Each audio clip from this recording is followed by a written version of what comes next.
After being transported into a book, I adopted the villain. Chapter 51 to Chapter 88. Grandfather Shen's birthday banquet arrived as scheduled. In order to look elegant, Xianyu had to temporarily abandon his crutches and sit in the wheelchair that Uncle Zhang had prepared for him. At 7 o'clock in the evening, all kinds of luxury cars drove into the hotel parking lot in an orderly manner. Xianyu sat in front of the floor-to-ceiling window in the room on the 8th floor. Through the clean and bright glass, he could see the busy streets and the city's night scene. The bright lights reflected in his eyes. After a long time, Xianyu sighed. He was still very repulsed by the upcoming social event. Fortunately, this birthday banquet was said to be hosted by him, but in fact, Uncle Zhang and Kong Lin had put in a lot of effort. Especially in the later stages, it was almost the two of them who were busy. Xianyu, on the other hand, was quite lazy. At this time, Uncle Zhang and Kong Lin were accompanying Grandfather Shen to welcome the guests in the hall. Xianyu couldn't move, so he planned to wait until the banquet was halfway through and then quietly go down. Time ticked by. Xianyu had nothing to do, so he picked up the tablet to play the TV series. At this time, he suddenly heard a slight knock on the door.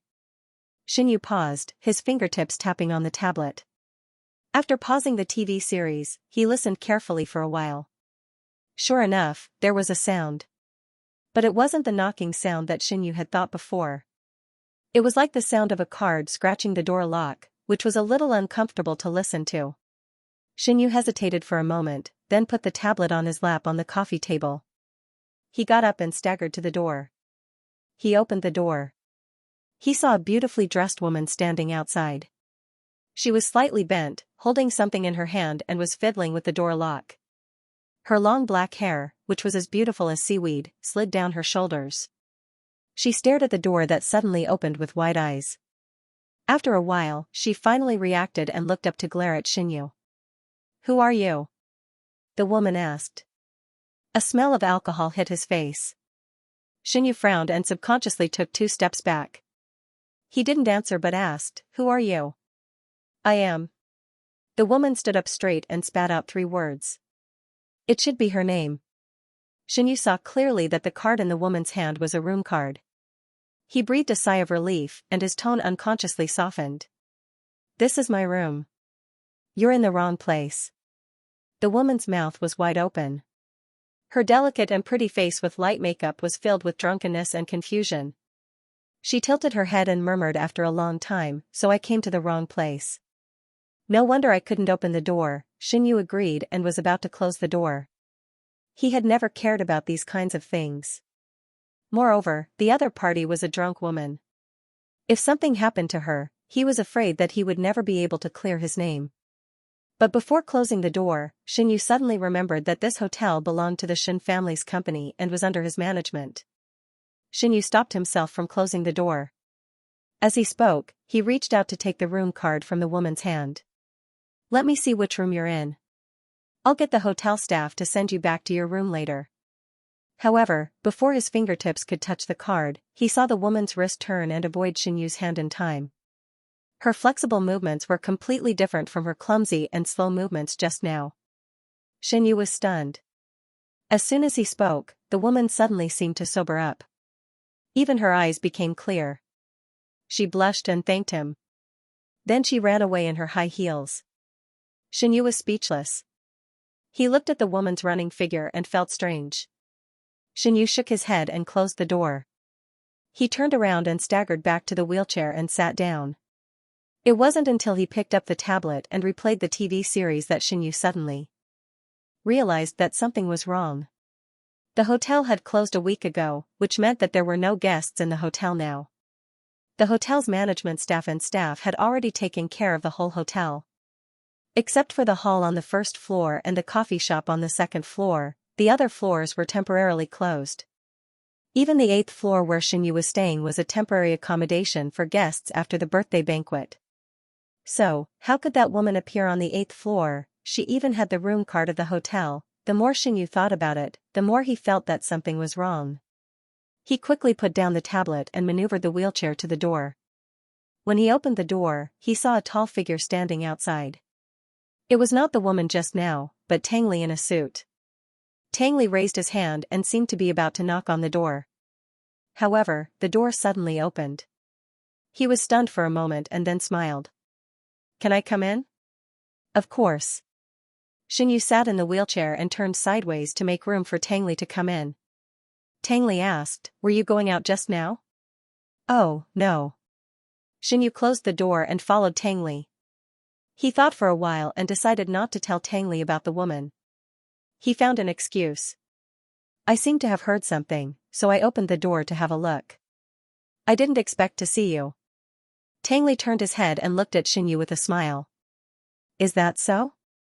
This sentence seemed to make Tang Li's mood very happy.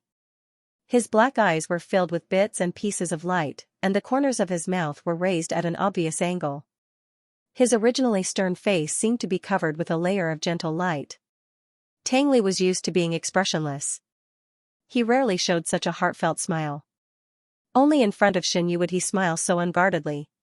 Xianxia raised his head, and Tang Li's smiling face was reflected in his clear eyes. For some reason, the nervousness that had arisen because of that woman suddenly disappeared. Tang Li was like a calming pill. It relieved him from some kind of anxious mood. Even so, Tang Li was still sensitive to Xianxia's strangeness. He half squatted in front of the wheelchair, gently held Xianxia's hand on his knee, and asked, "What's wrong?" Xianxia came back to his senses, shook his head, and said, "Nothing." Tang Li knew that Xianxia was lying, but since Xianxia didn't intend to say anything, he didn't ask further. She didn't ask any more questions and changed the topic. "Shenrong also came from Jin City tonight." Hearing this, Xianxia frowned. "I didn't invite him." And he had discussed it with old Master Shen in advance. He wouldn't allow any relatives of the Shen family to bring Shenrong to the birthday banquet. Tang Li squeezed Xianxia's hand and sighed softly. He brought a friend with him. The security guards stopped them from entering, so they kept guarding outside the gate. Grandpa Shen couldn't stand it, so he let them in. "Xianxia, a friend?" Tang Li nodded. "A musician." Even if Xianxia was reluctant, Shenrong had already come. He couldn't drive the two people out in front of so many guests. He had no choice but to wave his hand. "Forget it.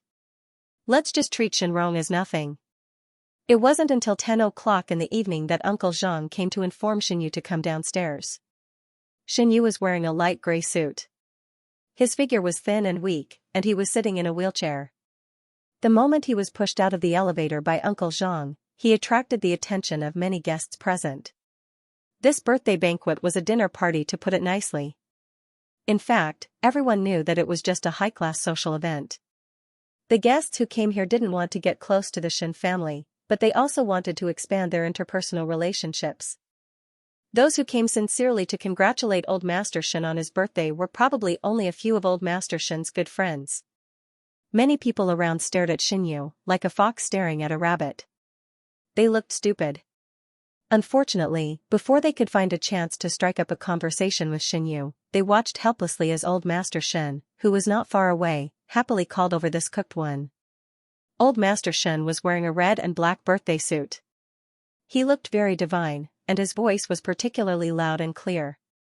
He was surrounded by a group of old friends and juniors, and he happily waved at Xianxia. "Xiaoyu." After Old Master Shen saw the wheelchair under Xianxia, his eyes suddenly widened. "Aren't you able to walk? Why are you sitting in a wheelchair again?" Xianxia smiled and politely replied, "It's not convenient to walk with a cane. It's more convenient to sit in a wheelchair in such an important occasion. So that's how it is. My grandson is really considerate." Old Master Shen's reproachful face instantly turned into a deeper smile. Then he turned to his old friends and said, "My Xiaoyu can walk for a long time. There's no problem for him to live a normal life. But the doctor said that it will take a few years for him to reach the same level as before." An old friend hurriedly said, "It's good that he can recover. It's just a matter of time. A few years will pass in a flash." The others echoed, "Yes, in the blink of an eye, we're already so old." After sighing with emotion, Old Master Shen gradually changed the topic to another direction. He sighed heavily and said sadly, "My Xiaoyu is almost 30 years old. Now he doesn't even have a partner to marry. I'm already so old, but I still can't sleep at night because of this." Another old friend hurriedly said, "Oh, what a coincidence. My niece is also single. She just came back from studying abroad last year." As he said that, he pulled out a tall woman who was standing behind him. The woman had short hair and light makeup. She politely and somewhat shyly nodded at Xinyu. Xinyu, he coldly looked at old Master Shen and his old friend echoing each other. Without saying a word, he turned the wheelchair around and left. Old Master Shen's anxious voice came from behind him. "Xiaoyu, don't go. If you're not satisfied, Grandpa will change another one for you. What do you think of this girl?" As he said that, he heard the voices of other people urging their juniors. "Why are you still standing here? Go and talk to him. What era is it now? Girls should be more proactive." Xinyu almost spat out blood. He inexplicably felt like he was in a vegetable market. Those girls were cabbages in the market, and he could choose as he pleased. Xinyu felt a little uncomfortable, as if he was holding back his anger. He kept speeding up the wheelchair and came to the side of Tang Li, who was in front of the bar. Tang Li was sitting on a high chair with one leg bent and the other leg resting on the ground. His posture was slightly languid, and his expression was so cold that it was as if there was a layer of cold mist lingering around his face.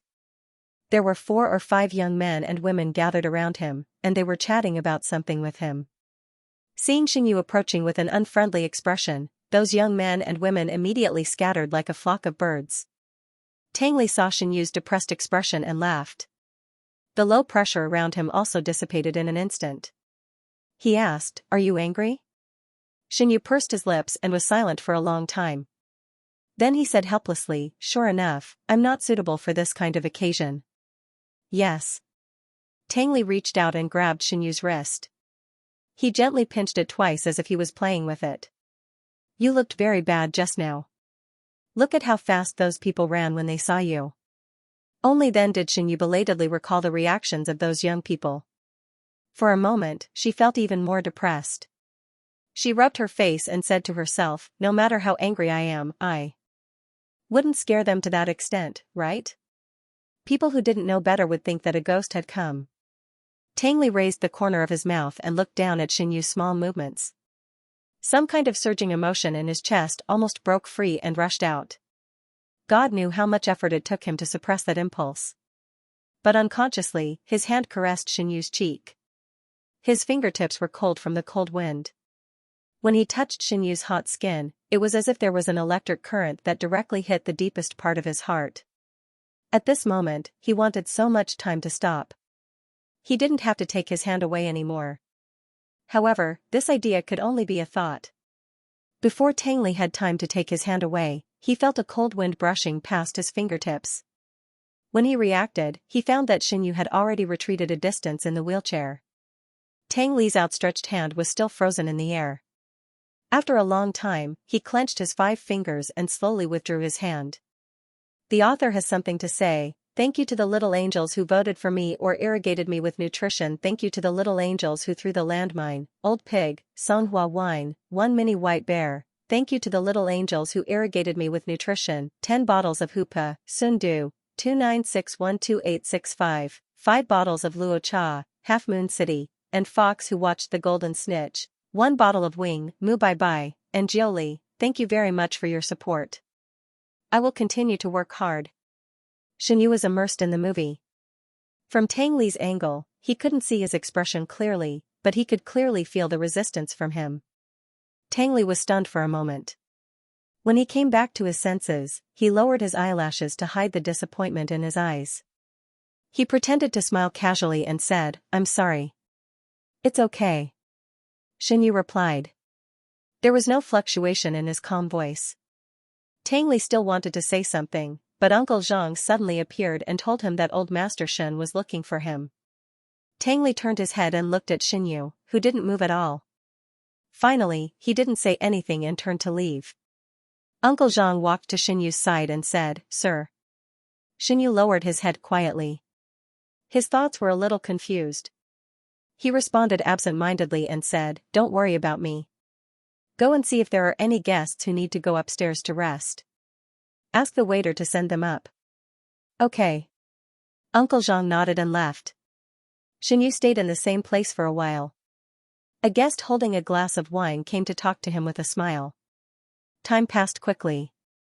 When he finished his business, it was almost 11 o'clock in the evening.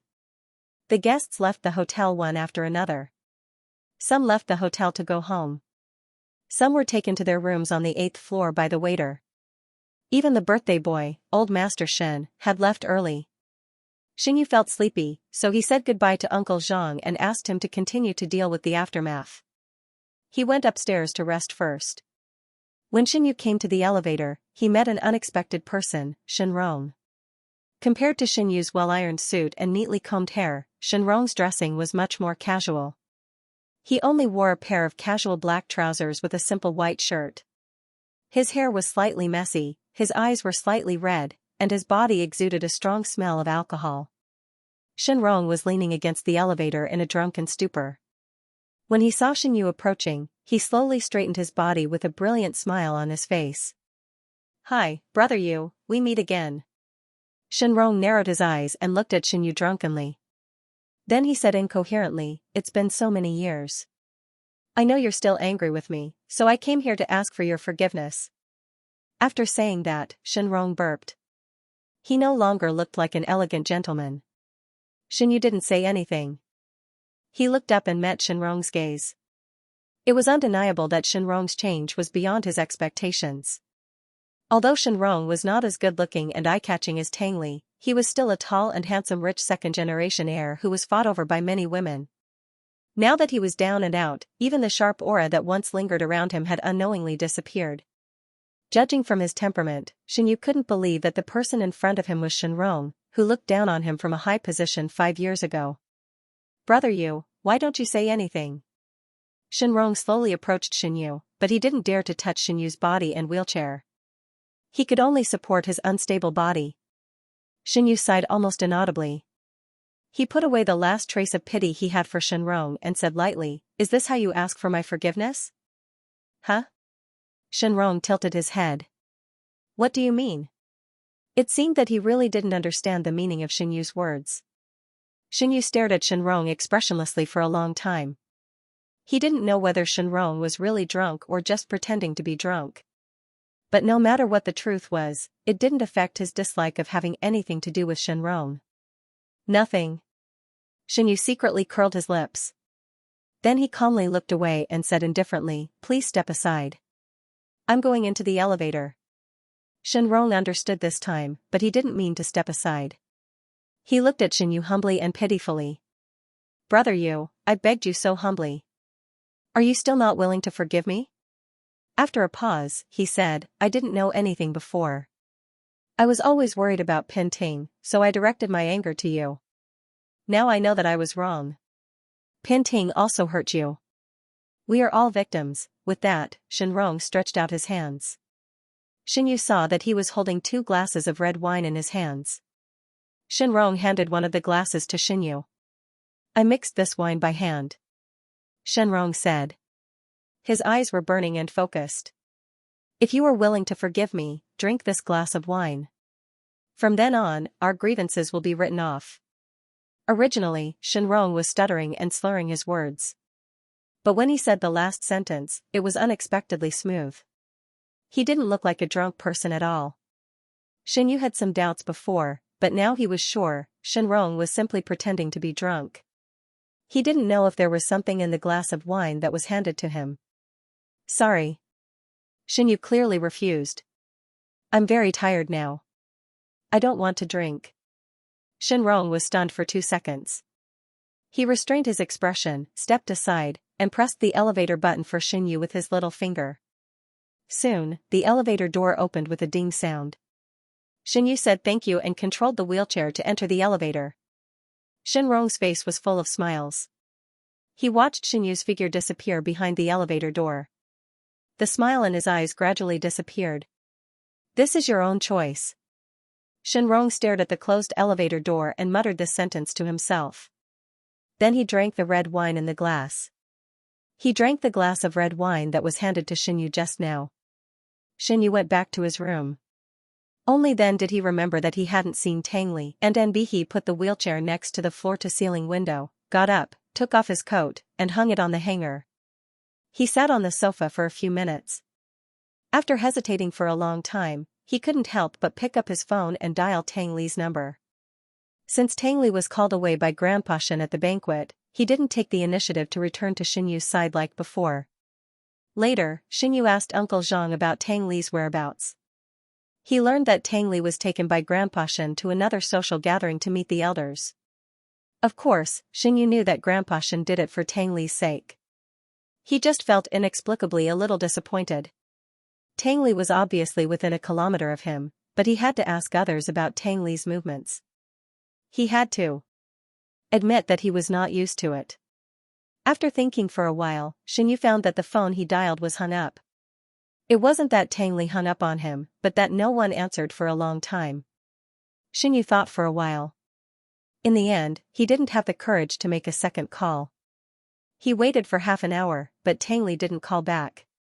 He decided to take a shower first. The hotel had all kinds of daily necessities. Even the nightgown and towel had been disinfected by professionals. Xianyu didn't use crutches. He staggered to the wardrobe, took out his nightgown, and staggered to the bathroom. Not long after, the sound of water splashing filled the quiet air. Xianyu took more than an hour to take a shower. He leaned against the sink and put on his nightgown. He found a hairdryer and dried his wet hair. Then, he opened the bathroom door and walked out. However, the next moment, Xianyu was stunned. A beautiful woman was sitting on the edge of the soft bed facing the bathroom door. This woman looked very familiar. It was the woman who was drunk and fiddling with the room card outside Xianyu's room door a few hours ago. The only difference was that she looked very clear at this moment. She even showed a charming smile to Xianyu. "Mr. Shen, you finally finished bathing." The woman, Xianxia, said in a complaining and coquettish tone, "I've been waiting for you for so long." Who was this woman? How did she get in? What was her purpose? 3 questions fell from the sky and hit Xianyu's head. Unfortunately, before he had time to ask these questions, a flexible figure suddenly flashed in his peripheral vision. That person attacked Xianyu from behind. She covered Xianyu's nose with a white towel that was stained with steam. The pungent smell almost drowned Xianyu. He only struggled 4 or 5 times. Then, he felt that his brain quickly became dizzy and his limbs were weak. "Don't just stand there. Come and help." It was Shenrong's voice. Although Xianyu wasn't completely unconscious, his current state was no different from a person who was unconscious. He was like a fish on the chopping board, waiting to be slaughtered. Xianyu narrowed his eyes. He clearly felt that the woman and Shenrong worked together to drag him to the bed. On the way, Shenrong was still painting a big picture for the woman. "You know what to do next, right? We only have one chance tonight. If you successfully get pregnant with his child, the whole Shen family will be in your pocket." The woman was worried. "Not everyone can get pregnant in one shot," Shenrong sneered. "This depends on your ability. If you weren't very experienced in this area, do you think I would choose you?" The woman was silent for 2 seconds. Then, she said, "But there are no props. He's making things difficult for me." "Don't worry." Shenrong threw a bag of things on the bed. "I've already prepared these things for you." The woman was pleasantly surprised. However, they didn't rush to do anything to Xianyu. Instead, they threw Xianyu on the bed like a salted fish. Then, they ran to fiddle with some of the things they brought. Xianyu lay motionless on the bed. He had a splitting headache. The irritating gas mixed in the white towel was still fiercely swimming in his brain nerves. It took him a lot of effort to hear the conversation between Shenrong and the woman. For a moment, the fire in Xianyu's heart was directly stuck in his throat. He even tasted a little blood. That Shenrong, he even wanted to take a video of him and the woman. Xianyu found that he had underestimated Shenrong. He didn't expect Shenrong to be so tenacious. He also didn't expect that Shenrong would use such a despicable method on him. In a daze, the woman returned to the bed. Then, she began to rustle her clothes. When she was naked, she lay down and leaned on Xianyu. Her restless hands reached into the nightgown. At this time, Xianyu felt so disgusted that he was about to vomit. The woman leaned her head on Xianyu's shoulder and said tenderly, "Mr. Shen, my name is Wei Wei. I'm a sophomore at the Conservatory of Music. You may not know me, but I've been looking forward to hearing your name for a long time. The woman chattered a lot in Xianyu's ear. Xianyu heard some of it and reacted slowly. It turned out that this woman was the friend that Shenrong brought. The author has something to say. Thank you to the little angels who voted for me. Thank you to the little angels who threw the grenade, Tang Gongxue won. Thank you to the little angels who threw the landmine, Tang Gongxue won. Thank you to the little angels who watered the food, Nacked 1 bottle. Thank you very much for your support. I will continue to work hard. As time went by, Xianyu's body became heavier and heavier. Heavy and heavy. As if it was filled with lead. However, his consciousness was very clear. He could even clearly picture the path of the woman's hands on his body. His throat felt like it was on fire. After a long time, he squeezed out 2 words with difficulty, "Go away," although the disgust in his tone was almost tangible, because his voice was not loud, he seemed to be lacking in confidence. The woman's cheeky voice sounded in his ears. She pretended to feel sorry and said fearlessly, "Oh, Mr. Shen, aren't you shy? Brother Rong told me to serve you well. I will do my best." At this time, Shenrong impatiently urged, "Why are you talking so much nonsense?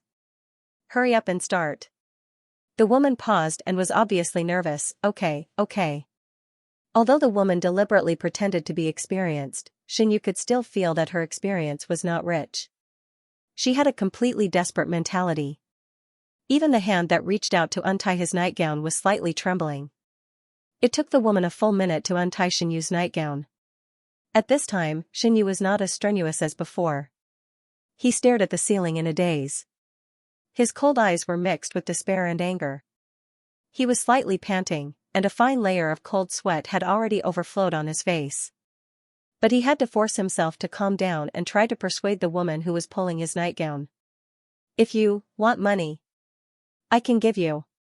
Xianyu said, "I can give you as much as you want." It was as if he had used up all of his strength to say this one sentence.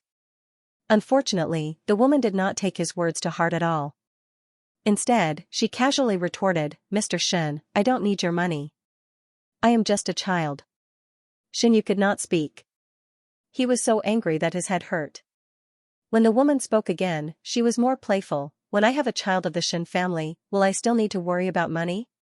After that, the woman seemed to have made up her mind. She changed her previous hesitant attitude and gritted her teeth, turned over and sat on Xianyu's waist. "Mr. Shen," the woman said in a rare serious tone, "I'm sorry." Xianyu closed his eyes. He was like a person climbing on the edge of a cliff. There were people pulling him from below and people pushing him from above. Every movement was not up to him. His hands were pried open, and then he fell down rapidly. The darkness in the abyss was like a vine full of vitality, tightly wrapping around him and slowly swallowing him. Just as Xianyu was about to give up struggling, he suddenly felt a strong light. When he opened his eyes, he saw Tang Li's face. Tang Li was wearing a suit from the banquet. His body was almost transparent under the strong light. Tang Li stood there motionless and looked at Xianyu expressionlessly. His facial features were full of indifference, and his eyes were cold as if he had never known Xianyu before. "Chestnut!" Xianyu shouted anxiously. Tang Li clearly heard his shouts, but he did not move forward, not even a step. "Chestnut!" Xianyu felt flustered for no reason. He couldn't wait to go to Tang Li's side, but he found that his body was so heavy that it was extremely difficult for him to even move. A little. He swallowed nervously and could only keep shouting, "Chestnut, can you come over? I can't move my body. Come over and help me." Tang Li still did not move, but there was a strange color in his eyes when he looked at Xianyu. After a long stalemate, Tang Li said with a complicated expression, "Xianyu, I already have a boy I like. Can you let me go?" Xianyu was stunned for a moment. For a moment, he was actually afraid of what Tang Li would say next. Sure enough, Tang Li said again, "I don't know if you have any thoughts about me, but I can tell you clearly that I am a living person, not your personal belonging. You raised me, but it doesn't mean that you can possess me." Xianyu hurriedly explained, "I'm not." "I don't, really?" Tang Li asked softly, "Are you really not lying?" Xianyu was silent. He did not dare to look directly into Tang Li's eyes. Although he really did not want to admit it, He had to admit that he often regarded Tang Li as his own personal belonging. So much so that when he learned that Tang Li might have a boy he liked, he was so jealous that he almost went crazy. However, Xianxia knew very well that his jealous look was extremely ugly. Tang Li did not say anything. He turned around and left. Xianxia watched Tang Li's figure disappear in the light. His warm body was like a broken string of beads, rushing to be the first to pour out of his eyes. The woman who was stuffing medicine into Xianxia's mouth felt tears on her hand. She was stunned. She looked up and met Xianxia's moist peach blossom eyes and the crisscrossing tear stains on his face. She suddenly became a little worried and could not help but stop what she was doing. However, in the next second, Xianrong, who was holding the camera, suddenly stood up from the sofa and walked towards the woman with a gloomy face. Xianrong saw the woman's heart and hesitation. After all, the woman was timid. It was not impossible for her to run away at the last minute. So he said in a half-coaxing and half-threatening tone, "There is no turning back. Even if you let him go now, he will not remember your kindness. Instead, he will turn around and send you to the police station." The woman said, "But no buts." Xianrong looked at Xianxia, who closed his eyes in pain. Then he recalled all the things that had happened to him in the past 5 years. There was only crazy hatred left in his heart. He could not wait to see the painting of Xianxia falling from the clouds into the quagmire. He had been looking forward to this day for too long. And tonight would be his only chance. Now we are grasshoppers on the same boat. If something happens to each other, neither of us will be able to run away. Xianrong fiercely stared at the woman's eyes and squeezed out a sentence while gnashing his teeth, "So don't make any mistakes. Otherwise, we will die together." The woman's scalp tingled when she saw Xianrong's piercingly cold eyes. She nodded quickly and said, "I know." Xianrong nodded with satisfaction. He lifted the camera and was about to sit back on the sofa. At this moment, there was a sudden knock on the door. Xianrong and the woman's faces both changed. They hurriedly looked at each other and saw the fear in each other's eyes. "Brother Rong." The woman panicked. She lowered her trembling voice and said, "What should we do?" "Someone is coming." Since Xianrong could get the room card for Xianxu's room, it would be easy for the person who knocked on the door outside to get the spare room card from the front desk if the person who knocked on the door became suspicious. At that time, their actions would be exposed. They might not even know how they died. "Don't worry." Xianrong frowned and patiently comforted the red-faced woman. "You drag him to the bathroom and remember to lock the door. I will go and see who is outside." The woman hurriedly replied, "Okay." As soon as she finished speaking, a strange and polite male voice faintly came from outside. "Mr. Shen, here is your hot cow." Hearing this, Xianrong and the woman were relieved at the same time. The woman raised her hand to wipe the cold sweat on her forehead. She weakly smiled at Xianrong and said, "Fortunately, it is just a waiter. You can go and send him away." Xianrong responded and turned to put the camera in his hand on the coffee table. He found that his palms were already soaked with sweat. He casually wiped it on his pants and then quietly walked to the door. Xianrong carefully looked out through the peephole.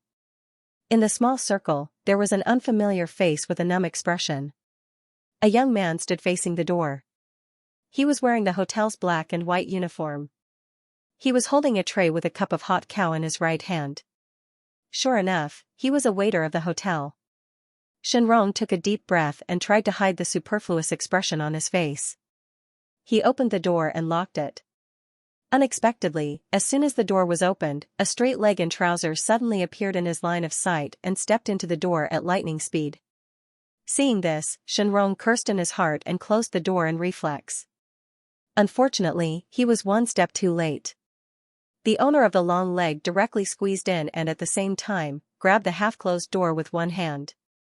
Then, a familiar face came into Xianrong's sight.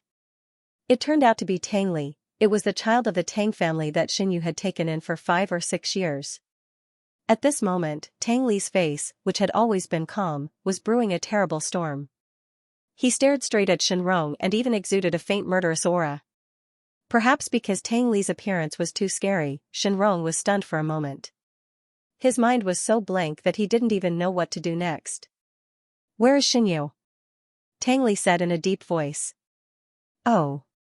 Shenrong suddenly reacted, he is very busy now. Before he finished speaking, the anxious Tang Li had lost his patience to listen to him. He turned his head and said to the waiter outside the door, who was holding the hot cow, to wait here. Then, he pushed Shenrong in front of him away and strode into the room with a sullen face. Shenrong saw that the situation was not right. He only hesitated for half a second and wanted to rush out of the door.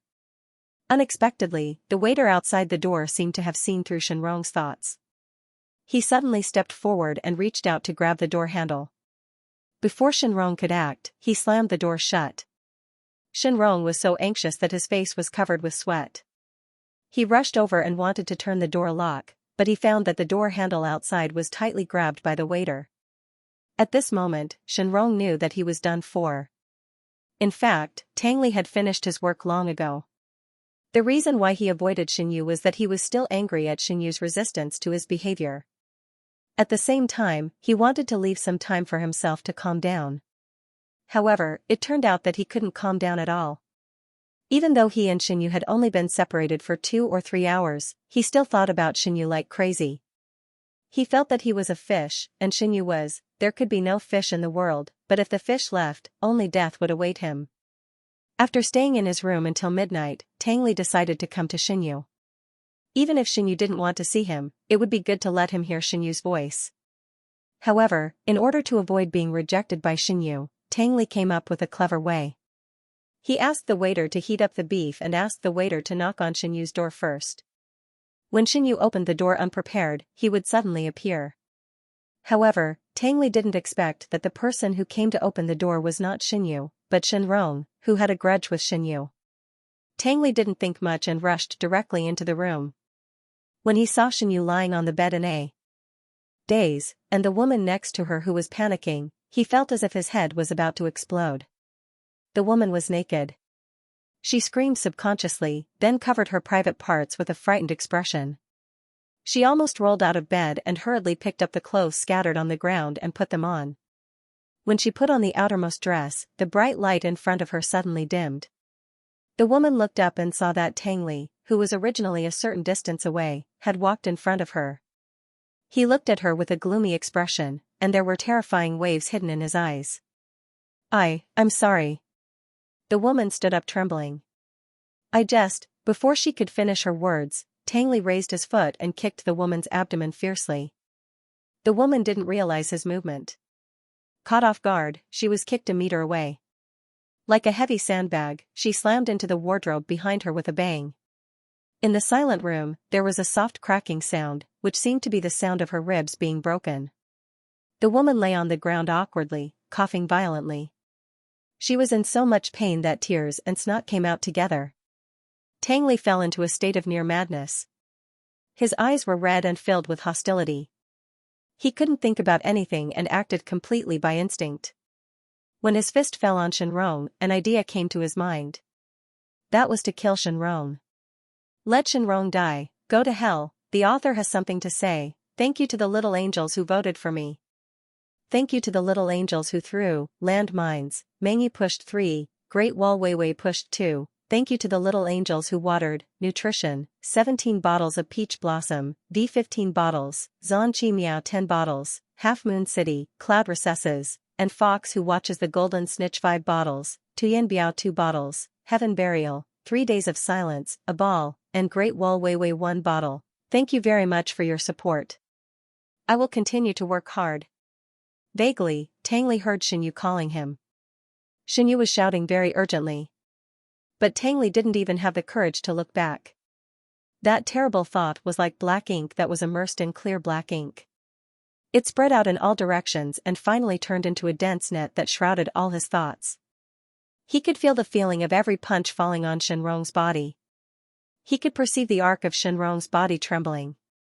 He could hear Shenrong's gradually weakening wail and the constant screams of the disgusting woman next to him. Everything was so clearly perceived by his nervous system. Except for Xinyu's movements. He didn't know how Xinyu would see him at this moment when he saw him acting like a madman. He didn't dare to think about it, let alone guess. The fear of the unknown was like a black fog. Countless pale arms stretched out from it, struggling and waving, dragging him into the bottomless abyss without any resistance.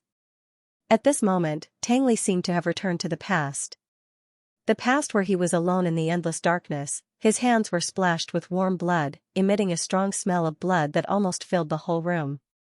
He couldn't tell which part of Shenrong's body the blood came from. With the woman's increasingly desperate and fearful screams, Shenrong's struggle under Tang Li's fists became weaker and weaker. He even didn't have the strength to raise his hands to protect his head. Tang Li withdrew his fists and panted heavily. He stared at Shenrong, who had already fainted, with his red eyes. Although Shenrong had been beaten to a pulp and his face was completely covered with blood, it was still not enough to extinguish the burning anger in Tang Li's heart. Tang Li was silent for a long time. He turned his head and glanced at the fruit knife in the fruit basket on the tea table. For a moment, he even lost the ability to think. His body instinctively walked over and picked up the fruit knife. The woman screamed again, "God! Are you crazy?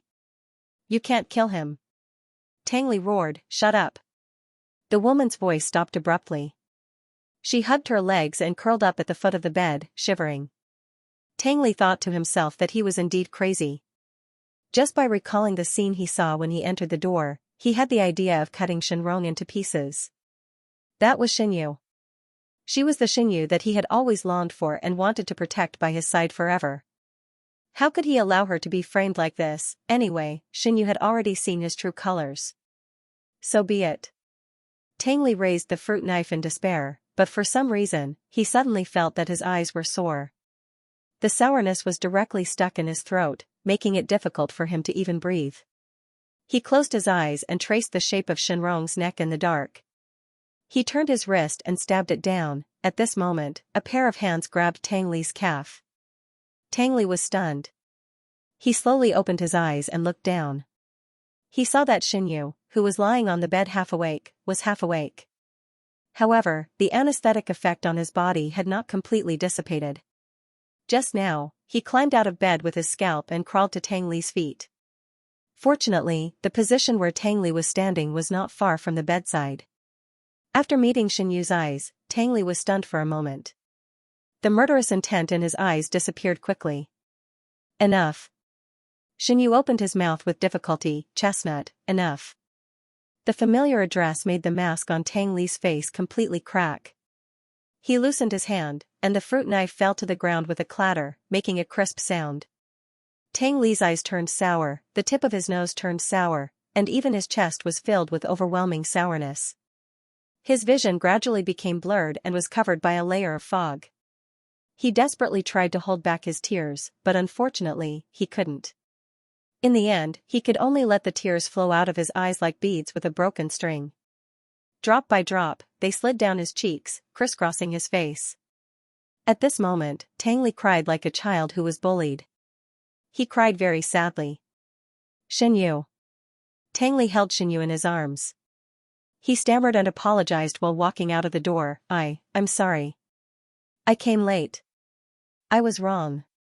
I shouldn't have lost my temper with you. I should have sent you up myself. Xinyu's consciousness was still a little fuzzy, but Tang Li's crying seemed to be amplified by a loudspeaker and kept ringing in his ears. Tang Li's crying made his head hurt and his heart hurt. Don't cry. Xinyu sighed softly and leaned his head on Tang Li's chest. He wanted to raise his hand to wipe away the tears on Tang Li's face, but he didn't have any strength at all. He could only comfort him helplessly. You're a man. You can't cry. Tang Li was still crying. I'm sorry. Xinyu said, I don't blame you. I wasn't vigilant enough. He thought that there wouldn't be any problems in his own hotel. He didn't expect that even a rabbit would bite when it was anxious. Shenrong even attacked him under the eyes of old Master Shen. And NBS Tang Li looked down at Xinyu's red face. His dense long eyelashes were all soaked with tears, and his shoulders were shaking as he cried. Even when Tang Li was a child, he didn't cry so much. Xinyu didn't know whether to laugh or cry. He didn't know how to comfort this pitiful boy. But soon, Xinyu found that his focus was off. There was a problem that he needed to worry about more at the moment. The woman had stuffed a lot of medicine into Xinyu's body. Although Xinyu didn't know what kind of medicine it was, he could guess the use of the medicine even with his toes. Of course, Xinyu didn't need to guess. The medicine seemed to have begun to work in Xinyu's body. Hot. Very hot. This was Xinyu's biggest feeling so far. His breathing rate quickly became rapid, and he even needed to open his mouth to breathe in fresh air. The cold air made Xinyu's drifting reason come back a little, but it was just a cup of water on a burning cart of firewood. His whole body was hot and unbearable, as if there was a fire in the depths of his body, and he urgently needed a basin of cold water to extinguish it. Tang Li carried Xinyu back to his room and put Xinyu on the bed. Wait a minute. Tang Li saw Xinyu's hot face, and the worry in his eyes almost solidified. I'll call Dr. Liu. After saying that, Tang Li walked away. Chestnut. Xinyu sat on the bed and hurriedly grabbed Tang Li's arm like a helpless and pitiful little animal. Don't go. At this time, Tang Li had stopped crying, but his eyes and nose were still red, and he looked quite embarrassed. What's wrong? Tang Li said, you're in a bad state now. I'll call Dr. Liu to come and check on you. Xinyu hurriedly said, don't call Dr. Liu. Tang Li looked puzzled. Why? Xinyu paused for a moment, and he was too embarrassed to speak. He didn't know how to talk to Tang Li about this topic, and he was too embarrassed to tell Tang Li that he had been drugged and needed to be cured. After a long silence, seeing that Tang Li wanted to go to Uncle Zhang again, Xinyu gritted his teeth, endured the increasingly swelling desire in his body, and said with difficulty, I'm fine. You don't have to worry about me. Just let me rest for a while. Tang Li looked at Xinyu, and the look in his eyes gradually became clear. You can go out first. Xinyu pushed Tang Li with his weak hand, but he couldn't move Tang Li at all. I want to be alone. When she said these words, Xinyu was already having a hard time restraining herself. The fire in his body was burning more and more, and he couldn't wait to find a way out. He was like a patient suffering from skin hunger and thirst, desperately longing for someone to comfort him and relieve the heat in his heart. But this person could never be Tang Li. Even if there was only one person in front of him, Tang Li sat on the edge of the bed, as if he didn't hear Xinyu's urging. He stared at Xinyu's flushed face, and then raised his hand to touch the sparkling peach blossom eyes. At this time, the peach blossom eyes narrowed slightly, showing a little confusion. He didn't know how many nights this pair of eyes appeared in Tang Li's dreams and looked at Tang Li with affectionate eyes. Tang Li was in a trance for a moment, feeling that he had returned to his dream. I can help you. He heard himself say to Xinyu in a gentle voice, with a trace of enchantment, Xinyu, let me help you, okay? Xinyu's face was full of cold sweat, and he leaned against the bed and kept gasping. He was almost driven crazy by his desire, and only with the last bit of reason he had to talk to Tang Li. No. Xinyu shook his head and refused very firmly. No, you go out first, I want to stay and help you. Tang Li boldly grabbed Xinyu's hand. No. Xinyu was still resisting. Tang Li's eyes were burning, and his eyes wandered over every inch of Xinyu's skin. He knew that he was like a greedy leopard, staring covetously at the prey who approached him out of kindness. He also knew that what he did might arouse Xinyu's disgust, but he couldn't control his behavior. He could be called selfish and biting the hand that fed him. He had endured for so long, and there was always a time when he couldn't bear it anymore. Tang Li slowly tightened his grip on Xinyu's hand. He carefully leaned forward and covered Xinyu's. The author has something to say. I just helped to solve the problem. Thank you to the little angels who voted for me and irrigated me with nutrition. Thank you to the little angels who threw the landmine. Yu 1. Thank you to the little angels who irrigated me with nutrition. Watch the golden snitches fox 5 bottles. Delay in journey 3 bottles. Late lantern 2 bottles. Sky burial. 3 days of silence. Tuyen Liao. Mumian. Fu Dingxing 1 bottle. Thank you very much for your support. I will continue to work hard. Xinyu felt like he had a very long dream. In the dream, he saw Tang Li's face. Tang Li's cold and beautiful face came closer from afar. Then he slowly closed his eyes and traced the outline of Xinyu's face with his trembling and hot thin fingers. His long and dense eyelashes swept across Xinyu's face like a small fan. It was ticklish. Xinyu closed his eyes subconsciously. In the darkness, Tang Li's every movement seemed to be infinitely magnified, and the effect on Xinyu's body was also particularly strong. Tang Li was very inexperienced. There was no skill to speak of. He only relied on his hot-bloodedness and instincts. But the places he touched were like burning flames, burning away all the remaining rationality of Xianyu. As for what happened next, Xianyu couldn't remember it anymore. He didn't know how long he had slept. When Xianyu opened his eyes in a daze, his brain stayed blank for a long time. His late consciousness gradually filled his mind. The thick and dark curtains in the room were tightly drawn, blocking most of the light outside the window. The silence spread infinitely in the air. He could only hear the whistling of the cold air. Xianyu blinked and glanced around the slightly dim room. He found that this was not the room he was supposed to stay in. But looking at the decoration and furnishings, he was most likely still in the hotel. Xianyu moved his arms and struggled to sit up. Unexpectedly, in the next second, an arm stretched out from behind him and wrapped around his waist skillfully. The warm fingertips even rubbed against the skin on his waist for a while. Xianyu, in an instant, memories related to last night exploded in his mind, including Tang Li almost beating Shenrong to death, and Tang Li carrying him to this room, then carefully touching him and helping him. The more he thought about it, the redder Xianyu's face became. He could not believe that the person who did these things was Tang Li. God knew that when he realized that Tang Li was in him last night, he even thought that Tang Li's soul had been possessed by someone, just like how his soul had been possessed by the original owner. And what happened after that, it was also very embarrassing. Xianyu couldn't figure it out, and he didn't dare to figure it out. At this moment, he just wanted to be an ostrich, covering himself with a quilt and isolating himself from the outside world. However, he forgot that he was not the only one under the warm blanket. There was also the owner of the arm around his waist. Xianyu. A hoarse voice sounded beside her ear, accompanied by bursts of hot air. Are you awake? Xianyu resisted the urge to shake off the extra arm from his body, closed his eyes again, and pretended that he was still asleep. Suddenly, the hand scratched Xianyu's skin twice. Caught off guard, Xianyu trembled violently. Are you awake? Tang Li asked persistently. Xianyu was so angry that he reached out to grab Tang Li's arm and threw it to the back. Then he moved his body forward a little, covered his head with the quilt, and said gloomily, I want to sleep for a while. Get up quickly. I also want to sleep for a while, Tang Li said. You sleep my ass. Xianyu couldn't help but explode. He urged in a muffled voice, get up quickly. Don't make me kick you down. After a moment of silence, Tang Li, who thought that he would get up obediently, suddenly wrapped his arms and legs around Xianyu like a big clingy octopus. He hugged Xianyu tightly together with the quilt. No. No, I just want to sleep with you. Tang Li said coquettishly, but his actions were so strong that it was impossible to refuse.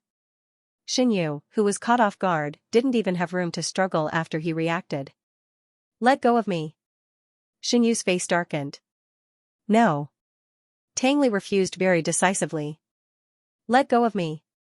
Xianyu was really anxious, and he was ready to fall out with Tang Li. Tang Li, if you continue to be so willful, I'll be serious. Hearing this, Tang Li was unexpectedly silent. After a long time, he buried his face in Xianyu's neck, took a deep breath, and finally said in a depressed tone, I'm afraid that after I let go of you this time, I won't be able to catch you again. Xianyu was stunned. For some reason, most of the anger that was rolling in his chest just now disappeared in an instant. He thought about what happened last night and found that he couldn't blame Tang Li for the mistake. He could only blame that bastard Shenrong for using such a dirty trick on him. In fact, if Tang Li hadn't taken the initiative to help him solve the problem, he still didn't know how to get through the long night. Xianyu sighed. I won't go. If you want to catch me, you can catch me just by reaching out your hand. Tang Li's body, which was holding him, suddenly trembled. Soon, Tang Li's voice sounded again. You are a big living person with hands and feet. You can leave if you want to. Xianyu smiled helplessly. It depends on whether I want to leave or not. Tang Li. Do you want to leave now? Xianyu told the truth, I just want to calm down by myself now. Okay. This time, Tang Li agreed very quickly. As his voice fell, he let go of Xianyu and then turned over and got out of bed. The weight on his body suddenly disappeared. Xianyu was not used to it for a moment. He wrapped himself in the quilt like a dumpling and didn't even want to show his face. He just stared in the dark and listened to the rustling sound outside. It should be Tang Li putting on his clothes. It didn't take long for the sound to disappear. It was replaced by the sound of Tang Li entering the bathroom and the sound of footsteps walking to the door of the room. Immediately, he heard a click and the door was gently closed. All of a sudden, the whole world quieted down.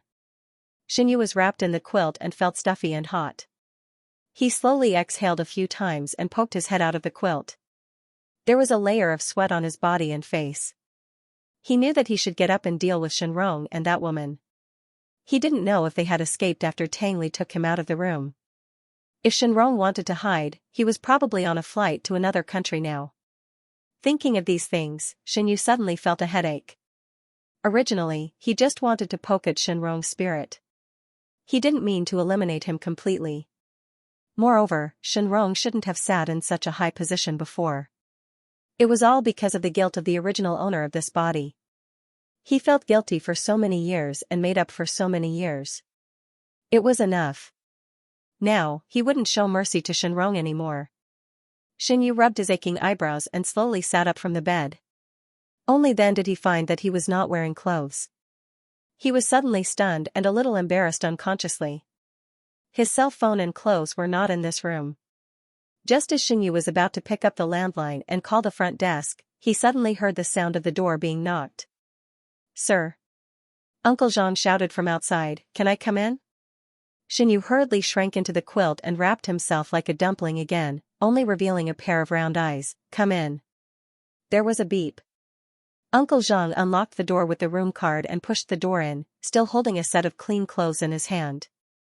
In the other hand, he was holding the cell phone that was left in the other room. He put the clothes and cell phone on the bed, nodded and said, "The old man already knows what happened last night." Xianxia frowned. What did the old man say? He gathered everyone and had a meeting upstairs. Uncle Zhang paused for 2 seconds and added, "Shenrong's porn convention." Xianxia felt strange. Shenrong didn't run away? He didn't have a chance to escape. Uncle Zhang said, "We have checked the surveillance video. After young Master Tang Li took you away, he arranged 4 waiters to wait outside the room until dawn. If the old man hadn't been alarmed by this, I'm afraid that Shenrong would have died inside." What Uncle Zhang didn't say was that Shenrong was seriously injured. 2 of his ribs were broken by Tang Li, and his organs were injured, which caused his body to bleed profusely. If it weren't for everyone rushing to send him to the hospital at the last minute, perhaps Shenrong would have been a dead man at this time. Many people couldn't figure out why Tang Li still trapped Shenrong in the room to wait for death when he knew that he was seriously injured. Even Uncle Zhang couldn't understand Tang Li's thoughts. But intuition told Uncle Zhang that maybe Tang Li wanted to torture Shenrong in such a cruel way and slowly consume Shenrong's life. Uncle Zhang collected his thoughts and said to Xianxia, "I'll be outside. I'll come in when you're ready." Xianxia nodded. It was half an hour later when Xianxia finished washing and dressing. Uncle Zhang had arranged for bodyguards and a car to escort Xianxia all the way to the gate of the hotel. Xianxia sat in the wheelchair absent-mindedly and let Uncle Zhang and the bodyguards push his wheelchair into the car. Then the car started and drove directly to the Shen family's house. An hour later, Xianxia was pushed out of the car by Uncle Zhang. Aunt Chen and the servants who were guarding the door warmly welcomed Xianxia into the dining room and served him a warm breakfast. As Xianxia ate, he finally realized that something was wrong. He asked Uncle Zhang, "Where's Chestnut?"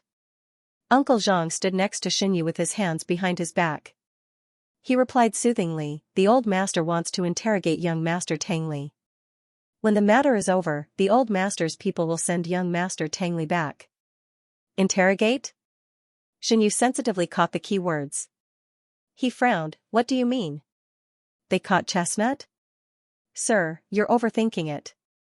Uncle Zhang said helplessly, "After all, the incident last night involved young Master Tang Li. Shenrong was almost beaten to death by young Master Tang Li. They need to understand the whole process of the incident from young Master Tang Li." Xianxia didn't quite understand. But soon, he understood. The people of the Shen family were a group of wolves, tigers, and leopards that were difficult to deal with. They coveted the position of the head of the family, but couldn't find a suitable opportunity to take action. So they had been wandering around, waiting for an opportunity to take action. And now, it was a good time for them to find fault. Xinyu raised Tang Li for more than 6 years and spent a lot of money and effort. It was rumored that Tang Li was the next heir of the Shen family. Everyone knew that Tang Li attached great importance to Xinyu. If something happened to Tang Li, not only would the rumored heir of the Shen family be gone, but Xinyu would also be slapped hard in the face. Considering these possibilities, Xinyu could no longer stay calm. He threw away his chopsticks and immediately stood up with the help of the chair. Uncle Zhang seemed to have guessed that Xinyu would do this. He strode forward and blocked Xinyu's way. "Sir, please calm down." Xinyu sneered, "Did you collude with the old master?" Uncle Zhang sighed, "I just followed the old master's order to keep an eye on you a little bit." "Keep an eye on me a little bit?" Xinyu was so angry that he gasped for breath. His 5 fingers grasping the chair kept tightening. His eyes were bloodshot, and the sense of uneasiness lingering in his heart was getting stronger. "You are imprisoning me and treating me as a prisoner." Uncle Zhang lowered his eyelids and said nothing, but he didn't mean to give in. "Uncle Zhang." Xinyu couldn't help but come, "I am also one of the people involved. I also have a lot to say to them. Can you take me there?" Uncle Zhang said helplessly, "Sir, this is not something I can decide." "Then I'll decide, okay?" Xinyu said, "I'll give you 2 choices now.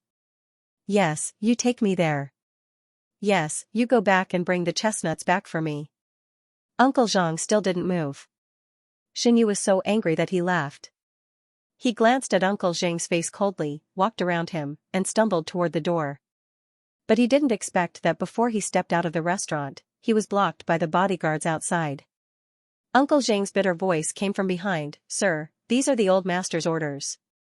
We don't dare to disobey him." After a few seconds of silence, Uncle Zhang continued, "The old master does intend to let Shenrong spend the rest of his life in prison. But it's an indisputable fact that young master Tang Li beat Shenrong half to death. Those are 2 different things. There are so many Shens watching. If the old master doesn't give a reasonable explanation this time, I'm afraid it will cause others to criticize him." Xinyu's face was full of disbelief. For a few seconds, he thought there was something wrong with his ears. "Why should we give an explanation to chestnuts? What were those bastards doing when Shenrong beat me up? Now that it's over, they still have the face to come out and ask for an explanation from chestnuts?" Xinyu almost collapsed and roared these words. The absurdity and despair of reality seemed to drown him. He used to think that he was the leader of the Shen family. He even looked at the Tang family with a thankful attitude. He thought that he was lucky and wouldn't be bound by the intricate network of the family. However, at this moment, he found that he was really wrong. The reason why he could overshadow Old Master Shen's limelight was that Old Master Shen was too lazy to show up. Now, Old Master Shen could turn into a 5-finger mountain with just a slight movement of his finger, causing him to be unable to move. Xinyu's legs gradually became sore, and he could only maintain a standing posture by holding on to the wall. He felt that there was a fire in his heart, burning him like an ant jumping on a hot pan, stepping on the rhythm of death. After a long time, he heard Uncle Zhang say in a low voice, "Sir, Old Master Shen is just putting on a show for everyone. He won't really hurt young Master Tang Li. I promise you, in a few days, I will send young Master Tang Li back to you in good condition." Xinyu turned to look at Uncle Zhang. Uncle Zhang's expression was sincere, and he didn't seem to be lying. Xinyu knew that Uncle Zhang didn't lie to him, but his bad mood didn't ease a little because of Uncle Zhang's words. His face was covered with a layer of cold mist, and his beautiful peach blossom eyes looked at Uncle Zhang with a strange gaze. Then, Xinyu said coldly, "Chestnuts is right. I'll go and pick him up. The author has something to say. Thank you to the little angel who voted for me. Thank you to the little angel who threw the landmine, 1 tear. Thank you to the little angel who watered, ting ting, 10 bottles, Fox, 5 bottles, Mr., 2 bottles, 320488582 and Mu Bye Bye, 1 bottle. Thank you very much for your support. I will continue to work hard." Xinyu smiled and said, "Didn't I see you now?" He answered perfunctorily. Yiheng seemed to be not very satisfied with Xinyu's words, but he didn't know what to say. In fact, even if Xinyu ignored him, he had no position or qualification to criticize Xinyu. After all, there was no special relationship between them, unlike the relationship between Tang Li and Xinyu. Thinking of Tang Li, Yi Heng's eyes suddenly dimmed a little, but he still maintained an innocent smile on his face. Yi Heng said, "I heard that you were sick.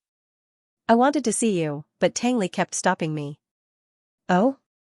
Xinyu said lightly, "Maybe it's not convenient." Yi Heng was stunned. He didn't expect that Xinyu still looked cold and unapproachable even though he had taken the initiative. Suddenly, the smile in his eyes disappeared. He tilted his head, approached Xinyu, and asked in an extremely serious tone, "Do you hate me?" Hate was not enough. It was just that he didn't like it. Xinyu answered in his heart, but he didn't dare to say it out loud. After all, Yi Heng was the male protagonist of this novel, and he had the halo of a protagonist. He would try not to make enemies if he could. Just as Xinyu was struggling with how to reply, he suddenly heard a burst of slightly hurried footsteps behind him. Before Xinyu could react, a tall and thin figure had already blocked in front of him. "He doesn't necessarily hate you, but I hate you very much." Tang Li didn't hide the strong disgust in his tone, and stared coldly at Yi Heng. After that, Tang Li turned around and stuffed the mineral water he bought into Xinyu's hand. The mineral water was frozen, and the cold feeling eased Xinyu's hot mood a lot. He grabbed Tang Li's wrist from behind, gently squeezed it twice, and said with a smile, "Thank you, Chestnut." Tang Li's cheeks were slightly red, and the gloominess that rose when she faced Yi Heng just now instantly disappeared. At this moment, Uncle Zhang came over and said, "Sir, the car is here." Xinyu nodded. "Let's go." Before leaving, Xinyu glanced at Yi Heng, who was standing opposite Tang Li. He saw that Yi Heng was also staring at him, with some indescribable emotions in his eyes. The teacher standing by the roadside called Yi Heng. Yi Heng responded and turned to leave. The second before he turned his head, he quickly returned to his usual expressionless face, as if the smiling face was just a mask on his face that could be removed at any time. Obviously, Tang Li also noticed the change in Yi Heng's expression. His lips curled into a mocking smile.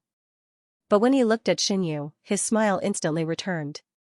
Xinyu, when it came to changing faces, the male lead and the antagonist were really good at it. The English competition in Jin City would only be held for 2 days. Originally, they could have gone back after staying in Jin City for 2 days.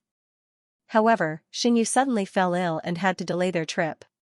The vice principal wanted to curry favor with Xinyu, so he asked the teachers and students to stay in Jin City for a few more days. Of course, all the expenses would be reimbursed by the school. Back at the airport in S City, Xinyu looked at the vice principal's flattering smile and felt sorry. He immediately decided to donate 2 more dormitory buildings. Anyway, the Shin family had the most money. When Xinyu told the vice principal about this decision, the vice principal was surprised and happy. He excitedly held Xinyu's hand and refused to let go for a long time. Seeing this, Uncle Zhang used a lot of effort to pry open the vice principal's plier-like hand. Xinyu smiled helplessly and subconsciously turned to look for Tang Li. However, he suddenly met Yi Heng's gaze. Yi Heng stood not far behind him, sitting lazily on top of the suitcase. He was wearing a white shirt and jeans, and his sickly pale face was completely drained of color. His facial features were extremely delicate, but unfortunately, he looked too unhealthy. There was some doubt in Yi Heng's eyes, and his gaze was full of inquiry as he looked at Xinyu. The two of them looked at each other. Xinyu felt a little embarrassed. Just as he was looking away, he suddenly saw Yi Heng grinning at him. Then, he said with a very envious expression, "You are so good to Tang Li." There was a distance between them. In the bustling airport hall, Xinyu naturally couldn't hear Yi Heng's voice. However, Yi Heng spoke very simply. He could guess what he said just by looking at his expression. Xinyu was stunned for a moment. Before he could respond, Yi Heng had already turned his head and looked in another direction expressionlessly. Previously, he couldn't figure out Yi Heng's thoughts. When they first met, Yi Heng was very cold to him. However, after arriving in Jin City, Yi Heng suddenly became warm to him. It wasn't until now that he vaguely realized Yi Heng's intentions. Perhaps it was because his original family had a lot of influence on him that he always unconsciously looked for the same kind and a sense of belonging. In his eyes, Tang Li, who had the same tragic past as him, was the same kind. Unfortunately, Tang Li, whom he regarded as the same kind, betrayed him. Because Tang Li came to the Shen family, after thinking about these things, Xinyu felt a little helpless and a little angry. He didn't like Yi Hang's selfish idea of torturing others. Why was Yi Hang still living in the past, but Tang Li must also be tortured by the pain of the past? What's more, Xinyu didn't think that Yi Hang's experience was much more tragic than Tang Li's. There were many people in the world who were more miserable. After saying goodbye to the vice principal and the others, Xinyu left with Uncle Zhang and Tang Li. He didn't look at Yi Hang again and made up his mind to take a detour around Yi Hang from now on. After leaving for nearly a week, the company was piled up with large and small affairs again. Near the end of the month, Xinyu also needed to check the accounts of the 2 dessert shops. Xinyu began to get busy again. Although Xinyu didn't spend all his energy on the dessert shops, he also spent a lot of time thinking about the signature dishes and studying the business model. Although the business of the 2 dessert shops was not booming, they still had a group of old customers. Now the 2 dessert shops were completely on the right track. Except for checking the accounts of the shops at the end of every month, Xinyu almost never asked about the dessert shops and left them to Uncle Zhang. Uncle Zhang could feel that Xinyu attached great importance to the 2 dessert shops, so he tried his best to take care of the business of the shops. However, at the same time, there were many doubts in his heart that he couldn't figure out. One afternoon, Uncle Zhang couldn't help but say to Xinyu, "Sir, the value of any of your projects is equivalent to the profits of the 2 shops for more than 10 years. Isn't it a waste of time to spend on the shops?" Xinyu was sitting in a wheelchair, facing the bookcase that occupied the entire wall. He was holding a half-opened book in his hand and turned to look at Uncle Zhang when he heard Uncle Zhang's words. "It's not a waste." Xinyu smiled and said, "The baking is mine." Uncle Zhang was speechless. He wanted to say that Xinyu didn't seem to be doing this out of interest at all, but as if he was leaving a way out for himself. But this sentence was too straightforward. Uncle Zhang hesitated for a long time and didn't dare to say it. Unexpectedly, as soon as he finished complaining, he heard Xinyu sighing sadly. "Besides, what if the Shen family goes bankrupt? People always leave a way out for themselves." Uncle Zhang, at this moment, Uncle Zhang almost suspected that he had accidentally said what was in his heart. Xinyu looked up and saw Uncle Zhang's nervous appearance. He knew that he had guessed the other party's thoughts. He suddenly felt funny and hurriedly waved his hand. "I'm just joking. Don't take it seriously." Uncle Zhang's dignified expression didn't become relaxed after Xinyu's comfort. He was silent for a long time and said seriously, "The Shen family has a big business and a strong foundation. It's not a small family that was established in a few years or more. Even if something happens in the future, it will definitely be able to survive. It's said that a starving camel is still bigger than a horse." Xinyu smiled and said, "I hope so." But no one could say for sure what the truth was. If the phrase "a starving camel is still bigger than a horse" could be used in any situation, there wouldn't be so many bosses who jumped off a building to commit suicide because of the company's bankruptcy. Moreover, in the original story, it was clearly written that the Shen family would go bankrupt. Xinyu had thought of protecting the Shen family by himself. Unfortunately, he was just a dessert master who only knew how to draw. When he first came to this world, he didn't know anything about the company's affairs. He studied overtime, worked hard, and exhausted all his perseverance, but he still struggled to walk. Uncle Zhang had taken care of Xinyu for a long time. Naturally, he knew that Xinyu worked very hard every day. There were even many things that he needed Kong Lin's help. Uncle Zhang understood. Otherwise, he wouldn't have thought of the worst result. In the silence, the 2 people stared at each other for a full minute. In the end, Xinyu burst out laughing. He pointed at Uncle Zhang and laughed for a long time. He laughed until tears came out from the corners of his eyes. Uncle Zhang was confused. "This is the first time I've seen you so sad." Xinyu raised the back of her hand to wipe away the tears that streaked across her cheeks. She coughed twice with her fist before she regained her composure and said, "You look the best when you're acting cool with a cold face." Uncle Zhang instantly broke down and laughed out loud. The 2 people laughed silently at each other for a while. Xinyu closed the book in his hand and handed it to Uncle Zhang. "Put this in Chestnut's room." Uncle Zhang looked at the prominent words "management" on the cover and hesitated slightly. Chestnut is only 11 years old. Isn't it too early to learn this knowledge? Xinyu shook his head. It's never too early for him to do anything.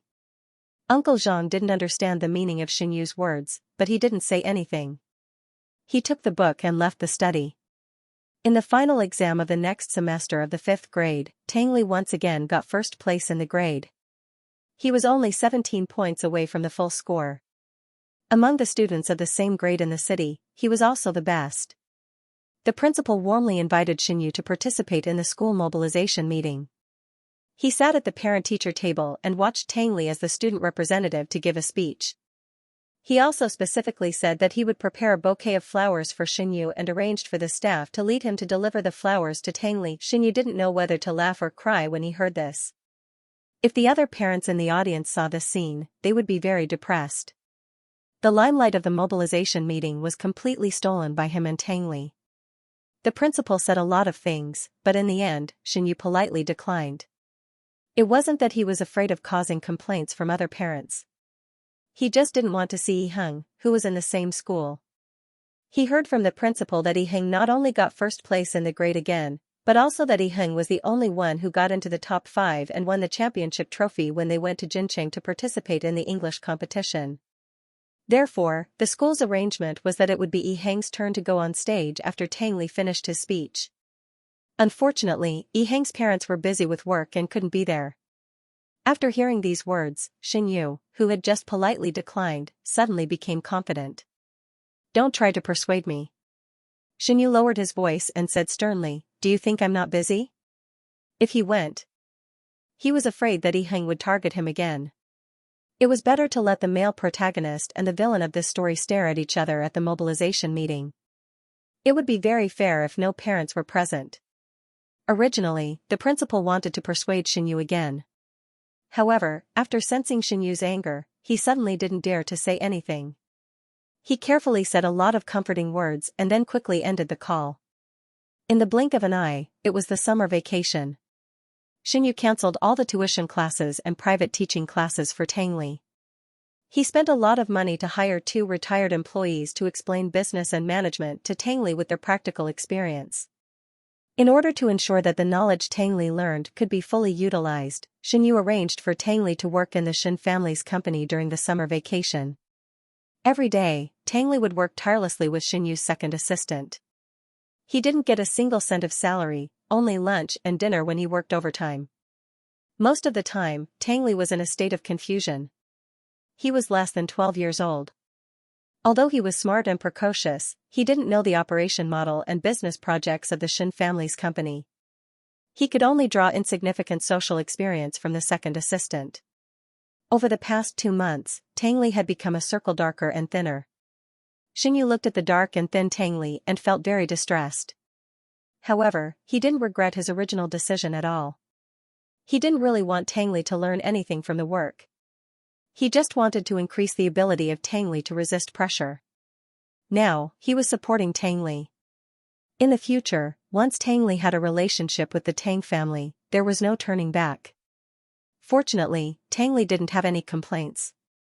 Although he didn't know why Xinyu did this, since Xinyu said so, he would do his best to act according to Xinyu's request. After the summer vacation, Tang Li ushered in the life of a 6th grade elementary school student. However, the burden on his shoulders didn't relax. Instead, it became heavier and heavier. Xinyu began to let him touch computers. The touch here didn't mean to learn to use computers, but to learn coding and other skills at a deeper level. When Uncle Zhang and Aunt Chen learned of Xinyu's plan, they were so shocked that their jaws almost fell to the ground. Previously, Xinyu had arranged for Tang Li to work in the company during the summer vacation. She had been through wind and rain, and her skin had been exposed to the sun. However, they didn't express their opinions and only thought that Xinyu wanted to train Tang Li's ability to endure hardships. But now, Xinyu arranged for Tang Li to learn coding. Uncle Zhang and Aunt Chen couldn't figure it out no matter how hard they tried. Uncle Zhang and Aunt Chen, who felt sorry for their child, discussed for a long time and decided to persuade Xinyu together. That afternoon, Xinyu instructed several workers to empty out the unused guest room and temporarily renovate it into Tang Li's small study. After the workers finished their work and left, Uncle Zhang and Aunt Chen slowly walked to Xinyu's side. Xianyu still wanted to check the computer, but in the end, he saw two figures standing quietly beside him from the corner of his eyes. He was startled and complained, "When did you guys get here? You didn't make any sound when you walked." "Just now," Aunt Chen muttered. After that, Aunt Chen quietly elbowed Uncle Zhang twice. Uncle Zhang hesitated and looked down at Aunt Chen several times. Finally, under Aunt Chen's urging, he braced himself and said, "Sir, we want to discuss the matter of young Master Tangli with you." Speaking of Tangli, Xianyu, who was originally absent-minded, suddenly came to his senses. "What's wrong with him?" Uncle Zhang said, "Coding is something that some people need to learn when they go to college. I'm afraid it's a little early for young Master Tangli to learn this. And next year is the comprehensive examination for junior high school students. I think young Master Tangli should concentrate on his studies." Xianyu smiled and said, "Chestnut's academic performance is very good. Before school started, I asked him to do the comprehensive examination papers for junior high school students last year. The total score is not low. It won't be a problem for him to go straight to junior high school." Aunt Chen couldn't help but say, "Actually, we just feel sorry for our child." After a pause, she said, "When my child was Chestnut's age, he didn't even know how to do housework. He only knew how to do housework all day long." Hearing this, Xianyu's expression showed some helplessness. He shrugged and said, "I didn't ask Chestnut to do housework." Aunt Chen, Uncle Zhang next to them saw that Aunt Chen was confused by Xianyu's words. He had to help her and said, "What we mean is that young Master Tangli is still young. Maybe he shouldn't bear so much pressure. A teenager is at the age of playing wildly. It's not too late to arrange these courses when he goes to high school." "No." Xianyu shook his head and interrupted Uncle Zhang. "It'll be too late by then." Uncle Zhang couldn't understand Xianyu's meaning. Young Master Tangli will only be 15 or 16 years old when he goes to high school. It's the beginning of his life. How can it be too late? Because he was the villain. Because he was destined to have a tragic ending. Because the male protagonist of the original novel had already appeared, and the female protagonist would also appear in their lives at any time. Because there were too many things Xianyu had to prepare in advance. There was also the Tang family, who was quietly staying in Sea City. According to the plot line, the time when Tangli and the Tang family had disputes would be 3 or 4 years later. The situation was very urgent. Sometimes when he thought of these in the middle of the night, Xianyu would even be so anxious that he couldn't sleep. In the past, he only worried about his own fate, fearing that one day he would be killed by Tangli. Now he was even worried about the fate of Tangli. He didn't want to see the child he raised go down the wrong path. Many messy thoughts flashed through Xianyu's mind, but he didn't reveal a word to Uncle Zhang and Aunt Chen. He gradually fell into silence until he heard footsteps behind him. "Xianyu." Tangli had just come out of the bedroom after taking a shower. He was wearing a loose shirt and shorts, and his slightly curly hair was particularly fluffy because of the wind. He looked like a puppy waiting for its owner to pet him at any time. His voice was clear and pleasant, like a gust of spring wind, which instantly blew away all the worries that lingered between Xianyu's eyebrows. "You're here." Xianyu turned to look at Tangli, stroked his hair, and smiled gently. "The workers have moved everything in. Do you want to go in and have a look?" "Of course." Tangli revealed a joyful expression, but his pitch-black eyes were like a calm lake without ripples. Obviously, Tangli was not interested in the things in the temporary study. In order to please Xianyu, he deliberately pretended to be very happy and interested. Uncle Zhang and Aunt Chen had been eating rice for decades. How could they not see Tangli's true thoughts? They looked at each other, and Uncle Zhang said hesitantly, "Young Master Tangli." Before Uncle Zhang could finish his words, Tangli seemed to know what he was going to say. He turned around and ran into the study. Uncle Zhang paused, so he swallowed all the words that had already reached his mouth back into his stomach. After Xianyu drove the wheelchair and followed Tangli into the study, Uncle Zhang turned his head and smiled bitterly at Aunt Chen. "This is his own choice." "Uncle," Zhang said, "we can't interfere." Aunt Chen nodded, but she felt a little strange. She always thought that children like Tangli, who had experienced a lot, would have more of their own ideas, and it would be difficult for them to listen to other people's teachings. But Tang Li was completely different. He almost regarded Xianyu's words as an imperial edict.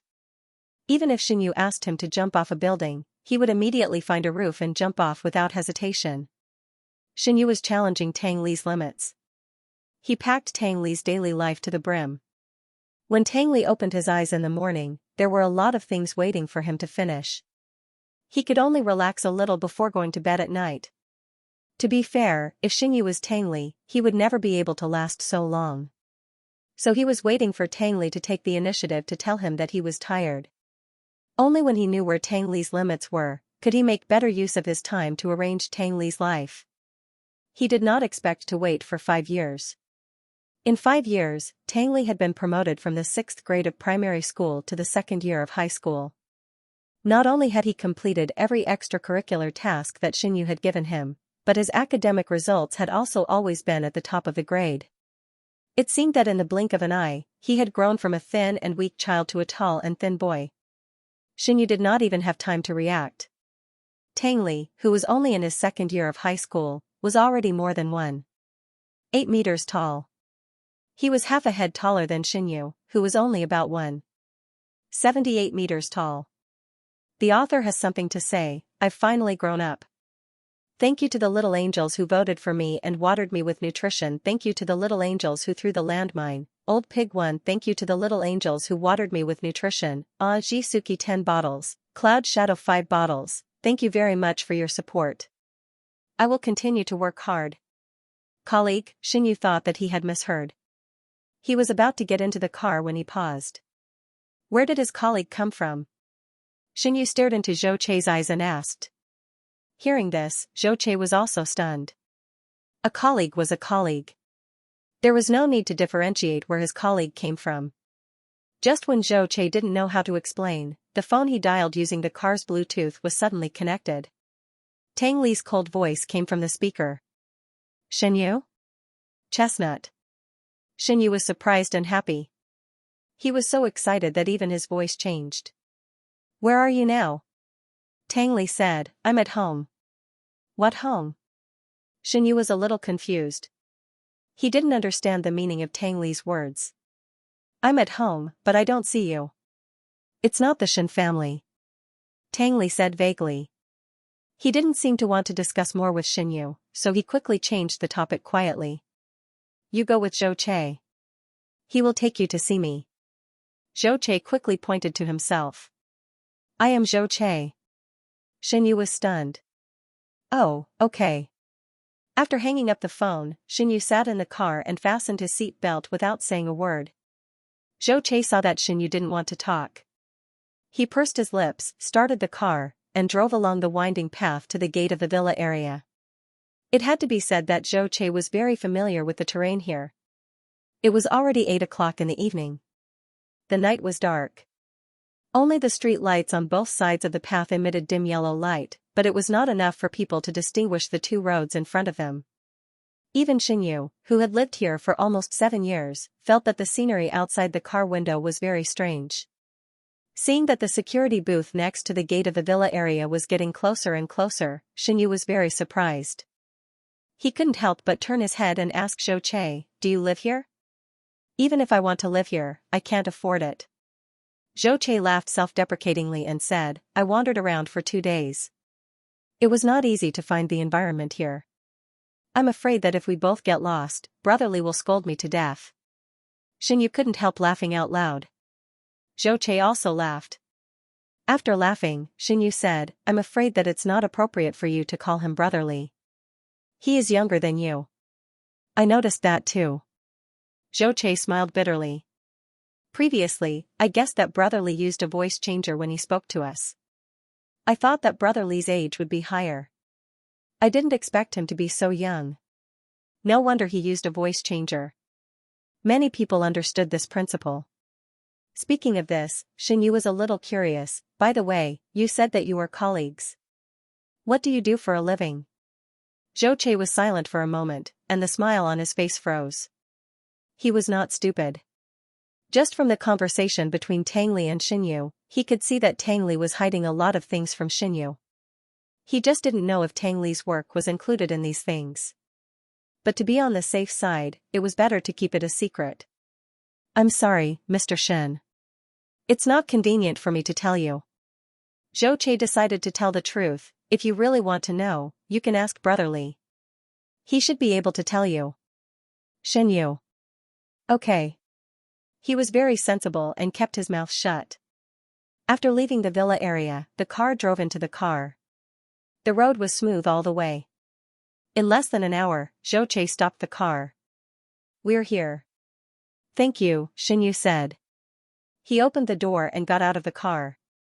What entered his eyes was a quiet lake. Under the silver-gray moonlight, it glowed coldly like stars. He staggered forward 2 steps and held onto a tree on his right. Fortunately, the summer night was not cold. A cool breeze blew in his face, carrying the smell of the lake. The car lights behind flashed twice quickly, and then it was dark. Zhou Che sat quietly in the car like an invisible person with no sense of existence. Shen Yu looked around but did not see Tang Li.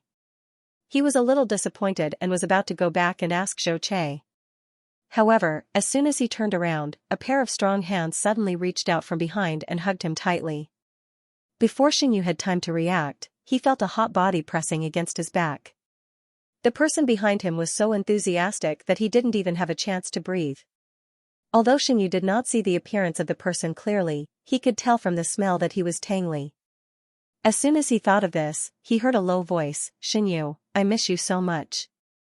It was a very familiar voice. It appeared in Shen Yu's dreams almost every night. Tang Li hugged Shen Yu tightly, like a sad child holding a lost toy. He wanted to hold Shen Yu like this for a lifetime and never let go. Shen Yu did not struggle. He just quietly leaned in Tang Li's arms. The surroundings were unusually quiet. It was as if they could hear the sound of air flowing quietly.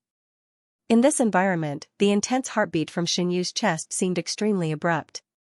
Thump, thump, thump, it seemed that the heartbeat would jump out of his throat in the next second. I heard your heartbeat, Tang Li suddenly said.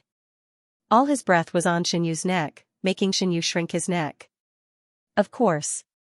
Shen Yu was fine again. He was angry and funny at the same time. If my heart doesn't beat, then I'm a dead man. As he spoke, Shen Yu realized that Zhou Che was still watching not far away, so he hurriedly broke free from Tang Li's arms, turned to face Tang Li, and said apologetically and angrily, I'm sorry, I didn't help.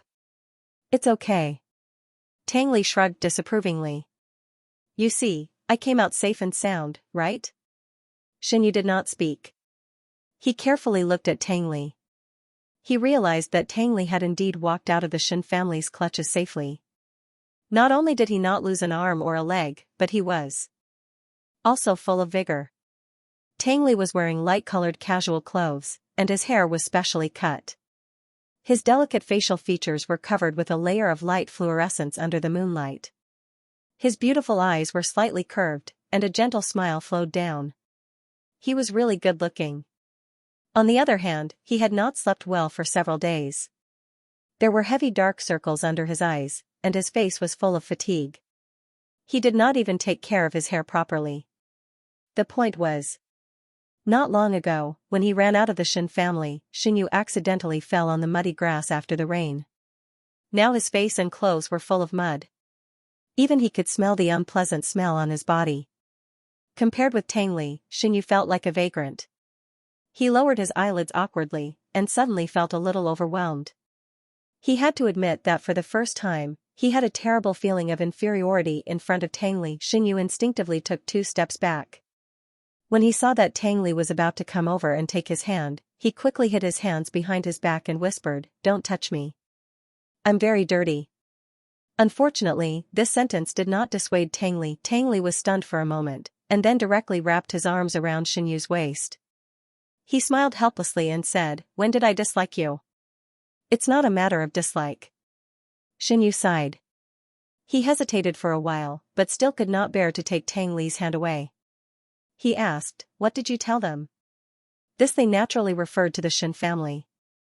It's a long story, Tang Li said, let's go to the hotel first. You take a shower and change your clothes. I'll tell you slowly. Shen Yu nodded and said, Okay.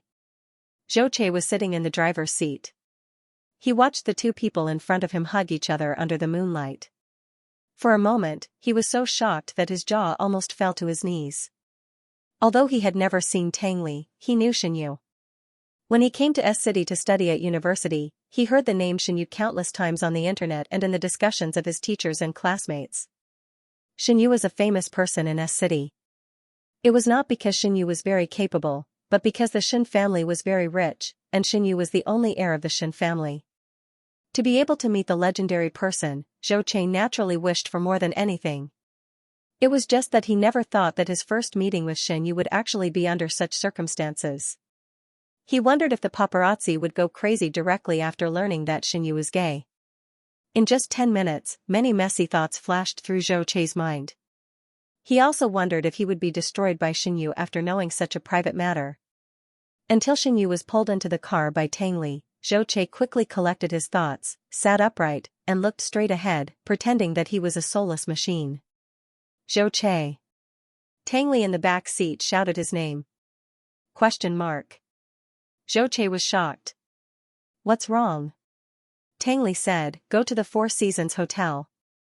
Okay. Zhou Che was more certain of his guess, and at the same time, he had to admire the straightforwardness of these two people. They had gone through so much to meet each other, but in the end, they went straight to the hotel after less than 10 minutes and expressed their longing for each other through actions. Xianxia and Tang Li did not know that Zhou Che's thoughts had already drifted to the Pacific Ocean. On the way to the hotel, Xianxia was so tired that he fell asleep. Tang Li reached out and held Xianxia's head, gently letting him lean on his shoulder. Xianxia did not fall asleep. Almost at the moment when Tang Li withdrew his hand, he opened his eyes. His sleepy eyes were habitually vigilant. It's me. Tang Li touched Xianxia's face, and there was a hint of heartache in his words. He whispered in Xianxia's ear, go to sleep. I'll wake you up later. Hearing Tang Li's voice, Xianxia suddenly relaxed. Oh. Xianxia said in a daze, I'm so tired. Remember to wake me up. With that, Xianxia subconsciously rubbed his cheek on Tang Li's shoulder twice, and soon fell asleep. Tang Li was not in a hurry to put down his hand, but continued to stroke Xianxia's face. His eyes were particularly gentle, as if he was stroking a particularly favorite treasure, and was reluctant to let go. 20 minutes later, Zhou Che parked the car outside the hotel. Brotherly Shu Zhou Che, who turned around, saw that Xianxia had fallen asleep on Tang Li's shoulder. His voice stopped abruptly, and he quickly turned back. Keep driving. Tang Li's voice came from behind, drive along this road, and wait for him to wake up. The author has something to say. Thank you to the little angels who voted for me and irrigated me with nutrition. Thank you to the little angels who threw the landmine, 1 Qing Lin. Thank you to the little angels who irrigated me with nutrition, 20 bottles of Xuandu, 3 bottles of Desert Eagle, 1 bottle of Fei Fei. Thank you very much for your support. I will continue to work hard. When Xianxia woke up, it seemed like a long time had passed. The car was still moving forward. He didn't know where the destination was. The car was very quiet, as if he couldn't even hear the sound of breathing. Xianxia blinked and raised his head, only to find that there was a hand under his neck. He was stunned for a moment and realized that it was Tang Li's hand. Are you awake? Tang Li's voice sounded in his ears. Yes. Xianxia sat up and rubbed his neck a little blankly. It was not as sore as he imagined. It should be because Tang Li was holding him with his hand. Xianxia was stunned for a while, then turned to look at Tang Li. What time is it? How long have I slept? Tang Li leaned slightly to one side, his right hand resting on the back of the chair. His posture looked a little awkward. He probably didn't feel good. Not long. Tang Li smiled. His dark eyes stared at Xianxia in the dim light. His arm behind Xianxia never intended to be put down. Xianxia took out his mobile phone and looked at the time. Only half an hour had passed. It was indeed not long. Xianxia breathed a sigh of relief. Soon, his attention fell on Tang Li's arm. What's wrong with your hand? It's a little numb. Tang Li smiled disapprovingly. It's okay. Xianxia thought that he had slept for half an hour, and Tang Li had held him motionlessly for half an hour. For a moment, he felt sour in his heart. He was touched by Tang Li's considerate behavior, but he was also annoyed that he had fallen asleep on the road when he finally saw Tang Li. "You should have woken me up." Xinyu sighed and asked, "Haven't we arrived at the hotel yet?" Tang Li looked at Zhou Che in front of him. "It should be soon." He was not sure. Hearing this, Zhou Che hurriedly echoed, "We'll be there soon. Let me turn around in front and drive for another kilometer." Xinyu was silent for a moment and said, "Are we going around in circles?" "No, Brother Zhou went the wrong way." Tang Li replied immediately and poured a big pot on Zhou Che's head without changing his expression. "Brother Zhou, remember to pay attention to the road next time you drive." Zhou Che, he wanted so badly to say it out loud. "Isn't it your Tang Li that made me drive straight ahead? How did it turn into me going on an errand now?" However, after meeting Tang Li's cold gaze in the rearview mirror, Zhou Che subconsciously swallowed his saliva and swallowed all his words. 10 minutes later, the car stopped in front of the hotel. Tang Li got out of the car first. He opened the door for Xinyu and helped him get out. Then he turned around and leaned close to the driver's window. He whispered to Zhou Che to help him buy a set of clothes for Xinyu. In fact, strictly speaking, Zhou Che was Tang Li's immediate superior. It was just that since Tang Li joined their team, he often occupied a leadership position. As the big boss, Zhou Che treated Tang Li's words as an imperial edict. Over time, the employees in the company regarded Tang Li as half a boss. As for the real big boss, Zhou Che, acting as Tang Li's chauffeur, it had long been a common occurrence. There were even many people who privately discussed whether Zhou Che liked Tang Li. After all, his words and actions were very similar to Tang Li's dog. Of course, as the person involved, Zhou Che did not know that the story of his and Tang Li's love and hatred had been spread out 800 times. He carefully remembered Tang Li's instructions, nodded like he was pounding garlic, and said, okay, I'll go now." Tang Li patted Zhou Che's shoulder and said sincerely, "Thank you, Brother Zhou." Zhou Che waved his hand and said, "You're welcome, Brother Li." Then, both of them fell into silence. Tang Li rubbed his nose and said rather embarrassedly, "You can just call me by my name." Zhou Che said, "Okay, Tang Li." After that, Zhou Che looked at Tang Li's face, which was obviously much younger and more handsome than his. In an instant, his heart was filled with tears. It was really frustrating to compare oneself to others. Xinyu stood behind Tang Li and vaguely heard the conversation between Tang Li and Zhou Che. The doubts in his heart grew heavier and heavier, but he did not say anything in the end. He was helped into the hotel by Tang Li. Originally, Tang Li wanted to carry Xinyu in, but Xinyu decisively refused. "You're still young." Xinyu habitually used this excuse to brush off Tang Li. Tang Li was very dissatisfied. He gently squeezed Xinyu's palm and said, "I've grown up." Xinyu laughed and said, "You're not an adult yet. There's still more than a year left.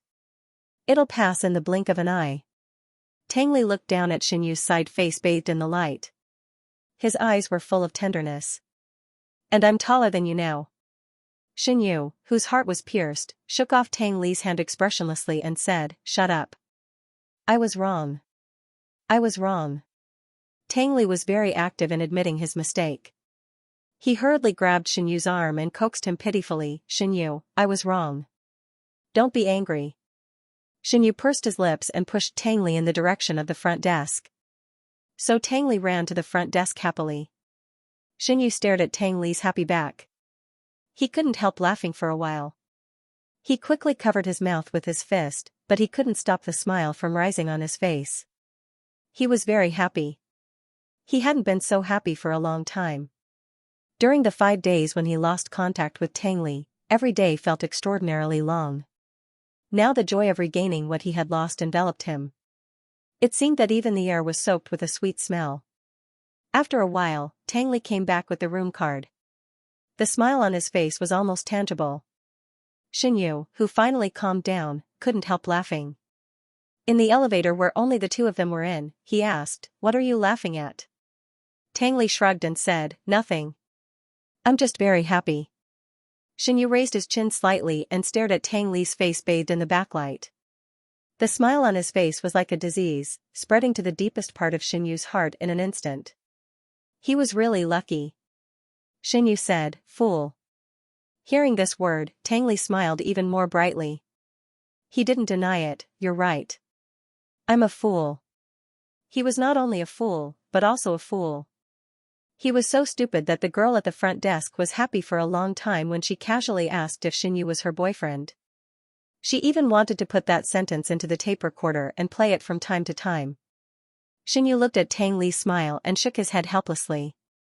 After arriving at the room, Xianxia rushed straight into the bathroom. The bright light shone on the mirror, making it spotless. The mirror clearly reflected his disheveled appearance. His hair was disheveled, his cheeks were pale, and the dark circles under his eyes looked as if he had put on a ball of eyeshadow. His clothes were dirty and wrinkled, and there was an unpleasant smell coming from him. He didn't know if Tang Li had smelled the smell on him when he fell asleep in Tang Li's arms in the car. When he thought that Tang Li had been immersed in this strange smell for half an hour, Xianxia felt uncomfortable all over.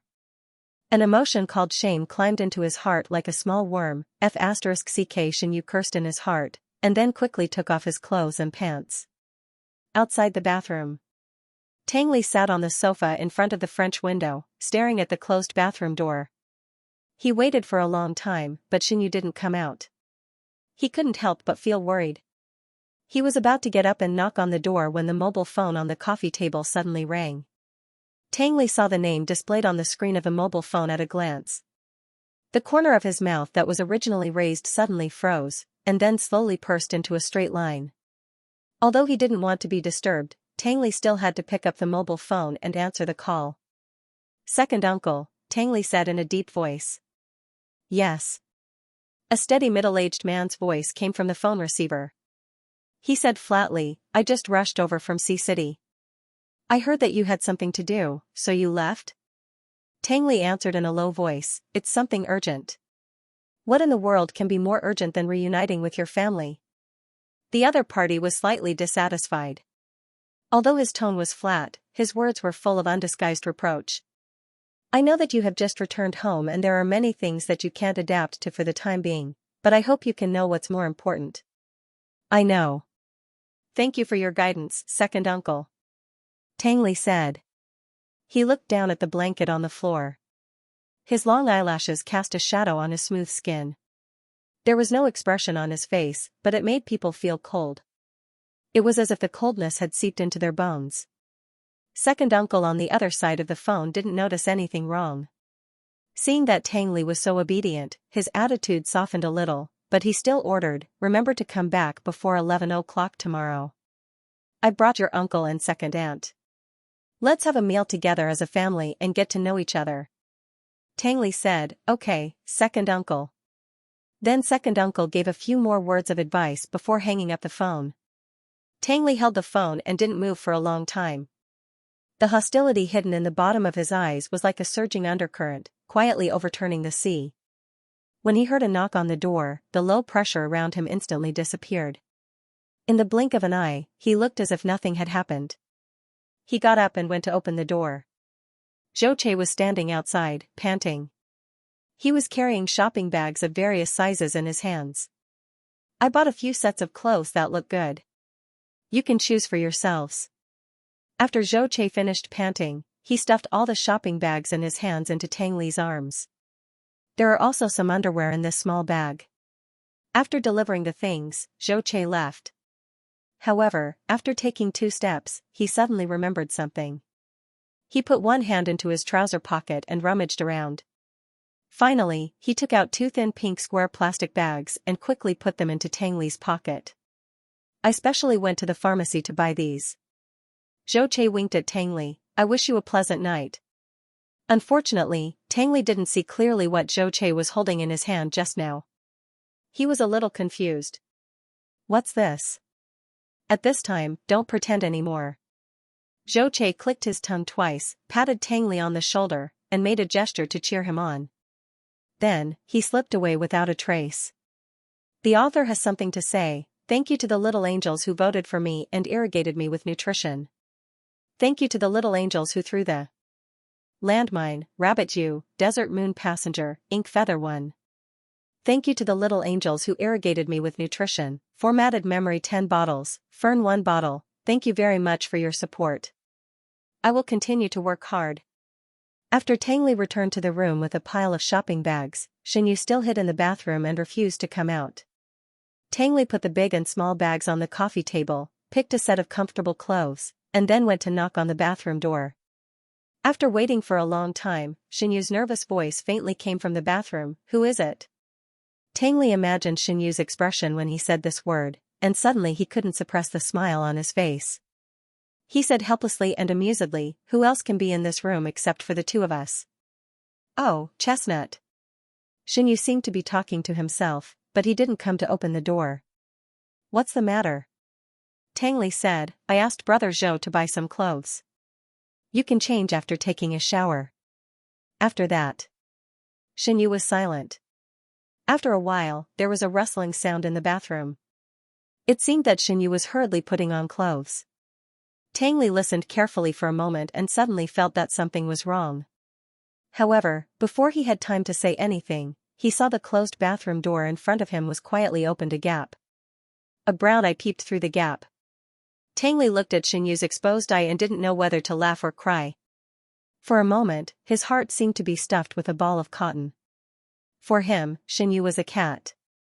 A cat that bared its fangs and brandished its claws. It tickled his heart and made him want to hold this cat, who hardly lost its temper, in his arms and never be separated from him again. In a few seconds, thousands of thoughts flashed through Tang Li's mind, but he suppressed them all. He smiled calmly on the surface and handed the clothes hanging on his arm to the gap in the door. "Try it on. If it doesn't fit, there are other sizes." "Thank you," Xinyu said gratefully. Then Xinyu stepped back from the door.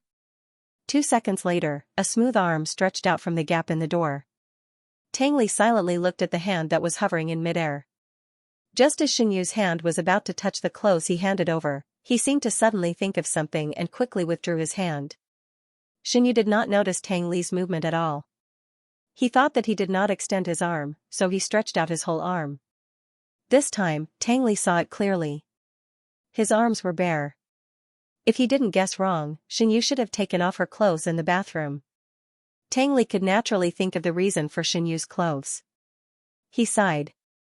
He didn't know why, but he actually blamed Xinyu for treating him like a child. No, to be more precise, the resentment in his heart had never disappeared. Although he could be independent now, in Xinyu's heart, he had always been the 10-year-old when he first came to the Xin family. Therefore, even if he encountered a problem, Xinyu would not choose to ask him for help in the first place. Tang Li endured for a long time, but in the end, he couldn't bear it anymore. He stuffed the clothes into Xinyu's hand and grabbed the bathroom door before Xinyu took back her hand. "Tang Li! What are you doing?" Accompanied by Xinyu's panicked scolding, Tang Li opened the bathroom door with a strong attitude. The first thing that came into view was the fair and flawless body that he had imagined. Under the bright light, it could be described as a piece of shining white. But soon, Xinyu barely covered her body with her clothes. "Did I let you in? Get out." Xinyu's face was full of anger after being embarrassed. He kept raising his voice and shouted at Tang Li with a red face, "Get out." Tang Li only spat out one word, and then he was stuck. He stared at Xinyu in a daze. At this moment, he only felt a familiar impulse that seemed to run rampant and drown him in an instant. The reason why it was familiar was that he had been awakened from his dreams by this impulse for countless mornings. And in his dreams, it was all about Xinyu. Xinyu with a smile, Xinyu with a slight frown, Xinyu with a slight sigh, and Xinyu with a gentle sob. At this moment, Xinyu was standing in front of him alive, but Xinyu was burning with anger. Tang Li felt that he was going crazy. He was going crazy because of Xinyu's torture. "I just came in to take the clothes. I'll leave after taking them." Tang Li forced himself to look away from Xinyu. He searched in the bathroom for a while and saw Xinyu's clothes hanging on the drying rack. Xinyu had washed the parts of the clothes that were stained with dirt. Unfortunately, he didn't wash them. Obviously, they were not clean. There was a hair dryer that had been turned on next to him. Xinyu noticed Tang Li's gaze, and suddenly his face was so angry that it seemed to bleed. He hurried forward and wanted to take the clothes away. "There's something dirty on my clothes, so I wanted to wash them." Before he could finish his sentence, a hand snatched his clothes away. Xianyu was stunned and looked at Tang Li with a red face. Tang Li looked away from Xianyu with a slightly uncomfortable look. Then he forced a smile and said, "Take a shower quickly. I'll help you wash the clothes." After that, Tang Li turned and walked out of the bathroom. His pace was so fast that it seemed that something was chasing after him. Bang! Tang Li closed the bathroom door.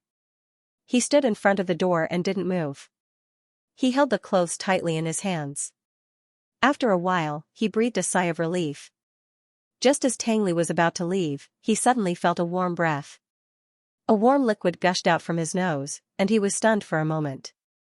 He reached out and gently wiped the liquid in front of his nose. He put down his hand and took a look. It was a dazzling scarlet color. He had a nosebleed. Tang Li, he walked to the coffee table and pulled 2 pieces of tissue to wipe the blood in front of his nose. Then he called the room service as if nothing had happened. It didn't take long for the hotel staff to knock on the door. Tang Li handed Xianyu's clothes to the staff and carefully told the staff to wash and dry the clothes. Then he closed the door and sat on the sofa. He waited like this for an hour. The clothes bought by Zhou Che were just right for Xianyu. After taking a shower, Xianyu was refreshed and in a good mood. Walking out of the bathroom, Xianyu immediately saw the small paper ball stuffed in Tang Li's nostril. He couldn't help but worry and staggered over. "What's wrong with your nose? Are you hurt?" Tang Li tilted his head to avoid Xianyu's outstretched hand and said with an embarrassed expression, "It's nothing. I accidentally bumped into it." Xianyu asked, "Did your nose bleed?" "No." Tang Li subconsciously denied, "There's no blood." Xianyu obviously didn't believe him. "Then why are you stuffing your nose with a paper ball?"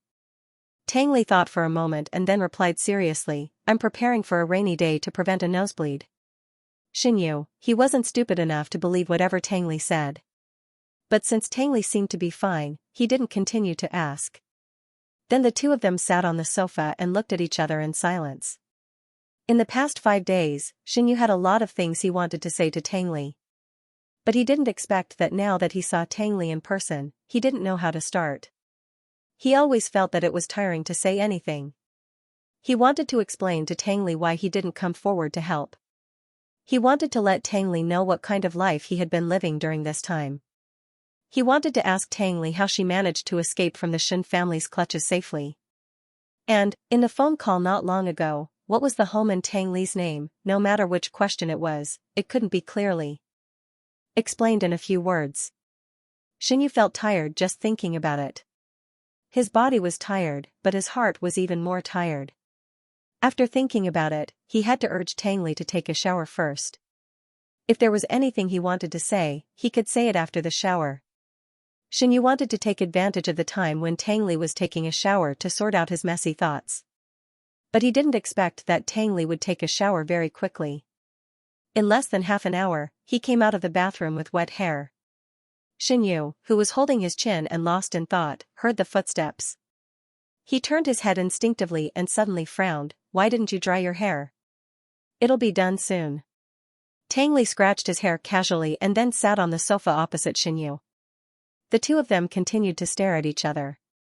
In the end, Xianyu sighed softly and said, "Go to the bathroom and take out the hairdryer." "Okay." Tang Li, who received the order, ran away quickly. There was no seat near the sofa, so Xianyu asked Tang Li to sit on the bed. He sat cross-legged behind Tang Li and turned on the hairdryer. In the warm breeze, he slowly ran his fingers through Tang Li's hair. For a moment, only the sound of the wind could be heard in the quiet room. They didn't speak. A warm feeling spread in the air. Xianyu looked at the back of Tang Li's black head and broad back. He felt a lot of emotions in his heart. The two of them spoke almost at the same time, but they also kept quiet at the same time. Xianyu stopped running his fingers through Tang Li's hair. He wanted to wait for Tang Li to continue speaking. But after waiting for a whole minute, he didn't hear any movement from Tang Li. So Xianyu smiled and said, "What do you want to say?" "A very important thing." Tang Li lowered his voice as if it was drowned in the constant wind. Xianyu almost didn't hear what Tang Li was saying. He turned off the hairdryer. In an instant, the room was so quiet that you could hear a pin drop. "Go ahead." Xinyu said in a calm tone, what important thing? In fact, when Xinyu said this sentence, he vaguely realized something, but he still had a little fantasy in his heart, hoping that those thoughts were just the product of his imagination. However, Tang Li easily shattered his hope. Xinyu heard Tang Li say, I went home. Which home? The Tang family. Xinyu wanted to laugh, but he found that he couldn't laugh at all. He even felt like crying. His heart was very sour and very uncomfortable. He spent a lot of effort to force himself to calm down. When did this happen? Not long ago. Tang Li said like this. Xinyu knew that Tang Li didn't want to answer his question. If it was in the past, if Tang Li didn't want to say, he wouldn't ask anymore. But now, he seemed to be unable to control his emotions. Before his brain could react, he had already spoken. How long ago was not long ago? The author has something to say. Thank you to the little angels who voted for me. Thank you to the little angels who threw, land mine, V1. Thank you to the little angels who watered, nutrition, Tang Li Sheng 10 bottles, annoying rain 3 bottles, emotion 1 bottle. Thank you very much for your support. I will continue to work hard. Xinyu didn't know why he was so sad. He really wanted to calm himself down. But after struggling for a while, he couldn't calm down. The oppressive air turned into a huge invisible hand, mercilessly tightening Xinyu's neck. A sense of suffocation followed, depriving him of the remaining oxygen bit by bit. So much so that he had to open his mouth and breathe painfully like a dying fish. For some reason, even when he learned that Tang Li liked boys and had someone he liked, he didn't find it as hard to accept as he did now. At that time, the cabbage he worked hard to raise was eaten by a pig. This time, the cabbage took the initiative to run away. Yes, Tang Li chose to leave. In fact, Xinyu had expected that there would be such a day, and he was fully prepared to welcome the arrival of this day. However, at this moment, he felt that the truth was so cruel and unacceptable. Just when Xinyu thought that Tang Li would not answer him, he suddenly heard him say slowly, about a year ago, Tang Ming of the Tang family came to me and said that my grandfather was critically ill and hoped that my grandfather would return to his roots before he died. In the end, he added, 2 days ago, it was Tang Ming who took me away from Grandpa Shen. Hearing this, Xinyu was stunned. A weathered and sickly face gradually emerged in his blank mind. In Xinyu's impression, Tang Li's grandfather was always sick and skinny. He almost didn't look like a normal person. When Tang Li first came to the Shen family, Xinyu met with Tang Li's grandfather several times for the custody of Tang Li. Later, he asked Uncle Zhang to find a sanatorium for Tang Li's grandfather and gave Tang Li a sum of money. After that, he didn't pay attention to this matter anymore. If Tang Li hadn't suddenly mentioned it, Xinyu would have almost forgotten about the old man. And Tang Ming, what a familiar name.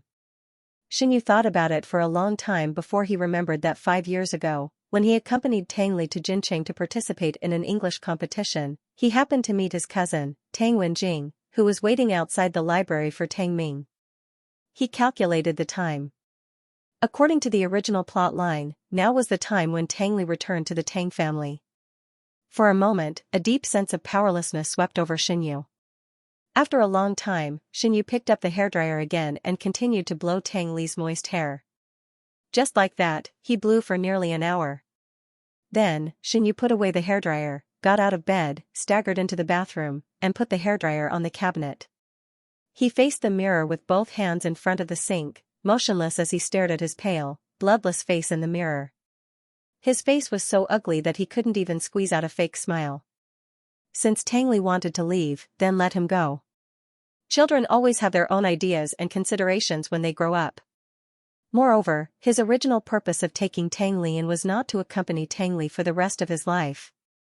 As long as Tang Li didn't hate him as much as in the original story, then his plan would be achieved. Xinyu kept comforting himself, but he didn't feel better at all.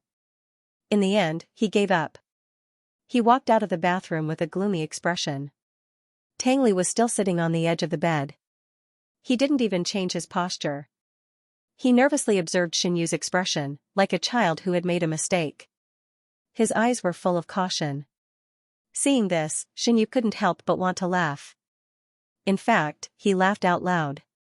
Then he held the back of the sofa and sat down.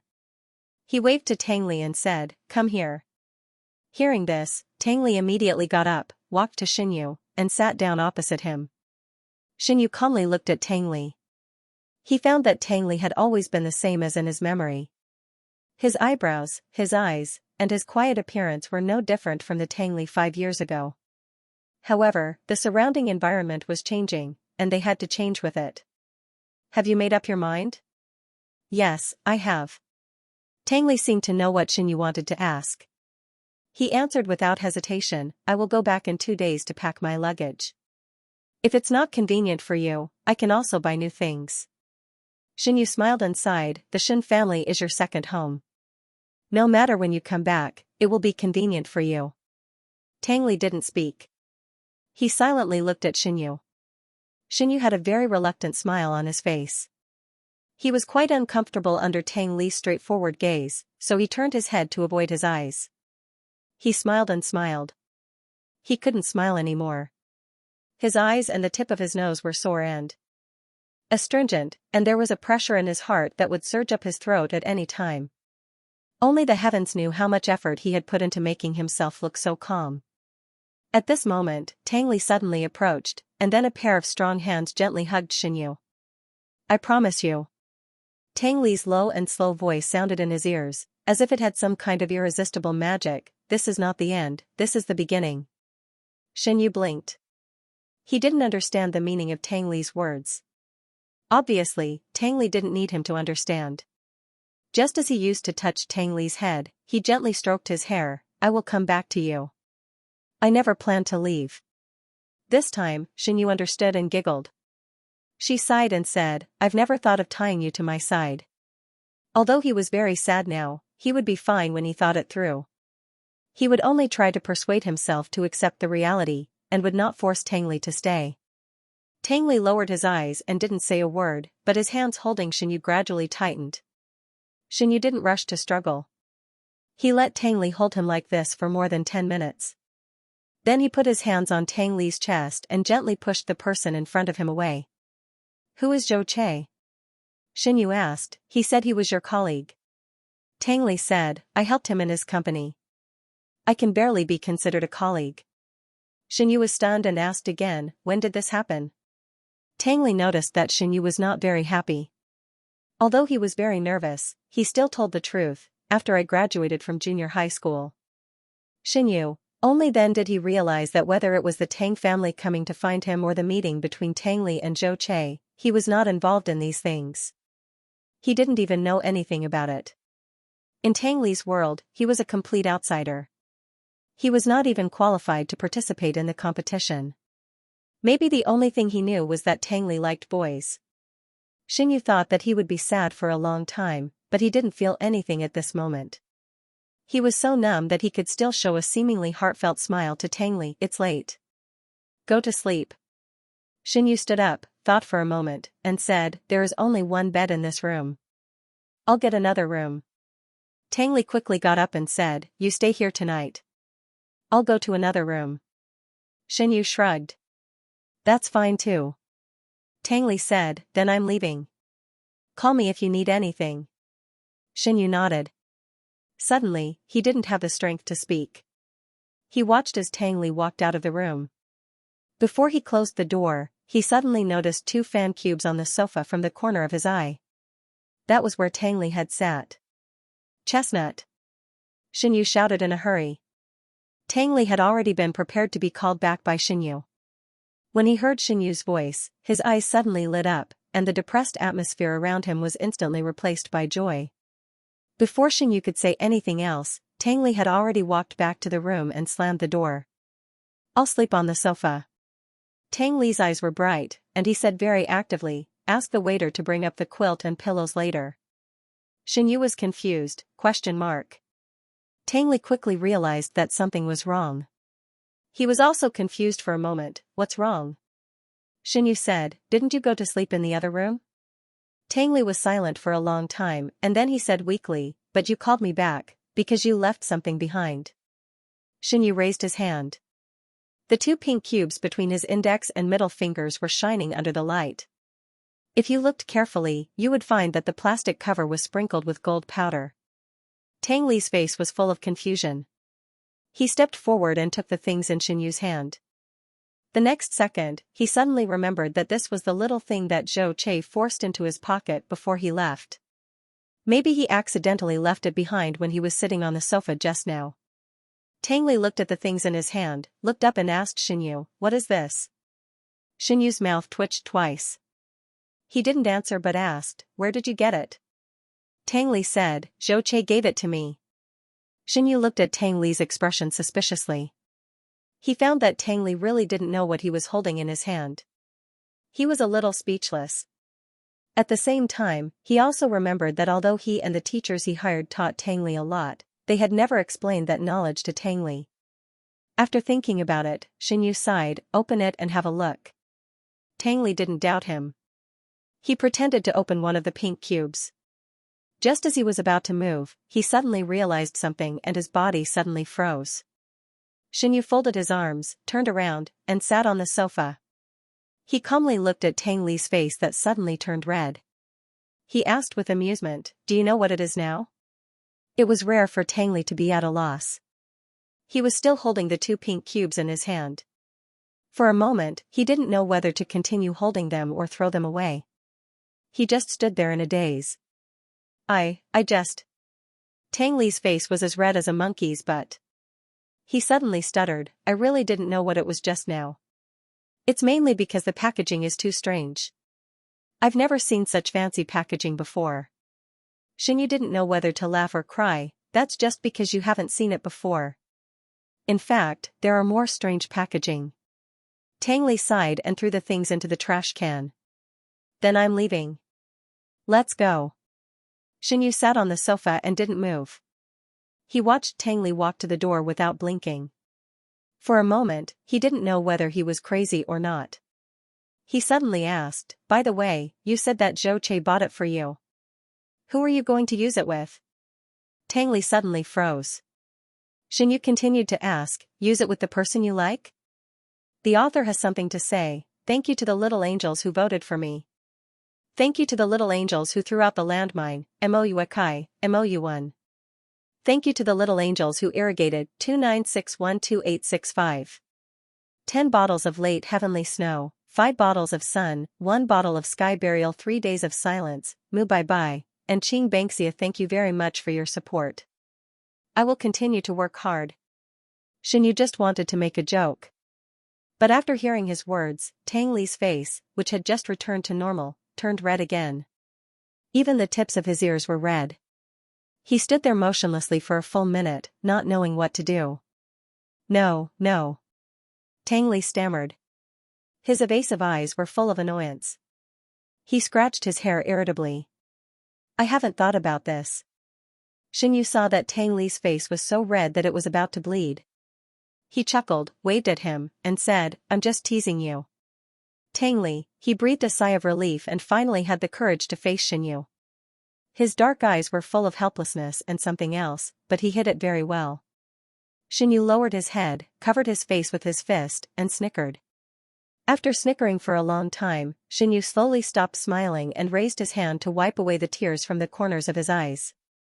He sighed and said, "You've grown up. It's time for you to understand something." He just didn't know if he would have a chance to see him get married and have children in the future. The hope was probably slim. After all, this little villain would never turn back when it came to love. "Go to sleep." Xianyu smiled at Tang Li. "Good night. See you tomorrow." The uneasiness on Tang Li's face gradually faded, and there was no more expression on his face. He looked at Xianyu without blinking. He opened his mouth as if he wanted to say something, but in the end, he didn't say a word. "Good night." After that, Tang Li left and closed the door. Behind him, there was a soft click. The room was completely quiet. Xianyu sat on the sofa for a while before he got up and walked to the bed. The next day, Xianyu was awakened by a gentle knock on the door. The person outside the door shouted loudly, "Mr. Shen, are you awake?" It was Zhou Che's voice. Xianyu got out of bed, got dressed, and staggered to open the door. When he opened the door, the first thing he saw was Zhou Che's extremely bright smile. "Good morning, Mr. Shen." Zhou Che raised his hands and showed Xianyu the lunchbox in his hands. Tangli said that you are not used to the breakfast in the hotel, so I bought some from a nearby restaurant. I don't know if it is to your liking. Xinyu was flattered. He quickly stepped aside and said, sorry to trouble you. Zhou Che grinned from ear to ear. It's no trouble at all. Xinyu stuck his head out and looked around the door. He could not help but feel a little disappointed when he did not see Tangli. He slowly closed the door and turned around to see that Zhou Che had already placed the food boxes and disposable bowls and chopsticks neatly on the dining table. Do you want to try it? Zhou Che said with interest. I often patronize that restaurant. It's an old shop. Business is booming. Xinyu pulled the corner of his mouth and said, okay. After sitting down, he asked Zhou Che, by the way, is Chestnut up yet?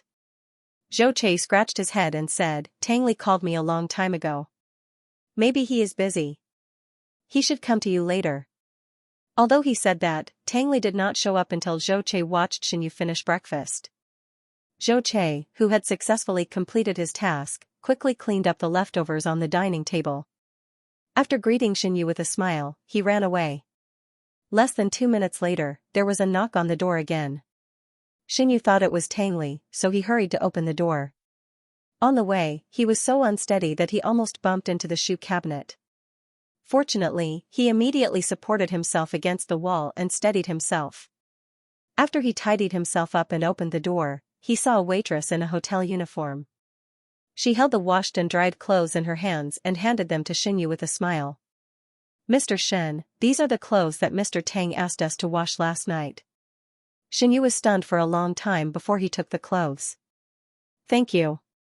You're welcome. After closing the door, Xinyu walked to the bed and threw the clothes on the bed. At this moment, he felt an inexplicable anger rushing to the top of his head. No matter how hard he tried, he could not suppress it. He thought of everything that had happened yesterday, and then he thought of everything that had happened just now. One thing after another, without exception, they were not laughing at his stupidity. He also said that Tangli was a fool. Perhaps in the eyes of Tangli and others, he was the real fool. Just to meet with Tangli, he did not hesitate to make himself so embarrassed. Xinyu took out his phone from under the quilt. The unlocked screen was full of missed calls, unread text messages, and unread WeChat messages. He directly entered WeChat and saw a small number 1 in front of the only dialog box pinned at the top. It was a message from Tangli, sorry, I have to go now. I'll contact you later. It was concise and comprehensive. So much so that Xinyu did not even understand the meaning of this sentence. What did have to go now mean, and when would it be later? Xinyu stared at the phone for a long time in a daze. In the end, he forced himself to suppress the idea of calling Tangli and only replied with one word, okay.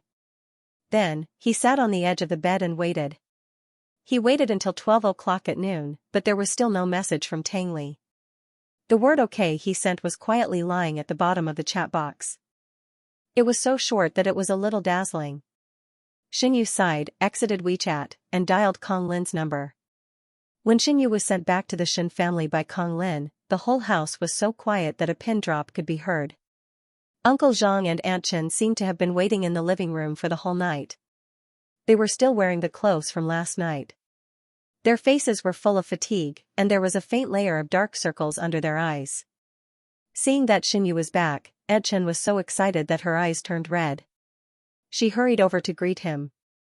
Sir, are you okay? Xinyu shook his head and said, I'm fine. After that, his eyes skipped Aunt Chen in front of him and cast on Uncle Zhang, who was approaching silently. Uncle Zhang, let's talk in the study. Uncle Zhang seemed to have guessed that Xinyu would say this, so he didn't look surprised at all. He nodded obediently and said, okay. Aunt Chen wanted to take Xinyu's crutches, but Xinyu refused. He walked slowly to the elevator, and Uncle Zhang followed behind him silently. When they arrived at the study, Xinyu went straight to the desk and sat down. Uncle Zhang came to the desk and could only stand straight. Xinyu didn't ask him to sit down, so he didn't dare to act rashly. Uncle Zhang. Xinyu said, my parents are gone, so you are half a person to me. I never thought that you would be the person my grandfather arranged to supervise me. I thought you wouldn't do this. Uncle Zhang lowered his head slightly and replied with a sigh, I'm sorry. But I don't want to hear you say those 3 words. Xinyu leaned back in the chair, and his cold eyes moved from Uncle Zhang to the gorgeous ceiling carved with complicated patterns. He said, "You can go. Since you are so obedient to my grandfather, then go and take care of him." In the end, he laughed at himself and said, "It's good that you don't have to worry about me." Uncle Zhang was stunned when he heard this, and he suddenly raised his head to look at Xinyu. "Sir." Uncle Zhang opened his mouth and said, Xinyu made a gesture and directly interrupted Uncle Zhang's unfinished words. "Sorry, I don't want to listen to your explanation." Uncle Zhang was silent for a long time. Finally, he said bitterly, "Okay. You can leave all the things at home to Aunt Chen, and leave the affairs of the 2 dessert shops to Kong Lin.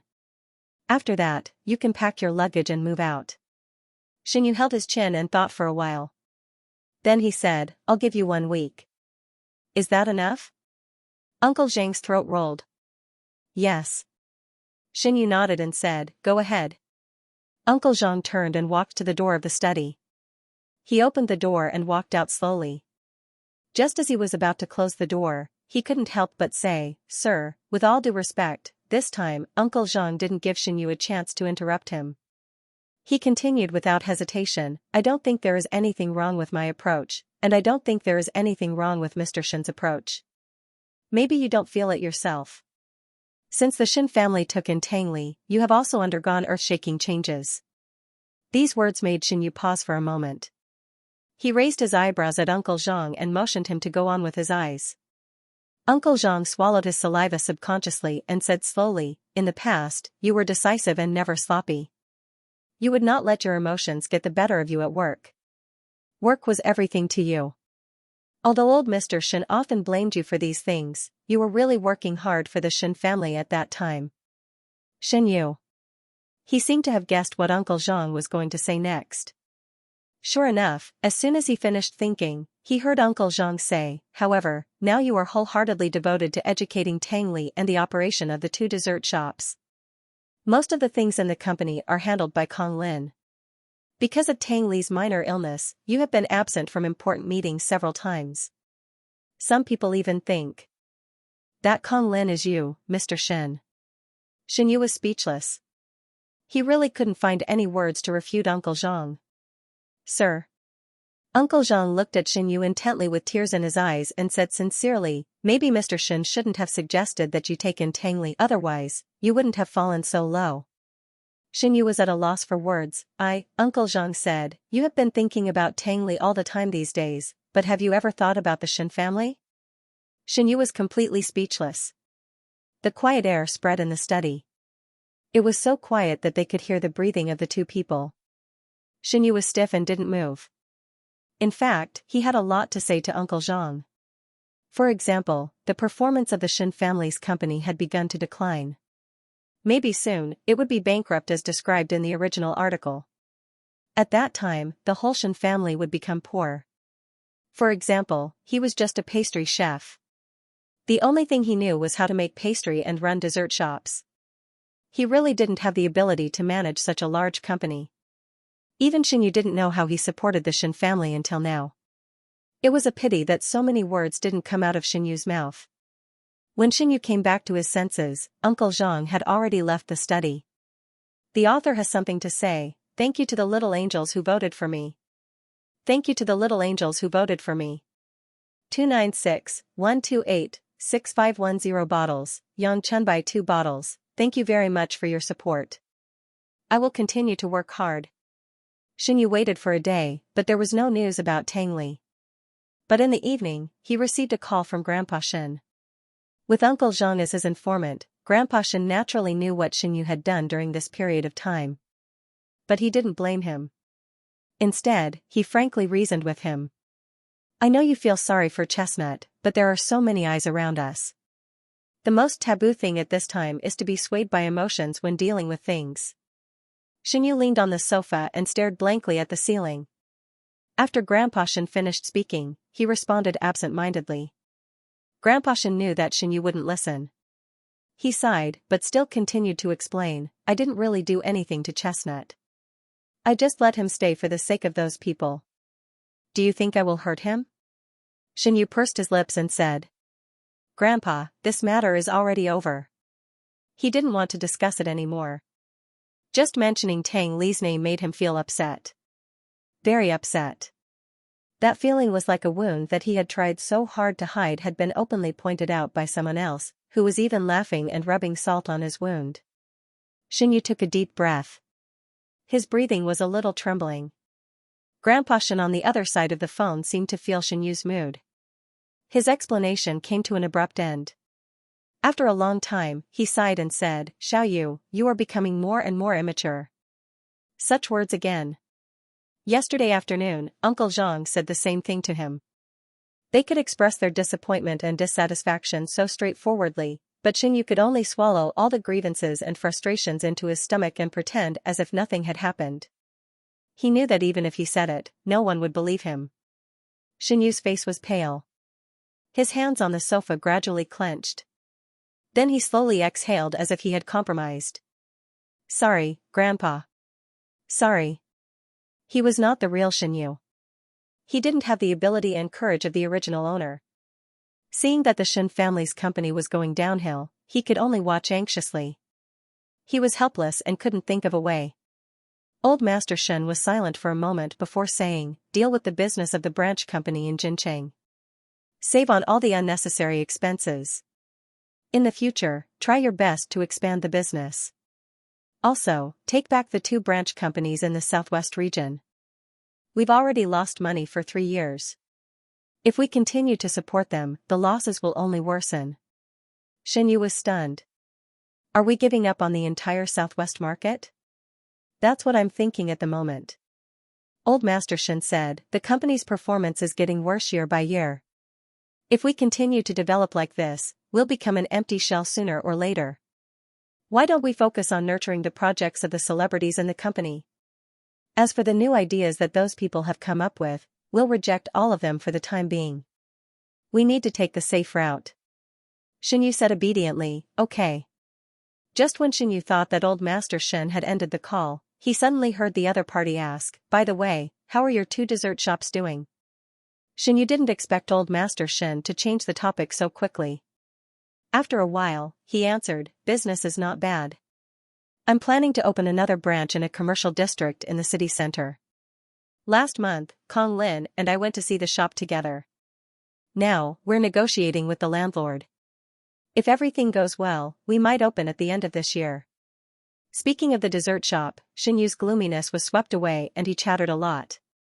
It wasn't until Xianyu slowly disappeared that he realized that Old Master Shen hadn't said a word. He had been listening to him quietly. Xianyu was a little embarrassed. "I'm sorry." "It's okay. I like to hear you talk about these things." Old Master Shen chuckled. "You're only so good when you talk about these things." Xianyu was speechless. "All right." Old Master Shen seemed to be joking. "When this side business of yours develops, we won't have to live on the streets in the future." "Okay." Xianyu closed his eyes. He felt very uncomfortable. The next afternoon, Xianyu finally received a call from Tang Li.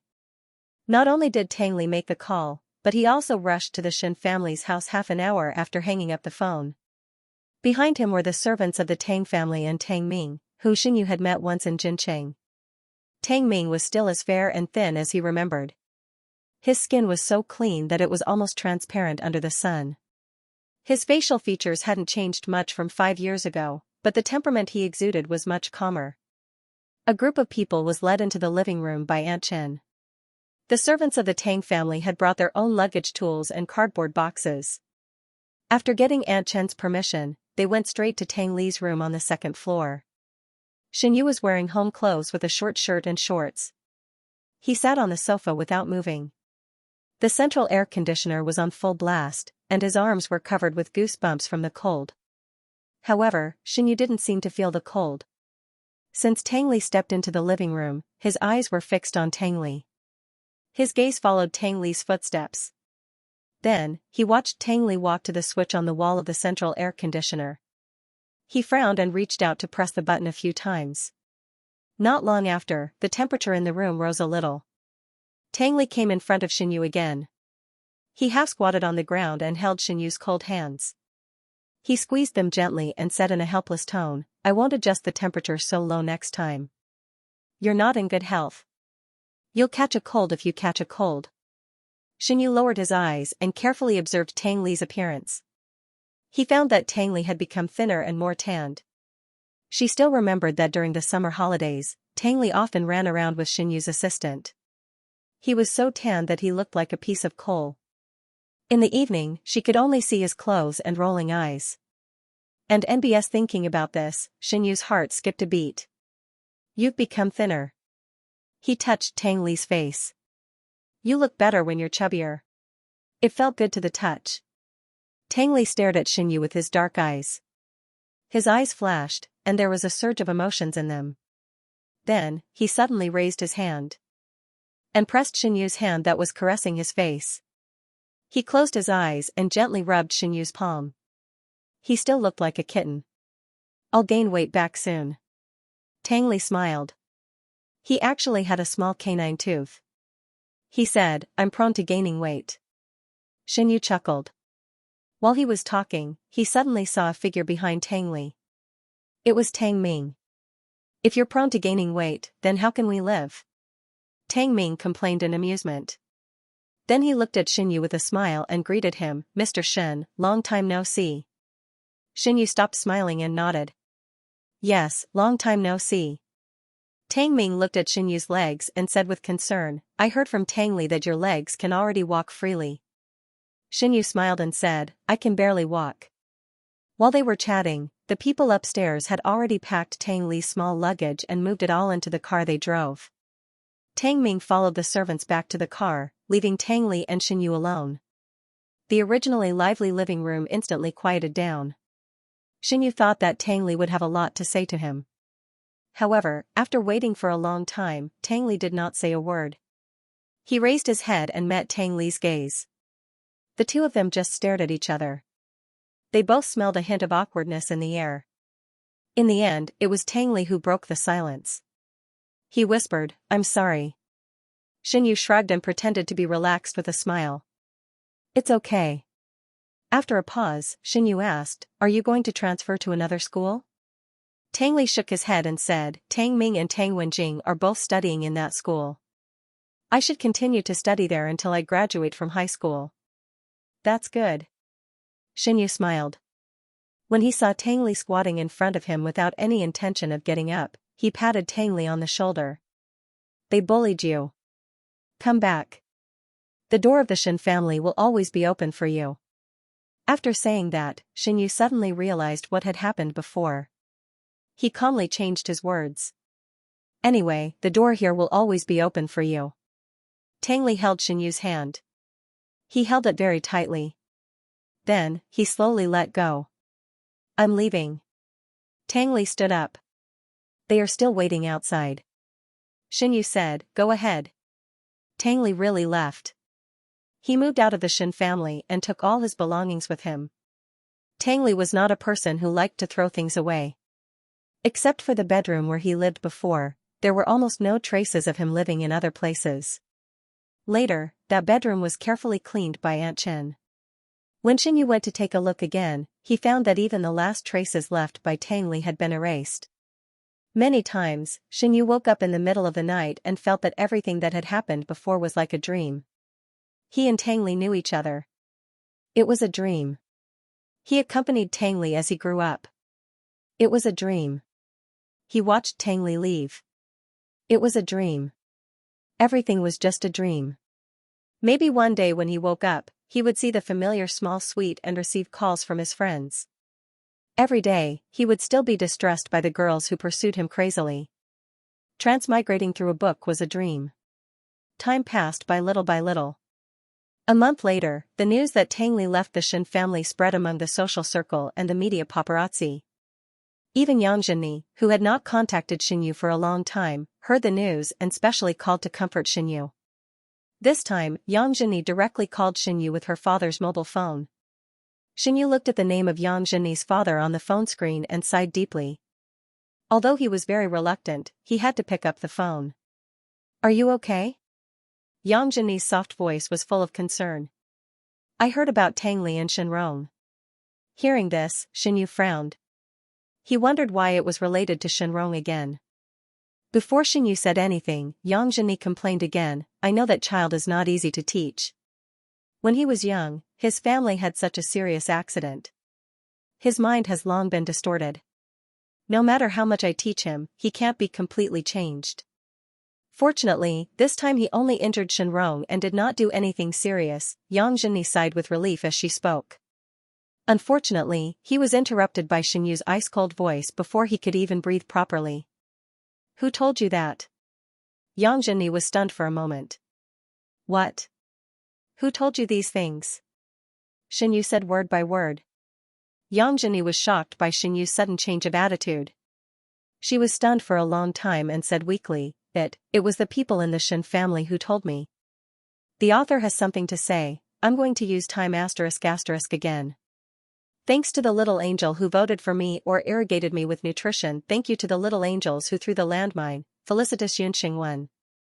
Thank you to the little angels who irrigated nameless 10 bottles, Fox who watched the golden snitch 5 bottles, Fence 3 bottles, Felicitas Yunxing 2 bottles. Thank you very much for your support. I will continue to work hard. The Shen family had always been petty. Xianyu had realized this when he transmigrated to this world. At that time, the original Xianyu had just been in a car accident. He was passive in rehabilitation and locked himself in his bedroom day and night. Because of this, the relatives of the Shen family often made sarcastic remarks behind his back. Although the outside world knew that Xianyu was the only legitimate heir of the Shen family, for a large family with many branches and leaves, this couldn't solve the problem of being surrounded by a group of vampires eyeing them covetously. For so many years, those people had sucked a lot of blood from the original Shen family. The original Xianyu and his parents worked hard in the front line, while they hid in the back and enjoyed themselves. Even if they did nothing every day, they could still get a piece of the Shen family's cake. Xianyu thought for a long time and had the idea of separating from the family. One afternoon, he told Old Master Shen about this idea. Xianyu thought that it would take some time to persuade Old Master Shen to accept his decision. Who knew that Old Master Shen would agree without hesitation after hearing his words? I'm old and can't do anything. You can do whatever you want. Old Master Shen said, It's because of the incident where Chestnut beat up Shenrong that I had no choice but to intervene. In fact, the person in charge of the Shen family is still you. Xianyu nodded in a low voice. Old Master Shen said again, Xiaoyu, are you still angry with me because of that incident? Hearing this, Xianyu was silent for a long time. Finally, he sighed and said, I'm angry with myself. I'm not capable enough to protect the people I want to protect. Now Chestnut doesn't need your protection. With the Tang family's protection, nothing will happen to him. Speaking of this, Old Master Shen hesitated for a moment and changed the topic to something he often talked about recently. You temporarily gave up the idea of getting married and having children because of Chestnut. Now that Chestnut has his own life, it's time for you to reconsider. Xianyu frowned. I don't have any feelings for Yang Zhenni. It's not necessarily Yang Zhenni, the same goes for the others. Grandpa Shen did not say anything. It was obvious that he was choked by Xianyu's stubborn words. After a while, he suddenly raised his voice and said forcefully, You asked me to wait until Chestnut is an adult, and I agreed. You asked me to separate from the family, and I agreed. You asked me not to introduce girls to you, and I also agreed. I have compromised so much, so why can't you think for me? Without waiting for Xianyu to speak, Grandpa Shen continued to speak furiously, Your father passed away early. You're the only grandson I have left. Is it so difficult for me to hug my great-grandson before I die? Xianyu gradually tightened his grip on his phone and remained silent. Then, he said weakly, Chestnut is not yet an adult. He is not yet 17. Old Master Shen was speechless. If Old Master Shen was not in good health, he would have vomited blood from anger. I don't care. You have to get married before I die. Old Master Shen gave him an ultimatum. As for the Shen family, you can separate from them. I'm too lazy to support those useless people. They can't make money, but they are good at annoying people. After that, Old Master Shen hung up the phone. Xianyu shook his head helplessly. He did not take Old Master Shen's exasperated words to heart. He called Kong Lin and a few of his company's confidants to discuss the separation of the Shen family. For the Shen family, it was not easy to separate from the family. After all, the entire Shen family had developed together for more than 100 years. The network of relationships was intertwined, and it was extremely complicated. If Xinyu directly cut off the Shen family, it would affect the interests of most people. He was afraid that those people would not let it go, just like when they lived in the Tangli. Xinyu thought about it and felt distressed. He had no choice but to call a few people who were close to him and expressed his intention to separate from the Shen family. He also promised that he would give them a big share of the profits. Those people readily agreed and then got busy. While Xinyu was busy with the separation and the opening of the branch, Old Master Shen was also very busy. However, Old Master Shen was busy choosing a partner for Xinyu. Every once in a while, Old Master Shen would call Xinyu's mobile phone and try to coax Xinyu to go to dinner. If Xinyu did not agree, Old Master Shen would use a trick that he had recently learned from somewhere, crying, making a fuss, and threatening to hang himself. He was so noisy that Xinyu had no choice but to agree to his request. After the beginning of winter, the time of night came very early. It was only 8 o'clock in the evening. The sky outside the floor-to-ceiling window was covered by the dark curtain of night. There was no starlight in the night sky. Only a lonely crescent moon hung in the sky, which was blocked by floating clouds from time to time. This restaurant was located in a prime location in the downtown area. Sitting by the floor-to-ceiling window, one could clearly see the bright lights of the street outside, as well as the people coming and going on the pedestrian street. The restaurant was very quiet. Other than the light music flowing in the air, there was almost no sound of people talking. Only the occasional sound of knives and forks clashing could be heard. Xinyu sat at the dining table. He had nothing to do, so he stared at the night scene outside the glass in a daze. The girl opposite him was charming and well-dressed. Her words and actions were full of the liveliness of a student. She seemed to be very interested in Xinyu. Her eyes kept wandering around Xinyu's face. "Why aren't you talking?" The girl put down her knife and fork. She raised her chin and complained. Hearing the voice, Xinyu turned his head. He pursed his lips and asked, "Are you full?" "No." The girl shook her head honestly. When she reacted, she was suddenly stunned. Then she said angrily, "How can you be like this? You don't talk. When you talk, you ask me if I'm full. Do you not like to get along with me that much?" In the end, the girl felt wronged. She sobbed and wiped her tears. For a moment, the customers at the next table who heard the voice looked over curiously. Seeing this, Xinyu's cold expression instantly cracked. He hurriedly pulled out 2 pieces of tissue and handed it to the girl. He said helplessly, "We're not suitable for each other. If we continue to get along with each other, it will only be a waste of each other's time." The girl took the tissue and casually wiped her face twice. Then she stared at Xinyu. After the girl threw away the tissue, Xinyu saw clearly that the girl's eyes were clean. There was no trace of tears. It turned out that she was just acting. "We've only been together for less than an hour. How do you know that we're not suitable for each other?" The girl pouted and said with grievance. He didn't know if it was Xinyu's illusion, but he actually felt that the girl's appearance was very similar to that of Tangli when he was a child. In the past, Tangli would also beg Xinyu for forgiveness when he made a mistake. Thinking of this, Xinyu's eyes unconsciously became gentle. "Our ages are not suitable." Perhaps because he thought of Tangli, Xinyu's mood was no longer as gloomy as before. He explained in a rare gentle voice, "If I knew that you were still a high school student, I definitely wouldn't have come." The girl was angry that she was being looked down upon. She frowned and said, "So what if I'm a high school student? I'm going to take the college entrance examination next year. Moreover, I'm already 18 years old. I'm an adult through and through." Xinyu smiled helplessly, "I'm 30 years old." The girl raised her chin, "I don't care. It's good to be a 30-year-old mature man. He knows how to take care of people. Unfortunately, a 30-year-old man like me doesn't know how to take care of people." After saying this, Xinyu stood up and picked up the coat that was draped over the back of the chair. He gestured to the waiter not far away and said to the girl, "Let's call it a day for tonight. I'll take you home." Although the girl was very reluctant, she finally compromised when faced with Xianyu's strong attitude. Xianyu led the girl out of the restaurant.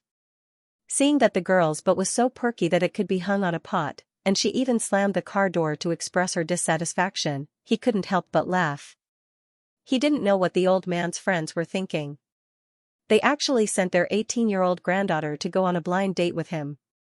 They even lied and said that the girl was in her early 20s and was about to graduate from college. Sigh, annoying. Xianyu sat in the front passenger seat. After fastening his seat belt, he frowned and asked the girl, "Where is your home?" The girl snorted and whispered an address.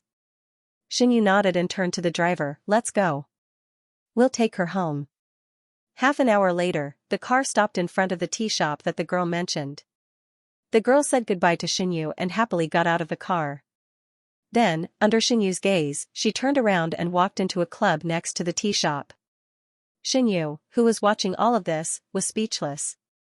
"What the hell?" Xianyu cursed under her breath and quickly asked the driver to stop the car. He opened the door and got out of the car in a hurry. He tried to catch up with the girl, but he was stopped by the club staff outside the door. "I'm sorry, sir. Do you have an appointment or are you looking for a friend inside?" The staff asked politely. "I'm looking for the girl who just went in." Xianyu replied, "She's my friend." Unexpectedly, the staff said, "Why don't you call her and ask her to come out? When she confirms your identity, we can let you in." Xianyu was surprised for a long time. Then, he pointed to the club and said, "How did she get in? I didn't see you check her identity." The staff said politely, "That lady is a member of our club. She often comes here, so we don't need to check her identity." Xianyu was speechless. Just as Xianyu took out his phone and was about to call the girl, he suddenly heard the girl say, "Xiaoyang, he's my boyfriend. Let him in." Xianyu looked over and saw the girl standing on the stairs leading to the club. She was holding a small bag in her hand. Her beautiful face was illuminated by the surrounding lights. She raised her eyebrows and smiled at Xianyu. She hooked her finger at him and said, "Come on, boyfriend. Why are you still standing there?" Xianyu put away his phone and stood there without moving. He said to the girl, "Come out quickly. I'll take you home." The girl said coquettishly, "Oh, it's still so early. I don't want to go home." The author has something to say. "Thank you to the little angels who voted for me. Thank you to the little angels who threw out the landmine, time, rain, tears, etc. Thank you to the little angels who watered the book, time, rain, 2 bottles. Thank you very much for your support. I will continue to work hard." At this moment, Xianyu even had an impulse to turn around and leave. However, considering that the girl followed him out for dinner, Xianyu suppressed the idea of leaving. He tried to reason with the girl, "I'll take you home first. After you go back, you can do whatever you want. I won't care where you want to go." The girl chuckled and tilted her head, "You're so troublesome. Why do I have to follow you around in such a big circle?" Xianyu frowned, pursed his lips, and fixed his eyes on the girl. The girl seemed to notice the impatience in Xianyu's eyes. She sighed heavily and compromised, "It's only 8 o'clock. Come in and sit with me for a while." Seeing that Xianyu didn't speak, the girl continued, "Although I don't know what kind of life you 30-year-old men live, I want you to see my living environment. If you can accept it, we can get along. If you can't accept it, I won't pester you." After that, she raised her eyebrows, "What do you think?" Xianyu was speechless. Therefore, the two people were in a stalemate for a long time under the strange gazes of the clubhouse staff. A cold wind blew, making Xianyu's hair stand on end. He shook his head helplessly. After saying hello to the driver waiting by the roadside, he followed the girl into the clubhouse. The girl was very happy. She circled around Xianyu like a happy bird. When they were led to the elevator by the staff, the girl raised her head and looked at Xianyu eagerly. She whispered, "By the way, can I ask you a question?" "No." When Xianyu answered, the girl asked, "Are you still in contact with Tangli?" "Xianyu." I said no. The girl curled her lips in disappointment and made a face at Xianyu's side profile. However, she still tactfully changed the topic. "The 4th floor has been booked. You can walk around as you please later. Of course, you can also follow me." After that, the girl pretended to be shy and winked at Xinyu with her right eye. Xinyu's face was expressionless and there was not the slightest fluctuation in his eyes. He looked at the girl as if he was looking at a soulless puppet. He coldly said, "I will only sit for a while and will leave soon." The smile on the girl's face froze in an instant. After a long while, she sighed faintly, "You're really a straight man. No wonder you haven't had a girlfriend even at this age." Xinyu remained silent. He turned a deaf ear to the girl's words. Soon, the elevator stopped on the 4th floor. The elevator door slowly opened, and a hall that was immersed in a dark blue color environment came into view. Soothing music flowed in the air, and there were not many people in the hall, but also not few. It should be a private party. She guessed that all the people here were acquaintances of the girl. The girl turned her head and smiled at Xinyu. She reached out and wanted to hold Xinyu's hand, but Xinyu nimbly avoided her. For a moment, the girl's expression was a little awkward. Not long after, she returned to normal. "Let's go." Xinyu nodded and walked out of the elevator with the girl. Who knew that after they walked a few steps, a few people recognized the girl's identity. They immediately swarmed over and chattered to the girl. "Xiaohui, didn't you say you weren't coming? Why are you here again?" The girl smiled and replied, "Xiaxia likes to be a sucker. How can I let go of the opportunity to treat him?" "Oh, Xiaxia is too strange."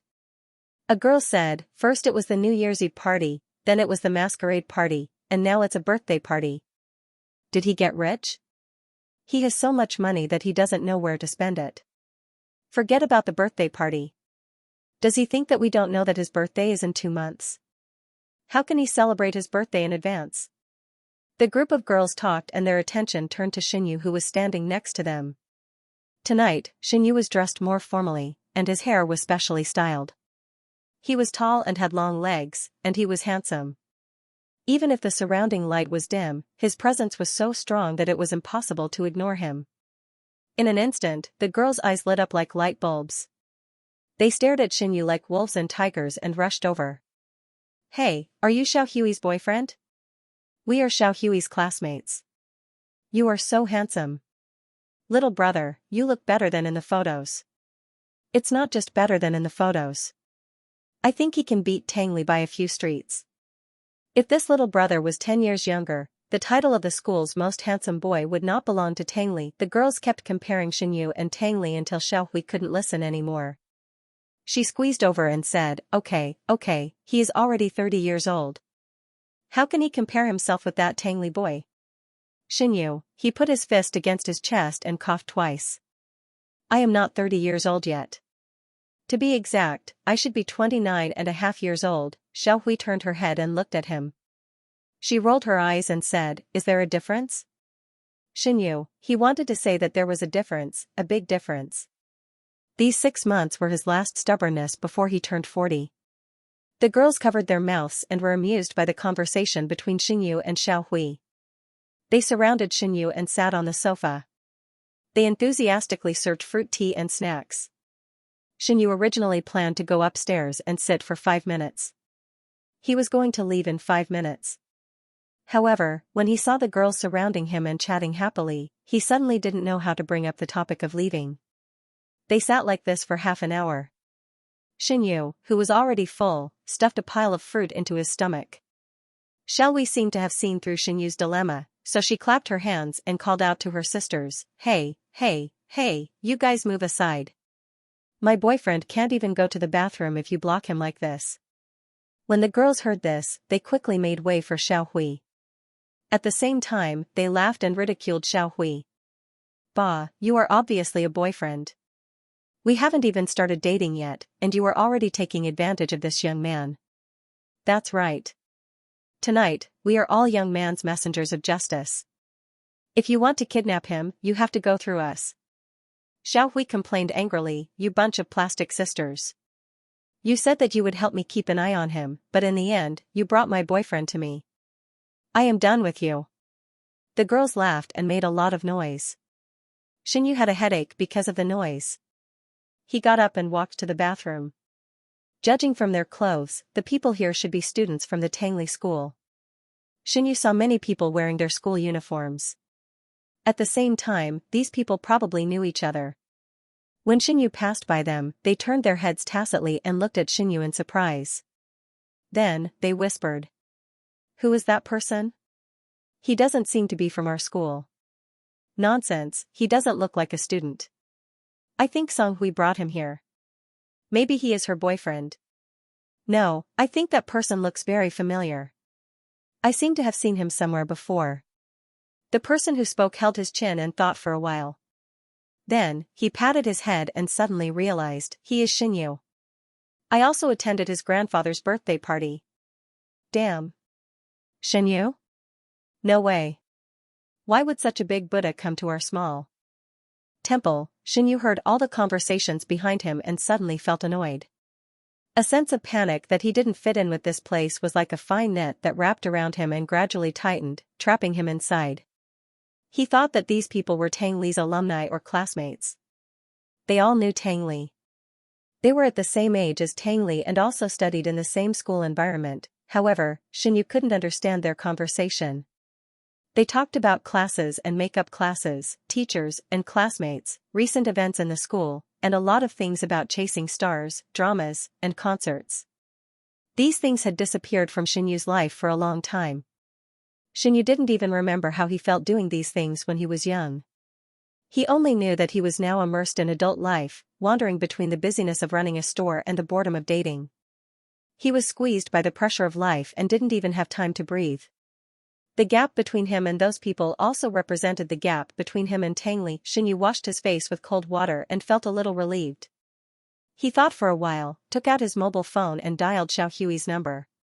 Xiao Hui quickly picked up the phone. "Brother Xinyu, what's the matter?" Xinyu said, "I'm leaving first. You can play by yourself. Be careful when you go home." Xiao Hui was surprised for a moment, and then joked, "Why are you in such a hurry to leave? Aren't you going to send me home? You're already 18 years old and have the ability to act independently. Even if there's a problem, I don't need to take responsibility." Xinyu paused before continuing, "And I think there's a big generation gap between us." Without giving Xiao Hui a chance to speak, Xinyu hung up the phone directly. He pulled 2 pieces of tissue to wipe the stains on his face and turned to leave the bathroom. Just as he was about to walk out of the door, he suddenly heard a very familiar voice coming from outside the half-open door. Almost instantly, Xinyu recognized that it was Tang Li who was talking. "Do you know how annoying you are? This is the last time I'm warning you. If there is a next time, don't blame me for being hostile." Before Tang Li's voice fell, another male voice sounded, "Chestnut, I really like you. Even my father knows about your existence. They also support me in pursuing you." "Shut up. Can you listen to me? My father said that you've just returned to the Tang family and your position is not stable yet. You've even been bullied by those bastards. If you're with me, I'll ask my father to protect you. My father can help you consolidate your position in the Tang family, but you have to promise me." The man's voice was almost humble. "You've just returned to the Tang family." This time, before he finished his words, other people's footsteps came from not far away. The boy immediately said, "Let's talk in the bathroom." Tang Li clicked his tongue impatiently. He was very reluctant, but he still followed the boy to the bathroom. Xinyu was stunned for a moment. After he reacted, he quickly hid in the cubicle. The author has something to say. "Thank you to the little angels who voted for me. Thank you to the little angels who threw out the landmine, tearful, etc. Thank you to the little angels who watered the book, Xianxia 1 bottle. Thank you very much for your support. I will continue to work hard." Although the bathroom here was not small, it was not so big that he could not tell if there was anyone in the cubicle. As long as he walked into the bathroom, he could basically see everything inside at a glance. Therefore, when Xinyu heard the footsteps of Tang Li and the boy getting closer and closer, he instinctively hid in the innermost cubicle. He pressed his body against the corner of the wall and tried to breathe as slowly as possible. After a while, Xinyu heard a click. It should be the sound of the bathroom door being locked. "Chestnut," the boy said. Tang Li interrupted him coldly, "Wait." The boy seemed to be quite confused. What's wrong?" However, Tang Li did not answer the boy. Instead, he walked straight to the cubicle and began to check the cubicles one by one. Xianyu hid in the innermost cubicle. In order not to attract attention, he deliberately left the cubicle door open. That was to say, as long as Tang Li completely pushed the cubicle door open, he would find him hiding in the corner awkwardly. Just imagining the scene of being discovered, Xianyu was so embarrassed that he wanted to crawl into a hole. He tried to shrink his body and minimize his presence. At the same time, he kept praying that Tang Li would not find him. It would be best if he turned around and left at this time. Unfortunately, God did not seem to hear his prayers.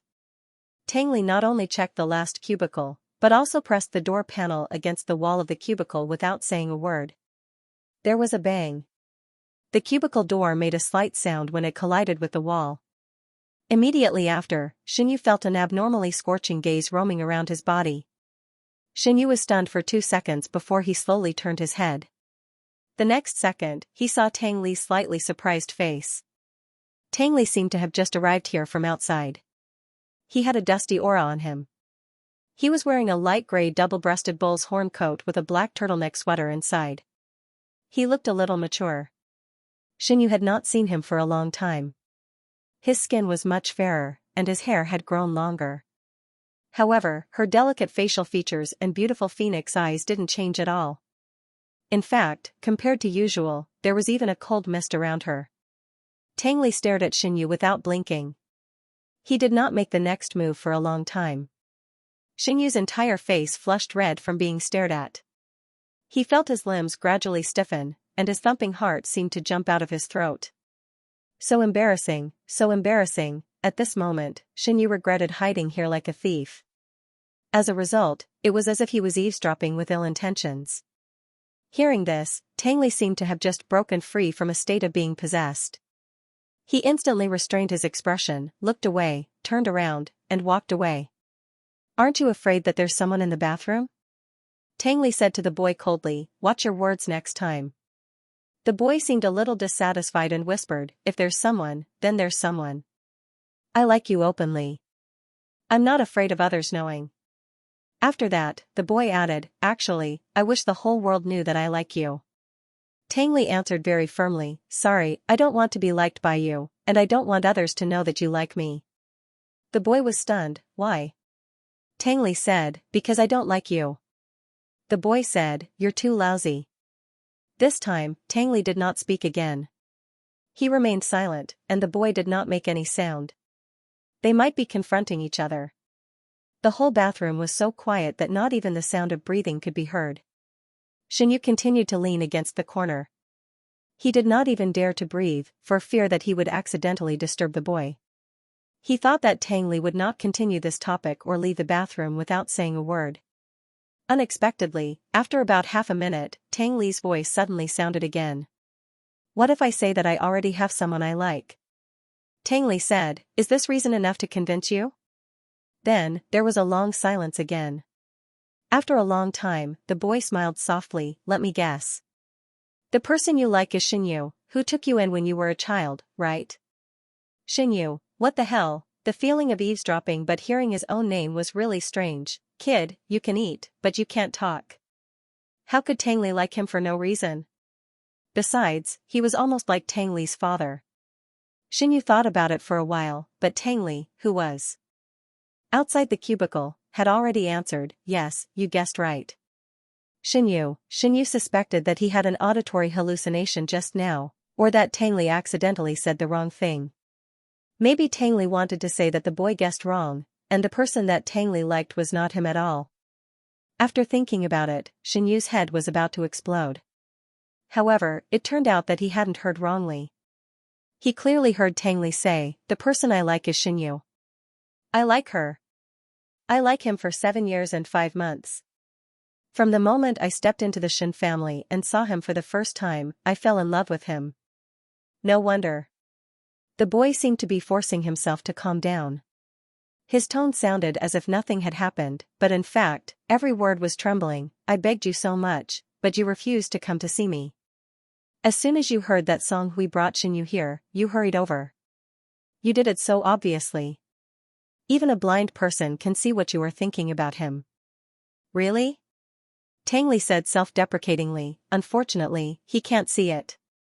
Xinyu, who was in the cubicle, he admitted that he was not only blind, but also a fool. How could he not understand the meaning of Tang Li's words, liked him for more than 7 years? Liked him when he just entered the Shen family, but at that time, Tang Li was only 10 years old. What did a 10-year-old child know? No matter how precocious he was, he couldn't have figured out emotional problems so early. Xinyu felt as if his worldview was about to be turned upside down. The poor little boy outside also had his worldview turned upside down. He could no longer bear the collapse of his emotions and said in a sobbing voice, "You are too perverted. He was kind enough to raise you as his own son, but you want to *ck him." Tang Li said in a low voice, "Watch your words. You dare to admit it. Are you afraid that I will say it out loud?" The boy cried until he was out of breath. "You're a pervert.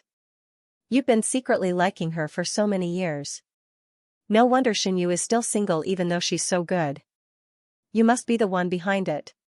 Tang Li said. "Stop it. I insist." The boy who had been humble for so long finally spoke up. He scolded angrily, "I think Xinyu was really blind to take in an ungrateful person like you. If he had known that you had such dirty thoughts, he would have kicked you out of the Shen family's door." Tang Li held it in for a long time. As if he couldn't bear it anymore, he suppressed his anger and said, "Sure enough, people have different thoughts. I just like Xinyu and have never thought of doing anything to him. But you, Zhang Bai, are full of dirty words." The boy said, "Can you guarantee that you don't have any thoughts about him?" Tang Li said, "I." His voice stopped abruptly after he said one word. "See, I told you." The boy was so excited that it was as if he had just won a battle. He suddenly stopped crying and retorted, "It's obviously your own dirty thoughts. How dare you talk about me?" Tang Li said angrily, "I'm too lazy to talk to you." After that, he turned around and left. The boy watched Tang Li walk out of the bathroom without looking back. He was stunned for a long time before he suddenly realized, right, he was the one who had suffered the most.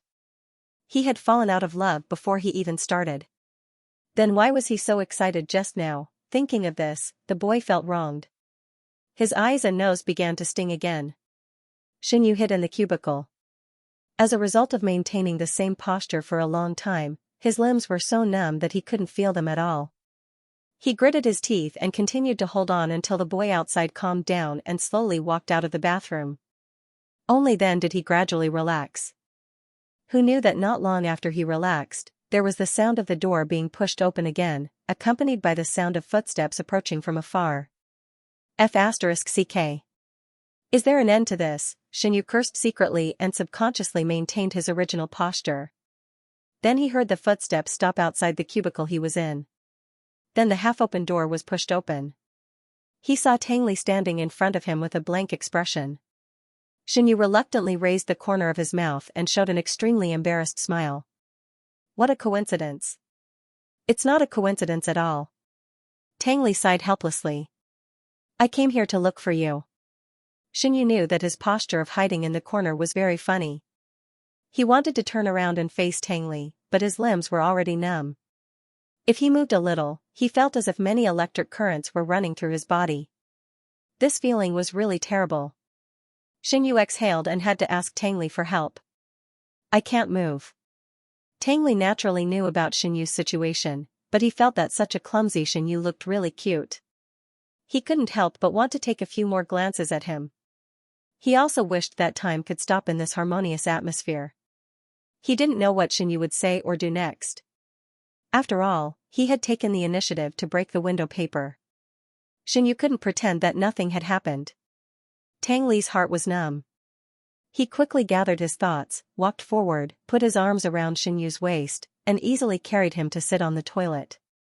"Your leg injury hasn't completely healed. It's not suitable for you to stand for a long time." Tang Li frowned discontentedly. As he spoke, he squatted down and gently massaged Xinyu's leg. The embarrassed look on Xinyu's face never disappeared. He stuttered, I had no choice." There was a sense of guilt in his tone. The author has something to say. Happy 520. This festival is suitable for confessions. Thanks to the little angel who voted for me or irrigated me with nutrition. Thank you to the little angels who threw, land mine, desert moon traveler, thousand ink feather one. Thank you to the little angels who watered, nutrition, happy 12 bottles, soul slayer 10 bottles, troubling rain 3 bottles, thank you very much for your support. I will continue to work hard. Xianyu knew that it was unreasonable for him to eavesdrop on other people's conversations, so he was too embarrassed to speak again. So he quietly buried his head and watched Tang Li's slender and beautiful hands gently pinching his calf.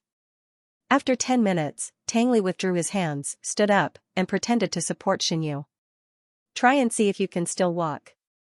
Xianyu was supported by Tang Li with ease. When he got up and moved his feet, they were no longer as sore and numb as before. Thank you.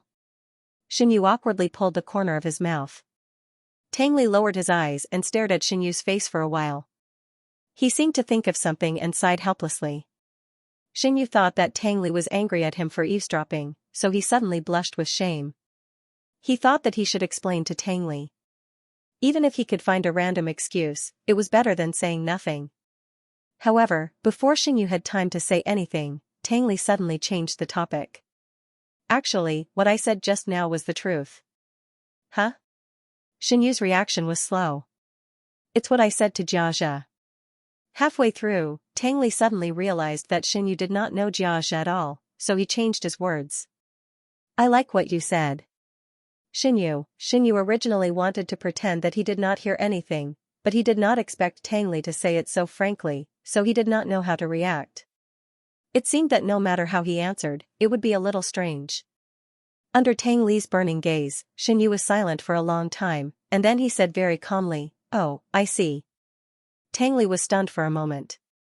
Before he opened his mouth, he imagined several possible reactions from Xianyu, and almost all of them were negative and intense. He did not expect Xianyu to be so calm. It was as if he did not mean the love between lovers, but the love between the younger generation and the older generation. But he had said it clearly before, in Jia's undisguised and explicit words, so it was impossible for Xianyu not to know what he wanted to express. Unless, this meant that he refused. After thinking of this possibility, Tang Li's eyes suddenly became gloomy. His long eyelashes reflected a small piece of shadow under his eyes, and the curve of his mouth disappeared at a speed visible to the eye. At this moment, countless ways to forcibly tie Xianyu to his side popped up in Tang Li's mind. He admitted that he was not a kind person by nature. Even if others said that he was an ingrate or a beast in the future, he would accept it. The only thing he could do was to keep Xianyu by his side. Tang Li found that no matter how calm he usually appeared, when it came to Xianyu, he was like a wild horse, and his thoughts and actions were all out of his control. Just like now, when he thought that Xianyu refused him, he felt that he was going crazy. At this moment, Xianyu suddenly called his name, Chestnut. Tang Li's drifting thoughts were immediately pulled back. He turned his head and found that Xianyu had been staring at him for some time, and that pair of seemingly frivolous peach blossom eyes were full of seriousness. Xianyu's expression was very serious, and his eyebrows were slightly wrinkled, as if he was facing a very important life event. I need to think about it for a while before I can give you an answer. Xianyu hesitated and said, and you will take the college entrance examination next summer, so your studies are more important. I don't want you to be distracted at this time. Hearing this, Tang Li was stunned for a long time. After he came to his senses, his heart, which had been like dead ashes, became radiant again. He said carefully, you said that you will think about it. Can we date? Xianyu frankly said, if you were an adult, I would try to get along with you. But you're still a high school student, and you're not even 18 yet. I don't want to be accused of abducting a minor. Tang Li hurriedly said, my nominal age is 18. Xianyu was angry and amused at the same time. He shrugged his shoulders and said, the law will not recognize your nominal age. With that, Xianyu walked out of the bathroom. Tang Li hurriedly caught up with her. Like a puppy, she excitedly circled around Xianyu. The corners of her eyes were full of smiles, and the way she looked at Xianyu was as gentle as a pool of spring. You said that you would think about it for a while. How long is a while? Before your college entrance examination. As soon as he finished speaking, Xianyu saw Tang Li counting with his fingers very carefully. There are still 7 months. Tang Li frowned and seemed to be very dissatisfied. This period is too long. Xianyu was amused by Tang Li's childish behavior of counting with his fingers. He couldn't hide the smile on his face. He stretched out his hand and gently tapped between Tang Li's eyebrows. After the small Chuan character there stretched out, he said, "It's not long. Look at the time, you are almost 18 years old." Now Tang Li was half a head taller than Xianxia. When he looked at Xianxia, it was obvious that he had to lower his head. Xianxia couldn't remember what Tang Li looked like when he was a little kid. Somehow, he felt a little regretful. When they came to the hall, they found that the birthday party was at its climax. A waiter pushed a cart with 5 layers of cakes and slowly walked to the center of the crowd. Joyful laughter could be heard endlessly. Everyone excitedly crowded around the handsome boy in the middle who was wearing a birthday cap, chattering away. The birthday boy didn't seem to be in a good mood tonight. The smile on his face was extremely forced, and he was absent-minded from time to time. Under the urging of everyone, he absent-mindedly picked up a plastic knife to cut the cake. Xianxia looked at him for a while and found that the boy looked very familiar. Then he turned to ask Tang Li, "Is he Xianxia?" Tang Li nodded, yes. At the same time, Xianxia also remembered that the boy he and Tang Li met in the restaurant half a year ago was Xianxia. At that time, Tang Li had just confessed to him that he liked boys. He thought that Xianxia was the one Tang Li liked. Because of this matter, he was jealous for a long time. Thinking of this, Xianxia suddenly felt that he was not mature enough. He actually secretly sulked for so long because of a completely different person. After Xianxia blew out the candles and the crowd's applause, Xianxia saw that it was getting late, so he wanted to leave. He pulled Tang Li's hand and was about to say something. Suddenly, it was dark in front of him. It was as if the whole world had fallen into darkness where he couldn't even see his own fingers. And NBS there were voices and screams all around, accompanied by the sound of other people running around in a panic. What's going on? Why is it so dark? Is there a power outage? I'll call the service desk and ask. Don't worry, everyone. Although people took out their mobile phones one after another to illuminate the area, they couldn't stop a few troublemakers from running around in the dark. The crowd, which had just quieted down, became restless again. Since it was inconvenient for Xianxia's legs to run, he could only stand in place. However, someone ran past him while laughing and joking, and accidentally pushed him. Xianxia was caught off guard and fell straight forward. Fortunately, Tang Li had been holding his hand. After noticing his movement, he immediately pulled him. The next second, Xianxia suddenly crashed into Tang Li's arms. The noise around him was like a dense net, covering Xianxia's hearing and vision. However, in such an environment, he heard Tang Li's strong and powerful heartbeat. Thump, thump, thump, it was so clear that it was beating in his ears. Xianxia was stunned for a moment, and then he wanted to distance himself from Tang Li. As soon as he stood up, he felt a hand on his back, and then he was pushed back. Chestnut. Xianxia's mosquito-like voice was drowned out by the other people's voices. Tang Li didn't give him a chance to struggle. He hugged him tightly with both hands, as if he was pulling him into his arms. The strength was so strong that Xianxia was a little out of breath. Tang Li. Xianxia raised his voice. Let go of me first.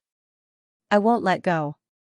Tang Li freed one hand and touched Xianxia's face in the dark. He quickly got close and said in a breathless tone, "No one saw us anyway." Xianxia suddenly had a bad feeling. The rest of his words were suddenly blocked in his mouth. Tang Li carefully and nervously cupped his cheeks, as if she was holding a fragile treasure. She felt very inexperienced, without any skill to speak of, but with an abnormally hot temperature. Wherever he went, there was a fire that was strong enough to start a prairie fire. Xianxia was frightened, for fear that the lights in the hall would suddenly be turned on. If other people saw the picture of him and Tang Li, he was afraid that his name and Tang Li's name would be on the news headlines tomorrow morning, and they would be greeted with unbearable scolding. Xianxia didn't care what others said about him, but he didn't want those people's comments to affect Tang Li's normal college entrance examination. Unfortunately, Tang Li's grip was so strong that he couldn't break free at all, and he was worried that they would make too much noise and attract other people's attention. Xianxia was angry and anxious, and he wished he could kick Tang Li away. Just when he was in a daze, Tang Li attacked him without hesitation. His attitude was so strong that he couldn't refuse, and Xianxia, who was unprepared, was forced to retreat. In the end, he had to raise his head helplessly and was forced to bear the strong heat of the storm. Xianyu had never been in a relationship since he was born alone, let alone doing such a secret thing with other people.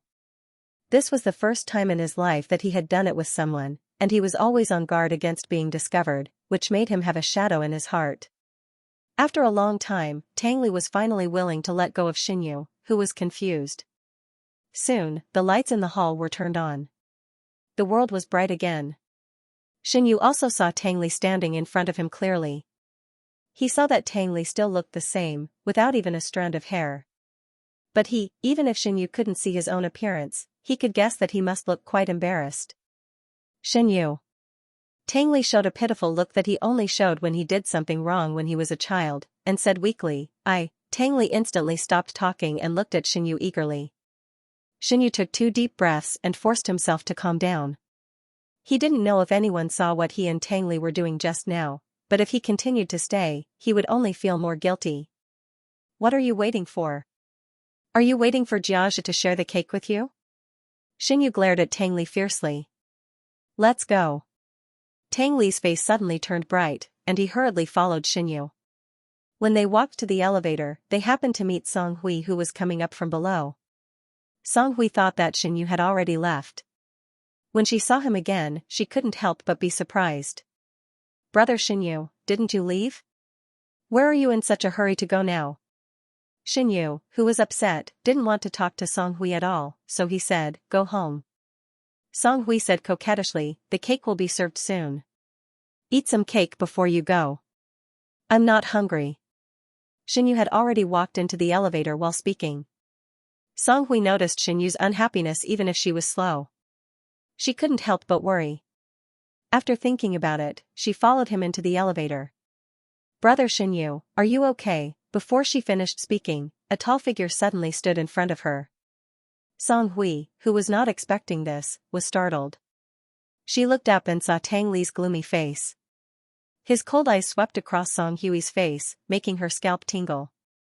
Why are you talking so much nonsense? Tang Li's every word seemed to be wrapped in a layer of cold air. Song Hui was scared instantly. She quickly apologized and walked out of the elevator. Xianyu and Tang Li walked out of the clubhouse. The poor driver had been waiting in the car for more than 2 hours. Xianyu planned to send Tang Li home, but before he could say anything, he heard someone calling Tang Li's name not far away. He took a closer look and found a Porsche parked there. Tang Ming leaned on the door of the driver's seat and waved at Tang Li. The author has something to say. I calculated the plot and found that this story can continue for another 1.5 months. It's so hopeless. I want to write a new story every day. Thanks to the little angel who voted for me or irrigated me with nutrition. Thank you to the little angel who threw out the landmine, Mouakai, ink feather, tearful, etc. Thank you to the little angel who watered the book, 296128865, Ting Ting 10 bottles, Rabbit Moon 8 bottles, 320485882, Nigong Coco 1 bottle at the side of 7 children mistake. Thank you very much for your support. I will continue to work hard. Tang Ming quickly recognized Xianyu, who was next to Tang Li, and nodded to him with a smile as a greeting. Tang Ming sent me here just now. Tang Li seemed to notice Xianyu's disappointment, so he explained carefully, they have a dinner party tonight, and they need me to go back. They naturally referred to the Tang family. At first, Xianyu didn't notice it, but now, after being reminded by Tang Li, he realized that there was a trace of alcohol on Tang Li's body. But the smell was not melancholy. Maybe it had been processed. Tang Li's face was pale, and he didn't look like he had drunk, but the red blood vessels in his eyes and the tiredness between his eyebrows could not be concealed. Xianyu knew that Tang Li's life after returning to the Tang family would be difficult, and he had already been mentally prepared. But when he saw Tang Li's sleep-deprived and tired appearance, he still couldn't help but feel distressed. If Tang Li wanted to, he could take Tang Li home now and pretend that he had never seen anyone from the Tang family. Unfortunately, Tang Li didn't want to. Xianyu sighed. Thinking of Tang Li's face, and considering that Tang Ming was not far away, he could only resist the impulse in his heart. Go home early. Xianyu urged, don't let yourself be too tired. Tang Li nodded obediently, I know. Xinyu hesitated for a long time and couldn't help but say, in fact, you don't have to push yourself so hard. As long as you turn back, there will be a way out. With that, Xinyu stepped forward to hold Tang Li's hand and gently squeezed it twice. I am your way out. When his voice fell, Xinyu wanted to withdraw his hand, but Tang Li held it tightly. Tang Li imitated Xinyu's action just now and squeezed his hand. I don't want you to always be the only one who pays the price, and I'll always be like a child who can't grow up, hiding under your wings and letting you shelter me from the wind and rain. Tang Li said word by word, I also want to be your escape route. Xinyu, somehow, his eyes were a little sore. He broke away from Tang Li's hand and pushed him. Go, Tang Ming is still waiting for you. Tang Li nodded. Although he looked at Xinyu, he still turned around and walked to Tang Ming. Xinyu didn't want to watch Tang Li leave, so she quickly turned her head and returned to her car. It was already 1 o'clock in the morning when they arrived at the Shen family's house. Since that incident, Xinyu transferred Uncle Zhang away, along with the 2 servants and several bodyguards who worked for Uncle Zhang. Now, there were only 3 servants in the house except for Xinyu and Aunt Chen. At this time, the others had already gone to bed. Xinyu walked to the living room and turned on the floor lamp next to the sofa. The bright yellow warm light instantly covered a large area of darkness, reflecting a curved arc in the air. It was so quiet that even the sound of the clock on the wall couldn't be heard. He didn't realize that the house was so quiet before. He didn't know if it was because there were fewer people or because Tang Li moved away, but Xinyu always felt that something was missing in this house, like the moon was missing a corner. It was a pity no matter how he looked at it. Tang Li, Xinyu leaned on the sofa, closed his eyes, and carefully chewed on this name that occupied too much of his life. He never dreamed that the relationship between him and Tang Li would develop to this point. Everything was so inconceivable. What surprised Xinyu even more was that he didn't seem to reject Tang Li's love for him. Whether it was love or affection, Tang Li's existence had been completely integrated into his life. If they could not be separated in this way, Xinyu thought that he could accept it. During this period of time, the more women he met, the more he didn't want to force himself to marry someone he didn't like. He didn't have common topics, common interests, and common experiences with those women, and he didn't want to blindly give his feelings to them. Speaking of dating, Xinyu felt that he was more like looking for a partner to live with. If that was the case, why didn't he find a familiar person, understand each other, and tolerate each other to live with? Xinyu was a person who didn't have strong needs for a romantic life. Otherwise, he wouldn't have been single for more than 20 years before he traveled through time. He was even prepared not to get married and have children. Now that Tang Li was with him, he didn't feel lonely. As for children, Xinyu thought about it. If his relationship with Tang Li could last until Tang Li graduated from university, then they could consider adopting a child from the orphanage. This night, Xinyu thought about a lot of things over and over again. He also considered how to deal with the situation after his relationship with Tang Li was exposed. The next day, Xinyu, who was sleeping, was awakened by the sound of his mobile phone ringing. He opened his eyes in a daze and realized that he had fallen asleep on the sofa. There was a thin blanket on his body. Xinyu was stunned for a long time. Then he heard Aunt Chen's voice, "Sir, your mobile phone is ringing." With that, Aunt Chen handed Xinyu's mobile phone that had fallen on the sofa to him. "Thank you." Xinyu took the phone and looked down. It was a call from Grandpa Shen. Ever since Xinyu agreed to take a picture and put it into action, he received Grandpa Shen's concerned phone calls almost every day, asking about the progress of the picture. And Xinyu was annoyed. He directly pressed the mute button, stuffed the phone into his pocket, got up, and walked upstairs. Aunt Chen reminded him from behind, "Sir, we have prepared breakfast. Remember to come down for breakfast after you wash up." "I'm not eating." Xinyu waved his hand without looking back. "I'll sleep for a while. If Grandpa Shen calls you, just tell him that I'm not at home because I have something to do." Aunt Chen replied crisply, "Okay." Xinyu went back to his bedroom, washed up briefly, changed into comfortable clothes, and lay down directly on the bed. Not long after, he fell asleep again. He seemed to have slept for a long time. When he opened his eyes again, the sky outside the floor-to-ceiling window had been dyed dark blue. The scattered stars were like scattered chess pieces, covering the entire night sky. The light in the room was very dim. Xinyu almost thought that he had slept all the way until the next morning. At this moment, a light knock on the door interrupted his thoughts. Then he heard Aunt Chen outside the door carefully ask, "Sir, are you up? It's time to eat." "I'm up," Xinyu replied. At the same time, he felt strange in his heart. In the past, Aunt Chen would only knock on the door to remind him to eat breakfast. She had never called him at lunch or dinner time. Usually, when he was not busy, he would go to the dining room on time. However, Xinyu did not think too much about it. He quickly got up, tidied up, and opened the door to go out. Aunt Chen waited nervously outside the door. Her expression was complicated. She whispered, "Old Master Shen is here." "Xinyu. When did he come?" "Aunt Chen, I've been waiting in the living room for almost 2 hours.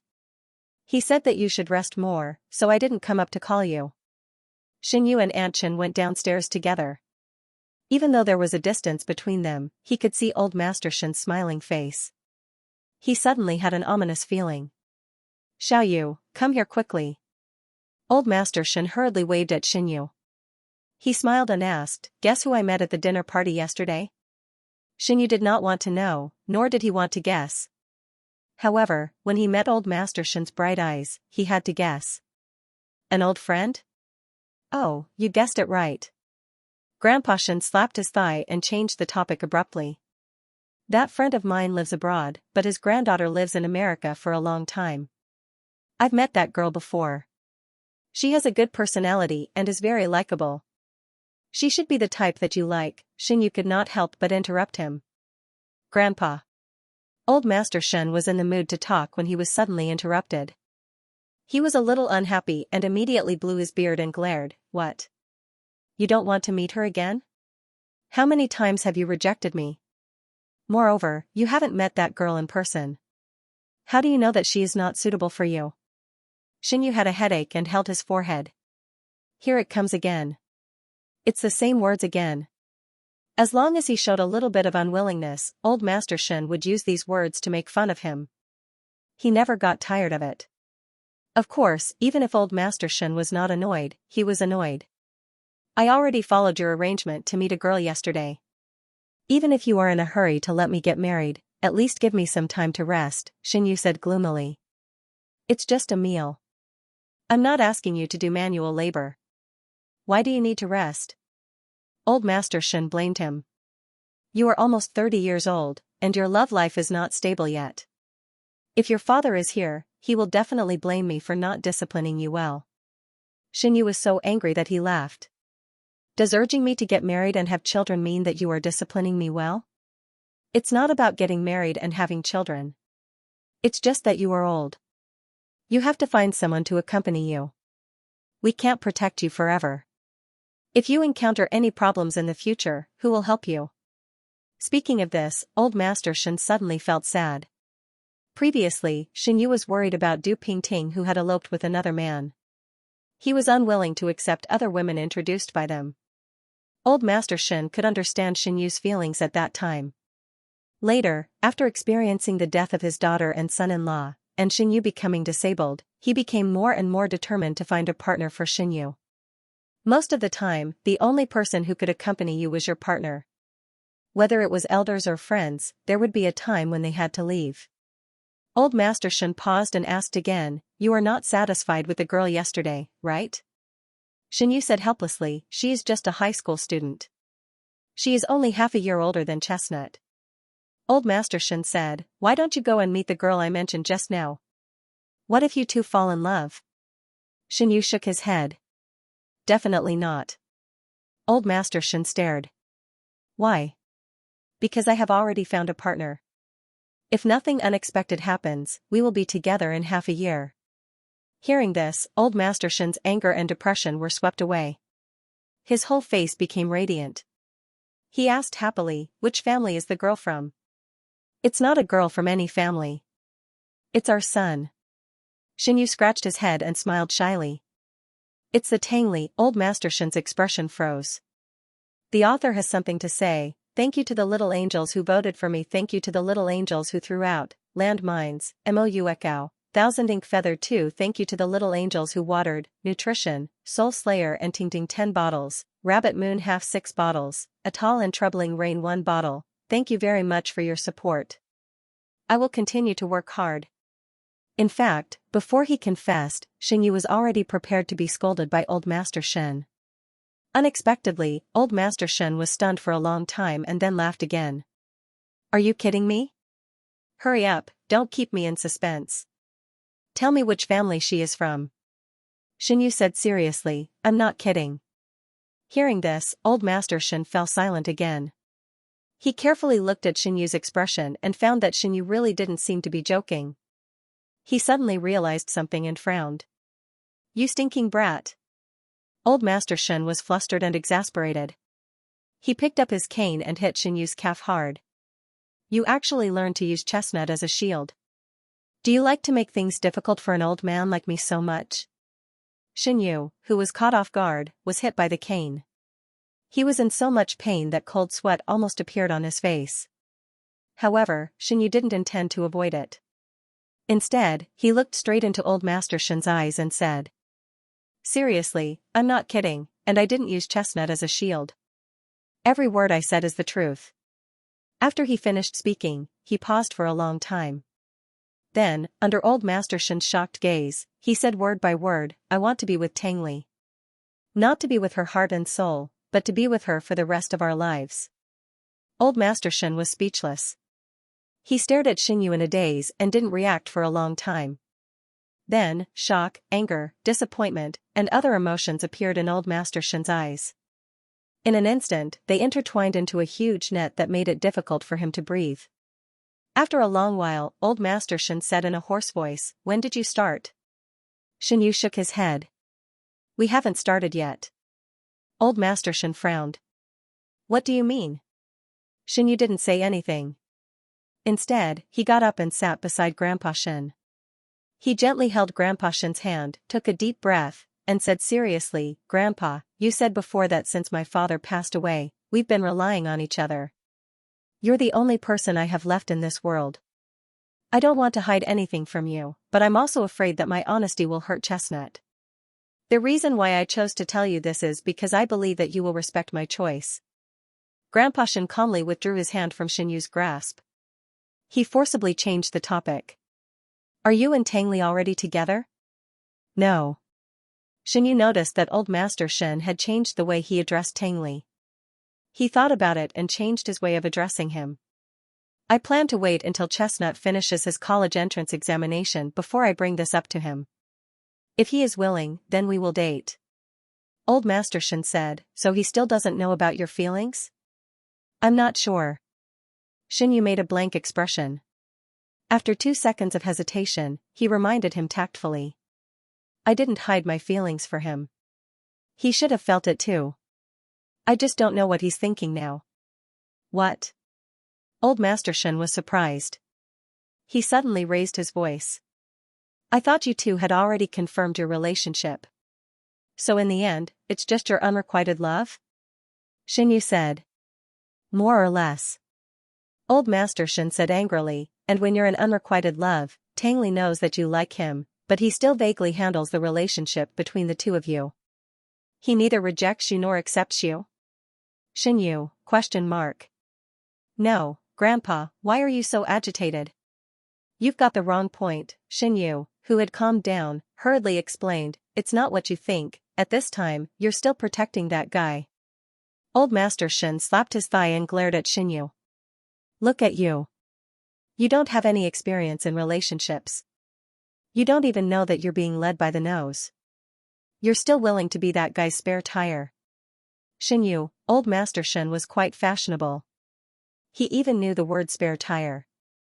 Grandpa, you think too much. That's just my guess. Xianyu said helplessly, and no matter how Chestnut feels about me, it won't affect my love for him. Moreover, what if he also likes me? Old Master Shen snorted coldly.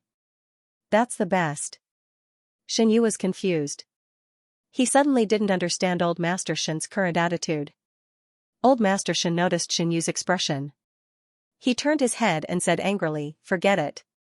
Since you've already made up your mind, I'm too lazy to interfere with you. But I'll say it here first. You can develop a deeper relationship with Tangli, but you can't force him to do something. Don't forget that he's not an adult yet. Xianyu was stunned for a moment. Suddenly, his eyes became hot. He held Old Master Shen's hand again and said, "Grandpa, thank you." This time, Old Master Shen didn't shake off his hand like before. And Old Master Shen continued, "Once you're separated, you have to listen to me and continue dating. You're not allowed to find any excuses to escape." Xianyu sighed and said, "Okay." At this time, Aunt Chin came over and said politely, "Sir, dinner is ready. Let's go and eat." Old Master Shen immediately shook off Xianyu's hand and walked toward the dining room without looking back. His pace was so fast that it was as if something was chasing after him. Xianyu smiled and followed him. During dinner, Old Master Shen seemed to have accepted the fact. From beginning to end, he didn't talk about Xianyu's relationship and marriage. Instead, he talked about the separation with Xianyu. As they expected, the news that Xianyu was determined to separate from the family caused a lot of waves in the Shen family. Many people thought that they had angered Xianyu by making things difficult for Tangli. That was why Xianyu had such an impulsive idea. Therefore, they came forward to persuade Xianyu to stay rational. They even asked Shenrong's parents to come forward and apologize. Xianyu didn't answer any of the calls from the Shen family. He also asked Kong Lin and Aunt Chen to drive Shenrong's parents away. He had made up his mind, and no one could change his decision. When those people saw that Xianyu didn't listen to them, they bribed reporters and marketing accounts on Weibo to expose all kinds of fake news one after another, thus putting pressure on Xianyu. Originally, Xianyu was going to ask Kong Lin to contact the management of Weibo to control the negative comments on Weibo. However, before Kong Lin could take action, Weibo was attacked by hackers. The server crashed overnight, and even the topics about him disappeared without a trace. In the end, a group of people inexplicably came out to whitewash him. Xianyu asked around and guessed that Tangli might be behind it. He thought of the company that Tangli joined and planned to ask Kong Lin to secretly investigate it. At least, he had to ensure Tangli's safety. Thinking about it, Xianyu's thoughts unconsciously drifted to Tangli. Until Old Master Shen coughed and said, "What are you thinking about?" Xianyu woke up from a dream and said, What? I'm asking you a question." Old Master Shen saw Xianyu's absent-minded look. He didn't need to guess who his grandson was thinking about. He was so angry that he blew his beard and glared at him. "I'm asking you when you can decide on the work of splitting the family." Xianyu said "Oh," and hurriedly replied with a guilty conscience, "The slowest is 3 years, and the fastest is 1 year.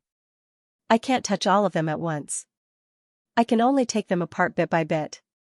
This matter can't be rushed." Old Master Shen nodded and said, "It's good that you have an idea." Then the grandfather and grandson talked about other things. Old Master Shen naturally noticed that Xianyu was not in the right state, so he didn't stay long. After dinner, he told Xianyu to have a good rest and left like the wind. Outside the Shen family, Uncle Zhang sat in the driver's seat and waited. Old Master Shen sat in the back seat. He frowned and said tiredly, "Xiao Zhang, it's been hard on you. After you send me back, quickly go home and eat."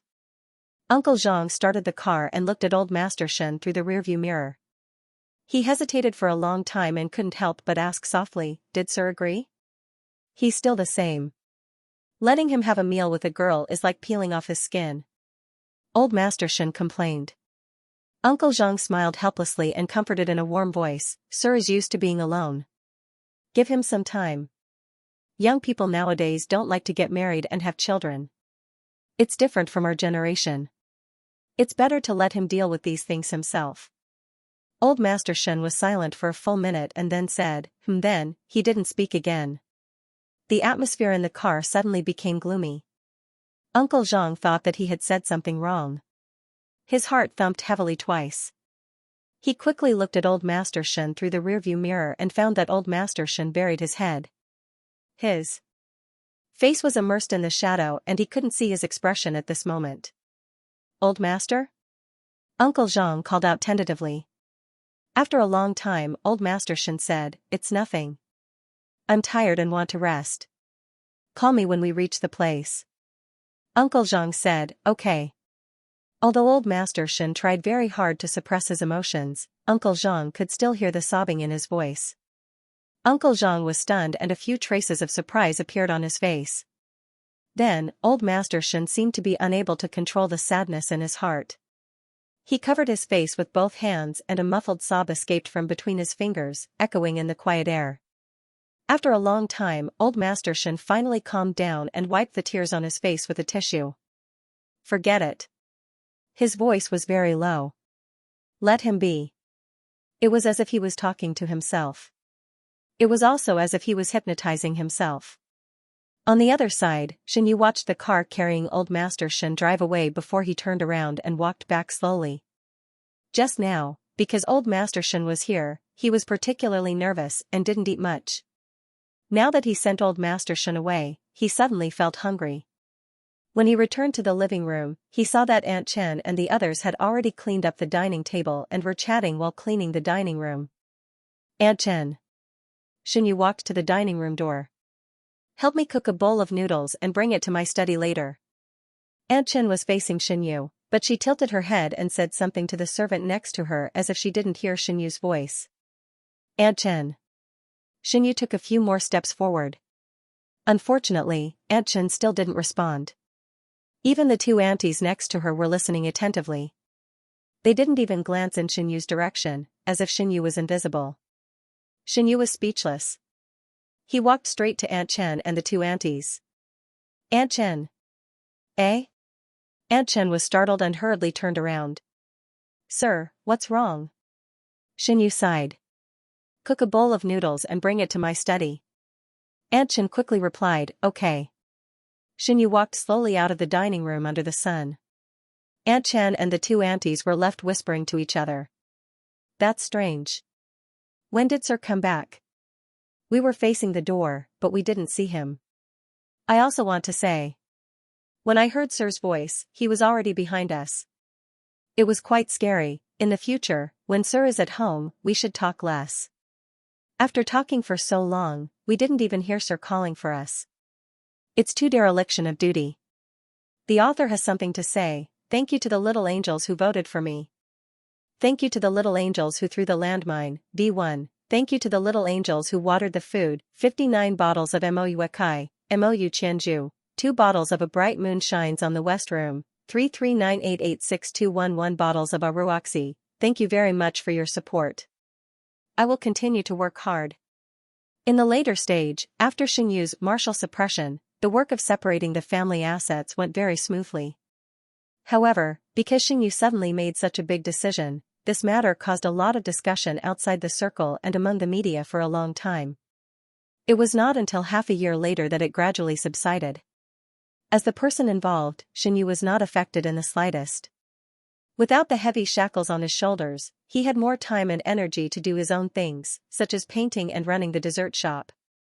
Since Uncle Zhang left, Xianyu asked Kong Lin to take care of 2 old shops and a newly opened shop with him. Unfortunately, there were not enough people. In the end, he had the will but the ability was not enough. Now that he was a little free, he was going to take the time to recruit a few more managers. Xianyu's life was very fulfilling, but he rarely contacted Tang Li. Although Tang Li would call him or send him WeChat messages when he was free, it was obvious that Tang Li was rarely free. There were even a few times when he squeezed out time to go to bed at midnight to video call him on WeChat. Then, in the middle of the conversation, Tang Li fell asleep. Xianyu leaned against the head of the bed. The light in his room was dim, and there was only a bedside lamp. In the video call, Tang Li was sitting on the sofa in sleepy clothes. The bedroom was brightly lit. Tang Li had just taken a shower and had not had time to dry his hair. Xianyu carefully looked at the sleeping face of the other party. He found that Tang Li seemed to be thinner than the last time they met. His skin was so white that it was almost sickly. The corners of his eyes and eyebrows were full of tiredness. He looked extraordinarily tired. Even if he was asleep, Tang Li's eyebrows were always slightly knitted, as if he had been worried about some problems that could not be solved. This made Xianyu feel distressed. He wanted to call Tang Li to get up and dry his hair before going to sleep. After hesitating for a long time, he still could not make up his mind. In the end, he just looked at Tangli like this and gradually felt sleepy. The next day, Xianyu's first reaction after waking up was to check his phone. He saw that the battery of his phone was almost depleted, but it was not turned off yet. However, his WeChat video call with Tangli was hung up at 5 o'clock in the morning. There was also a voice message sent by Tangli at the bottom. "Sorry, I fell asleep last night. I'll look for you after I'm done with my work for the next 2 days." Xianyu pondered for a moment and remembered that the last time they met was a month ago. At that time, Tangli finally had some free time, so he asked Xianyu out for dinner and a movie. In the end, as soon as the two of them stepped into the cinema, they were recognized by 3 or 4 passers-by. They took out their phones and madly took pictures of them. If it had been in the past, Xianyu, who had a magnanimous heart, would not have had any reaction. But that day, he, who had a guilty conscience, was really scared.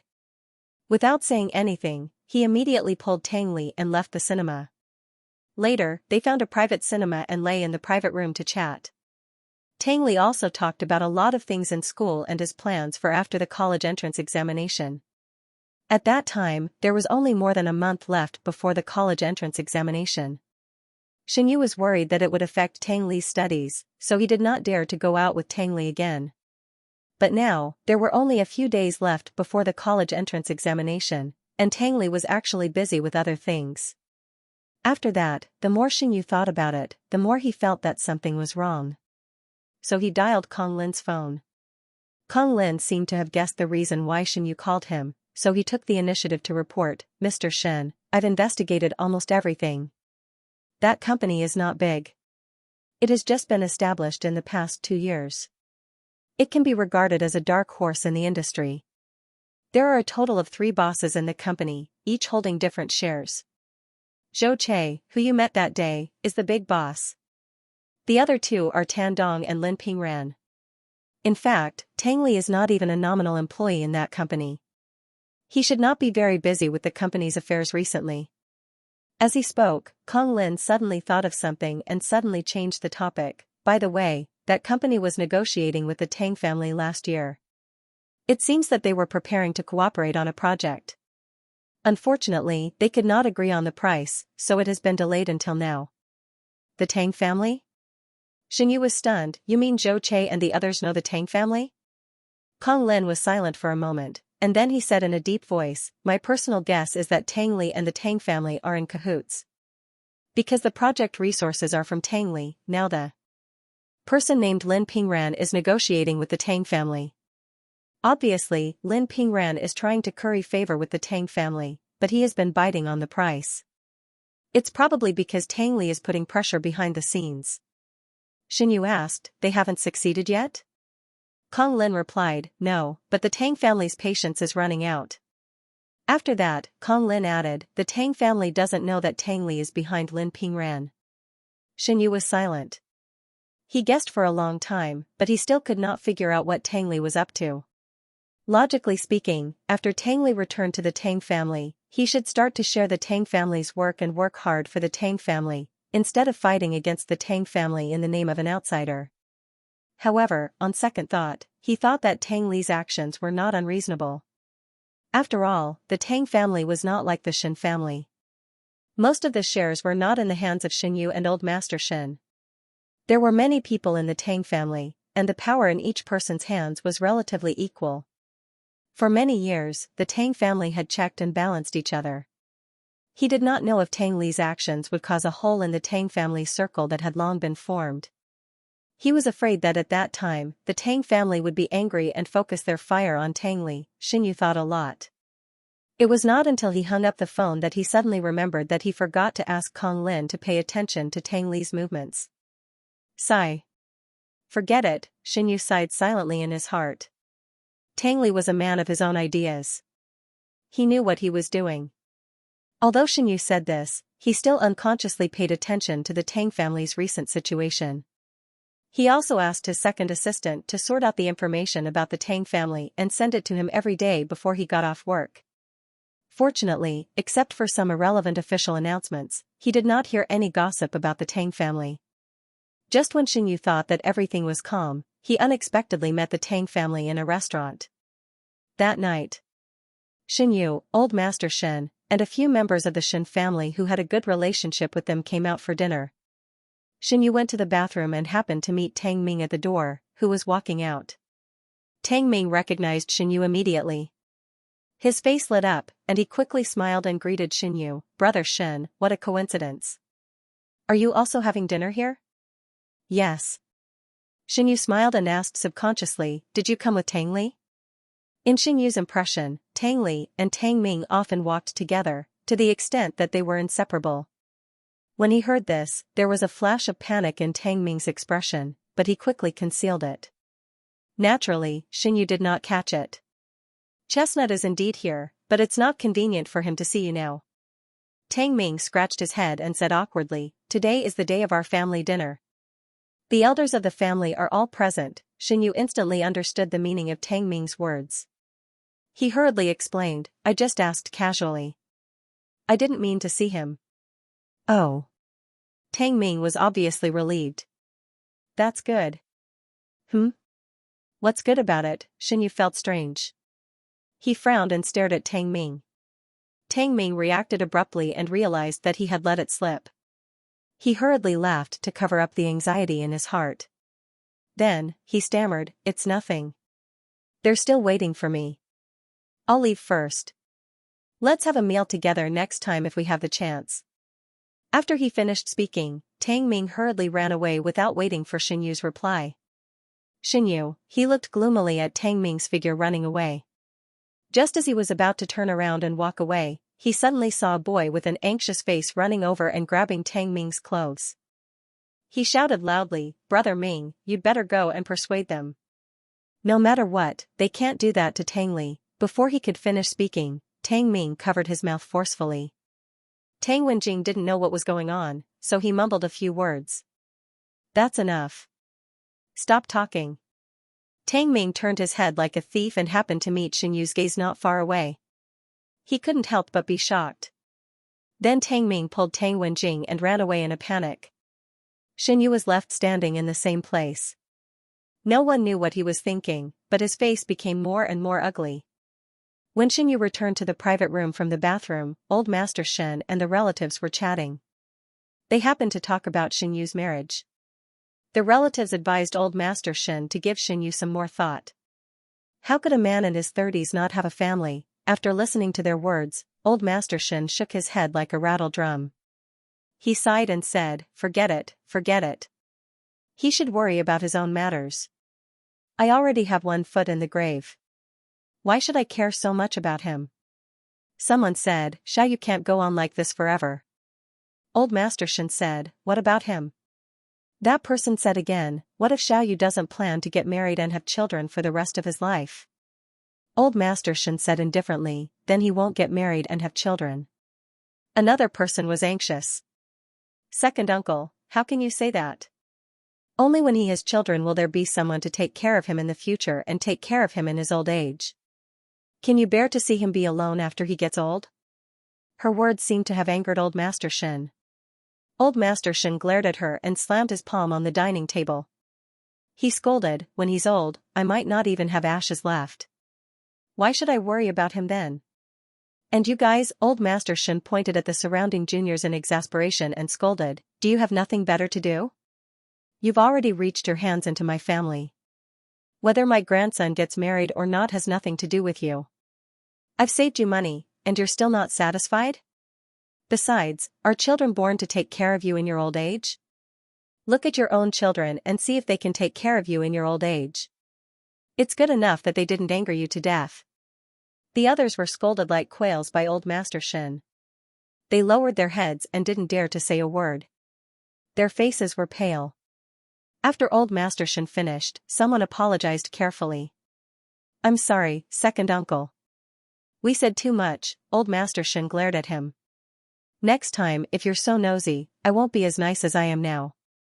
The others, although they felt speechless in their hearts, they had to respond embarrassedly. "Yes, yes, yes." Old Master Shen breathed a sigh of relief. His ugly expression finally eased a little. He picked up the chopsticks and was about to pick up the food. Suddenly, he caught a glimpse of a fair hand using the serving chopsticks to put a piece of thin bread into his bowl. "Grandpa, calm down." Xianyu's gentle voice sounded in his ears. Old Master Shen was stunned. He turned his head in surprise and stared at Xianyu with a strange look for a long time. Then he said in a muffled voice, "When did you come back?" "Xianyu. I've been sitting here for more than 10 minutes. "Really?" Old Master Shen thought for a moment. "You didn't make any sound when you walked." But this was not the main point. Old Master Shen just muttered a few words and then stopped talking. Instead, he began to comfort Xianyu. He fiercely told him not to listen to those words and to get married whenever he wanted. At most, they would be single forever. The others trembled when they heard this. After this topic was over, Xianyu felt strange. He felt as if he had missed something very important. But no matter how he thought about it, he couldn't think of what he had missed. This strange feeling lasted until the end of the meal. Xianyu sent Old Master Shen to Uncle Zhang's car. He watched the car drive away and then turned to walk back. He didn't rush to get into his car. Instead, he went back to the restaurant and asked the waiter about the private room where the Tang family was. Unfortunately, the people in the private room had all left. Only 2 waiters were left to clean up the mess. Fortunately, the waiter said that the people in the private room had just left. They should be outside the restaurant by now. So Xianyu hurriedly chased after them. After walking out of the restaurant, he went straight to the parking lot. It was already past 10 o'clock in the evening. The night was dark and the stars were thin. Only 2 street lamps stood in front of the grass, emitting a faint light. There were no passers-by on the path leading to the parking lot. Xianyu could only hear his own footsteps and the sound of insects in the grass around him. He walked very quickly, and his injured leg was on full display. His limp was especially severe. However, Xianyu didn't seem to feel it. He continued to limp forward. At the same time, he took out his mobile phone and planned to call Tang Li. He just didn't know if Tang Li was convenient to answer the phone. Xianyu found Tang Li's name in the address book. Before he could click on it, he suddenly heard a familiar sound. He paused, stood still, and listened carefully for a while. It was indeed Tang Li's voice. But it sounded like he was not in good condition. Xianyu followed the intermittent sounds and finally saw Tang Li's figure behind a hidden bush. Even though there was a distance between them, he could still smell the melancholy smell of alcohol. Tang Li was wearing a black shirt and leaning against a tree. He was so drunk that he could barely stand and could only squat down. He lowered his head and kept vomiting. He looked very uncomfortable. Xianyu didn't expect to see such a scene. He was shocked and walked over subconsciously. "Chestnut, Chestnut." Tang Ming came out of nowhere. He walked over and squatted beside Tang Li. He patted him on the shoulder and said worriedly, "Are you okay?" Xianyu paused for a moment, pursed his lips, and quietly returned to his previous position. The author has something to say. Thank you to the little angels who voted for me. Thank you to the little angels who threw out the landmine. I'm in tears. Thank you to the little angels who irrigated me. 10 bottles from the wine shop, 1 bottle from Dazzling Sun. Thank you very much for your support. I will continue to work hard. Tang Li and Tang Ming both had their backs to Xianyu. In addition, the surrounding light was really dim, so they did not notice Xianyu hiding in the grass. Tang Li, who was squatting under the tree, vomited for a long time before he seemed to feel better. He struggled to stand up with the help of the tree and asked Tang Ming in a hoarse voice, "Brother Ming, do you have any tissue?" "Yes, yes, yes." Tang Ming hurriedly got up. After a while, he took out a handkerchief and handed it to Tang Li. "Use it as you wish. You don't have to give it back to me." Tang Li took the handkerchief and said, "Thank you." After that, the 2 of them did not speak. The sound of insects rose and fell one after another around them, covering their breathing. It was so noisy that it annoyed them. After a long time, Tang Li still felt dizzy. He could not even stand steadily. He did not care whether the tree in front of him was clean or not. He turned around and leaned against it, closing his eyes to rest. Soon, Tang Ming's hesitant voice came to his ears. "Chestnut, are you feeling better?" Tang Li did not even open his eyes. He said in a low voice, "Not at all. I want to rest for a while." Hearing this, Tang Ming sighed heavily and grumbled, "Those people are really too much. They're relying on their status as elders to do whatever they want. I think their celebration of you coming of age is fake. Their real intention is to make you drink to show their power." Tang Li was silent for a while. Then he smiled bitterly and said, "I'm an adult. Their reasons are very valid." Tang Ming asked curiously, "Didn't you drink before?" Tang Li replied, "I've never drunk before. It seems that Xinyu is really as good to you as everyone says." Tang Ming sighed with a hint of envy in his tone. "There's nothing you don't want to do. I was not 18 years old when I left the Shen family. He won't let a minor drink." Tang Ming was speechless. "All right." At the mention of Xinyu's name, Tang Li's uncomfortable expression seemed to ease up a lot. His tightly knitted brows finally relaxed as he said softly, "But Xinyu is the most important person in my life. There's no one else who can compare to him. Only when I think of him can I feel that living in this world isn't so boring. Once upon a time, it was very difficult for Dun to survive. He had no family or friends, no money, and no one to take care of him. He couldn't even see where his future lay. It was Xinyu who walked into his life step by step, holding his hand and moving forward. To this day, Xinyu was his world." Tang Li did not dare to imagine that if he did not have Xinyu in his life in the future, he would lose almost all the color in his life. He would even lose the courage to continue living. Tang Ming stood in a place with his back to the light. He calmly took in all the changes in the expression on Tang Li's face. His eyes flickered a few times, and in an instant, he seemed to understand something. "You."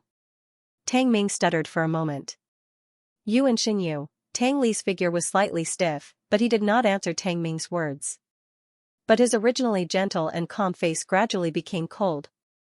Then he slowly opened his eyes and stared at Tang Ming, who had a surprised expression on his face.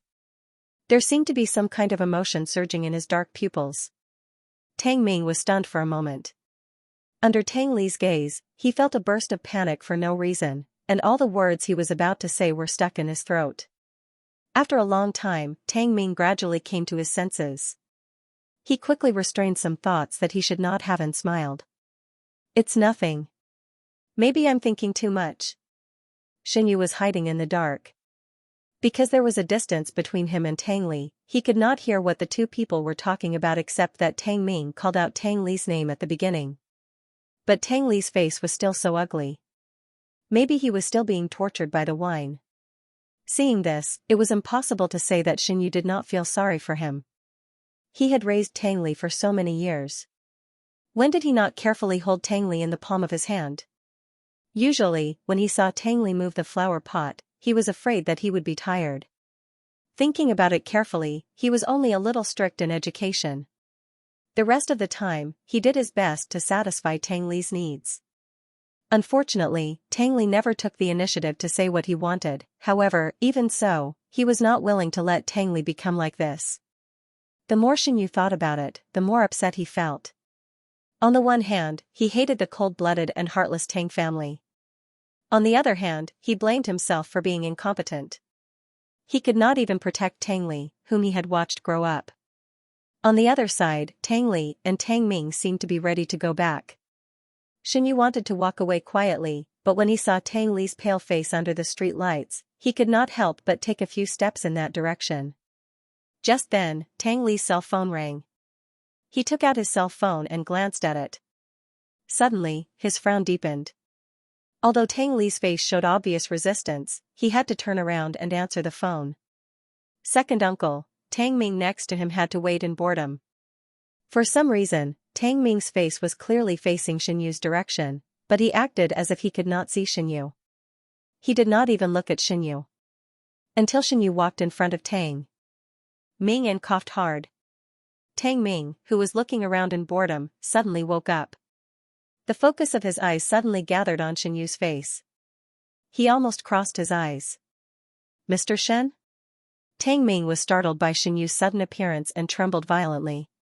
He quickly patted himself to calm down. "Why are you here?" Xinyu looked at Tang Ming's intense reaction, and the discomfort in his heart grew stronger.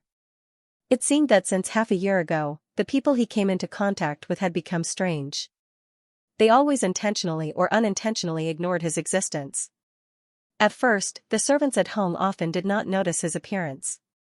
Later, it developed to the point where they could not hear him. The most serious incident was when Xianxia was in the study. Aunt Chen and the others thought that he had gone on a business trip. No one paid attention to him for 2 consecutive days. If Xianxia could use Aunt Chen's old age as an excuse, then just now, Tang Ming still did not notice him, a big living person, approaching. Xianxia vaguely had some conjectures in his mind. For a moment, he was so shocked that cold sweat overflowed on his face. Mr. Shen? Tang Ming raised his hand and waved it gently in front of Xianxu's eyes, mixed with worry. Are you all right? Xianxia seemed to wake up from a dream. He reluctantly squeezed out a smile. I'm fine. I just passed by here. Didn't you see me? Maybe I was thinking about something, so I didn't notice this. Tang Ming thought that Xianxia was blaming him. He scratched his head embarrassedly. And it's dark here, Xianxia smiled and did not continue this topic. He turned his head and saw that Tang Li had finished the phone call. When he turned around and met Xianxu's eyes, a flash of surprise quickly flashed across Tang Li's face, followed by a sea of pleasant surprise. He put away his phone and walked quickly toward Xianxia. He walked to Xianxia. Xianxia. Tang Li seemed to be particularly persistent in calling his name. Every time he called him, it was not a perfunctory call. Instead, he said the 2 words very seriously. Xianxia took Tang Li's hand that reached out to him, squeezed it habitually, and reached out to touch Tang Li's face. Do you still feel uncomfortable? Well. Tang Li narrowed his eyes, rubbed Xianxu's palm like an obedient cat, and said in a coquettish tone, actually, I didn't drink too much. Xianxia burst out laughing and pinched Tang Li's face. This guy was smart. He knew that he could not hide the fact that he was drunk, so he begged for mercy in another way. You drank it. You're an adult. Xianxia put down his hand, paused, and said, next time, be careful. Don't be so stupid as to drink the wine handed to you by anyone. The force of pinching his face suddenly disappeared. Tang Li was not used to it for a moment. He was stunned for a moment, and then he subconsciously put his head on Xianxu's shoulder and muttered, what if they insisted that I drink? Xianxia patted Tang Li's fluffy head on his neck as if he was comforting a child. Then you tell them that it was me, Xianxia, who didn't let you drink. If they continue to persuade you to drink, they are going against me. Tang Li let out a series of low laughter. It sounded a little silly. The 2 people were intimate for a while, and then Xianxia noticed that Tang Ming was standing next to them as a background. Xianxia blushed, and he quickly pushed away Tang Li, who was sticking to him like a sticky candy. At this moment, Tang Ming's mouth was slightly open, and his face was blank. Xianxia shouted at him several times before he broke free from his petrified state. But he still had a blank look on his face. Who am I? Where am I? What am I doing? However, seeing Tang Li sticking to Xianxia, Tang Ming shuddered unconsciously. He always knew that Tang Li valued Xianxia very much, but he did not expect that Tang Li would be so coquettish to Xianxia. Tang Ming thought for a long time before he found an adjective, shocking. Yes, it was really shocking. He wondered what the group of girls who were crazy about Tang Li would think if they saw this scene. He was afraid that they would be so shocked that their jaws would fall to the ground. Tang Ming shook off the goosebumps on his body and followed the 2 people walking in front of him to the parking lot. When he saw Tang Li preparing to get into Xianxu's car, he panicked all of a sudden. Tang Li. Tang Ming strode forward and pressed the car door that was not closed yet. Where are you going? Tang Li looked calm on the surface, but in fact, he was so drunk that his eyes were unfocused. He frowned and looked at Tang Ming expressionlessly. After a long time, he answered seriously, I'm going home. Tang Ming was silent, and then he said gloomily, then you should come with me. Why are you following Mr. Shen? With that, Tang Ming let go of the car door and reached out to pull Tang Li out of the back seat of Xianxu's car. But Tang Li was faster than him. He did not give him a chance to touch him at all. The second Tang Ming let go of his hand, he slammed the car door shut. Tang Ming, after waiting for about half a minute, the car window slowly rolled down, revealing two faces with completely different expressions. Tang Li's face was full of reluctance, and Shen Yu's face was full of an apologetic smile. I'm sorry, he's going home with me today. It's your family's elders who asked. You can tell them what's more appropriate. Shen Yu said, or you can just say that I took him with me. Since the other party had said so, what else could Tang Ming say? He could only agree, okay, be careful on the way back. When the driver started the car, Tang Li, who always liked to keep a poker face, smiled very brightly. He waved to Tang Ming happily like a 5-year-old child and said, bye-bye, I'm going home. Tang Ming, bye-bye. On the way back to the Shen family's house, Tang Li was a little drunk. He leaned on Shen Yu's body and did not move. Shen Yu was worried that Tang Li would not sleep well, so he let him rest on his lap. The scenery outside the car window turned into light and shadow and quickly receded. The driver looked straight ahead and kept silent. He tried his best to treat himself as invisible. Shen Yu said, Brother Liu, please drive slowly. The driver responded, okay, Mr. Shen. The car was very quiet and not very bright. Shen Yu lowered his head and could only see the vague outline of Tang Li's face in the dark. He put his hand on Tang Li's shoulder and felt a lot more at ease. Nearly an hour later, the car slowly drove into the villa area. Shen Yu gently pushed Tang Li's shoulder. Chestnut, we're here. Tang Li was sleeping very soundly. He gradually woke up after being pushed by Shen Yu 2 or 3 times. Shen Yu couldn't bear to see Tang Li like this. He was anxious to take him back to drink the hangover soup that Aunt Chen had already prepared. He said, we're home. Can you leave now? Yes, Tang Li's voice was extremely hoarse. He slowly got up from Shen Yu's body and looked at the sun. It seemed that he just realized that he had just fallen asleep leaning on Shen Yu's shoulder. He suddenly felt a little guilty. Sorry, I accidentally fell asleep. Go back and take a shower, then sleep. Shen Yu comforted him. Tang Li turned his head and glanced at Shen Yu. Then he turned into a sticky candy and stuck to Shen Yu's body. He obediently nodded. When they walked back from the parking lot, Tang Li finally sobered up. At least, he didn't speak as clearly as before. However, he still shamelessly held Shen Yu's arm and refused to let go. Shen Yu had no choice but to let him be. When they got home, Aunt Chen hadn't gone to bed yet. She was sitting on the sofa and chatting with another aunt. Hearing the movement from the door, Aunt Chen and Aunt Chen immediately came over.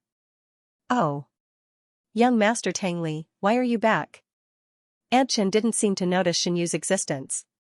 She held Tang Li's arm from the other side and said, Hey, how much did you drink? Fortunately, I made hangover soup.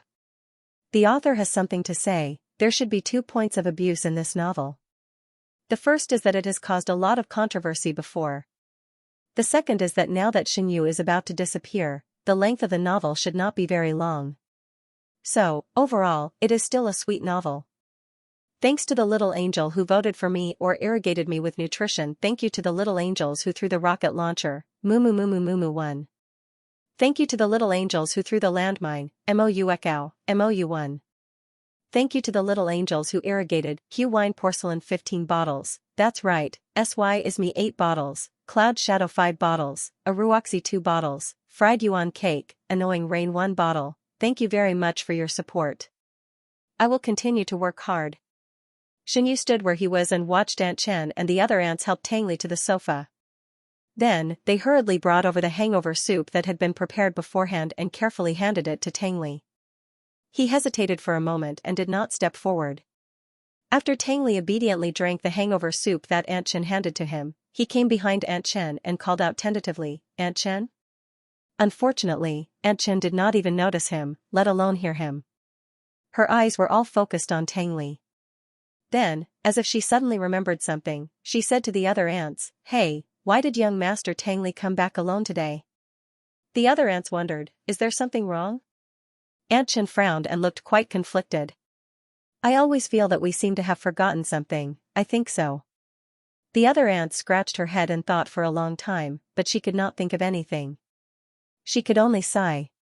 Maybe we are old and often forget things. With that, the aunts comforted her again. It's okay. It shouldn't be anything serious. You will remember it after a while. Aunt Chen nodded. I hope so. Xinyu was right in front of him, but he seemed to be invisible. It was the first time he had listened to this kind of conversation so completely. His face suddenly turned as pale as paper, and the emotions of fear were like vigorous vines, densely climbing up his heart. Sure enough, he began to become transparent. Just like the weeds and stones on the roadside, he was clearly here, but it was difficult for people to discover his existence. Not only the servants at home, but even old Master Shen, Xinjieqi, Tang Ming, and others began to turn a blind eye to him. Kong Lin often forgot what he had told him. For a moment, an unprecedented sense of fear swept through his heart. Xinyu's intuition told him that these changes might have something to do with his stubbornness to change the plot. Even if he corrected Tang Li, the villain, and successfully extinguished Tang Li's intention to kill him, he still could not resist the established plot, nor could he avoid the route where the original owner would die soon. In other words, no matter what, his character would disappear.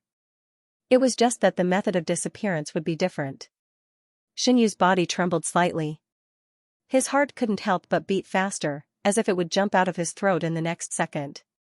He clutched his head and felt a wave of dizziness. He almost lost his balance. Fortunately, a hand grabbed his arm in time. Xinyu reacted and hurriedly held the back of the sofa. Then, he looked up at the owner of the hand with cold sweat all over his face. He saw that Tang Li was looking at him worriedly with tiredness written all over his face. Xinyu. Tang Li called his name softly, walked around the sofa in front of him, and circled Xinyu's waist without any explanation. He touched Xinyu's face. Are you okay? You don't look well. Xinyu was no longer as calm as before.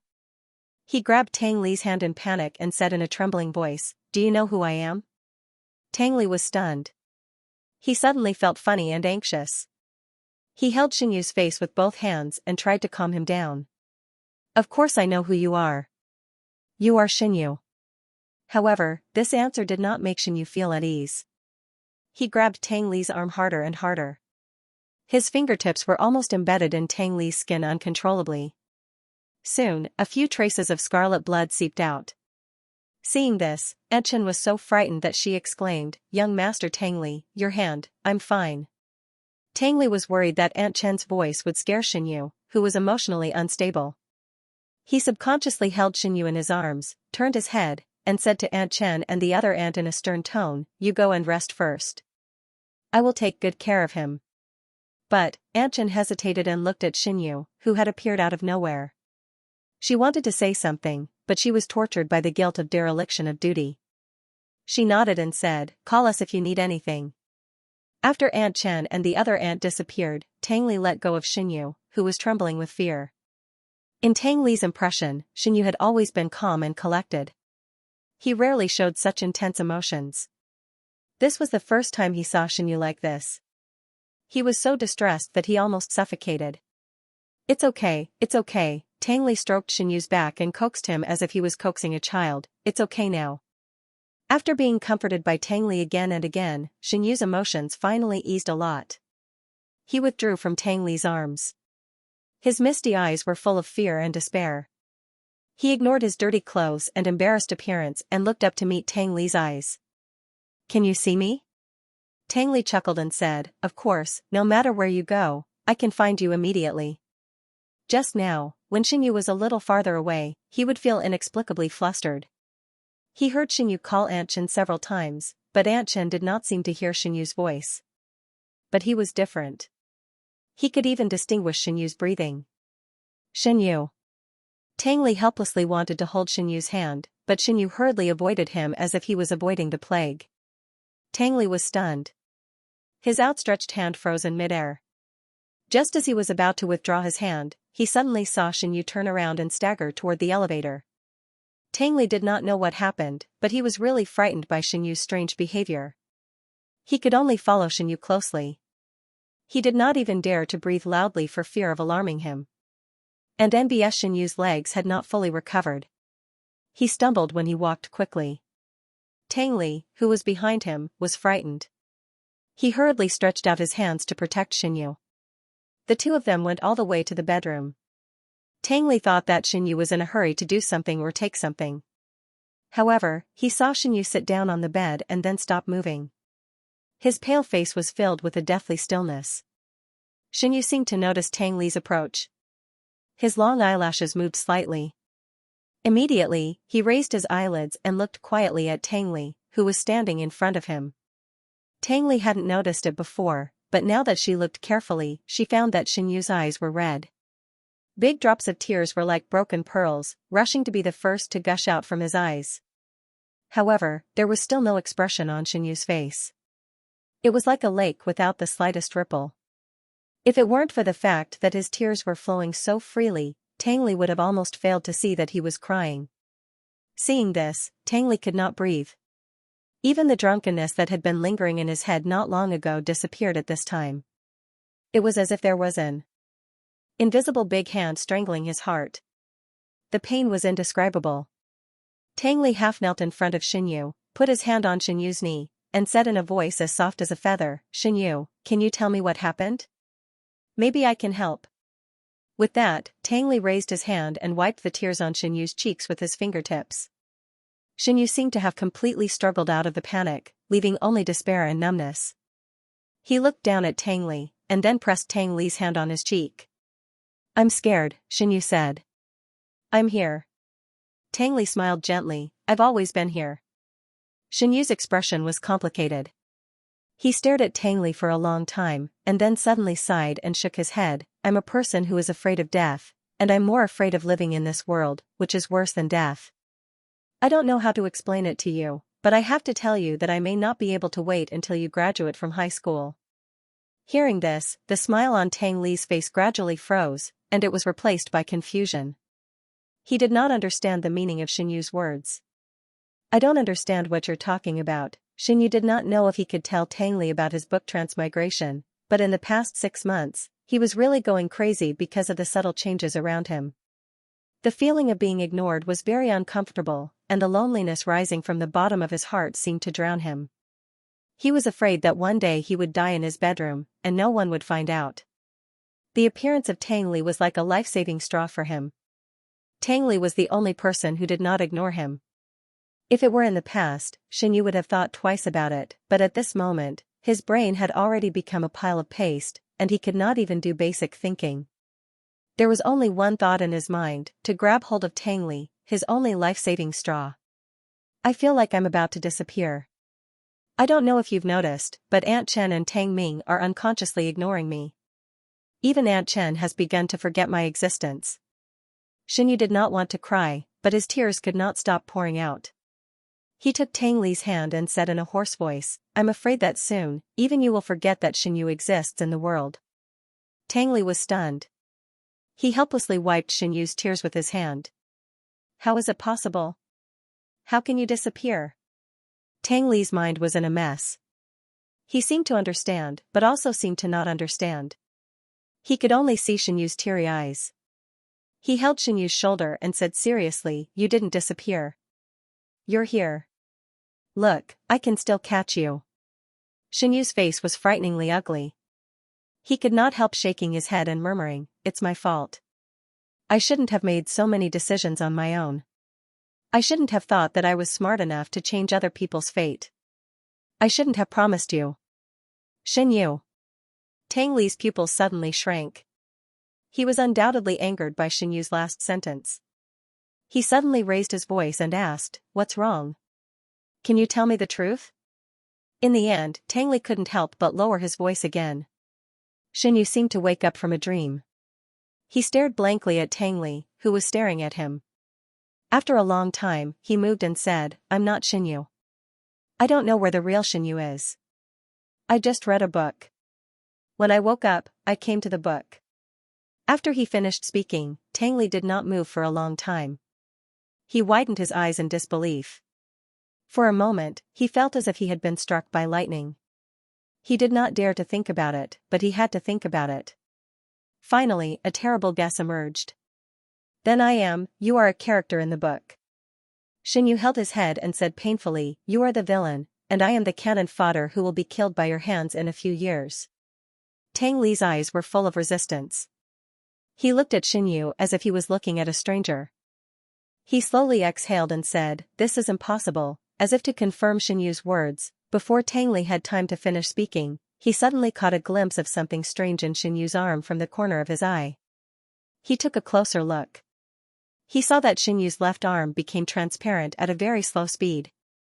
It started from the fingers and extended upward little by little. The author has something to say. Thank you to the little angels who voted for me or irrigated me with nutrition. Thank you to the little angels who threw the landmine. 229106118, 110 demon spirits, B1. Thank you to the little angels who irrigated me with nutrition. Xiaofan 68 bottles, Yu Qi likes Binbin.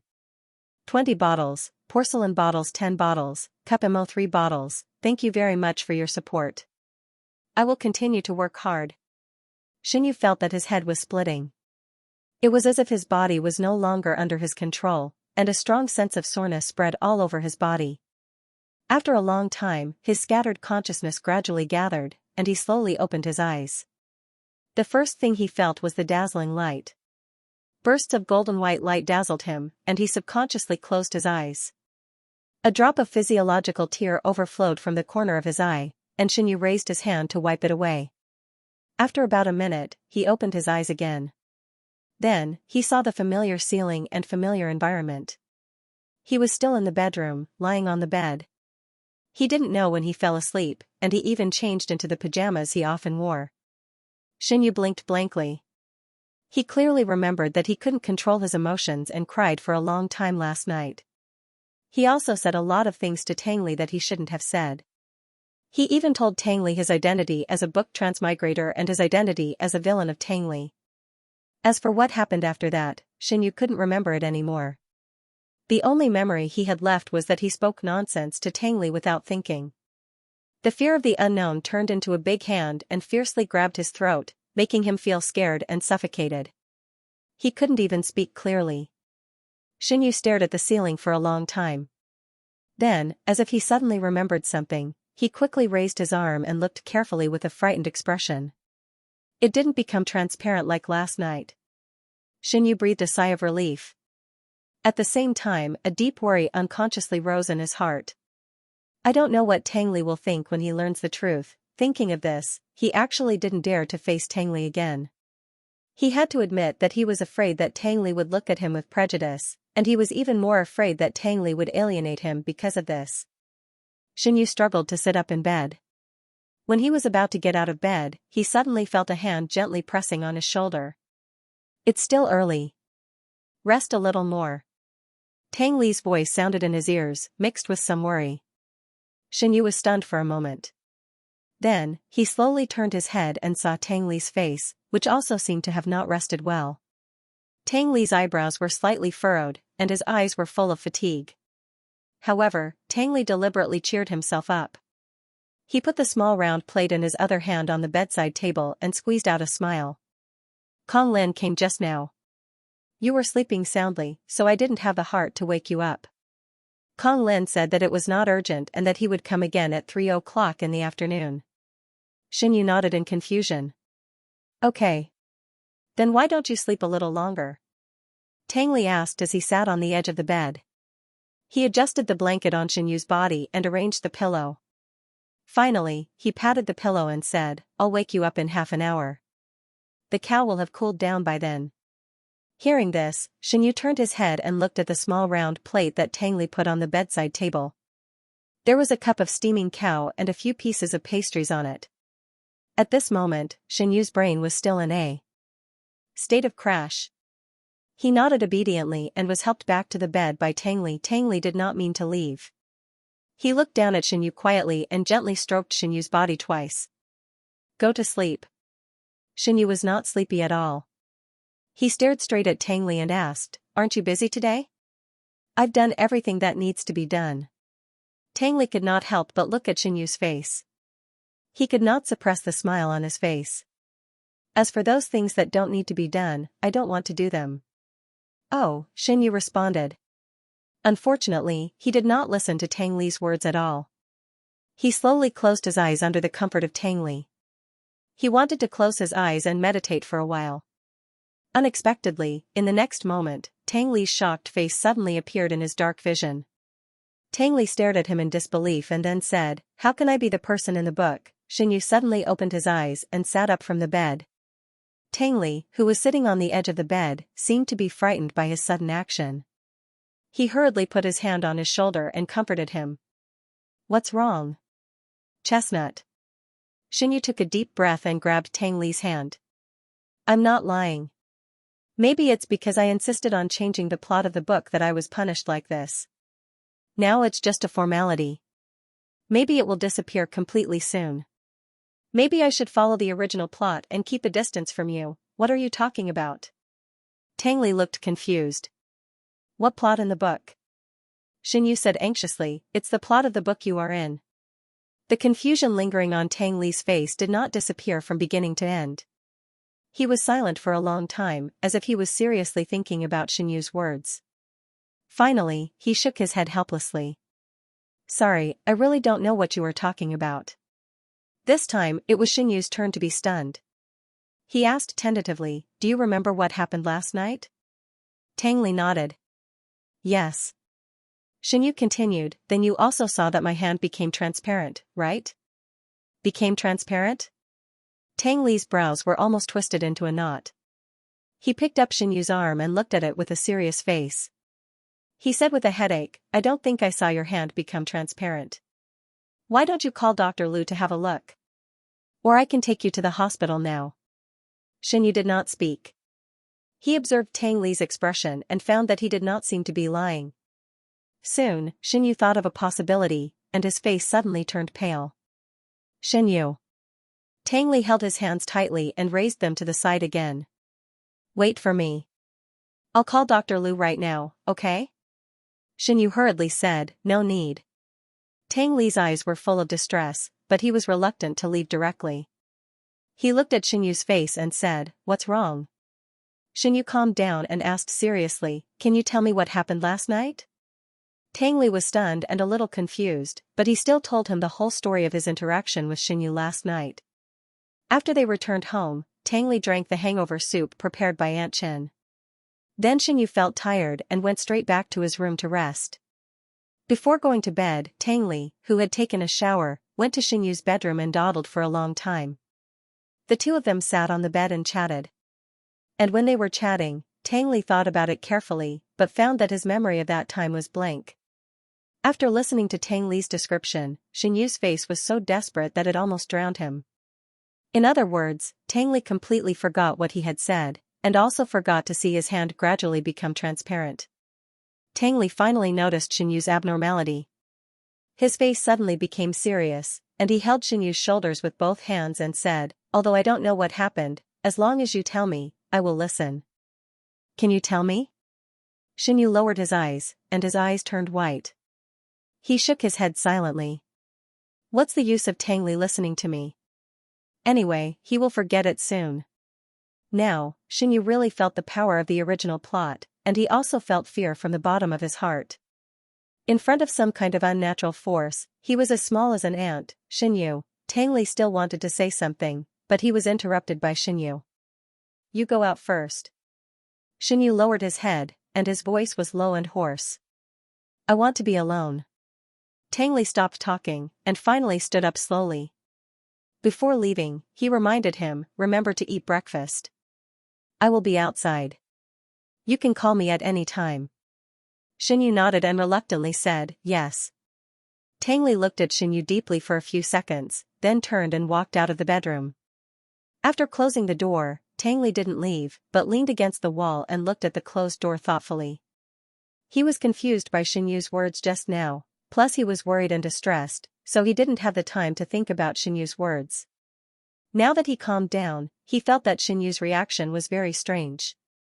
The plot in the book, what book? Looking at Xinyu's reaction, it seemed to be a very heavy book, but Tang Li remembered that Xinyu wasn't good at reading novels, but he liked to read some electronic games when he was bored.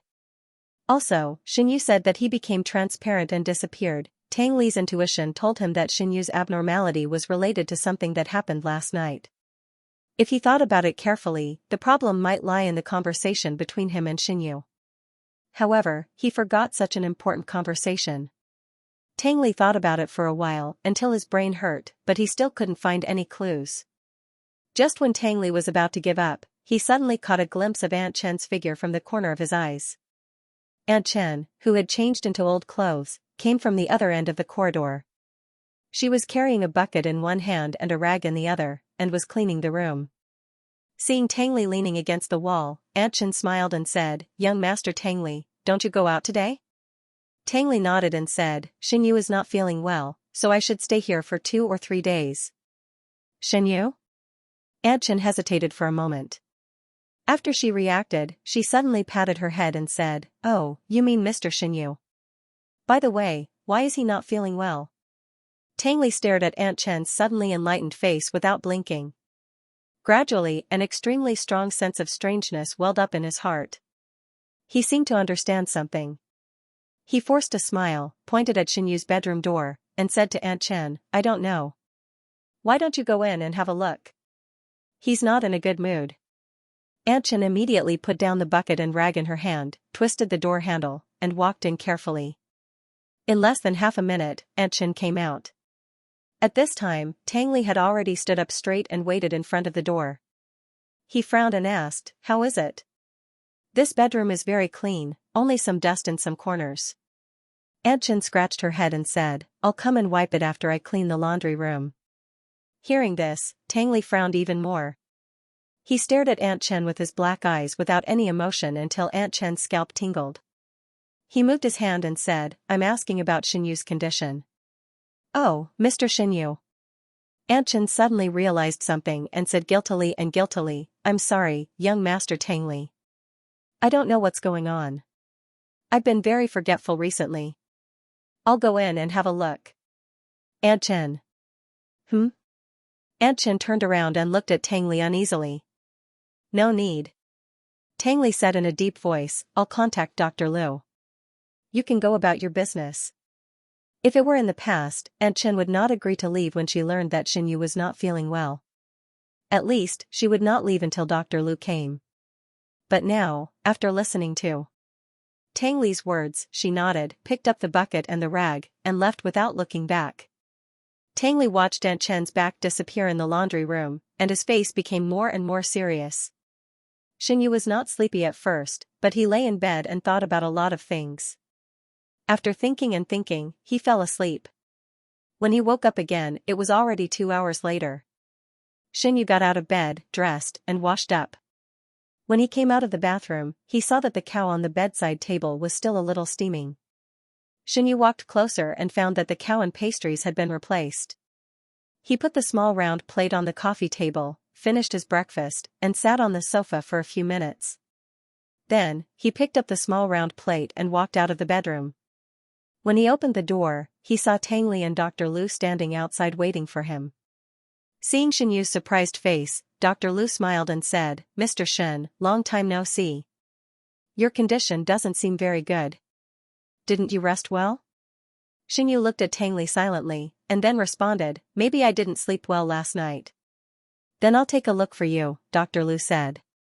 Xinyu wanted to refuse, but when he thought of Tang Li's worried face, he hesitated for 2 seconds and agreed. In the end, Dr. Liu gave Xinyu a checkup. He only said that Xinyu had been too anxious recently, and it was easy to cause a heart attack. It was best for him to relax and go out for a walk when he was free. Xinyu agreed one by one. Dr. Liu thought that Xinyu was worried about the separation of the Shen family, so he comforted him, "Mr. Shen, work is endless. Your health is the capital of the revolution. You should pay more attention to rest. Don't bring work worries into your life." Xinyu smiled and said, "Thank you, Dr. Liu. You're welcome. It's my duty." While speaking, Dr. Liu lowered his head to pack the medical kit he brought. After he finished packing, he walked straight to Tang Li, who was standing in front of the coffee table, as if he didn't see Xinyu on the sofa. "If there are no other questions, I'll leave first," Dr. Liu said and made a phone call gesture. "Call me if you need anything." "Okay." After that, Tang Li paused and suddenly asked, "Is he really okay?" Dr. Liu was obviously stunned. "Who?" Tang Li asked back, "Who are you talking about?"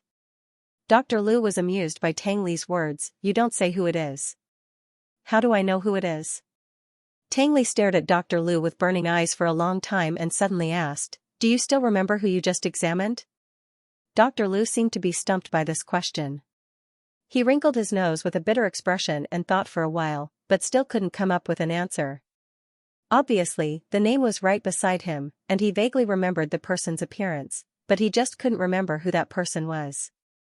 Until Tang Li jokingly reminded him, Dr. Lu, have you forgotten Xianyu's name so soon?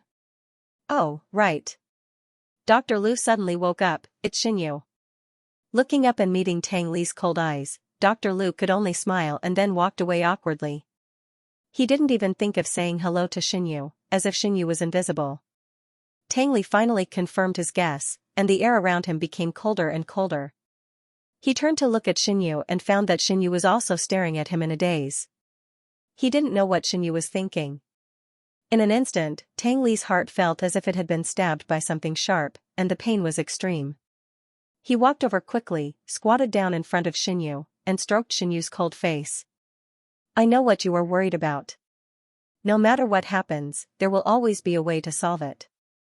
Only then did Xianyu understand that the real purpose of Tang Li calling Dr. Lu over was not to let Dr. Lu examine him, but to see if Dr. Lu would ignore him like other people.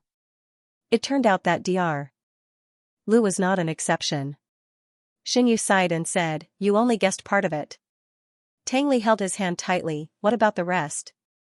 Can you tell me? I told you last night, and I confessed everything to you, Xianyu said, but you forgot, completely forgot. Tang Li still wanted to let go, but at this moment, his cell phone suddenly rang. It was a call from Zhou Che.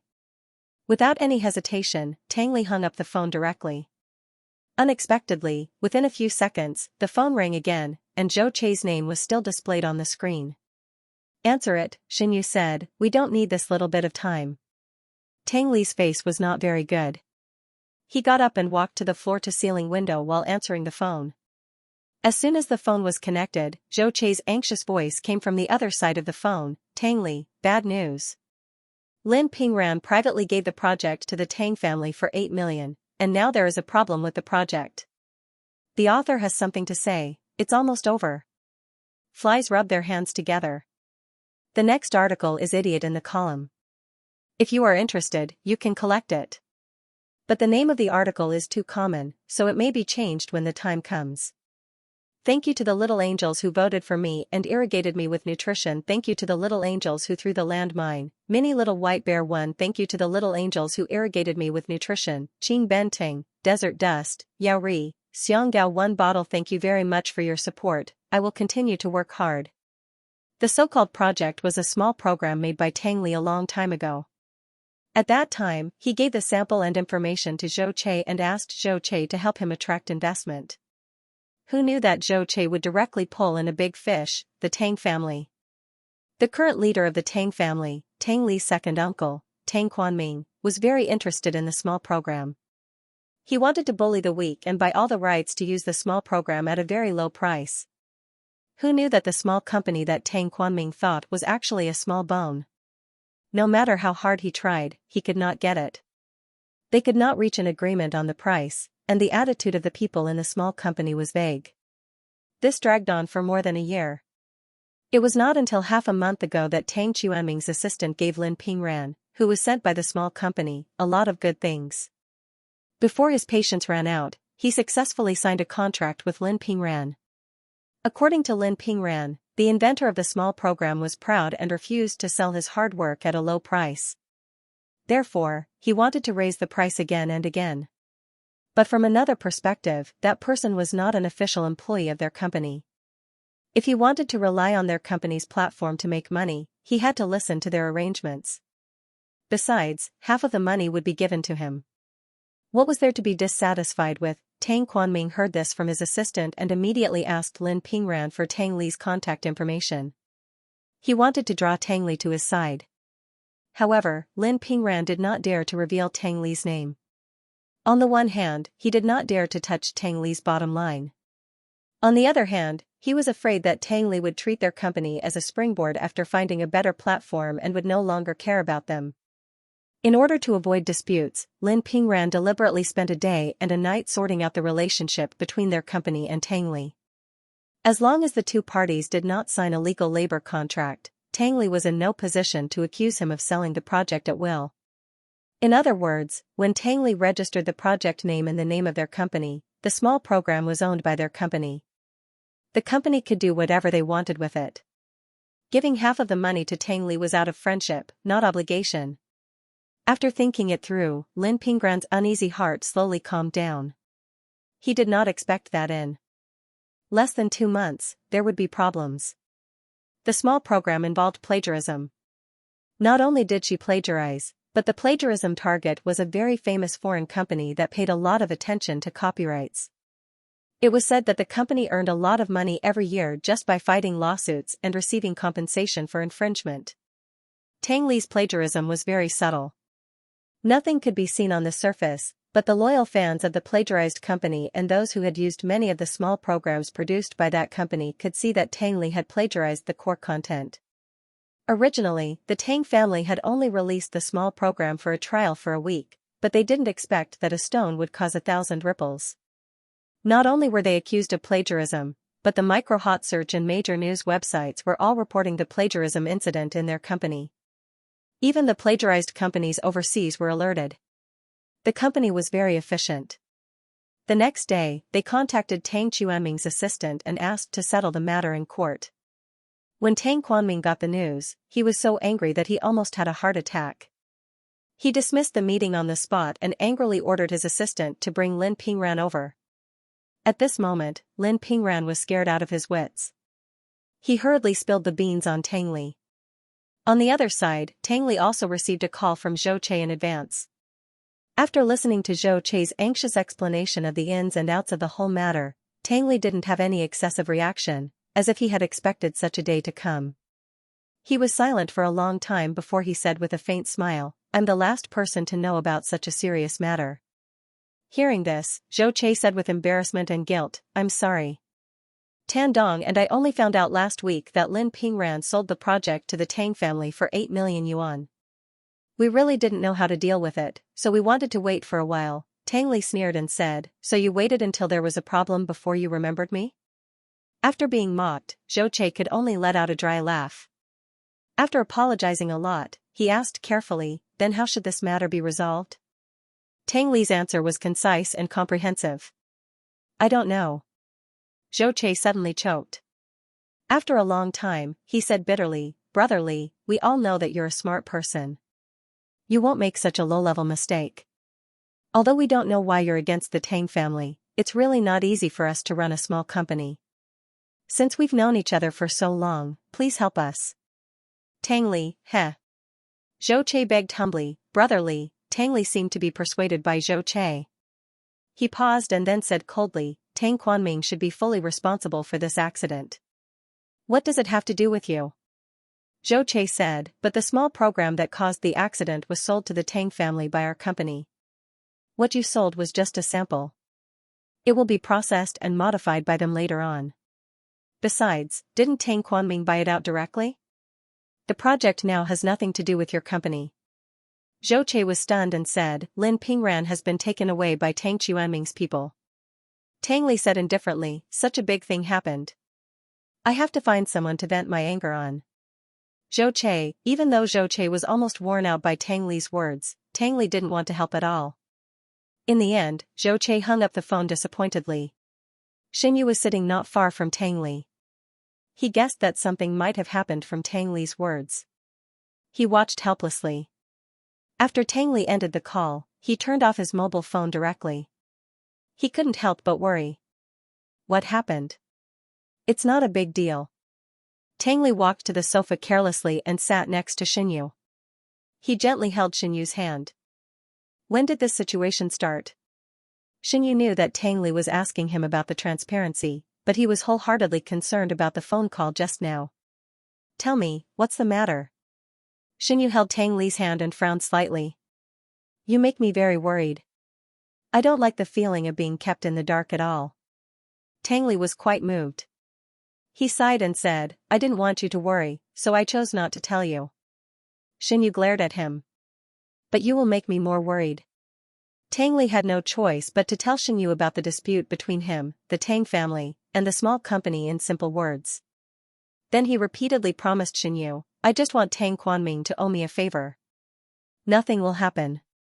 However, Xinyu was frightened when he heard it.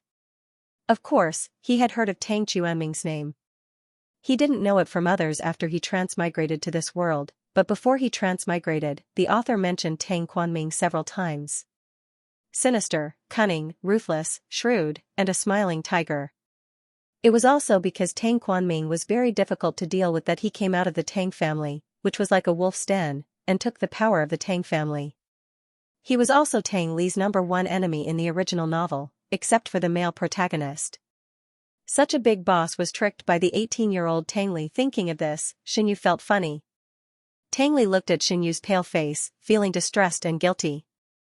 He then said, Tang Quanming still needs my help, so he doesn't dare to touch me. Xinyu saw Tang Li's confident look and couldn't help laughing. What about when he no longer needs your help? Tang Li narrowed his eyes. There was a flash of fierceness in his eyes, but he still kept a faint smile on his face. I'm afraid that at that time, he will no longer have the ability to touch me. Xinyu, his chestnut, was indeed the villain in the original novel. His words and actions were so kingly. Originally, Tang Li planned to return to the Tang family in 2 days. However, the plagiarism incident broke out so suddenly that Tang Li had to continue living in the Xin family. The Tang family outside looked for Tang Li crazily, but Tang Li stayed in the Xin family as if nothing had happened. He stayed in the Xin family and seriously prepared for the college entrance examination in 2 days. At the same time, Xinyu became more and more transparent. Even Aunt Chen and the others couldn't remember who he was. When Tang Li mentioned Xinyu to them, they were all confused and looked at each other several times. No one knew who Xinyu was. Xinyu tried to call Old Master Shen and Kong Lin, but they seemed to have never known him. The grumpy Old Master Shen thought he was an insurance salesman and directly scolded him and hung up the phone.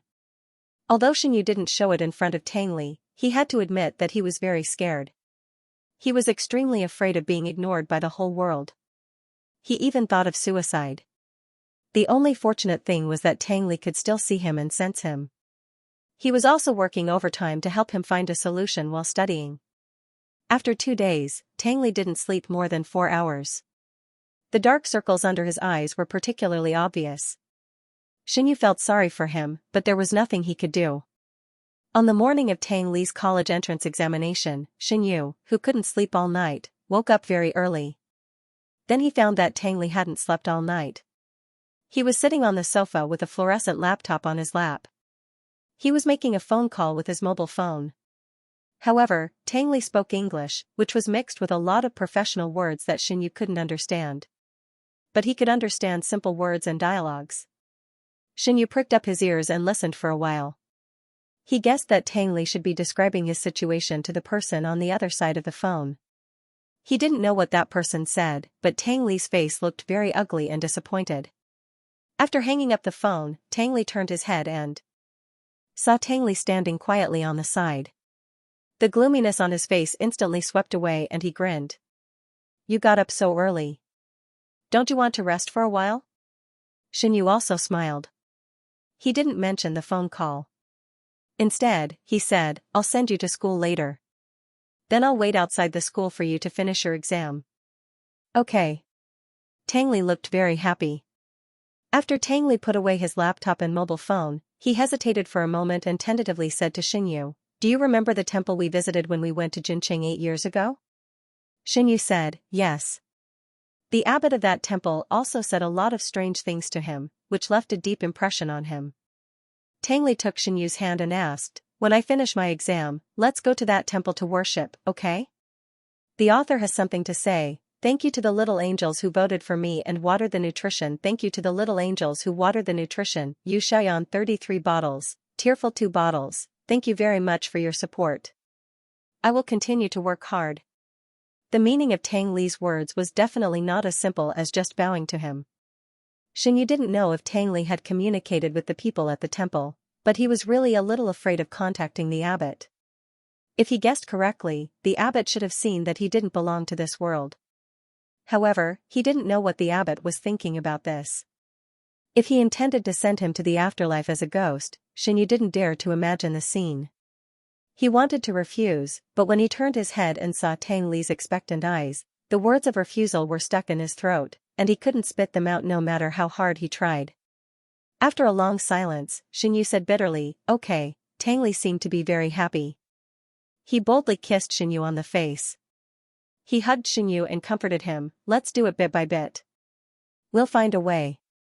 Even if the whole world forgets you, I won't forget you." Xianxia didn't care about Tang Li's behavior. He tapped his nose helplessly and smiled bitterly, "Are you so confident in yourself? Because you are my whole world." Tang Li looked at Xianxia very seriously. There seemed to be some kind of strong emotion surging in his beautiful black eyes. He said seriously, "It's my world that has collapsed. How can I still live in this world?" Xianxia, he was shocked. He couldn't believe that these words came out of Tang Li's mouth. "Before I met you, I lived in my aunt's house. I didn't have enough to eat, I couldn't wear warm clothes, I couldn't go to school, and I had to do a lot of housework. Every day, I was trapped in a small space. I couldn't even find the purpose of living." Recalling his childhood, Tang Li's words contained some pain. But soon, he relaxed again and hugged Xianxia even more tightly. "But then I met you.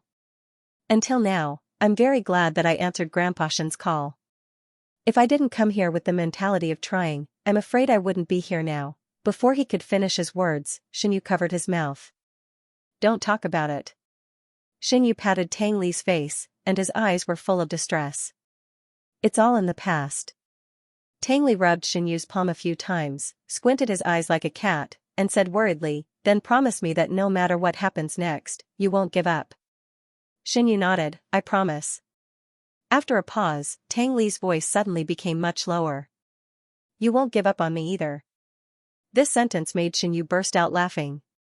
He directly pinched Tang Li's nose and said with anger and amusement, "I've never thought of giving up on you." "That's good." Tang Li seemed to be truly relieved. Then, he smiled and said, "Comrade Shen, you did a good job. Keep it up." Xianxia laughed out loud. "You're so talkative." This morning, Xianxia's situation of being ignored by others seemed to be more serious. Aunt Chen didn't even prepare breakfast for him. Even after being reminded by Tang Li in a stern voice, Aunt Chen, who was confused, still didn't remember who Xianxia was. But she hesitated for a while, and then prepared another breakfast and brought it to the table. Xianxia sat at the table listlessly. Suddenly, he didn't have the appetite to eat. Time was pressing. After breakfast, they were ready to take the bus to Tang Li's school. The driver had long forgotten about Xianxia. But he had seen Tang Li a few times, so he obediently drove to the school. Along the way, Tang Li held Xianxia's hand tightly. Even when his palm was soaked with sweat, he didn't intend to let go. After arriving at the destination, the car was so quiet that you could hear a pin drop, which was in sharp contrast to the crowded and noisy car outside.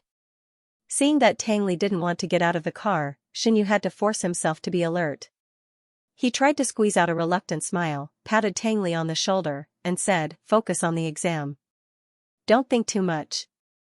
Tang Li didn't say a word. He still held Xianxia's hand and didn't let go. "What's wrong?" Xianxia raised his hand that was intertwined with Tang Li's hand and gently waved it between them. "You still don't want to let go of my hand?" Tang Li replied with a muffled "hmm." Hearing this, Xianxia suddenly didn't know whether to laugh or cry. Regardless of whether Tang Li was willing or not, he directly pulled his hand out of Tang Li's palm. He couldn't help but pinch Tang Li's cheek and said, "Don't worry and go. Without you, I may not even be able to go home. I'll wait for you here. I won't go anywhere." Tang Li continued to be silent. Only then did Xianxia realize that there was something on Tang Li's face. He said, "What else do you want to say? Just say it." Tang Li dawdled for a long time and said hesitantly, "What about the thing you said you were thinking about? Have you thought about it?" Xianxia was confused for a moment, and then he suddenly reacted. For a moment, his cheeks were so red that they seemed to be soaked in blood. He took a deep breath, and as if he was going to risk everything, he held Tang Li's face with both hands and kissed him without hesitation. This time, it was Tang Li's turn to be stunned. Xinyu naturally felt the stiffness of Tang Li's body. He didn't know why, but he couldn't help but want to laugh. He didn't know how to take it, and he didn't want to waste too much of Tang Li's time at this juncture. He just slapped Tang Li hard on the butt, and then quickly let go and distanced himself. This is my answer. Xinyu laughed like a cat that had stolen a fish.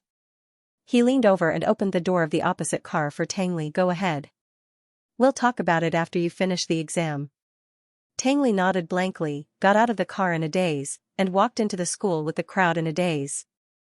Watching the stiff figure disappear into the crowd, Xinyu couldn't hold back and laughed out loud. But after laughing for a while, he couldn't laugh anymore. After a long time, he sighed softly. Xinyu waited in the car until noon. He had lunch with Tang Li and sent Tang Li back to school before returning to the car. Anyway, the driver, who was also waiting in the car, wouldn't notice. When it was his turn, he lay in the back seat and took a nap. After waking up, he played with his phone for a while. In the end, he was a little bored, so he got out of the car and walked around. As he walked, he came to a shopping mall near the school. Xinyu planned to watch a movie before going back. He was about to take the elevator directly to the 6th floor where the cinema was located. Unexpectedly, he met an acquaintance while waiting for the elevator. Yiheng. Next to him were two beautiful girls holding hands. One of the girls looked a little familiar. Unfortunately, Xinyu couldn't remember where he had seen her. It had to be said that Yiheng had changed a lot. Although his appearance was still as handsome as when he was a child, and his skin was whiter than snow, the indifference and hostility of the past could no longer be found on him. On the contrary, his whole body exuded a gentle aura like a spring breeze. Xinyu looked at him several times before confirming that the person in front of him was Yiheng. Thinking of what had happened in the past, Xinyu subconsciously wanted to avoid Yiheng. But when he thought of his current situation, he didn't want to waste any more effort. Anyway, Yiheng and the two girls wouldn't notice him. In the end, just as she finished thinking this, Yiheng seemed to have suddenly sensed something. She abruptly turned her head and directly fixed her gaze on Xinyu's face. The next second, Yiheng showed a surprised expression. Brother Xinyu? Xinyu's surprise was no less than Yiheng's. You can see me? Huh? Yiheng thought that he had misheard. Seeing that Xinyu didn't seem to be joking, his expression gradually became serious. Of course I can see you. If I can't see you, then wouldn't I be blind? With that, Yiheng showed a helpless smile. When the two girls next to him heard the movement, they turned their heads in unison. After seeing the face of the girl, Xinyu remembered that this girl seemed to be Yiheng's sister, Yi Jiaying. Obviously, Yi Jiaying also recognized Xinyu. After a little surprise, she was pleasantly surprised. Brother Xinyu, what a coincidence. I didn't expect to meet you on the first day we came back. Perhaps because Yi Jiaying's voice was too loud, it attracted many passers-by around. Some people even recognized Xinyu and whispered to each other. Although they couldn't hear what they were saying, they could clearly hear them saying Xinyu's name. Xinyu was stunned on the spot. He didn't come back to his senses for a long time. In the past 6 months, he suddenly became the focus of the crowd again. He was at a loss. Brother Xinyu? Yiheng noticed that Xinyu was acting strangely. He hurried forward to grab Xinyu's hand and pulled him to a nearby dessert shop. Are you okay? Xinyu reluctantly shook his head. I'm fine. Yiheng was still worried. You don't look well now. Really? Xinyu raised his hand to touch his cold cheeks. After a few seconds, he said, I'm just a little uncomfortable. I want to go. You guys have fun. After taking 2 steps, he was pulled back by Yiheng. When Xinyu came to his senses, he had been forced to sit down on a chair in the dessert shop by Yiheng. Yiheng sat opposite Xinyu very naturally. He waved his hand to let Yi Jiaying and the girl go to the cashier to order.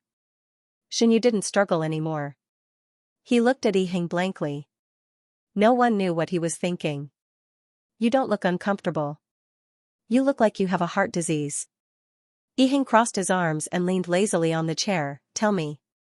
Maybe I can help. Xinyu smiled bitterly. What can you help me with? Yiheng raised his chin. I studied psychology. Xinyu, he remembered that in the original novel, Yiheng majored in psychology in college. Later, when he met the female lead, he ran to start a business and opened a psychological consulting studio.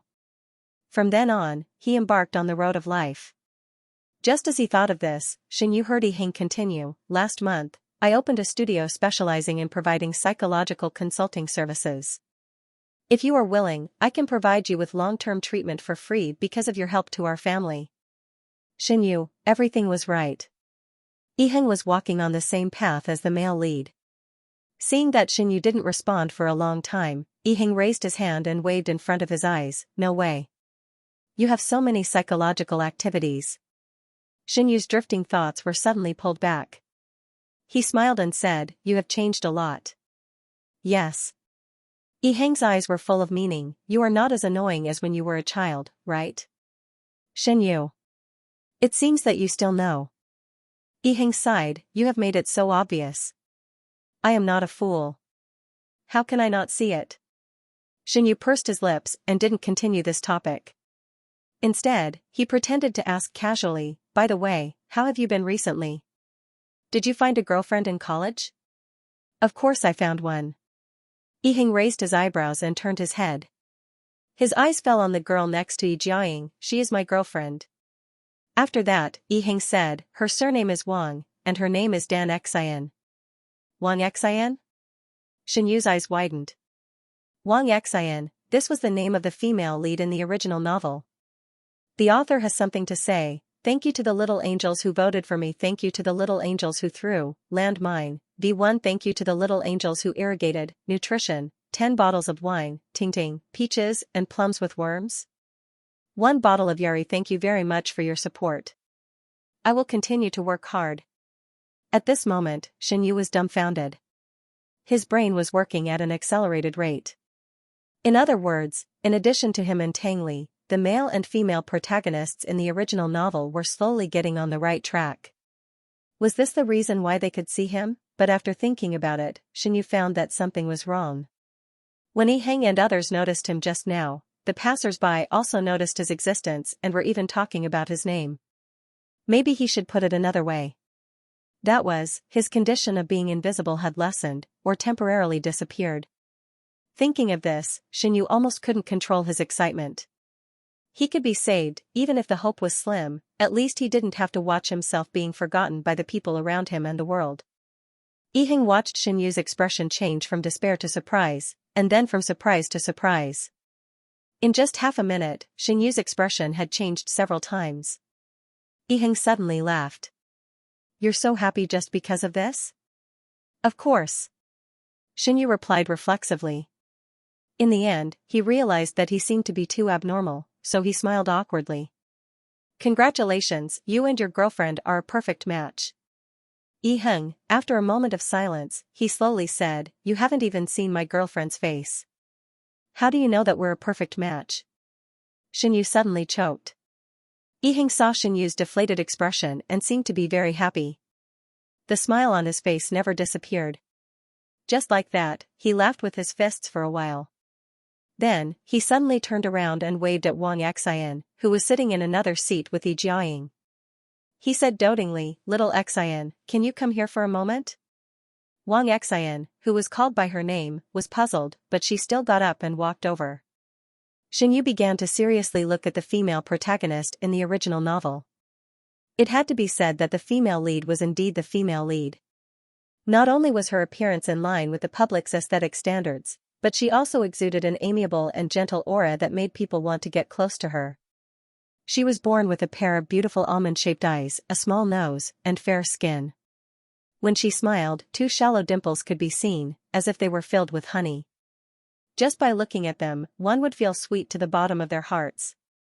Wang Xian smiled sweetly at Xianyu, and then asked Yiheng, "What are you looking for me for?" "It's nothing." Yiheng grabbed Wang Xian's hand and shook it gently. "You guys are sitting so far away." Wang Xian pursed her lips and said, "We're just worried that we'll disturb your reunion." Wang Xian held Yiheng's hand as she spoke.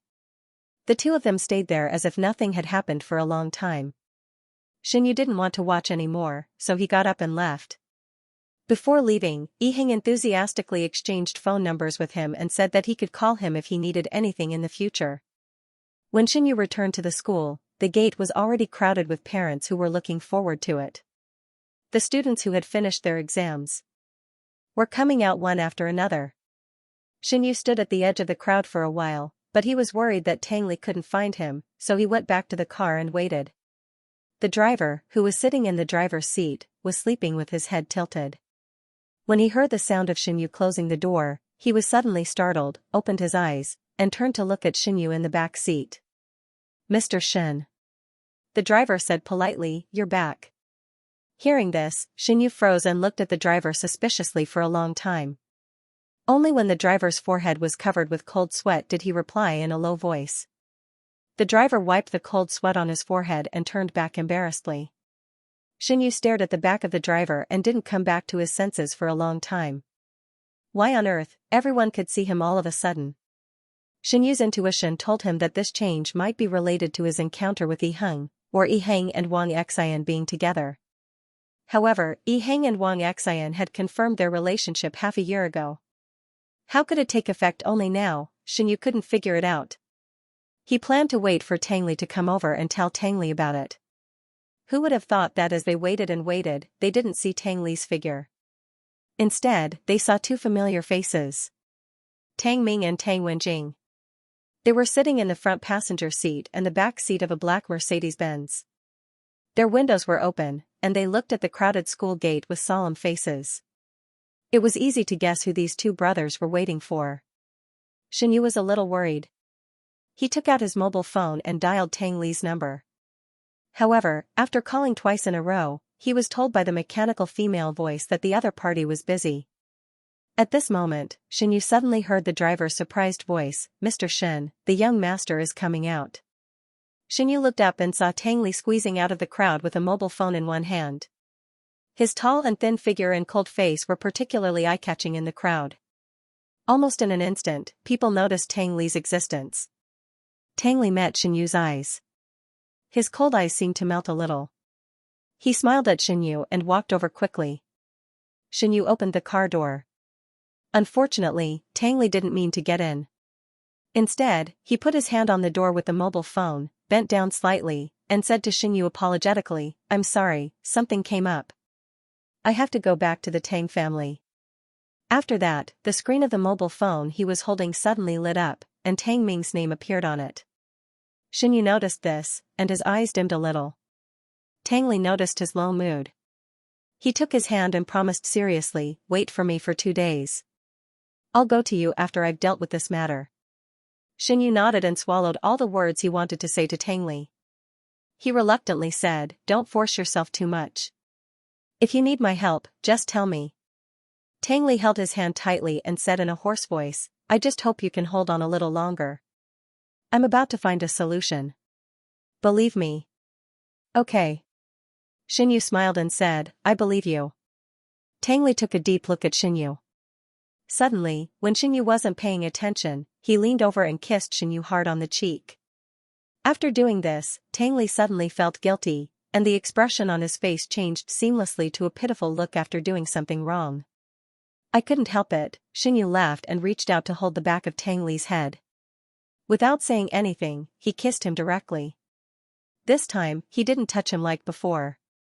Although Xinyu had almost no experience in kissing him, he still imitated the first time when Tang Li kissed him and pushed the tip of his head in domineeringly. Tang Li froze in place, as if he couldn't believe that the person who took the initiative in front of him was Xinyu. Xinyu smiled softly. Taking advantage of Tang Li's lack of reaction, he launched a series of attacks, which caught the defender off guard. After a long time of tossing and turning, Xinyu let go of Tang Li and patted Tang Li's shoulder with the hand that was holding the back of his head. "Hurry up. I saw them waiting for you."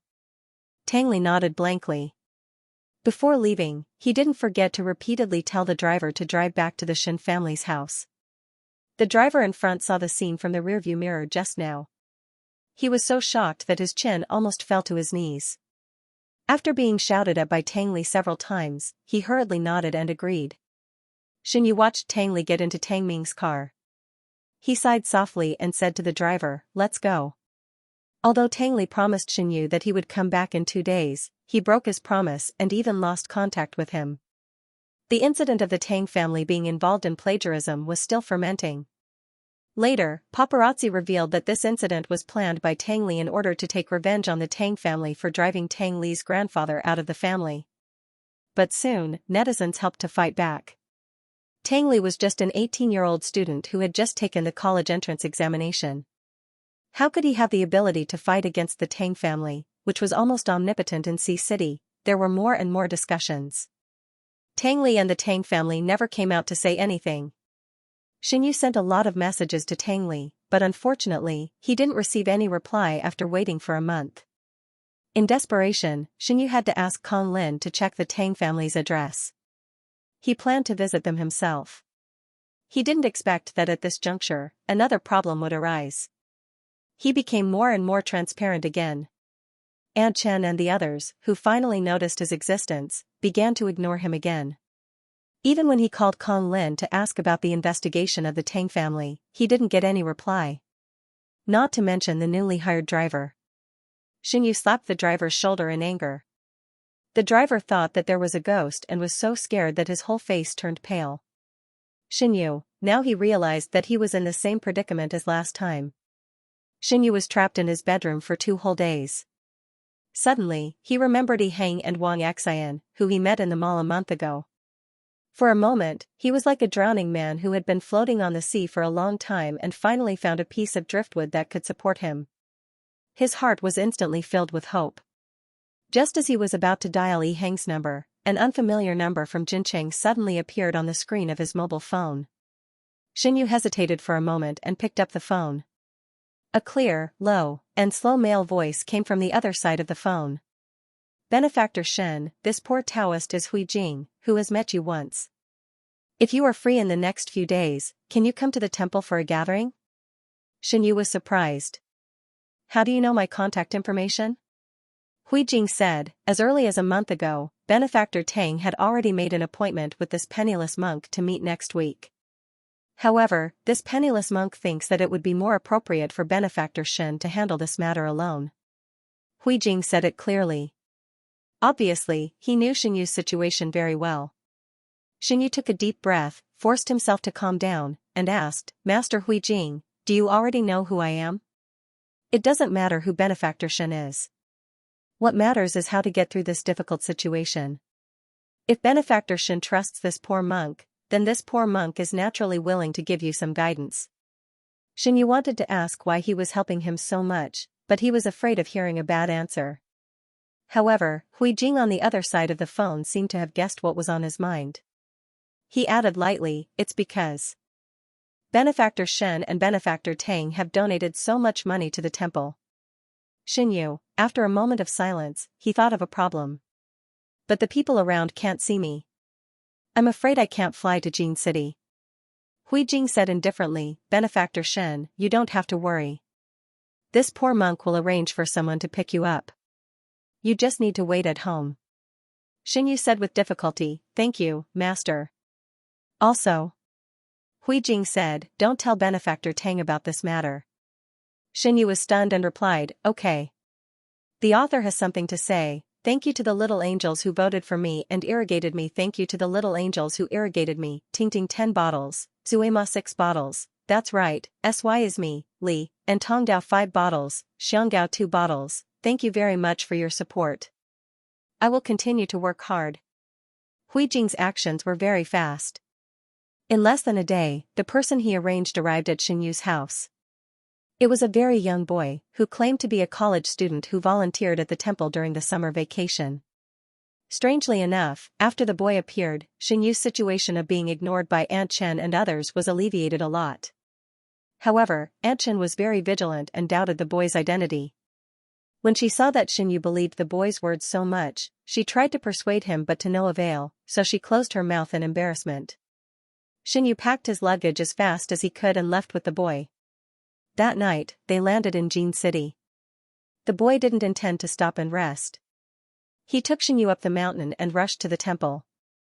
Although Xianxu's legs didn't seem to have any major problems and were no different from ordinary people, only he could feel the difficulty and strain when he walked.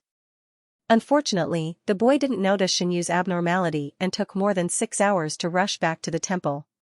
When they arrived at their destination, it was already late at night. The temple, which was crowded during the day, was immersed in the darkness of the night. Only a few lonely lamps provided illumination for passers-by. The whole temple was like an isolated island, exuding an empty and lonely atmosphere. The boy found the room that had been prepared for Xianyu in a familiar way. He told him to close the doors and windows at night to prevent the wild cats from the temple from running around in the room. After that, he left. Xianyu put away his suitcase, took out his toiletries and simply washed up. Then, he changed into his pajamas and lay on the wooden bed. Although the room was small and quite old, it was much better than Xianyu imagined. It was clean and tidy, and there was a faint sandalwood fragrance in the air. Someone should come to clean it every day. Xianyu had always been a little uncomfortable with the bed. It always took a day or two to adapt to a new place. He thought that he would toss and turn and be unable to sleep tonight. Who knew that after closing his eyes for a while, he felt very sleepy. He slept very soundly. After sleeping for a long time, Xianyu was awakened by a series of continuous knocks on the door, accompanied by a boy's tentative shout, "Mr. Shen, are you awake?" Xianyu opened his eyes in a daze and stared at the completely unfamiliar ceiling for a long time before he suddenly realized that he was no longer in the Shen family. Xianyu had been staying at the Shen residence for half a year. Now that he suddenly came out to stay for one night, he was actually not used to it. Get up, get up," Xianyu hurriedly replied. Then, she got up from the bed and hurriedly changed her clothes. "Please wait for a moment." The boy said, "Okay, take your time. We'll wait for you outside." Us, Xianyu sensitively caught the key words, and for a moment, he became even more impatient. When Xianyu finished washing up, it was already 10 minutes later. He hurriedly opened the door and walked out. At a glance, he saw a boy standing under a tree in the yard and Huijing beside him. Huijing was still the same as before. He was young and handsome and didn't fit in with the stereotypical image of a monk. He always had an indifferent expression on his face. "Mr. Shen," the boy shouted. "Benefactor Shen." Huijing nodded to Xianyu and said, "I trust you have been well since we last met." Xianyu sighed softly. His smile was mixed with a bit of bitterness. "This time I'll have to trouble Master Huijing." Huijing didn't answer Xianyu's words. Instead, he made a gesture of invitation. "Breakfast is ready. Please." A group of people came to the room where meals were provided. The boy very enthusiastically served Xianyu porridge and 2 side dishes. Then he sat beside Huijing, supported his chin with his hands, and stared at Xianyu eagerly. Xianyu felt uncomfortable being stared at by the 2 opposite gazes. He said awkwardly, "Aren't you eating?" The boy said, "In the whole temple, except for you, everyone else has already eaten breakfast." Xianyu. "Sorry, I overslept." "It's okay." The boy hurriedly waved his hand and said, "This is normal for you." Previously, there was an uncle who slept until 9 o'clock in the evening. No matter how I shouted, he couldn't wake up. Xianyu felt strange. "Do you have a hypnotic effect here?" The boy scratched his head. "Maybe." Huijing sat quietly on the side. When they finished talking, he said softly, "Benefactor Shen, you should stay here for a month. It's best if you don't contact the outside world." Xianyu was stunned. "But the company's affairs," Huijing smiled and said, "during the time when you lost your sense of existence, the Shen family was operating as usual, right?" Xianyu choked in an instant. He was speechless. After a pause, he thought of something. Then tangly, Huijing smiled and said, "No." Xianyu, "Fine." After breakfast, Xianyu realized that it was already 11 o'clock in the morning. Huijing took the boy to work. He had nothing to do, so he went back to his room to rest. It wasn't until 4 o'clock in the afternoon that the boy ran over and knocked on Xianyu's door again, saying that they were going to the cafeteria for dinner. Time passed by in a leisurely manner. A month had passed. Not only did Huijing not do anything, but he also had no intention of letting Xianyu leave. Day after day, he left Xianyu in the temple and busied himself with his own affairs. In the blink of an eye, another half a year had passed. Winter had arrived in Jincheng, and it had also ushered in the first snowy day since Lidong. Xinyu wrapped himself in a heavy coat. When he opened the door, he saw that the courtyard was already covered in silver. Even the bare branches were piled with a thick layer of snow. The cold wind blew in, causing Xinyu to shiver. His clothes and daily necessities were all prepared by the staff in the temple. Although they were not very good-looking, they were very resistant to the cold. Xinyu unconsciously tightened his coat. Facing the cold wind, he walked to the cafeteria to have breakfast. Then, he found the house where Huijing lived. He lingered outside the door for a long time, but he still couldn't muster the courage to knock on the door. At this moment, the door in front of him suddenly opened. Then, Huijing's face appeared in front of him. "Benefactor Shen," Huijing said calmly. "Master Huijing." Xinyu knew that Huijing had already guessed his intentions. He gritted his teeth and said, "Can I have a few words with you?" Huijing stepped aside and said, "It's cold outside. Come in and talk." Xinyu stepped into the house. The first thing he felt was that it was very warm, as if the cold air that had lingered around him just now had been swept away. There was a faint sandalwood fragrance in the warm air. Xinyu didn't know if it was an illusion or not, but after he walked in, it seemed that even his anxious and uneasy mood had eased a lot. Huijing walked to the table and sat down. He picked up the teapot and poured 2 cups of steaming tea. When he looked up and saw that Xinyu was still standing in the same place, he couldn't help but smile and make a gesture, "Sit." Xinyu carefully sat opposite Huijing. The more he thought about it, the more amazed he felt. He couldn't help but sigh, Master Huijing is indeed worthy of his name. His ability is outstanding. Not only can he help people to sleep peacefully, but he can also make the house so warm. He even suspected that Huijing had superpowers. Who knew that Huijing would suddenly laugh after hearing his words? Xinyu was confused by his laughter. After laughing, Huijing pointed at Xinyu's head and said, "If the air conditioner is not warm enough, then I should find someone to fix it." Xinyu looked in the direction of Huijing's finger. Sure enough, a white hanging air conditioner was installed in the corner of the ceiling. It was blowing out warm air. Xinyu, after a few seconds, Huijing adjusted his expression. He picked up the teacup and took a sip. He then said, "This poor monk knows that Benefactor Shen has been waiting for a long time. If Benefactor Shen can't wait, you can go down the mountain now." Xinyu was a little confused, "That's it?" Huijing nodded, "That's it." Xinyu said, "Can I go directly?" Huijing replied, "Of course you can." In the end, he added, "But there is one thing that Benefactor Shen needs to understand. Everyone in this world has a fixed destiny. It's best not to change the destiny of others for your own benefit. Otherwise, you will always suffer a backlash." Xinyu smiled bitterly. "The backlash that Master Huijing is talking about is," Huijing asked, "isn't it what Benefactor Shen has encountered in the past 6 months?" Xinyu opened his eyes in surprise. He didn't expect Huijing to be so clear about the time. For a moment, Xinyu seemed to have grasped at a life-saving straw. He said with some excitement, "Master Huijing, do you know where I came from? Do you know that we are in the same book?" Huijing's eyes flashed with a touch of doubt. He pondered for a moment and shook his head. This poor monk doesn't know what Benefactor Shen is talking about. Xinyu's emotions were instantly covered by strong disappointment. He stared at Huijing for a long time and then said, "Then how do you know about me?"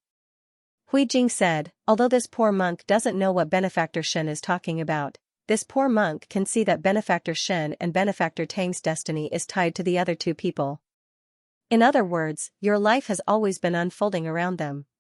Once you deviate from a certain fixed trajectory, some changes will occur.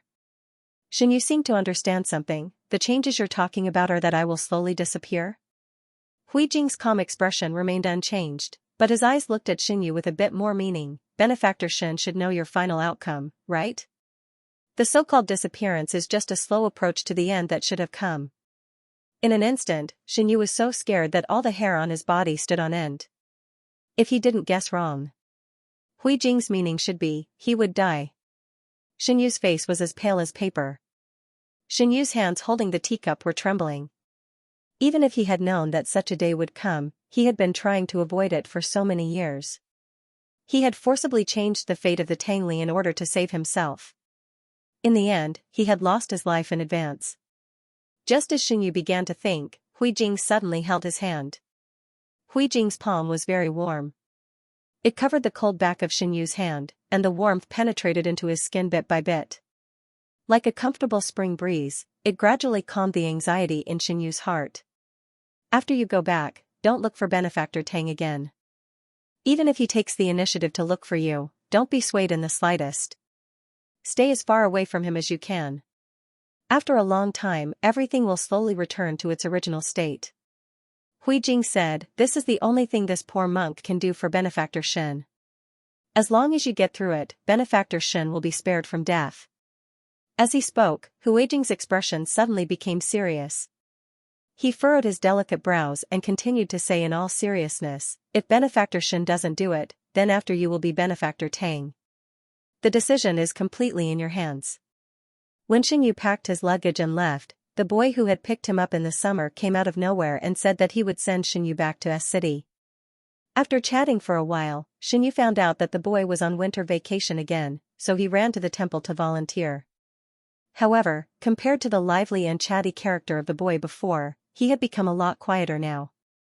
On the way back to send Xinyu, his expression was dignified and he almost didn't speak much.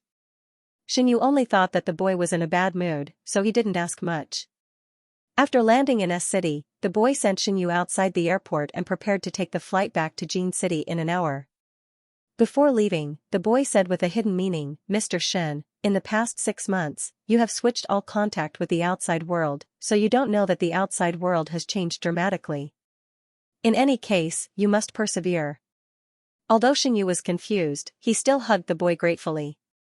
Thank you. The boy smiled shyly and watched Xinyu leave. During the 6 or 7 months of living in the temple, Xinyu had never used his cell phone. Of course, he didn't turn off his cell phone, but the group of people, including Tang Li and Old Master Shen, didn't contact him. After the experience of being ignored, Xinyu didn't take these little songs to heart. He took out his cell phone and dialed Kong Lin's number, wanting Kong Lin to drive to pick him up. Soon, the call was connected. Kong Lin's hesitant voice sounded in his ear, Mr. Shen, what's the matter? Shaolin, Xinyu said, I'm in front of the parking lot of Hong Kong Airport C, can you come and pick me up? Kong Lin didn't seem to expect Xinyu to say this. He was stunned for a long time and said awkwardly, I'm sorry, Mr. Shen, I'm discussing something with my boss outside now. I can't leave. Why don't you contact Xiaxia? He should be able to pick you up. Boss? Xinyu thought that he had heard wrongly. Am I not your boss? The other side was silent for a full minute before Kong Lin's careful voice came. That was 2 months ago. The author has something to say. Thank you to the little angels who voted for me and gave me nutrition. Thank you to the little angels who threw the landmine. 1 tearful waiting, 1 ink-stained Chong. Thank you to the little angels who gave me nutrition, 10 bottles of wine and mini white bears. Thank you very much for your support. I will continue to work hard. It took Xinyu a full 5 minutes to digest Kong Lin's words. After hanging up the phone, he was stunned for a few seconds, and then quickly dialed Aunt Chen's number. Aunt Chen quickly picked up, and her voice sounded tired. Sir, are you back? Aunt Chen. Xinyu had a lot to ask and say, but now those words were all stuck in his throat, and he didn't know how to say them. He murmured, where are you now? Aunt Chen seemed a little confused. I'm at home, and I've already prepared dinner. Will you come back for dinner later? Xinyu nodded. Come and pick me up, I'm at the airport. Aunt Chen said, okay. Xinyu waited at the airport for almost an hour, and then Aunt Chen drove over. However, when Xinyu saw Aunt Chen's car, he couldn't help but be shocked. He remembered that there was no car in the Shen family's garage. To be exact, there should be no car worth less than 1 million yuan. And the car in front of him should only be worth 1 or 200,000 yuan. Shen. Yu calmly suppressed the emotions in his heart, put the suitcase in the trunk with Aunt Chen, and got in the car. Aunt Chen didn't notice Xinyu's strangeness, and asked with a smile while driving, Sir, did you have a good trip? You said that your friend would send you back, so I didn't come to the airport to pick you up. Trip, Xinyu chewed on these 2 words. Maybe his disappearance for more than half a year didn't have any impact on other people, and they were still living their own lives step by step. He just didn't know how Tang Li was doing. Thinking of Tangli, Xinyu suddenly felt a little sad, and sighed, "It's okay, just a little tired." Aunt Chen smiled and glanced at him from the rearview mirror. "You look very tired, go back and rest for a while. There's Xiaxia in the shop, so there won't be any problems." It was Xiaxia again. In such a short time, Xinyu had heard Xiaxi's name for the second time. In the past, Xiaxi's presence in his life was not so strong, because Xiaxi was just an ordinary staff in the dessert shop. Xinyu closed his eyes in the sun, and many messy thoughts flashed through his mind. When Aunt Chen saw this, she thought that he had fallen asleep, so she continued driving without saying a word. After an unknown period of time, Aunt Chen shouted, "Sir, we're here." Xinyu answered in a daze. He opened his eyes and got out of the car. Then, Xinyu was stunned. The place where Aunt Chen parked her car was not the Shin family's parking lot that she was familiar with. Instead, it was in an old neighborhood. The environment was well maintained, but there were all kinds of cars parked around it, making it very crowded. While Xinyu was in a daze, Aunt Chen had already taken 2 suitcases out of the trunk and walked downstairs.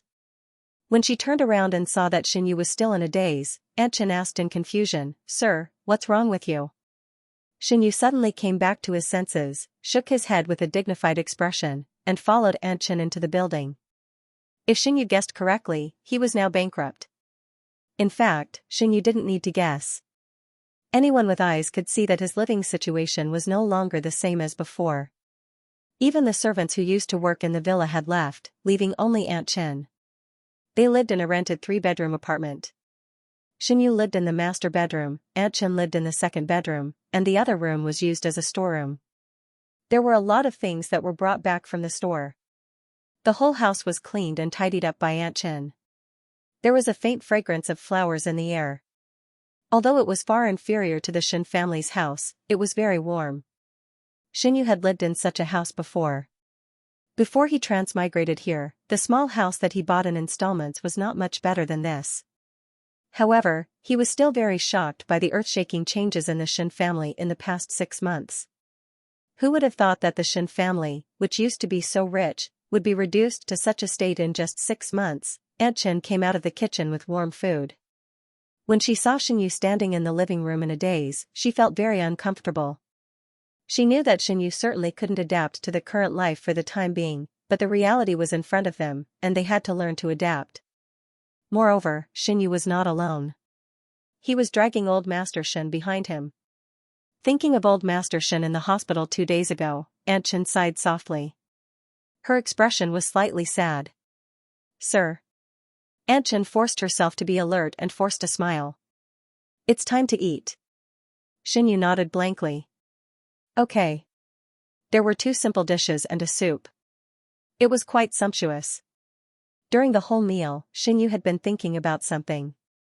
His face was expressionless, and he was absent-minded from time to time. Aunt Chen held the bowl and chopsticks and carefully observed Xinyu's reaction.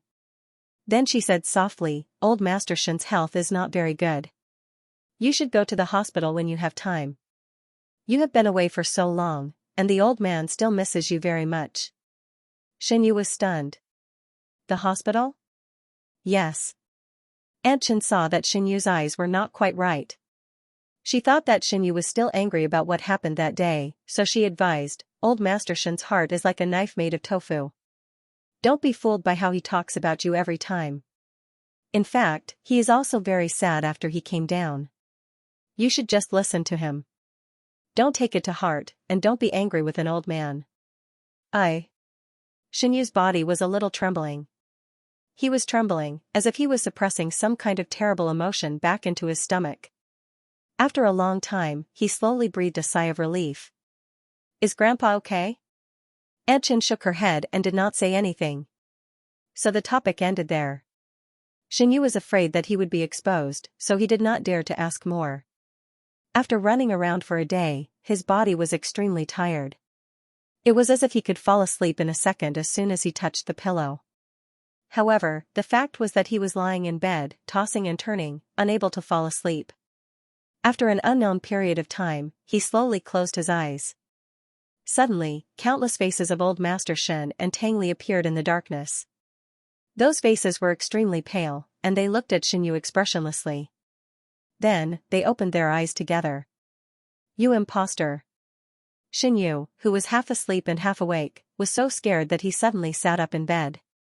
A fine layer of cold sweat had overflowed on his forehead. He wiped the sweat on his face with the back of his hand and took the phone on the bedside to look at the time. It was 2 o'clock in the morning. There was still a long time before dawn. Unfortunately, he could no longer fall asleep. Xinyu got out of bed and walked to the window. He found an open pack of cigarettes and a lighter on the windowsill. He used to smoke. After transmigrating to this world and taking in Tangli, he slowly got rid of this bad habit. However, he remembered that the original Xinyu had a smoking habit in the novel. Perhaps these things were arranged according to the plot line of the original. Xinyu leaned against the windowsill.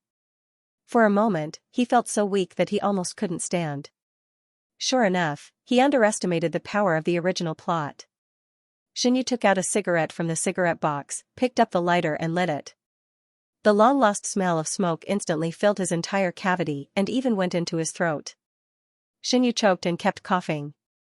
In the end, he coughed until tears came out. The soundproofing in the old community was not good. Xinyu could only cover his mouth and try not to make too much noise. After a long time, he finally recovered. He packed up the cigarette box and the lighter and threw them all into the trash can beside his feet. After standing for a few minutes in the cold wind, Xinyu was ready to go back to bed and continue to sleep. At this moment, he inadvertently caught a glimpse of light downstairs. Xinyu lived on the 3rd floor. In addition, it was an old community. The height of the floors was very low. He could almost see the scene downstairs at a glance. However, it was the middle of the night. The street lights in the community were not so bright. He could barely see a car parked downstairs and a person sitting in the driver's seat. The front of the car was facing his window. Xinyu didn't know if it was an illusion or not. He actually felt that the person in the car was staring at him. This sudden thought startled Xinyu. He hurriedly closed the curtains and walked back to the bed in 2 or 3 steps. He couldn't sleep the whole night. The next day, before 7 o'clock, Xinyu, with a pair of panda eyes, got up. He didn't expect that Aunt Chen would get up earlier than him. When Xinyu was preparing breakfast in the kitchen, Aunt Chen, wrapped in a thick coat, came back with a car key in her hand. Seeing Xinyu coming out of the kitchen with a plate, Aunt Chen was obviously stunned. Then, she was extremely happy. "Sir, you are up so early." Aunt Chen put the gloves on the shoe cabinet. She went into the kitchen to wash her hands and said, "I just went to the store to count the materials. Everything is normal. The account book is in the drawer of the cashier. You can go and have a look if you have time." Xinyu nodded. "I will go to the hospital first." Aunt Chen was very happy. "Go. Leave the other things to me. If there is anything I don't understand, I will ask you." "Aunt Chen, come with me." Xinyu found a suitable excuse. "I am worried that Grandpa will be angry when he sees me." Aunt Chen thought for a moment. "Okay." After having lunch at home, the two of them set off for the hospital together. Grandpa Shen stayed in the private hospital where Dr. Lu worked. The hospitalization fees and medical expenses were extremely expensive. Now, Xinyu naturally couldn't afford it. He was supported by Grandpa Shen's spare money. Xinyu bought a fruit basket and a bouquet of flowers from the supermarket near the hospital. When she arrived at the hospital, she saw a figure standing guard outside the ward before she even reached Old Master Shen's ward. When he got closer, he saw that it was Uncle Zhang. Uncle Zhang, who was wearing casual clothes, looked much younger than before, but he couldn't hide the tiredness between his eyebrows. When he raised his eyes and saw Xinyu and Aunt Chen, Uncle Zhang opened his mouth silently. He didn't say anything and silently retreated to the side. Xinyu's expression was complicated. He quietly glanced at Uncle Zhang from the corner of his eyes, then pushed the door open and entered. Aunt Chen didn't follow him in. She consciously waited outside the ward. The ward wasn't big. It was even smaller than the bathroom of the Shen family. Fortunately, although it was small, it had all the essentials, including a bathroom and a small kitchen. Grandpa Shen was lying on the bed with an infusion tube in his hand. His face was as pale as a sheet of white paper. The author has something to say. Sorry, the ending is stuck. I will update another chapter later. It will probably be over after a few tens of thousands of words. Thank you to the little angels who voted for me and gave me nutrition. Thank you to the little angels who gave me nutrition. 9 bottles of ancient Z script, 5 bottles of MOU on you, 2 bottles of a bright moon shining on the west room. Thank you very much for your support. I will continue to work hard. After seeing him, Xianxia understood. Just as Aunt Chen said, Grandpa Shen's physical condition was really bad. His complexion was very bad, and he was so thin that he looked like a bag of bones. It seemed that he was hanging on by a thread. Grandpa Shen, who had already fallen asleep, did not notice Xianxia's arrival. His mouth was slightly open, and he was gasping for breath with some difficulty. His brows were tightly knitted, and he did not know if he had a bad dream. Xianxia was at a loss. He stood in the same place, not knowing whether to go closer or leave. After standing like this for nearly half an hour, suddenly there was a slight sound of the door opening behind him. Xianxia turned around and saw Dr. Lu, who was wearing a white coat, walking in quietly. After meeting Xianxia's gaze, Dr. Lu smiled and pointed at Grandpa Shen, who was sleeping, and said in almost the same language, "I woke him up. Get ready." Xianxia was confused. He did not understand what Dr. Lu wanted him to get ready. But in the next moment, he understood. The moment Grandpa Shen opened his eyes, he caught a glimpse of Xianxia, who was standing behind Dr. Lu. In an instant, he became alert. He picked up the tissue box on the bedside table and threw it at Xianxia. Xianxia held a fruit basket in one hand and a bouquet of flowers in the other. He awkwardly avoided Grandpa Shen's attack. "You stinking brat, how dare you come again?" Grandpa Shen's frost-hit eggplant appearance was swept away. His hand that was pointing at Xianxia shook violently, and his eyes stared as if they were going to pop out. "Get out of here, I don't want to see you." Xianxia was confused.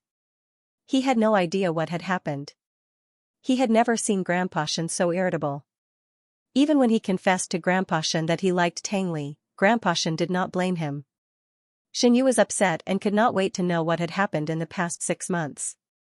Dr. Lu seemed to have expected such a scene. He calmly comforted old Master Shen with a gentle voice. At the same time, he secretly waved at Xianxia, indicating that Xianxia should leave first. "Grandpa!" Xianxia shouted. "Get lost!" Old Master Shen scolded. In desperation, Xianxia had to put the fruit basket and the bouquet on the cabinet and left the ward reluctantly. The door of the ward was half open.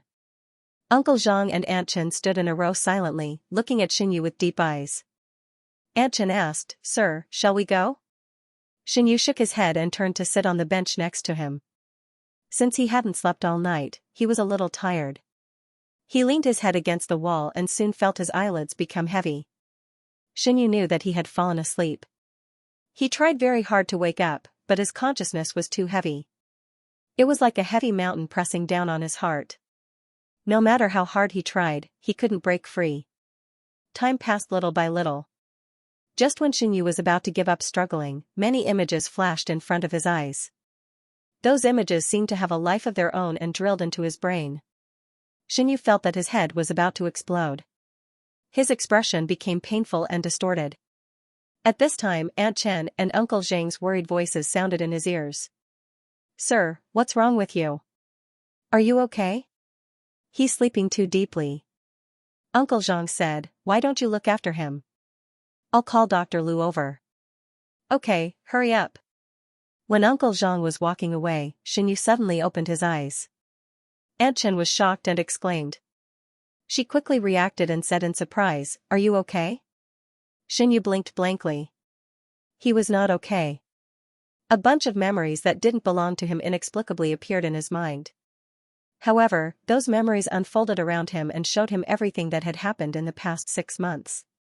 The Shen family was indeed bankrupt.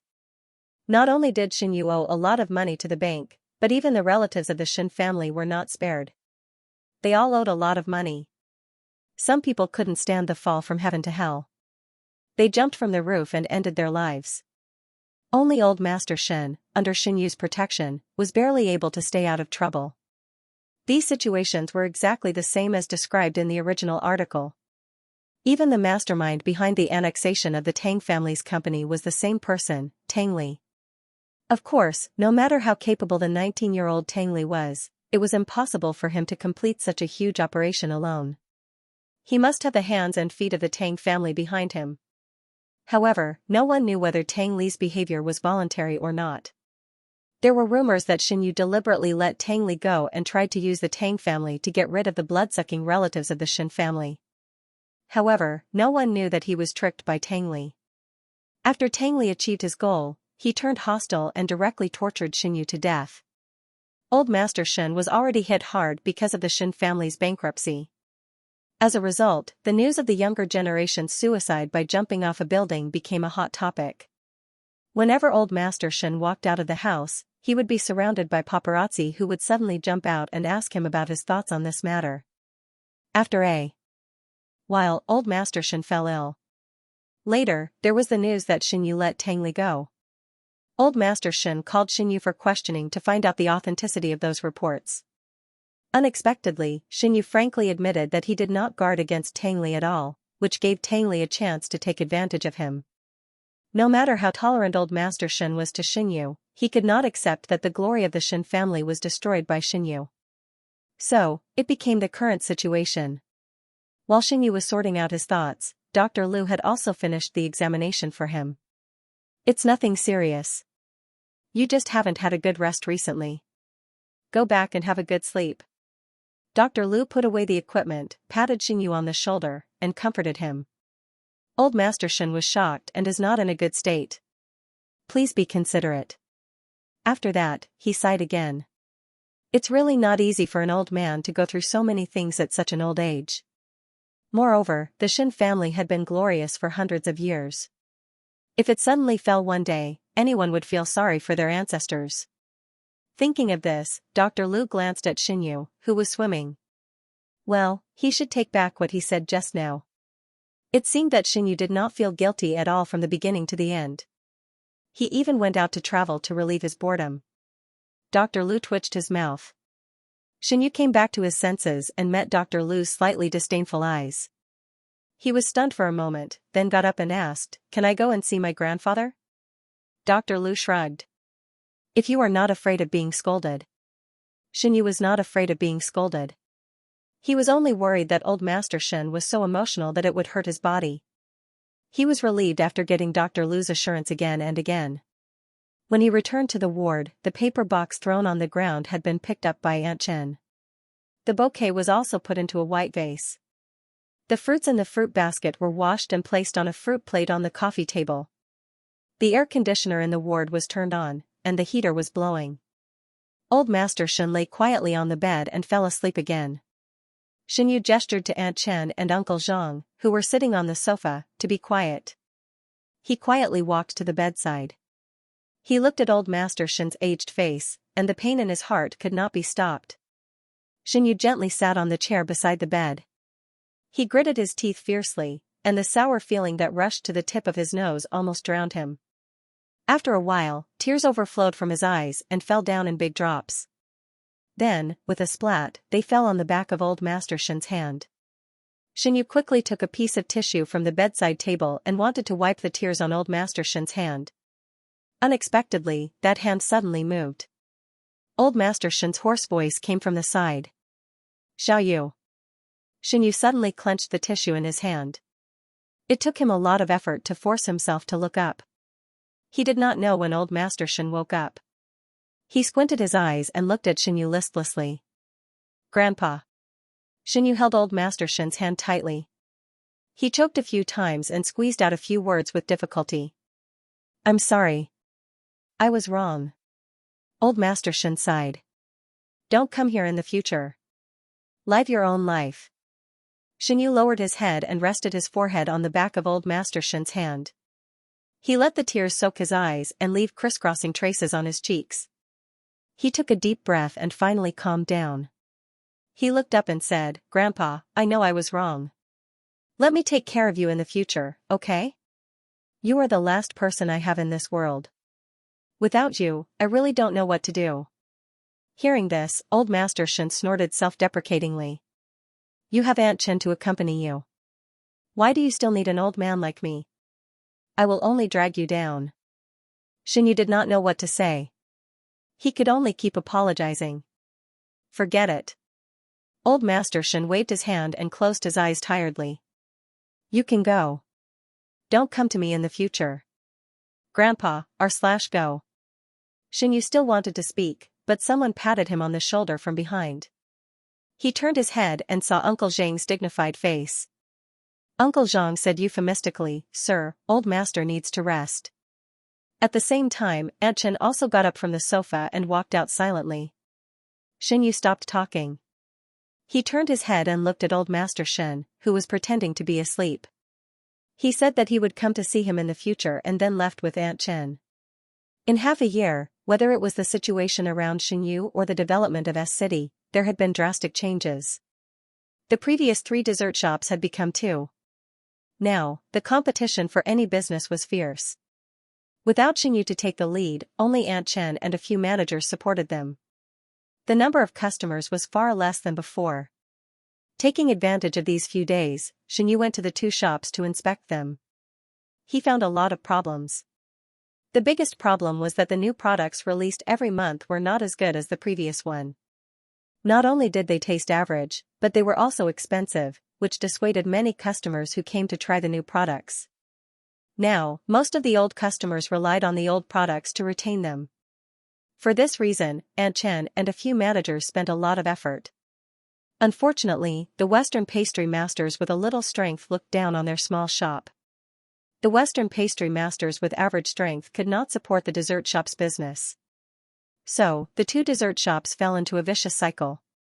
When Xinyu returned, several managers were very happy. They also prepared a welcome party for Xinyu. The location was set in a high-end restaurant with 3 floors. The manager named Xianxia was rarely generous. He directly booked the 2nd floor of the restaurant and quietly arranged the scene with the waiters. Although Xinyu never liked to make trouble, he was not willing to refuse their kindness. So, he waited until they got off work and came to the restaurant to eat together. Aunt Chen was old, so she did not participate in this dinner party for all the young people. Before leaving, she repeatedly asked Xiaji to send Xinyu to the downstairs of the unit in the community. Xiaji happily agreed. However, on the surface, this dinner party was a welcome party for Xinyu. In fact, several managers were having the most fun. They held the oil on the cake in their hands and walked around the table and chairs, trying to smear the oil on others' faces. Xinyu found a seat and sat down. He watched these people play with amusement. Unexpectedly, they ran to Xinyu's side. Someone suddenly wiped the oil on Xinyu's cheek. Xinyu, that person did not expect that he would smear it on Xinyu's face. He panicked in an instant. His face turned blue and white. He stammered and apologized to Xinyu, Mr. Shen, I'm sorry. My hand slipped. Xinyu smiled and waved his hand, it's okay. That person was still uneasy. He stood there and looked at Xinyu's expression cautiously. Xinyu was helpless. He got up and dug out a ball of oil from that person's hand. When that person was not paying attention, he directly smeared it on his forehead. We're even now. That person was stunned for a moment. He seemed to think that Xinyu's appearance with oil on it was a little funny. He couldn't help but laugh for a moment. Xinyu couldn't help but laugh as well. The others also laughed. Xinyu planned to go to the bathroom to wash his face. However, he didn't know why Xiaji, who just went in, locked the door of the bathroom. Xinyu knocked on the door. What he got in response was Xiaji vomiting. He waited for a while, but still couldn't go in. He felt that the sticky feeling on his face was really uncomfortable. After thinking for a moment, he had to go to the 1st floor. At this time, there shouldn't be any guests on the 1st floor.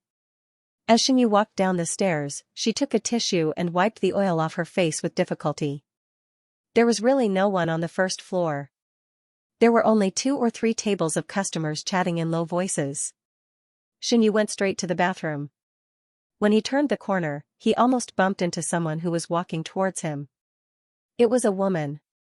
She was also a very beautiful woman who was dressed up beautifully. Xinyu wasn't interested in strangers. After glancing at her casually, he said apologetically, I'm sorry. The woman saw Xianyu's appearance clearly. She froze for 2 seconds before she whispered, "It's okay." Xianyu nodded and quickly bypassed the woman to enter the bathroom. When Xianyu finished washing his face and walked out of the bathroom, he was surprised to find that the woman was still standing in the position where they almost bumped into each other.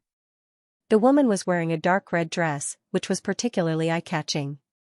Xianyu didn't notice it just now. Now that he looked at the woman, he found that the woman looked a little familiar. Could she be a star? Xianyu guessed in his heart. The woman fiddled with the watch on her wrist. When she turned her head and saw Xianyu approaching, she couldn't help but show a touch of joy on her face. She walked quickly in high heels and blocked Xianyu's way without saying anything. Xianyu finally looked at the woman's face. The sense of familiarity grew stronger. The two people stared at each other like this for about half a minute. The woman finally couldn't hold back and took the initiative to say, "What a coincidence. I didn't expect to meet you here on my first night back in China. It saves me the trouble of looking for you all over the world." Looking for him? Why was she looking for him? Xianyu became more and more confused. He still had a polite smile on his face. "Madam, may I ask who you are?"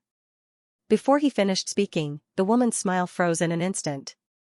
Then, an embarrassed expression climbed up her whole face like a Boston ivy. "Xianyu, you don't even remember me?" The woman's gentle voice suddenly became sharp, but she quickly realized her gaffe.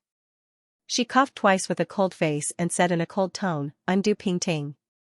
Damn, Du Pingting. 10,000 alpacas galloped through Xianyu's mind, but he still looked calm on the surface. The corner of his mouth raised into a friendly smile. "Oh, you're getting more and more beautiful.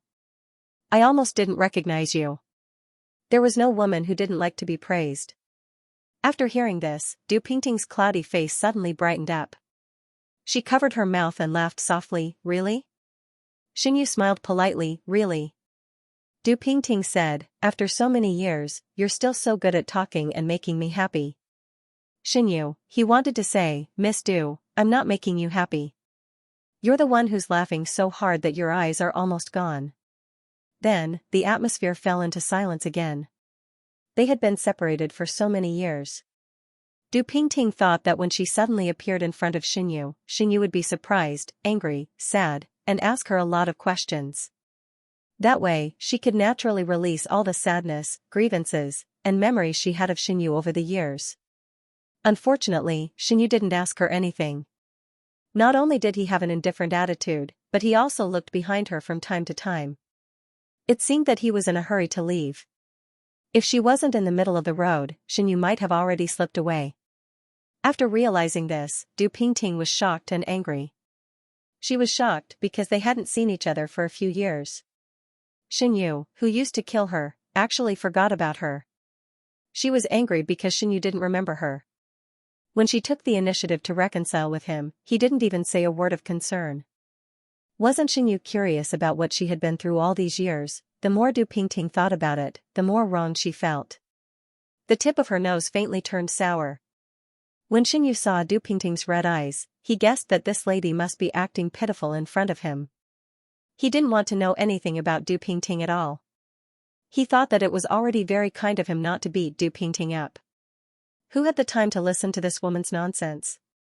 "Sorry, I still have something to do. That's all." Xianyu rushed to leave before Du Pingting.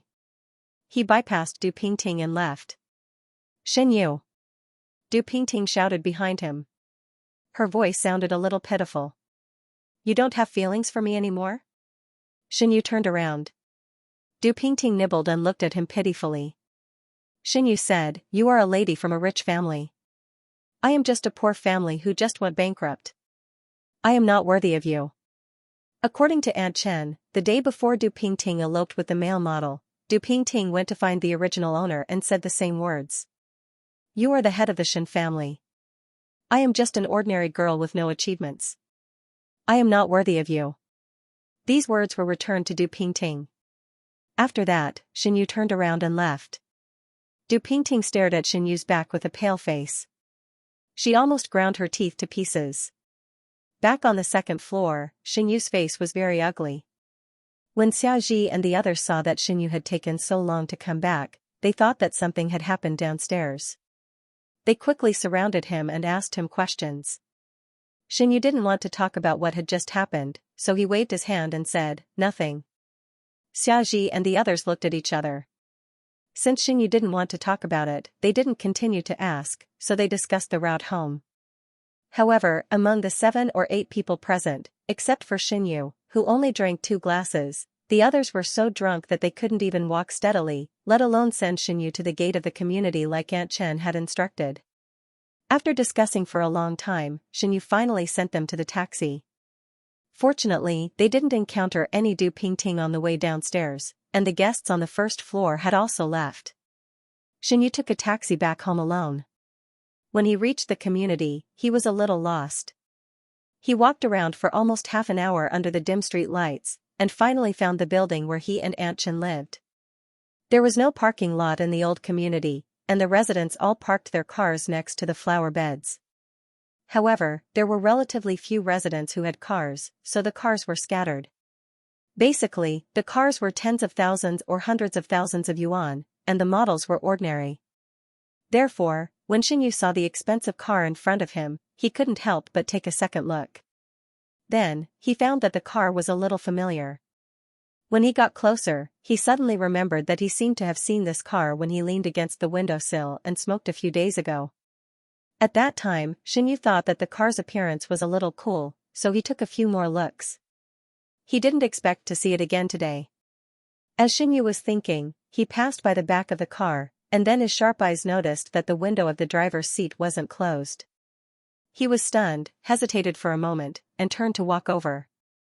Unexpectedly, before he got close, he vaguely saw a person sitting in the car. The person seemed to have just noticed Xinyu's arrival from the rearview mirror. He panicked instantly and hurriedly closed the window. Unfortunately, the window went up very slowly. When they were halfway up, Xinyu had already walked to the car door and saw clearly who was sitting inside. Just as the two of them were staring at each other, the car window slowly closed, blocking each other's view. After a while, the car window slowly lowered again. Tang Li's helpless face appeared in Xinyu's sight again. Xinyu pursed his lips and looked down at Tang Li indifferently.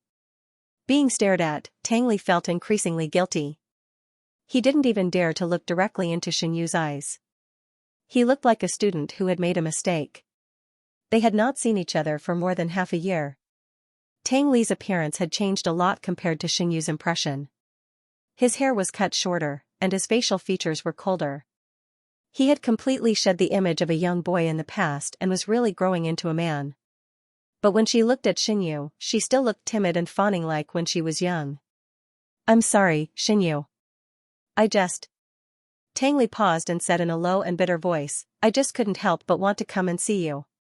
Although a lot of things had happened in the past 6 months, Xinyu hadn't experienced it himself. He couldn't empathize with Tang Li, and he couldn't get angry at the mention of Tang Li like old Master Shen. He looked at Tang Li's cautious expression and sighed in his heart. This was the child he had raised for 8 years. He thought that by changing Tang Li, he could change the plot of the whole story. In the end, things remained the same, but people had changed. After a long silence, Xinyu said, "Can you tell me your thoughts?" Tang Li raised his chin and silently looked at Xinyu's eyes. "Why did you do this to the Shen family?" Xinyu shivered in the cold winter. He rubbed his hands and said, "Since I brought you to the Shen family, I thought I treated you well. Even if we developed that kind of relationship later, at first, I really did raise you as my own son." Xinyu recalled old Master Shen's grief-stricken face and closed his eyes. He was so sad that he couldn't speak. He said, "I really treated you very well. I've never been so good to anyone else." "Xinyu!" Tang Li shouted. He wanted to open the car door, but found that the car door was blocked by Xinyu from the outside. "Can you give me another 3 years? I promise to return the company to you in its original form." Tang Li leaned on the car window like a child and looked at Xinyu eagerly. He said almost pleadingly, "Believe me." Xinyu nodded and said with a sigh, "I believe you." Tang Li's face was full of joy. Xinyu said again, "But I can't forgive you." The joy on Tang Li's face froze in an instant. "I don't care why you did this. Whether it's to satisfy your personal needs or to use the Shin family to deal with the Tang family, it's all in the past. I don't have the ability to fight with you, and I don't want to fight with you. Xinyu smiled and said reluctantly, that's it, Tang Li. I'll let you go. You also let me and my grandfather go. Don't bother my grandfather at the hospital in the future. Uncle Zhang said that he had seen Tang Li near the hospital. Originally, Xinyu didn't take this matter to heart. Now that he met Tang Li, he wanted to make it clear to him. Tang Li was stunned. He opened his mouth but didn't make any sound. Xinyu was about to turn and walk to the building when he suddenly caught a glimpse of the necklace Tang Li was wearing. After 2 seconds of being stunned, he took the opportunity when Tang Li wasn't paying attention and pulled the necklace off. Tang Li, who suddenly reacted, wanted to snatch it back. Before he could reach out his hand to take the necklace back, Xinyu had already taken his hand back. He glanced at him coldly and then walked away. Xinyu. Tang Li opened the car door, ran out of the car, and rushed forward to hug Xinyu like a madman. I was wrong. I didn't want to hurt you. I promise you, whatever I take from you now, I'll double it in the future.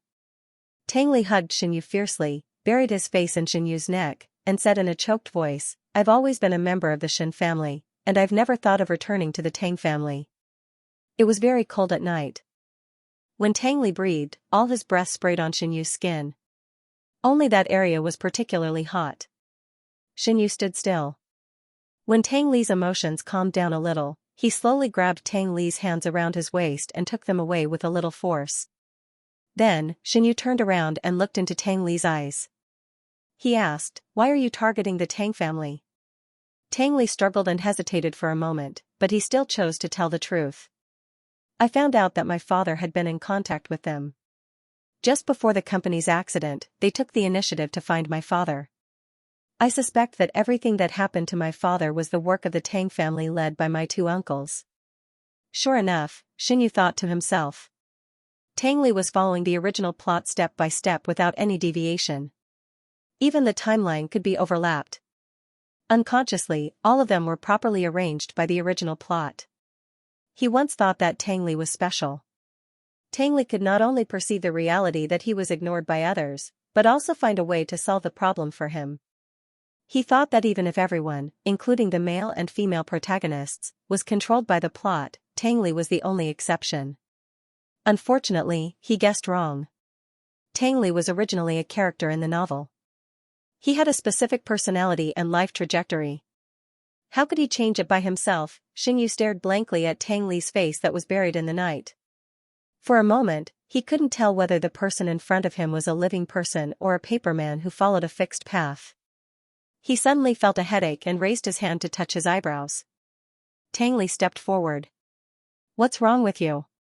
Xinyu quickly reached out and stood between the 2 of them. Don't come over. Tang Li looked a little hurt. In the end, he didn't dare to move forward. I guessed right.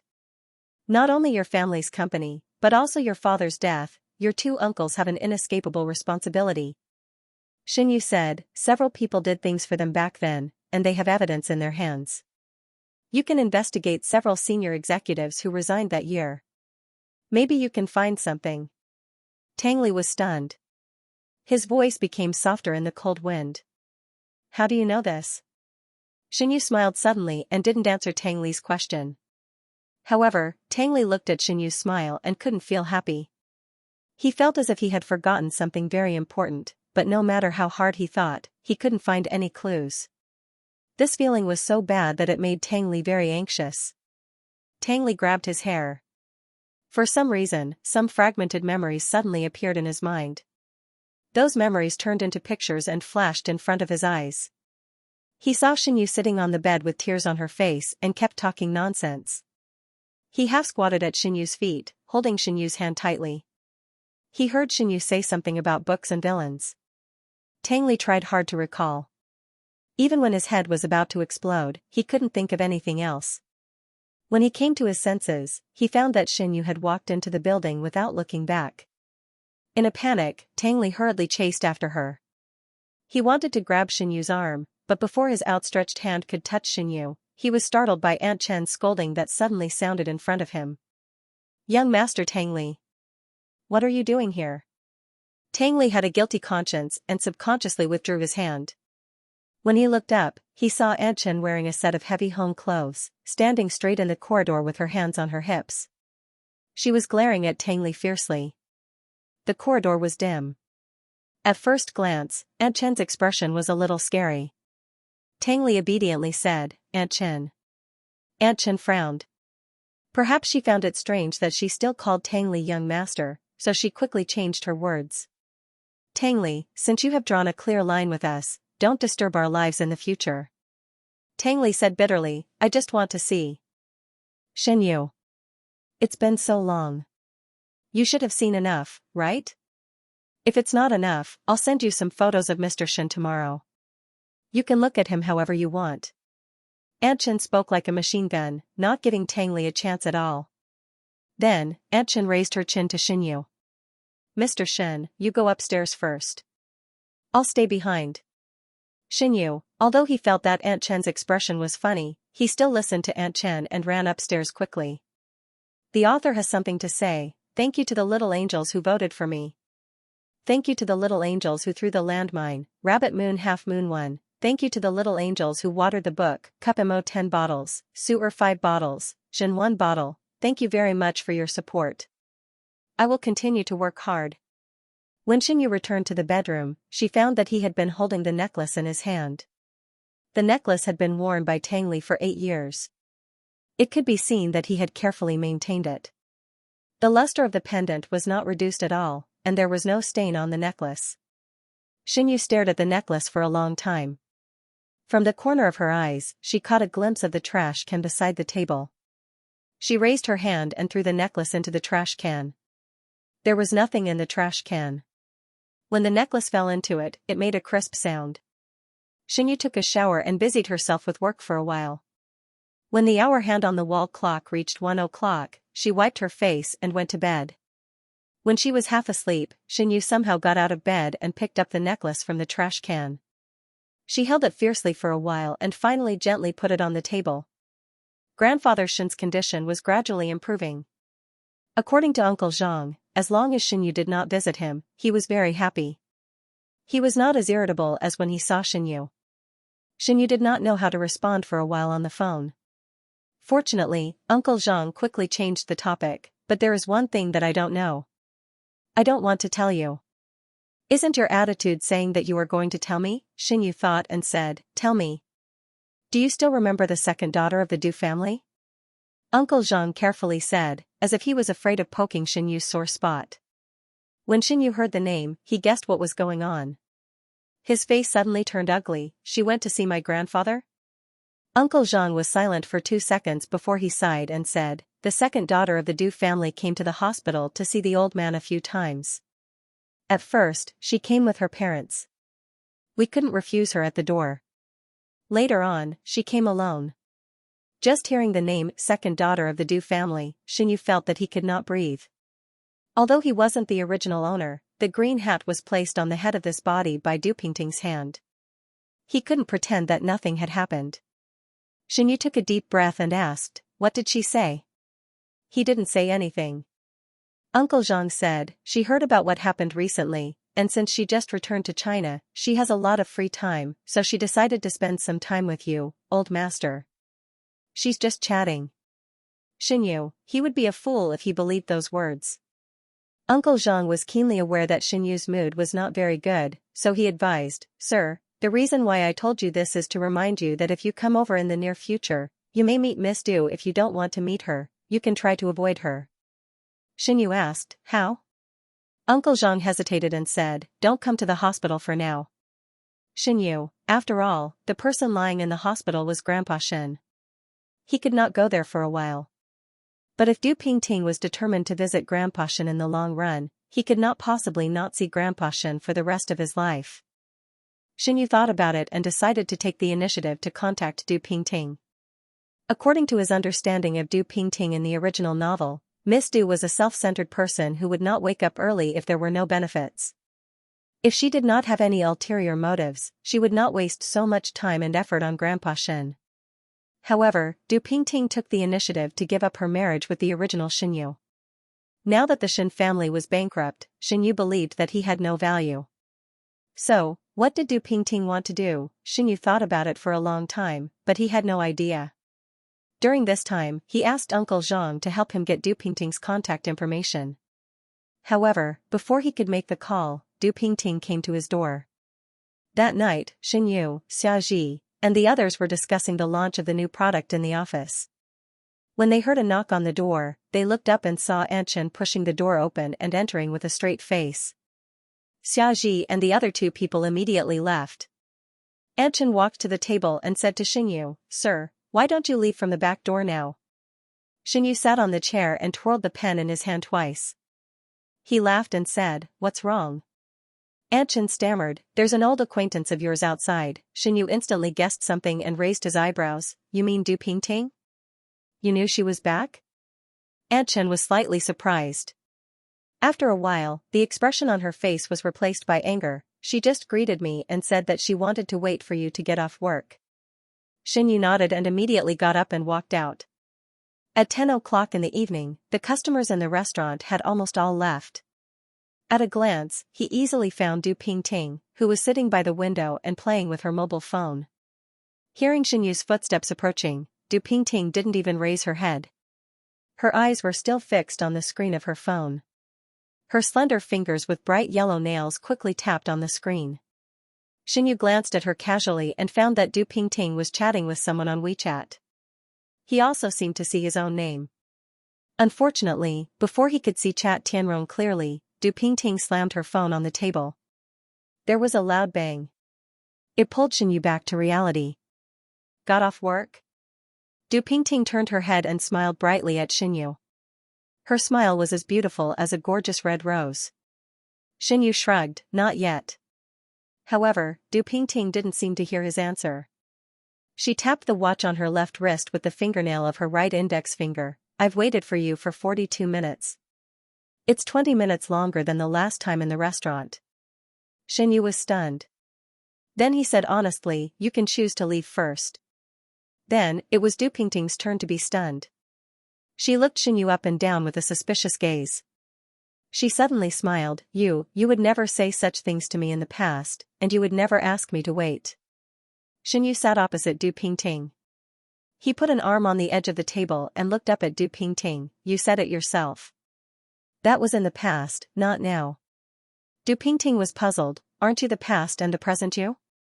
Xinyu asked, "Are you still the past you?" "Of course."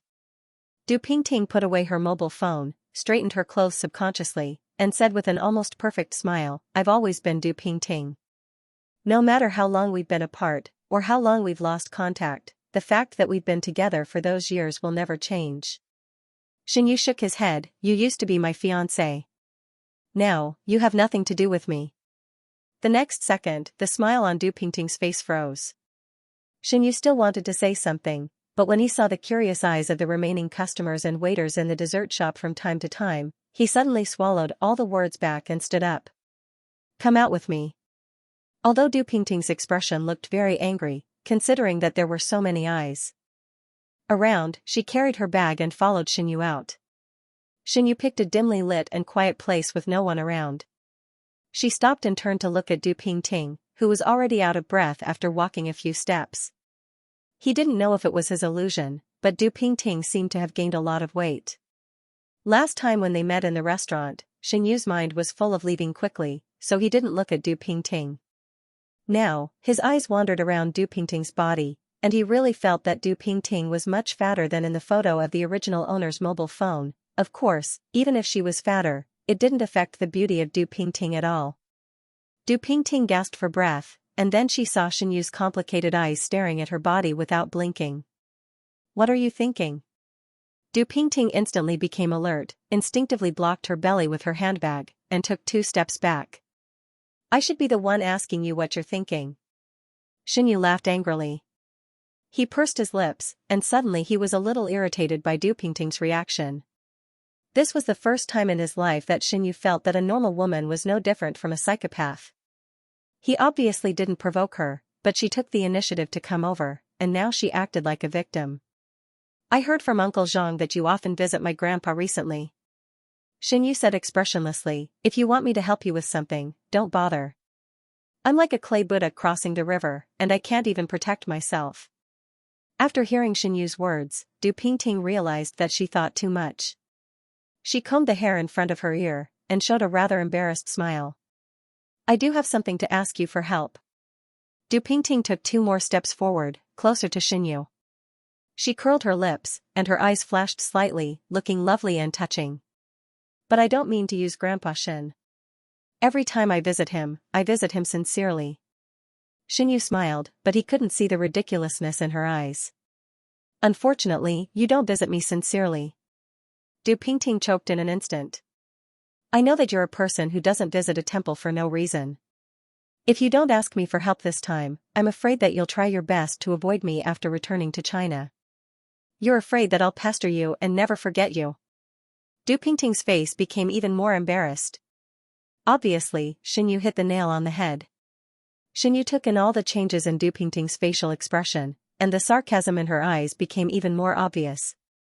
Even if he didn't know the original plot, he could feel that this woman had bad intentions after having 2 contacts with Du Pingting.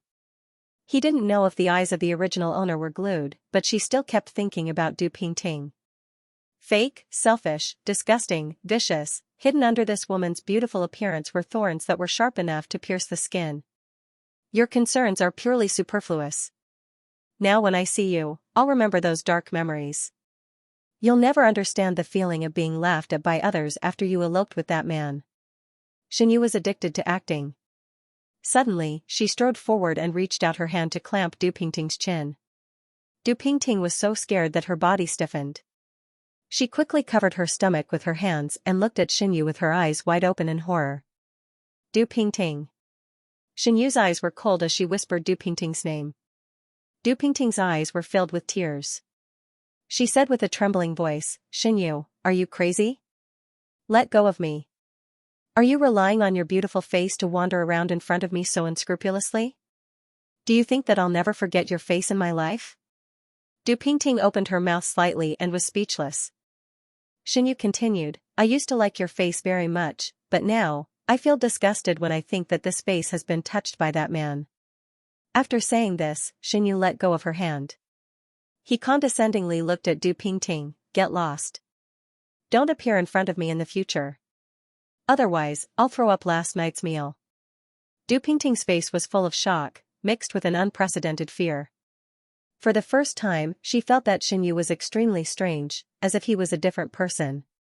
In the past, Xianyu couldn't even bear to scold her, let alone do such a rude action to her. For a moment, Du Pingting even thought that Xianyu was joking with her, or was angry that she disappeared for so long for no reason, and that she just had to be patient and coax him. However, Xianyu's gloomy eyes told her that he wasn't joking. Du Pingting was so scared that her body was trembling. The noble and cold air that she had put on a while ago had long disappeared without a trace. She swallowed hard and said in a sobbing voice, let's talk nicely. Can you let go of me first? So Xianyu let go of her. Don't come to me in the future. Xianyu said expressionlessly, and don't disturb my grandfather. Du Pingting frowned and almost cried. She nodded her head like she was pounding garlic, and then ran away in her high heels. On the way, she even staggered and almost sprained her foot. She was really pitiful. If the original owner was still here, he might be distressed. Xianyu gently shook her head, and then stood alone in the same place. After Du Pingting ran out of sight, she tidied up her hair that was a little messy from the night wind, and leisurely walked back into the shop. The winter night came early. By 10 o'clock in the evening, the whole city was shrouded in the gloomy night. Having learned his lesson, Tang Li didn't dare to get too close this time. Instead, he parked the car in front of a restaurant across the road. He half opened the window and stared at the 2 people pulling in the dark alley. He had already heard from Tang Ming that Du Pingting had returned to China. He also knew that Du Pingting often went to Old Master Shen these days to make a good impression on him. He thought that after Du Pingting betrayed Xianyu, she would need a period of psychological preparation before she dared to appear in front of Xianyu again. He didn't expect that this woman was more thick-skinned than he thought. Perhaps he couldn't wait any longer. Tang Li glanced at the folder on the passenger seat. It was what Zhou Che gave him this afternoon. Zhou Che had followed Du Pingting for half a month and finally copied the information from Du Pingting's private doctor. He picked up the document bag and took out the paper inside. Under the illumination of the streetlights outside the car window, he could clearly see the words 14 weeks pregnant written on the document. Tang Li gradually tightened his grip on the paper, and the anger lingering on his face almost solidified. He stared fiercely at Xinyu and Du Pingting, who were still entangled in the alley. He wished he could rush over and separate them now. When he saw Xinyu caressing Du Pingting's cheek, the jealousy in his chest seemed to gush out of his throat. He knew that Xinyu still had feelings for that woman. At this moment, he really wanted to grab Xinyu's shoulder and shake him hard to clear his head. He also wanted to say to Xinyu, "Are you stupid? Can't you see that woman is using you? She wants you to be the father of her child. She wants you to be the fig leaf for her messing around abroad. Why do you care about her? Why do you do such a secret thing to her? Have you forgotten how she used to treat you? Do you really like her so much that you don't even care about your self-esteem?" Tang Li felt that he was going crazy. He was driven crazy by Xinyu. God knows how much effort it took him to force himself to calm down. He put the information back into the folder, and then watched Du Pingting trot out of the alley, stop a car and leave. After a while, Xinyu also came out. Xinyu went back to the shop and worked until 11 o'clock. Then he drove home with Aunt Chen. Tang Li started the car and followed the car with ease. Then they came to the community where Xinyu lived. Since Xinyu found out that time, Tang Li quietly changed his position. He was still facing Xinyu's bedroom window, but the position was a bit remote. It should be difficult for Xinyu to find his existence. Tang Li also bought a new car, an ordinary car that cost less than 150,000 yuan. He parked the car in the usual place and didn't dare to open the window. He just looked at the window through the dark glass and the night. He didn't know how many times he had looked at the window in the past 6 months.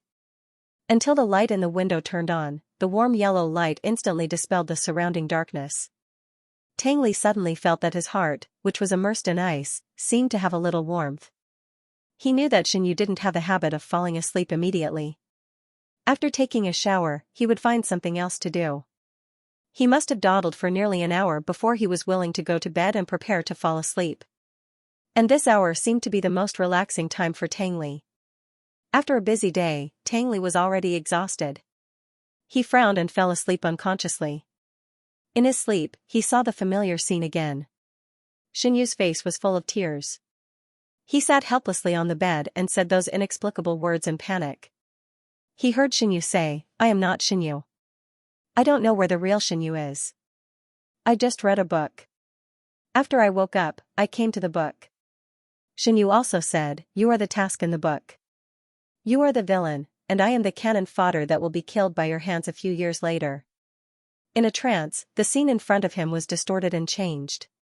Finally, it turned into Xinyu's face. Xinyu looked at Tang Li expressionlessly and said emotionlessly, "You are the villain, and I am the cannon fodder. We are destined to be different people. If I had known this, I wouldn't have agreed to your request." Tang Li suddenly opened his eyes.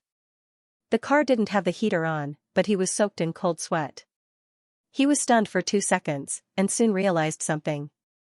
He suddenly bounced up from the seat and subconsciously looked up at the window. The light had gone out. Tang Li relaxed his body again and silently immersed himself in the darkness. At the same time, his chaotic consciousness gradually became clear. He slowly recalled the dream just now. During this period, he had dreamed of that scene countless times, and also saw Xinyu tearfully saying those words to him countless times. However, this was the first time that he could still remember the appearance of the dream after waking up. Book. Villain. Cannon fodder. Tang Li searched for a few key words in Xinyu's words. When he put them together, he felt inexplicably familiar, as if he had really experienced those things. And NBS Tang Li didn't know if it was his illusion, but at this moment, he began to wonder if his memory had been tampered with by someone. The most important part of it was deleted, and at the same time, many memories that didn't belong to him were imposed. Like a window paper without any trace of damage, once it was poked, it would become more and more tattered with the passage of time, until the window paper on the front side was ruined. Vaguely, Tang Li seemed to have caught something. Those fragmented memories, like pieces of glass, rampaged in his mind. Tang Li had a headache. He pressed the sun painfully and struggled for a long time, but he still couldn't clear his chaotic thoughts. After another half an hour, he had to choose to give up.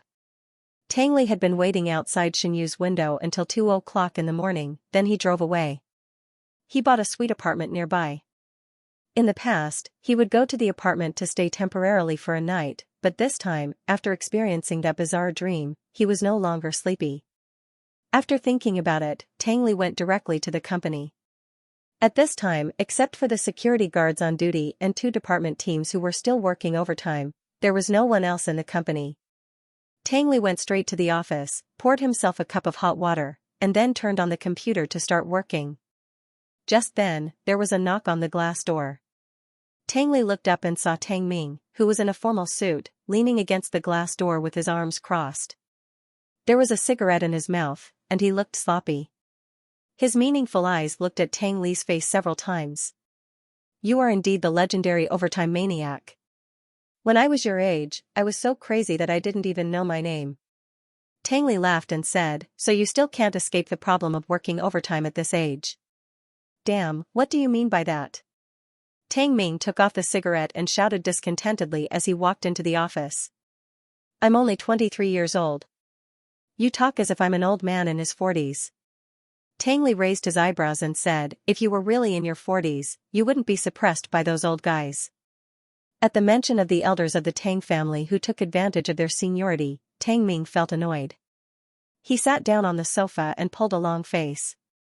"If it weren't for them nitpicking, would I still be working so hard in the company at 2 or 3 o'clock in the morning? They're just relying on their age to suppress us." As he spoke, Tang Ming suddenly thought of something, and the way he looked at Tang Li instantly became sour. "But you are an exception," Tang Ming said. "They don't dare to put on airs in front of you." Tang Li looked at the computer screen with a cold expression. His fingers tapped gently on the keyboard and he said flatly, "Because I won't be so crazy at this age that I don't even know my name." Tang Ming felt that his heart had been pierced by an arrow. Today was the 3rd night that Tang Ming had worked overtime in a row. Facing the dense code on the computer, his head was about to explode. At this moment, he finally caught Tang Li, who volunteered to come back to work. Tang Ming wanted to chat and relax, but he didn't expect that after chattering for a long time, Tang Li put all his attention on his work and didn't even respond to him. It was said that a man at work was the most charming. Tang Ming suddenly felt that this sentence was very useful for anyone. Even if Tang Li was still a big boy who was less than 20 years old, when he was concentrating on his work, he was indeed very attractive. Moreover, Tang Li was good-looking, with delicate eyebrows and eyes, and a tall figure. He was also a typical example of a man who looked thin but well-dressed. He had only been in the company for about a year, but he had already made many female employees fall in love with him. It was just a pity. Tang Li was so perfect that he could only accommodate Xianyu in his eyes. Although Tang Li didn't say it explicitly, he didn't deliberately hide his feelings for Xianyu in front of Tang Ming. Tang Ming was not blind or a fool. Just from the way Tang Li looked at Xianyu, he knew what Tang Li was thinking. Only in front of Xianyu did Tang Li's eyes seem to shine. The world was so big, but he could only see Xianyu. Speaking of Xianyu, Tang Ming remembered something. By the way.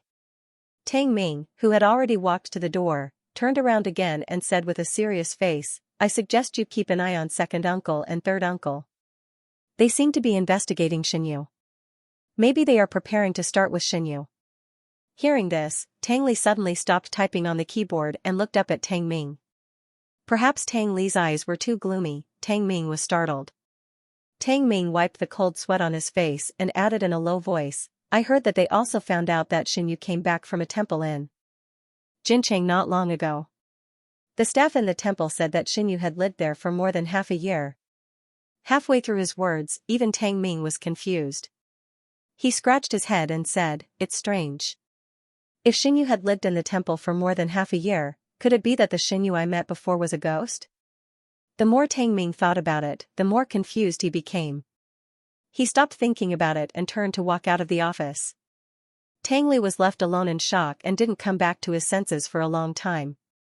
That's right, that temple and Hui Jing, he finally remembered, he originally planned to accompany Xinyu to look for Hui Jing after the college entrance examination.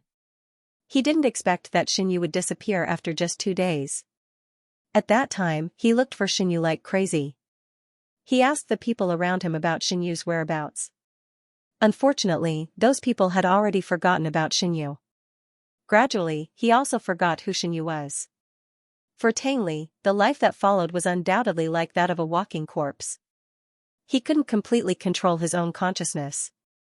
It was as if his body had its own thoughts and was doing things that he didn't want to do before every day. His brain slowly became an old clock that hadn't been repaired for a long time. It couldn't operate or think about anything. Even the people around him were saying inexplicable things. Inexplicably, he took over the Shen family. Inexplicably, he changed from an ordinary college student to a major shareholder of the Tang family. Inexplicably, Xinyu and Grandpa Shen began to hate and reject him. Every time they looked at him, their eyes were full of bitterness and deep hatred. Everything happened in such an inexplicable way. Tang Li even felt like he was a marionette on a stage, acting out a certain plot with everyone. His brain and body were not under his control, and he was walking according to the plot line. The plot, that's right, the book that Xinyu mentioned. He must find Xinyu and ask Xinyu what was going on.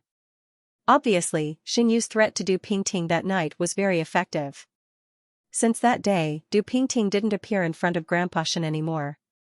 Xinyu was relieved, but Grandpa Shen was so angry that he was fuming. He angrily asked Uncle Zhang to call Xinyu to the hospital. Xinyu was ready to face the storm and was fully armed. He wore a heavy coat, a hat, and sunglasses to ensure that no part of his body would be destroyed by Grandpa Shen's claws. When he arrived at the hospital, Xinyu took a chair and sat on the edge of the bed. "Grandpa," he called out obediently. Grandpa Shen was still angry, but when he saw Xinyu dressed like a celebrity to hide from the paparazzi, he became even angrier. His whole face turned green. "What are you dressed up for?" Xinyu pulled his mask. "It's to keep out the cold." Grandpa Shen pointed to the air conditioner. "The heater is on here." Xinyu coughed. "It's still cold." Grandpa Shen's face was stiff, and he narrowed his eyes. He saw through Xinyu's real intention. "Are you afraid that I will beat you?" Xinyu's face showed an embarrassed expression when his own elder hit the nail on the head. Fortunately, his sunglasses and mask covered his face. Xinyu pulled down the mask on his face and smiled at Grandpa Shen. "No, you must be joking." "Then take off your coat." Xinyu continued to smile. "I'm not hot." "The air conditioner is more than 30 degrees, and you still don't feel hot?" Old Master Shen suddenly patted Xinyu's shoulder and smiled amiably. "Right now, it's just the two of us who depend on each other for survival. Isn't grandfather afraid that you'll catch a fever?" "You're the one who's sick from the fever." Xinyu thought about it and felt that it was reasonable. Then, he was moved by Grandpa Shen's words. After all, they were related by blood. How could there be a grudge between them? Xinyu was touched, and at the same time, he nimbly took off the overcoat that was almost suffocating him. He was wearing a thin white woolen sweater underneath, which was just right in the warm air-conditioned room. Just as Xinyu got up to hang his coat on the hanger, he caught a glimpse of Grandpa Shen reaching for the paper box on the bedside table. Xinyu suddenly had a bad feeling. His heart was alarmed. In the next second, Grandpa Shen threw the paper box at her, accompanied by his exasperated voice. "You still have the nerve to look for me?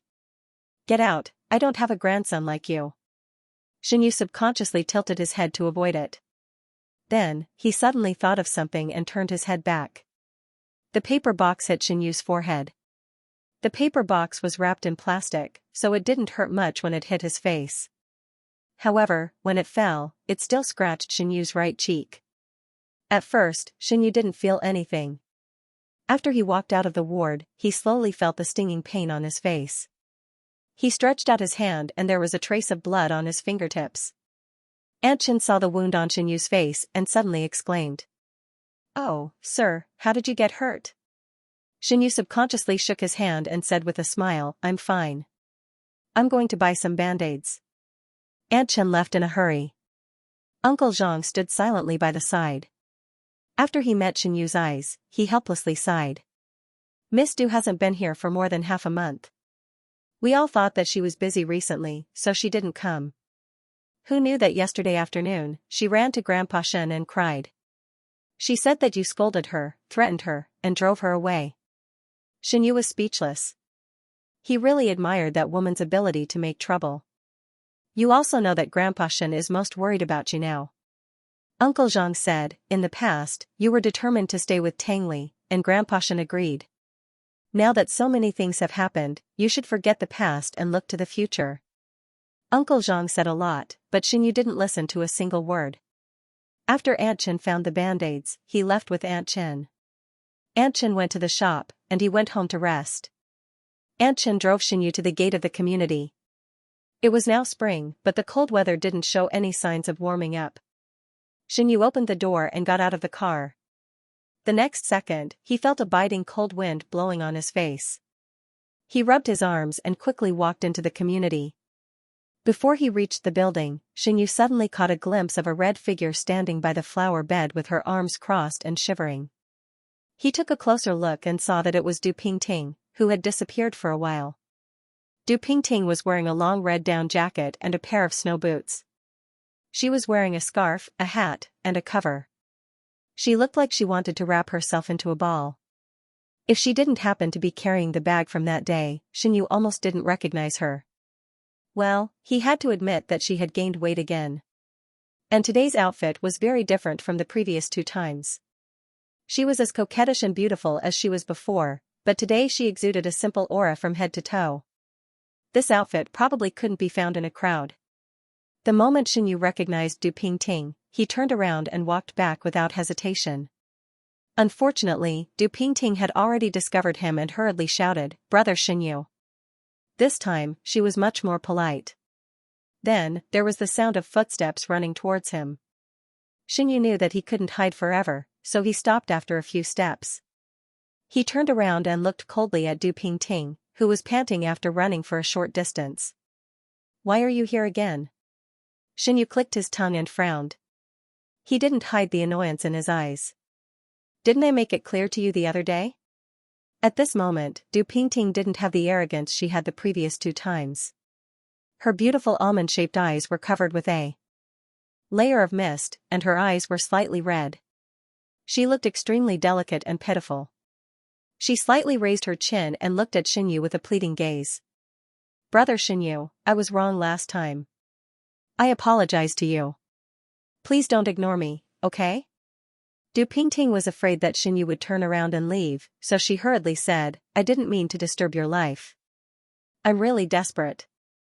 If you don't help me, I really don't know what to do." As she spoke, Du Pingting's voice gradually weakened. Before Xianyu could react, he saw Du Pingting covering her face with her hands and making soft sobbing sounds. However, because Du Pingting's head was also tightly covered, only a pair of lifeless eyes could be seen. Anyway, Xianyu couldn't see how sad she was. If the original host was here, he might have taken the initiative to ask Du Pingting what help she needed. But Xianyu wasn't the original host. Listening to Du Pingting's intermittent sobbing sounds, he only felt irritated. "I'm already like this. How can I help you?" Xianyu said with a cold face, "Miss Du, please find someone else." After that, Xianyu was ready to bypass Du Pingting in front of him and walk directly into the building. In the end, before he could take a step forward, Du Pingting, who had sharp eyes and agile hands, grabbed his sleeve. "Brother Xianyu, just take it as the last time I'm asking you, okay? Let's get married. We should get married. Let's pretend that nothing happened before and get married again, okay?" Xianyu turned his head in shock and looked at Du Pingting's face several times. He couldn't believe his ears. He didn't expect that Du Pingting could say such shameless words. That was a bright green hat. It was so green that it was almost black. How could they pretend that nothing happened? If Xianyu was the original host, after hearing Du Pingting's self-righteous words, he would be so angry that he would spit out blood. This time, even if Xianyu didn't have a temper, he couldn't tolerate Du Pingting's words and actions. He expressionlessly shook off Du Pingting's hand and deliberately said in a sharp tone, "Du Pingting, my tolerance for you is limited. If you continue to pester me like this and say these inexplicable words, after pausing, Xianyu fiercely threatened, I will spread the news of you pestering me." Du Pingting, soon, Du Pingting seemed to calm down. He wiped the tears from the corners of his eyes and began to reason with Xinyu and lay out the facts. Now that the Shin family has declined, if you and I get married, although I can't help your Shin family make a comeback, I can guarantee that you and Grandpa Shin won't have to worry about food and clothing. Halfway through, he meaningfully glanced at the old building behind Xinyu. At least you don't have to live in this kind of place. Hearing this, Xinyu narrowed her eyes and looked at Du Pingting with a gaze that could not help but size her up. Intuition told him that Du Pingting took the initiative to look for him. It was definitely not a good thing. Even if a meat pie fell from the sky, it wouldn't fall on his unlucky head. Thank you. Xinyu smiled and waved his hand gently. I like living in this kind of place, and you are a rich young lady. Standing here will dirty your noble body, so please go back. After saying this, Xinyu turned around and walked into the building. Suddenly, Du Pingting's trembling voice came from behind him. Xinyu, you really don't want me anymore? Xinyu stopped. He wanted to pretend that he didn't hear anything and continue to walk upstairs, but after thinking about how the original Xinyu was betrayed by Du Pingting, he couldn't eat or drink. It took a long time for him to come out of the haze. For a moment, his expression was slightly heavy. Then he turned his head. Looking at Du Pingting, who was full of hope, he said in a hoarse voice, "No man can stand being cuckolded by his girlfriend, not to mention that we were about to get married at that time." Du Pingting stared blankly at Xinyu, the hope in his eyes disappearing little by little. Xinyu stared straight into Du Pingting's eyes and said slowly, "You are the one who wronged me, and I didn't do anything to you. Maybe you don't know, but when those people laughed at me behind my back for being cuckolded, they also demoted you to the ground." Du Pingting blinked her eyes in a daze. The obvious anger was like a creeper, covering her face bit by bit. In the end, Du Pingting's entire face became incomparably pale. She moved slightly. Xinyu thought that she was going to quibble, but suddenly heard her say, I'm sorry. Xinyu said, "I don't accept it." Then he turned around and went upstairs. In just one afternoon, Xinyu had been tormented by Grandfather Shin in the hospital for a while, and then he had been entangled with Du Pingting downstairs for a long time. Both his body and heart were tired, so he went home, took a shower, and went to bed. Less than 2 days later, Xinyu, who was busy in the shop, received a call from Uncle Zhang. On the phone, Uncle Zhang's tone was unprecedentedly anxious and panicked. His voice trembled as he asked Xinyu to go to the hospital quickly. Grandfather Shin was so angry with the Shin family that he had a heart attack. Xinyu was instantly stunned. "My grandpa doesn't have a heart attack." Uncle Zhang said, "He has always had it, but it wasn't as serious as it is now, so he didn't pay much attention to it." Xinyu was speechless. What kind of bullshit T-plot was this? Why did all kinds of annoying things come out when he was down and out? Xinyu didn't dare to delay. He hurriedly handed over his work to Xianxia, and then hurriedly took a taxi to the hospital. As soon as he got out of the elevator, he heard a commotion coming from the corridor. It sounded particularly familiar. Xinyu hurriedly walked closer to take a look and found that several elders of the Shin family were guarding outside the ward. They surrounded Uncle Zhang, who was standing there like a telephone pole, and were talking about something. For a moment, Xinyu thought that he had entered a market. And he was blocked by 5,000 people. "Uncle Zhang!" Xinyu shouted. The voices of those people stopped abruptly at the same time, and they all turned their heads to look over. The moment they saw Xinyu, their eyes lit up like light bulbs, and then they rushed to Xinyu. "Xiaoyu, have you seen the news? The Tang family is about to split. I heard that Tang Li has a lot of shares in his hands. I guess that this time, he will take the majority of the shares. Can you see if you can talk to Tang Li? Even if he doesn't return the company to us, he should at least give us some compensation." "Yes, Tang Li used to listen to you. You should talk to him a few more times. Maybe without the Tang family holding him back, he can help us." These people chattered incessantly, as if Xinyu was their savior who could save their destitute lives. Among them, Shenrong's parents were also included. Xinyu naturally heard the news of the Tang family's separation. From yesterday to today, the internet was full of news about the Tang family's discord. There were even paparazzi who made small pictures of the Tang family's personnel changes and relationships, and detailed the grievances and disputes between each member. Although Xinyu still paid attention to Tang Li's every move through the internet, He couldn't run to Tangli to plead for mercy. Even if he was 5 meters thick, he wouldn't do such a thing. Xianyu turned a deaf ear to the voices around him. He didn't even look at them out of the corner of his eye, and walked straight to Uncle Zhang without looking sideways. "How is my grandfather?" "He has already gone to bed to rest." Uncle Zhang's face was still full of worry. "If it goes on like this, the old man's health will only get worse and worse." If he worried about these things every day, even if he wasn't sick, he would still get sick. Xianyu was also very worried, and he was going to talk to Dr. Liu. However, when he turned around, he saw the eager and pleading eyes of the group of people. Seeing this, Xianyu was so angry that he laughed. They knew that Grandpa Shen hated it when people mentioned Tang Li's name in front of him, but they didn't know what was good for them. They came over to instigate Grandpa Shen to beg Xianyu to go to Tangli with them. He didn't know what they said to Grandpa Shen, but he was so angry that he fainted. The more Xianyu thought about it, the angrier he felt. His cold eyes swept across the faces of the crowd, and he said in a sarcastic tone, "Tangli bought our company openly. He didn't steal, rob, or cheat. What do you want him to compensate? Does he owe you anything?" Those people didn't seem to expect Xianyu's attitude to be so cold. They were a little overwhelmed and looked at each other a few times. In the end, Shenrong's father said, "We are not unreasonable people. We just hope that Tangli can give us some protection." "Look at our lives now," Xianyu interrupted him expressionlessly. "You're weak, so you're reasonable? You're poor, so the whole world has to give in to you?" Shenrong's father suddenly choked, and his face was very ugly. Seeing this, Shenrong's mother suddenly became angry, but she didn't turn hostile as she used to. Instead, she pretended to mutter, but in fact, she said in a voice that everyone could hear, "Things have come to this, and you're still so protective of Tangli. Have you forgotten who put us in this situation?" Xianyu sneered, "Isn't it because our Shins are incompetent, especially you? Do you know anything else besides sucking blood?" Shenrong's mother, she realized that Xianyu looked like he had eaten a firecracker today. Not only did he have a long face as if everyone owed him 500 million yuan, but he also scolded whoever he caught, not showing any mercy at all. They said this for the sake of the Shen family. Otherwise, who would be willing to spend so much money? The more Shenrong's mother thought about it, the more she felt wronged. The more she thought about it, the more she felt that Xianyu didn't know what was good for him. Unfortunately, before she had time to pull herself together and lecture Xianyu in the name of an elder, she heard Xianyu say abruptly, "My grandpa needs to rest.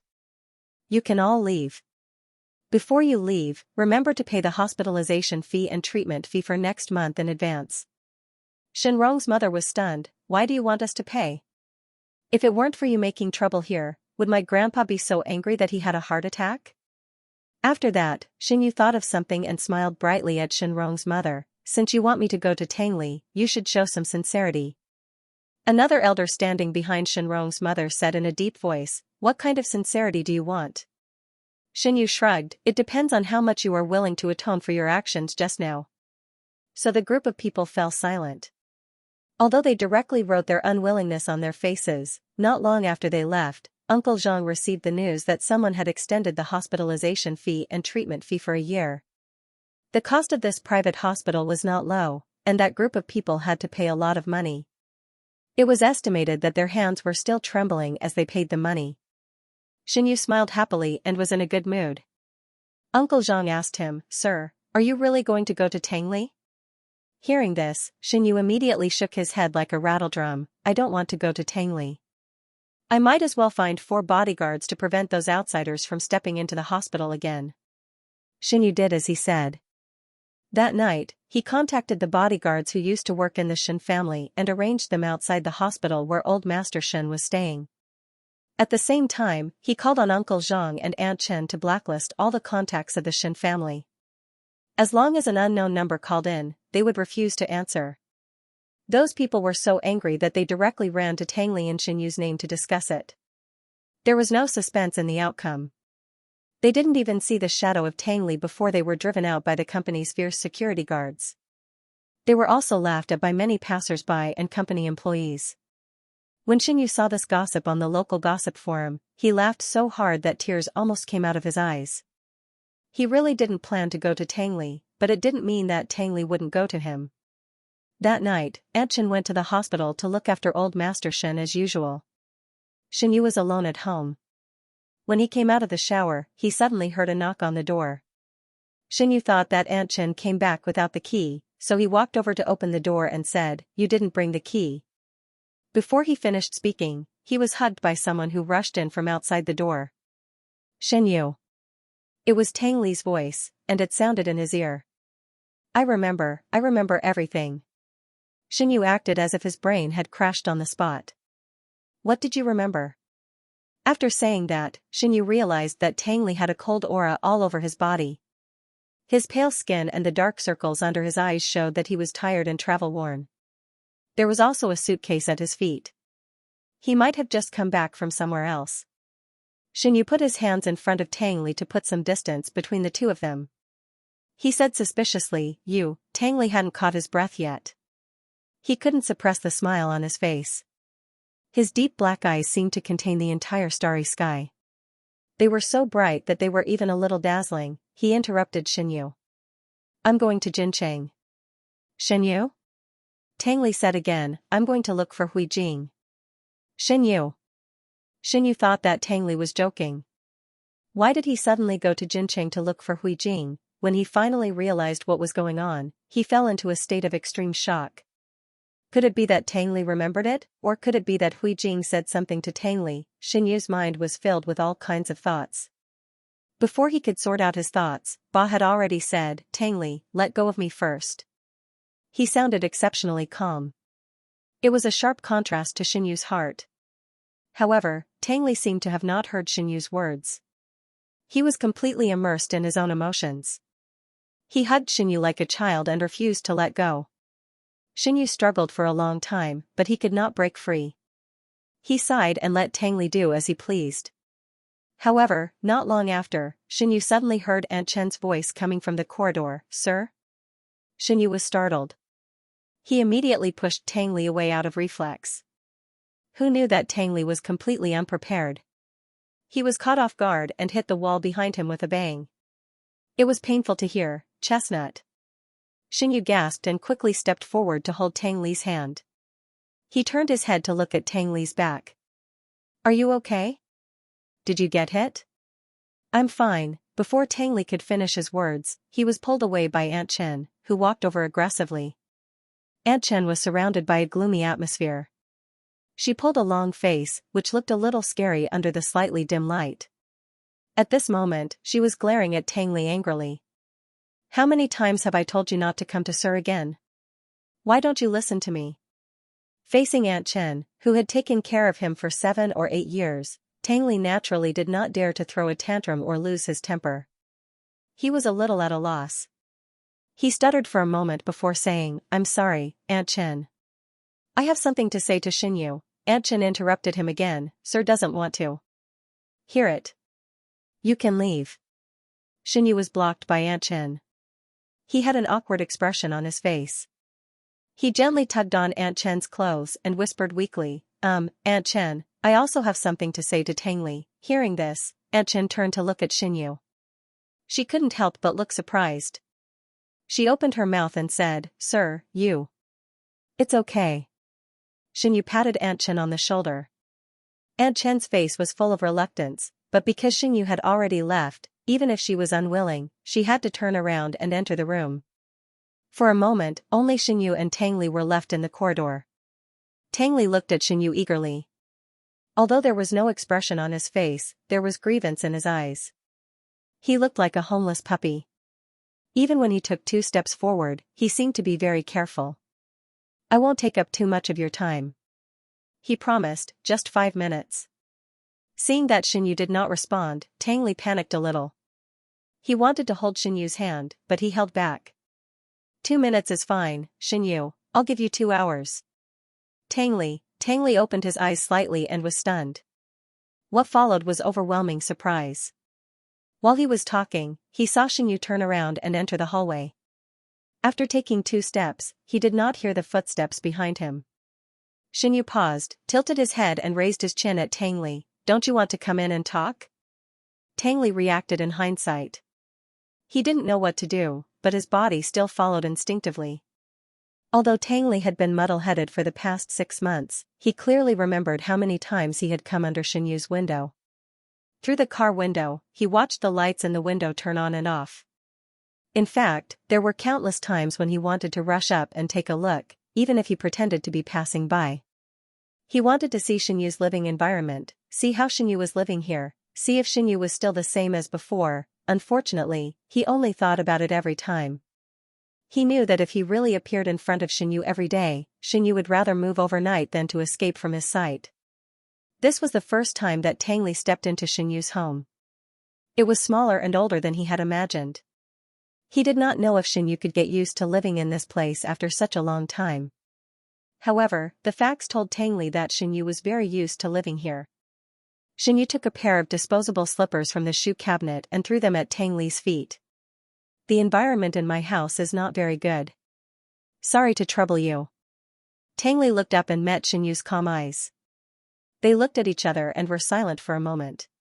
Xianyu pulled the corners of his mouth and smiled at him, but the smile did not reach his eyes. Tang Li opened his mouth. He wanted to refute, but he did not know what to say. Xianyu was right. With his current condition, it was indeed a grievance to come to such a place. But when he thought of how Xianyu used to have 4 or 5 servants to serve him even when he was in a wheelchair, and now he was standing alone in the hallway with a narrow living room as his background, Tang Li suddenly felt that his anger was stuck in his throat, and he could not spit it out. In the end, Tang Li did not say anything and silently put on the slippers. Aunt Chen came out of the kitchen with an apron around her waist. When she saw Tang Li come in with Xianyu, she could not hide the surprise on her face. Sir, you, Aunt Chen, Xianyu interrupted Aunt Chen and asked, it's so late. Are you still cooking? Aunt Chen nodded and said, anyway, I have nothing to do. I'll make some soup and bring it to the hospital. When Mr. Shen wakes up tomorrow morning, he can drink it. Xianyu said, thank you. After that, he turned and walked into the bedroom. Looking back, he saw that Tang Li was still standing in the same place. Xianyu raised his eyebrows and urged, are you going to stand there for 2 hours? Tang Li was stunned for a moment.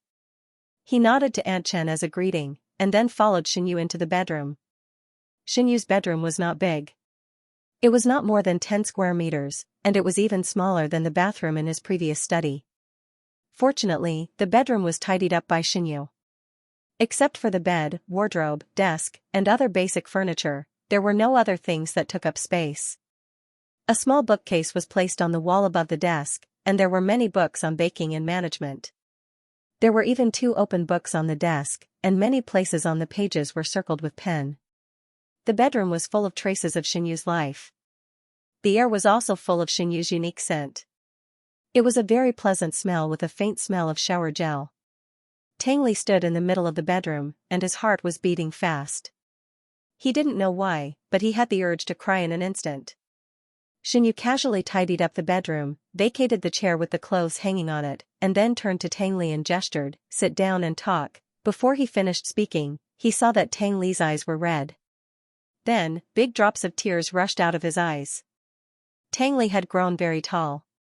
He was more than half a head taller than Xianyu. His face was cold, and there was a faint sense of unfamiliarity and distance between his eyebrows. When he wore a decent custom-made suit, there was no trace of his previous youthfulness. In front of Tang Li like this, Xianyu actually felt that he was a child. But Tang Li, who looked mature, steady, and unapproachable, pursed his lips, frowned, and let his tears fall unscrupulously. He cried like a 3-year-old child who didn't get his candy. Xianyu had always been a glutton, but at this time, he still resisted the idea of going forward to comfort the other party. He crossed his arms, sat down on the chair that was finally vacated, and calmly watched Tang Li cry. On the way, he went out and poured 2 cups of cold water for himself and Tang Li. As soon as he put the 2 cups on the desk, Tang Li came over, squatted down, and hugged his waist. Xianyu froze in an instant. He didn't move for a long time. Then he gently stroked Tang Li's back. Get up. I don't want to get up. Tang Li buried his face in Xianyu's waist. He looked so serious, but now he sat on the ground shamelessly, hugged Xianyu tightly, and refused to get up no matter what. Xianyu was amused by Tang Li's childish behavior, and he was both angry and amused. He pinched Tang Li's shoulder hard. Tang Li was in pain, but he still refused to move. If you don't get up, how are we going to talk? We'll talk like this. Tang Li slowly revealed a pair of black eyes and stared at Xinyu without blinking. The lower half of his face was still buried in Xinyu's clothes, and his voice sounded a little muffled. I remember everything. Xinyu pulled Tang Li's hair again, lowered his eyelids, and silently felt the familiar touch of the soft hair wrapped around his fingertips. He asked, "Isn't it cold to sit on the ground?" It was just the beginning of spring, and there was no heater in his bedroom. Even his breath was soaked with a trace of coldness. Tang Li shook his head and said, "Before you went to Huijing, and after you went to Huijing, I remember everything." Xinyu, did Huijing say anything to you? Tang Li was silent. Huijing didn't say anything. To be more precise, Huijing was too busy and even deliberately avoided him. Except for the time when he blocked Huijing at the canteen door with a strong attitude, he didn't have any contact with Huijing at any other time. Unfortunately, Tang Li didn't get any useful information from Huijing during the only chance. As for the fact that Xinyu had been living in the temple, he heard it from others and spent a lot of money. After some consideration, Tang Li looked straight into Xinyu's eyes. And said, "Huijing said that you didn't belong to this world. Because you had to do something, you were punished early." Xinyu was shocked. He didn't expect Huijing to say it so bluntly. Moreover, Huijing repeatedly told him to stay away from Tang Li, Yi Heng, and others. Why did he take the initiative to tell Tang Li these things in the end? Xinyu couldn't figure it out. Tang Li didn't give him time to figure it out. While Xinyu was in a daze, he quietly held Xinyu's cold hand. Xinyu was shocked by the sudden warm touch. He wanted to pull his hand away, but Tang Li was too strong. No matter how hard he tried, he couldn't pull his hand away from Tang Li's palm. The area where their skin touched seemed to be on fire, burning Xinyu's heart to the point that it was thumping. In a panic, he met Tang Li's eyes. It was dark and deep, as if something was quietly surging in his eyes. For some reason, he calmed down. "I don't know where you came from or why you came, but you pulled me back from the fire pit. Why did you push me away?" The author had something to say. Let's pack up and prepare for the ending. Thank you to the little angels who voted for me and watered me with nutrition. Thank you to the little angels who watered me with nutrition. Tang Li 10 bottles, Li Shang, 3 bottles, Jun Zhu, 1 bottle. Thank you very much for your support. I will continue to work hard. I beg you, no matter what happens, please don't push me away. Even if the whole world forgets you, I won't forget you. Tang Li held Xinyu's hand and put it to his side. He leaned against the back of Xinyu's hand and begged pitifully, almost humbly, "I just need a little time to remember you and those things." "I'm not like them," Tang Li seemed to be talking to himself. Xinyu sighed. He wanted to say something, but he didn't know what to say. After a long time without getting a response from Xinyu, Tang Li seemed to be a little panicked. He suddenly let go of Xinyu's hand and stood up. He took out a folded piece of paper from nowhere and handed it to Xinyu with a little nervousness and courage. Du Pingting approached you with bad intentions. She wanted to use you. Xinyu took the list and said with a smile, "Now that I'm in such dire straits, is there anything she can use?" He paused before he finished speaking. Xinyu looked at the clear words on the list and fell into a long silence for a while. Before, he did feel that Du Pingting's behavior was very strange. She said that only he could help her. She seemed to be in a hurry to get married and even listed a lot of benefits after marriage to him. Combined with this list, it turned out that she wanted him to be a father. Thinking of this, Xinyu's face turned blue. He thought about how the original owner of the body was so easy to talk to when Du Pingting ran away from the marriage. After this kind of thing happened, the first person she looked for was the original owner. Tang Li observed Xinyu's face and gently squeezed his hand. "If you don't want her to pester you, I can help you drive her away." Xinyu was upset. If it were in the past, he wouldn't waste time and energy on an unrelated person. But now, Du Pingting's appearance really disturbed his life, especially with old Master Shen. When Tang Li saw Xinyu's hesitation, he thought that his words had made him unhappy. He suddenly felt very uncomfortable. It was as if something was blocking it. It was so stuffy. Xinyu, you have to believe me. Du Pingting is not a good person. Tang Li had always been calm and self-controlled, but this time, he felt like a primary school student who was eager to snitch. I've investigated her. Her private life abroad is very messy, and she doesn't even know who the father of the child in her belly is. Xinyu felt strange. Why didn't she abort the child? Based on Du Pingting's selfish nature, he didn't seem like someone who would bear so much pressure for an unborn child. Tang Li's eyes darkened, and there was some imperceptible hostility in his tone. If she doesn't have this child, she will completely lose the right to be a mother. Xinyu, before Xinyu could react, Tang Li suddenly changed the topic. He bent slightly and put his hands on Xinyu's shoulders. His attitude was a little strong, and he begged pitifully on the surface. It's you who don't believe me. I can show you the evidence, but can you not gamble with your future? I swear, I will definitely return the Shen family to you in one piece. Before that, wait for me. It was not easy to investigate the incident that year. What's more, the Tang family deliberately concealed it. Anyone who was involved in the incident had taken the money and left home when Tang Li's parents died. For Tang Li, collecting witnesses and material from nearly 10 years ago was tantamount to looking for a needle in a haystack. But after such a long time, he was not completely fruitless. 2 days ago, Tang Li contacted the senior executive who used to work for the Tang family. The senior executive took advantage of the fact that he had something on the Tang family. In the end, the Tang family made him obedient. Recently, his family members were sick, and he asked the Tang family for money, but he was rejected. He was very anxious. Tang Li's appearance was a timely help for the senior executive. He didn't even inquire about Tang Li's identity, and Tang Li had already asked him a lot of things. Just 1 more year. 1 more year at most. He wouldn't let Xinyu wait for too long, but he also needed time. Tang Li's mind was in a whirl. There were too many things he wanted to say, but he couldn't say, and he couldn't do what he wanted to do. In the end, it all turned into humble begging. I beg you, ignore Du Pingting. She's not worth your time. Xinyu shook his head helplessly, got up, and walked to the door. He opened the door, turned to Tang Li, and said, "It's late. You should go back." Tang Li didn't want to leave so soon, but he didn't dare to disobey Xinyu's words. He walked slowly to the door. He plucked up his courage and asked, "Did you agree to marry Du Pingting?" Xinyu frowned. "When did I say I was with her?" Tang Li was stunned. "Don't you often follow me? You can't even tell whether I'm hiding from her or not." Xinyu looked at Tang Li's stunned look and couldn't help but feel funny. He walked over and pinched Tang Li's cheek. "Even if you didn't tell me about her pregnancy, I wouldn't get back together with her.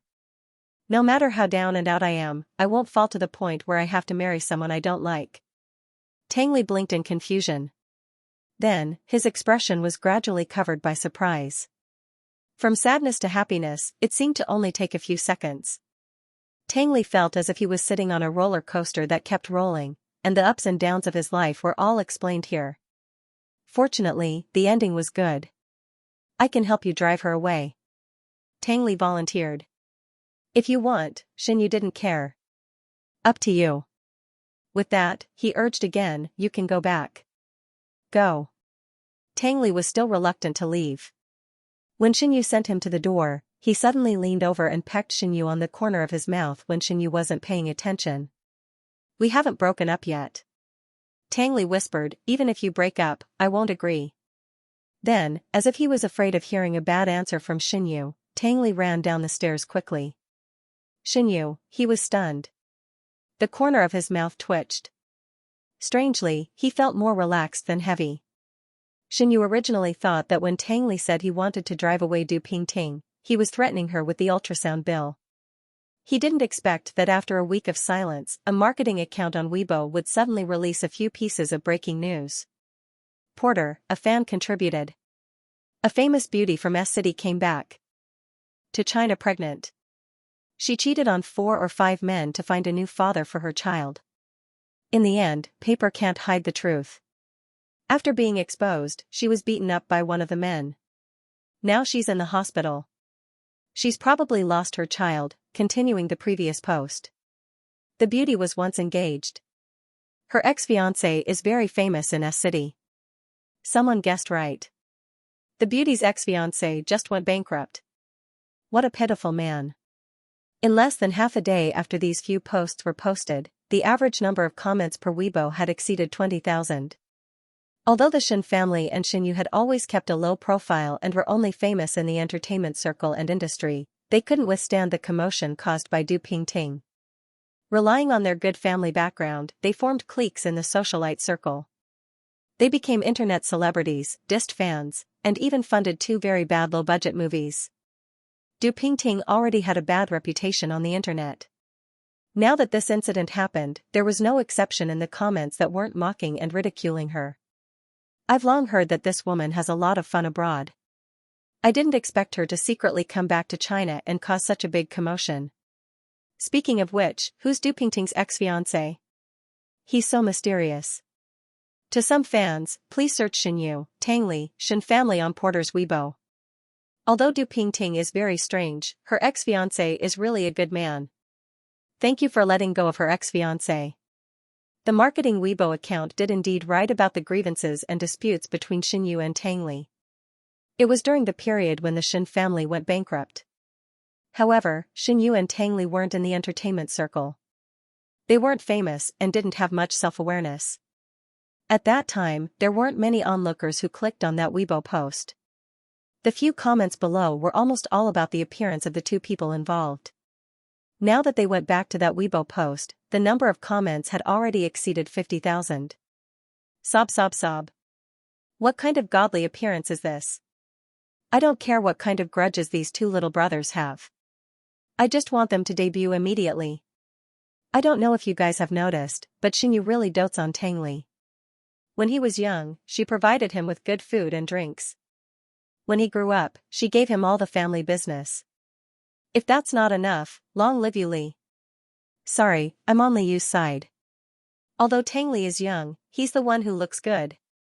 I'm drunk. Do some people still have their values? Have they lost their minds after looking at the face? It's obvious that Tangli repaid Xinyu's kindness with ingratitude and robbed Xinyu's family business. He caused Xinyu's company to go bankrupt and his house to be sealed. You guys actually made that ingrate and the victim a couple? Amazing. So, the two people in the building argued about whether Tangli betrayed Xinyu or not. This matter was so big that it even spread to Old Master Shen's ears through other people. Old Master Shen remembered that he had been provoked by Du Pingting and lost his temper to Xinyu many times. He felt guilty. After hesitating for a while, he apologized to Xinyu on the phone. Xinyu knew that Old Master Shen was under a lot of psychological pressure. He had never been angry about the previous matters. When he received the call, he was so surprised that he didn't know what to say. After being stunned for a while, Xinyu said gently, "Grandpa, you don't have to apologize to me. I know you care about me." Old Master Shen sighed. Then, there was a long silence. Xinyu was sitting in the office. He wasn't very busy, so he chatted with Old Master Shen. When he was about to hang up the phone, Old Master Shen suddenly said, "The news about Du Pingting was exposed by Tangli, right?" Hearing this, Xinyu was shocked and broke out in a cold sweat. "It's not him." Xinyu denied without thinking. Old Master Shen, Xinyu immediately realized that his reaction was a little too intense. He quickly calmed down and pretended to be calm. Maybe it's Du Pingting's ex-boyfriend. There are many people who want to mess with her. How could Tangli care about these things? After saying that, Xinyu tried to cover up his guilty conscience with a string of laughter.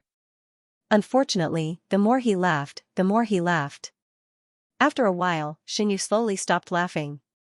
Old Master Shen had already guessed a thing or two. He asked directly, "When did you start contacting each other?" Xinyu struggled for a moment. In the end, he chose to tell the truth. I want to believe Tangli this time." Old Master Shen said, "Do you believe that he will spit out all the things he got to you?" Xinyu only said, "I believe him." Old Master Shen smiled. "Okay, then that's it." Xinyu sighed. "Will you blame me?" "I used to, but not now," Old Master Shen said. Old Master Shen said, "Anyway, you're the one who made the choice." You're also the one who has to bear the consequences. Even if you make the wrong choice, it's not up to an old man like me to suffer. I'm about to enter the grave. Why should I worry about you? Xianyu's eyes were hot. Grandpa, what responded to him was a heartless beep. The other side hung up the phone. It was not until 2 days later that Du Pingting's scandal was removed by the public relations department hired by the Du family. They also asked the army to suppress all the previous clues. Unfortunately, netizens were not fish with a 7-second memory. Even if the trending search and the marketing accounts Weibo were deleted, they still discussed this matter enthusiastically in their own fields. At the same time, the names of Xianyu and Tang Li were mentioned more and more frequently by netizens. Some people even dug out the addresses of several shops under Xianyu's management. Therefore, Xianyu became an internet celebrity shop owner. Not only were his customers full every day, but there were also many young girls clamoring to see Xianyu. Not long after, Xianyu also received an invitation from a local variety show. The variety show was going to do a food show and wanted to let Xianyu and other internet celebrity shop owners show their skills. Of course, the pay was not low, and there were several zeros behind it. Unfortunately, Xianyu wasn't interested in this. But even if he was, he wouldn't go. If he really reached the point where he had to become an internet celebrity to support himself, he didn't know how many people would laugh at the Xin family. Xianyu originally thought that his and Tang Li's popularity would last for a long time on the internet. He did not expect that in less than half a month, there would be very few people mentioning his and Tang Li's names. He just thought that the novelty of the netizens had passed. Then, one day, he saw a small account that said that Tang Li's lawyer was suing the people who spread rumors about them on the internet. Now that the Tang family was very powerful, even the usually arrogant marketing account did not want to provoke such an overlord. 3 months later, the weather warmed up. People gradually changed into spring clothes. Xianyu could no longer search for his and Tang Li's names on Weibo. However, Du Pingting was pulled out from time to time by people who ridiculed her. On the day when old Master Shen was discharged from the hospital, Xianyu saw Du Pingting again. Without the cover of the winter clothes, Du Pingting's growing belly could not be concealed. She felt like she had nothing to lose, so she did not try to hide it. What surprised Xianyu was that in just a few months, the changes in Du Pingting could be described as earth-shaking. If someone had not called out Du Pingting's name, he would not have connected the thin, dispirited, and slovenly woman in front of him with her previous glamorous image. Du Pingting came with her parents and elder sister. She followed behind them silently. Father Du, Mother Du, and elder sister all had apologetic smiles on their faces. They tried to curry favor by inviting old Master Shen and Xianyu to a nearby cafe. Xianyu didn't want to go, and Grandpa Shen didn't want to go either. If you have something to say it here. Grandpa Shen's eyebrows were full of indifference when facing his old friend. Standing outside the crowded hospital and receiving strange looks from passers-by, Father Du's face was not very good. He rubbed his hands uneasily and said, "Uncle Shen, we apologize for Du Pingting's previous behavior. Now Du Pingting has also been punished. She has to stay at home all day long. The doctor also found that she has mild autism. Please forgive us for this." Grandpa Shen looked up and glanced at him. Father Du immediately shut up. Grandpa Shen looked like he had heard a joke. He grinned, but his eyes were cold. Everything she is suffering now, isn't it her own fault? Father Du was stunned. Even Mother Du and the Du sisters behind him were stunned. They did not expect Grandpa Shen to be so ruthless. Xiao Du, our two families used to have such a good relationship. I also treated Du Pingting as my own granddaughter. Even if she betrayed Xianyu, as long as she changed her mind, I would still recognize her as my granddaughter-in-law. Grandpa Shen thought of the scene where he forced Xianyu to do Du Pingting. He hated himself for being stupid at that time. He was already so old, but he still became an accomplice of someone who took advantage of the Shen family. Grandpa Shen was angry and ashamed. He stared at Father Du, who was sweating profusely. Didn't someone expose Du Pingting's scandal? How long do you plan to hide it? Do you think our Shen family is a fig leaf for you? Uncle Shen. Father Du's anger was stuck in his throat. He didn't know how to spit it out. That's it. Grandpa Shen waved his hand. We don't dare to accept your apology, and we don't deserve it. As soon as he finished speaking, Uncle Zhang drove the car in front of him. Let's go. Grandpa Shen said to Xinyu. Xinyu didn't say a word from beginning to end. He felt disgusted even looking at the Du family. After hearing Grandpa Shen's words, he nodded and opened the back door to wait for Grandpa Shen to get in first. Just as Xinyu was about to get in the car, he suddenly heard the weak voice of Du Pingting from behind him. Ah, you. Xinyu paused and instinctively turned around. He saw Du Pingting being gently pushed out by the eldest sister of the Du family. She clasped her hands in front of her protruding belly. Her pale face set off the dark circles under her eyes. Du Pingting looked at Xinyu anxiously, but she didn't look as lovely as before. Ah, you, I was so anxious that I lied to you. If I could turn back time, I would never have left you. Halfway through her words, big drops of tears gushed out of her eyes and left traces on her cheeks. She cried and said, I was really wrong. Ah, you, can you forgive me just this once?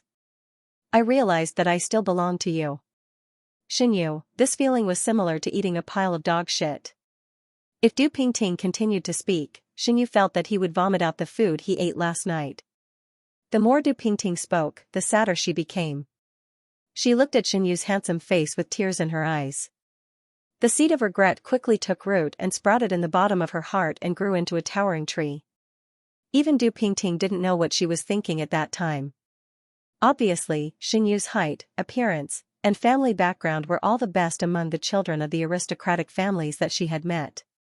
But she always remembered Shenrong and vented her resentment on Xinyu. At this moment, Du Pingting wished that time could turn back so that she could treat Xinyu well. Ah, you. Du Pingting reached out her hand with tears in her eyes and tried to grab Xinyu's clothes. Let's start over. Before she finished speaking, Xinyu leaned to the side to avoid her hand. Du Pingting's voice also stopped abruptly. She widened her eyes slightly and looked at Xinyu with a hurt expression. She had to admit that the undisguised disgust in Xinyu's eyes was like a sharp needle that deeply pierced Du Pingting's heart. Xinyu looked indifferent and reached out to pat the dust on his shoulder that was accidentally touched by Du Pingting's hand just now. And I really don't know where you got the confidence to think that after you did so many wrong things to me, I would still stand still and wait for you. Xinyu's tone was cold and emotionless. He calmly narrated, my grandfather was right. You only have yourself to blame for the consequences now. As a victim, I don't have to pay for you.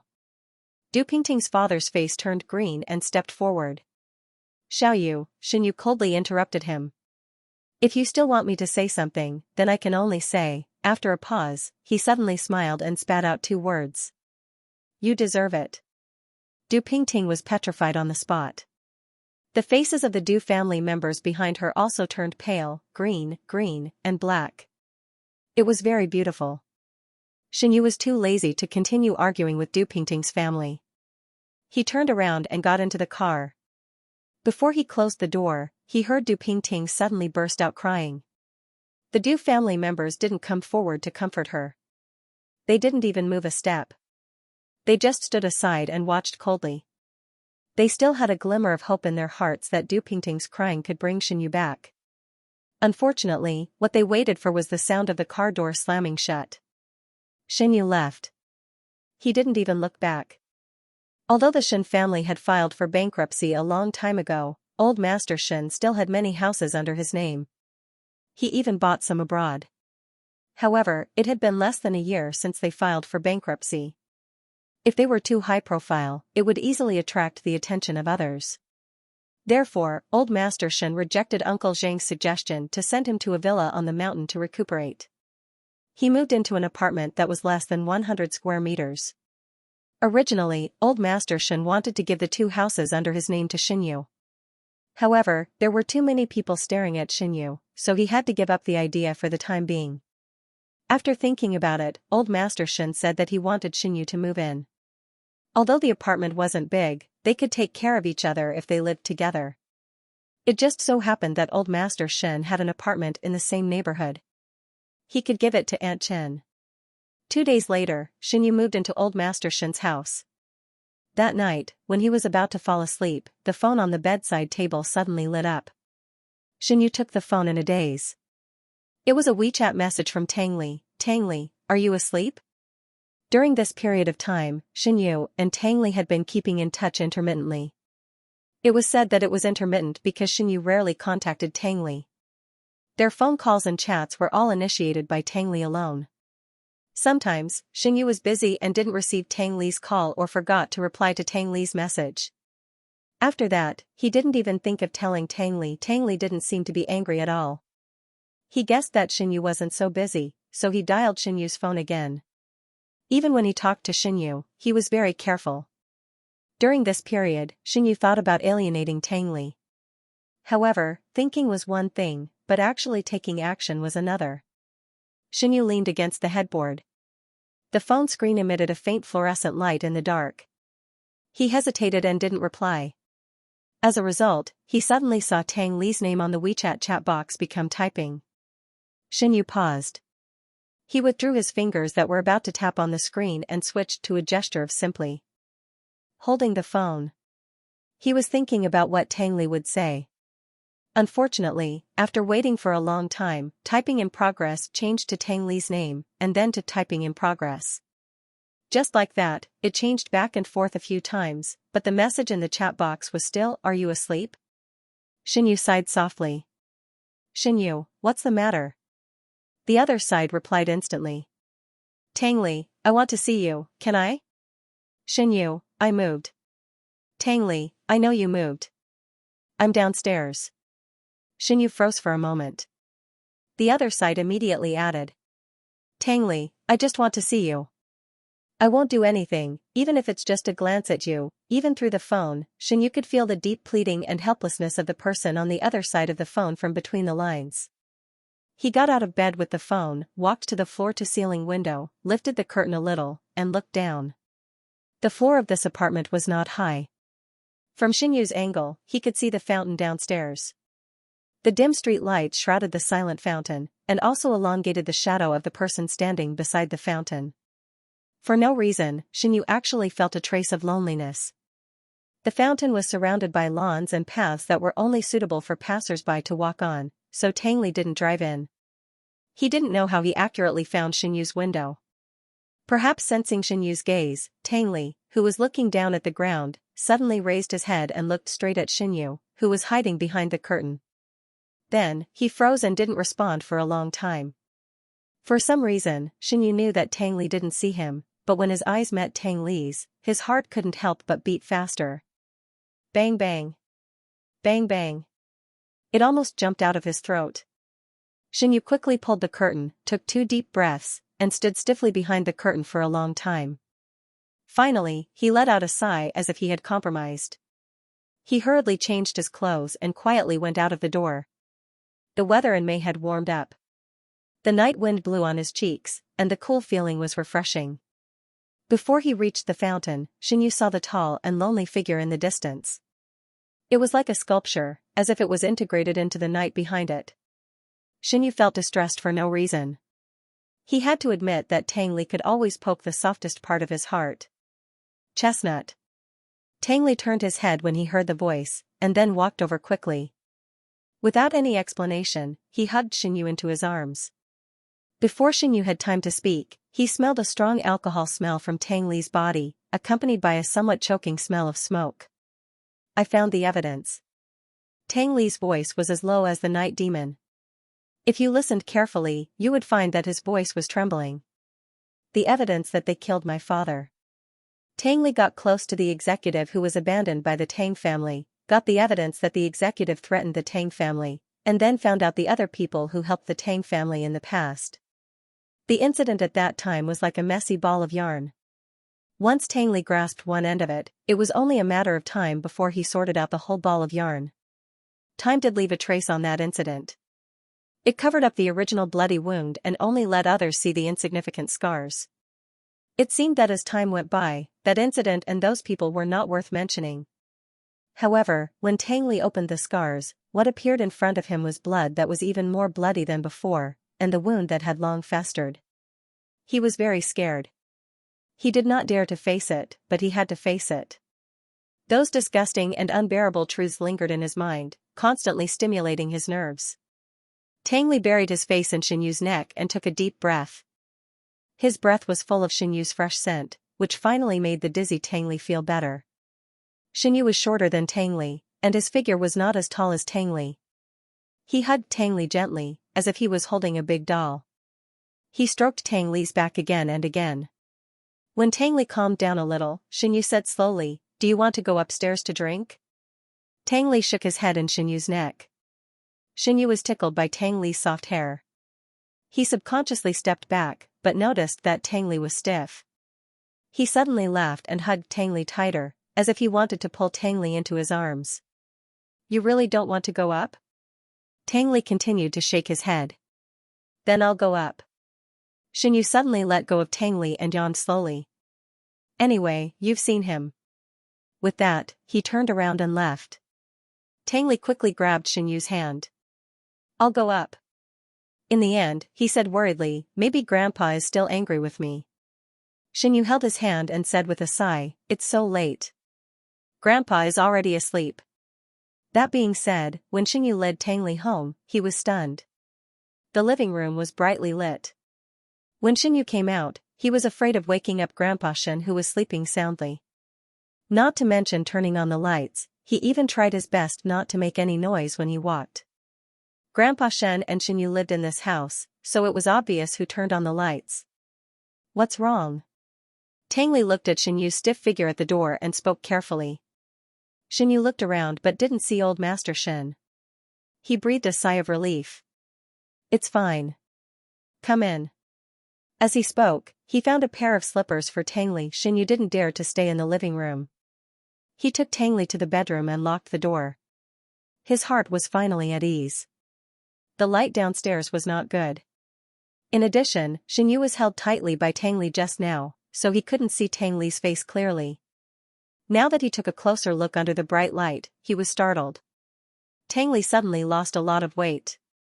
The corners of his eyes and eyebrows were full of tiredness, and the dark circles under his eyes were a little obvious. At first glance, it was obvious that he hadn't slept well for many days. He didn't know how long he had been waiting downstairs. His hair was a little messy from the wind, and he looked at Xianyu pitifully. He looked a little silly. Xianyu sniffed, and his face didn't look very good. The air was full of the smell of alcohol. "How much did you drink?" Xianyu pressed Tangli to sit on the single-seater sofa. Tangli wanted to lie, but after meeting Xianyu's questioning gaze, he didn't dare to lie. He shrunk his shoulders and whispered guiltily, "The people at the dinner party were all famous people. They kept drinking. I couldn't always hold it." Xianyu walked in front of Tangli. Tangli was tall and had long legs. Sitting on the small single-seater sofa made him feel a little wronged. He raised his head and looked up at Xianyu carefully. He also gently pulled the corner of Xianyu's clothes with his index finger and thumb. Xianyu knew Tangli's difficulties, so he didn't blame him at this time. He just felt a little distressed. He recalled that when he was 20 years old, he ate, drank, and played with his friends every day. He was so crazy that he didn't even want to go back to the school dormitory. However, Tangli took on these things that he shouldn't have. Xianyu's eyes and nose were a little sore. "You've worked hard." He took a breath and stroked Tangli's hair. "Not at all." Tangli rubbed Xianyu's palm like a cat. He narrowed his eyes and his expression was a little cold. "It will be over in 2 days." Xianyu wanted to ask what evidence Tangli had found and what he planned to do next. But when the words came to his mouth, he couldn't ask. He was afraid that his inquiry would hurt Tangli again. Moreover, Tangli was used to being independent since he was a child. Even when he joined Zhou Chei's company and contacted the Tang family, he didn't disclose any information to him. After thinking about it, Xianyu swallowed those words back into his stomach. "You sit here for a while. I'll get you a cup." Xianyu patted Tangli's head and turned to walk out of the bedroom. When he was cooking in the kitchen, Xianyu, who had his back to the door, heard a series of footsteps. He thought that Tangli had come out. "Didn't I ask you to rest in the bedroom?" Xianyu turned his head and said, "Grandpa saw." The sound stopped in an instant. The person who came was Grandpa Shen. Grandpa Shen was wearing pajamas. He walked to the kitchen door and stopped. There was no expression on his face. He stared at Xianyu with a complicated look in his eyes. Xinyu's forehead was overflowing with guilty sweat. Grandpa, why are you up? Grandpa Shen didn't speak. He looked at the pot in front of Xinyu. After a long silence, he said, there are ingredients in the fridge. Make a bowl of hangover soup for him. Xinyu, it turned out that Grandpa Shen not only knew that he brought Tangli up, but also smelled the alcohol on Tangli's body. Xinyu was a little guilty and a little scared. He didn't even dare to raise his head, let alone look into Grandpa Shen's eyes. He said oh in a low voice and then walked to the fridge with his head lowered. There were so many ingredients in the fridge that Xinyu was dazzled. He didn't know how to make hangover soup. He stood in front of the fridge for a long time, not knowing which ingredients to take. When Xinyu was embarrassed, he suddenly heard Grandpa Shen's soft sigh. Let me do it. Grandpa Shen quietly squeezed to Xinyu's side. You go and take care of the child. Xinyu said oh again. When he walked to the kitchen door, Xinyu summoned his courage and turned to look at Grandpa Shen, who was picking ingredients. Grandpa, I'm sorry. Grandpa Shen didn't even look at him. This is your own choice. Even if you made the wrong choice, you should apologize to yourself. Xinyu pursed his lips and quickly returned to the bedroom. In the bedroom, Tangli had been waiting for too long. He had curled up on the single sofa and fallen asleep. His limbs were long and slender, and he was tall. He looked even more pitiful when he was squeezed into the single sofa. Xinyu squatted beside the sofa and carefully looked at Tangli's sleeping face. Even if Tangli looked so decadent and tired, it couldn't hide the beauty of his facial features. His beautiful outline seemed to be drawn by a famous Italian artist bit by bit. It was almost perfect. After falling asleep, Tangli's eyebrows were still slightly knitted, as if he was thinking about something very important in his dream. Xinyu gently tapped his eyebrows with his index finger. His knitted eyebrows slowly relaxed. Xinyu breathed a sigh of relief. He supported his chin with one hand and stared at Tangli without blinking. It seemed that he couldn't get enough of looking at him. It wasn't until there was a knock on the door that Xinyu suddenly came back to his senses. He got up and went to open the door. Outside the door stood old Master Shen, holding a bowl of soup with seasoning in his hand. Xinyu hurriedly took the bowl. His face was a little red. Thank you, Grandpa. Old Master Shen wanted to say something, but he stopped. In the end, he didn't say anything. He only told him to go to bed early. Xinyu closed the door and squatted in front of the sofa again with the bowl. Tangli was usually very obedient in front of Xinyu. Now that he was drunk, he was even more obedient. He almost did whatever Xinyu asked him to do. After drinking the hangover soup, he quietly went to the bathroom to take a shower under Xinyu's instructions. Xinyu took the clothes that he didn't wear and stuffed them into Tangli's arms. Then, he lay on the bed and played with his phone out of boredom. After a while, Xinyu gradually felt sleepy and fell asleep.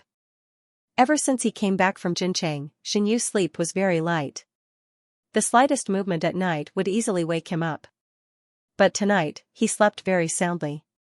He didn't even know when Tangli went to bed.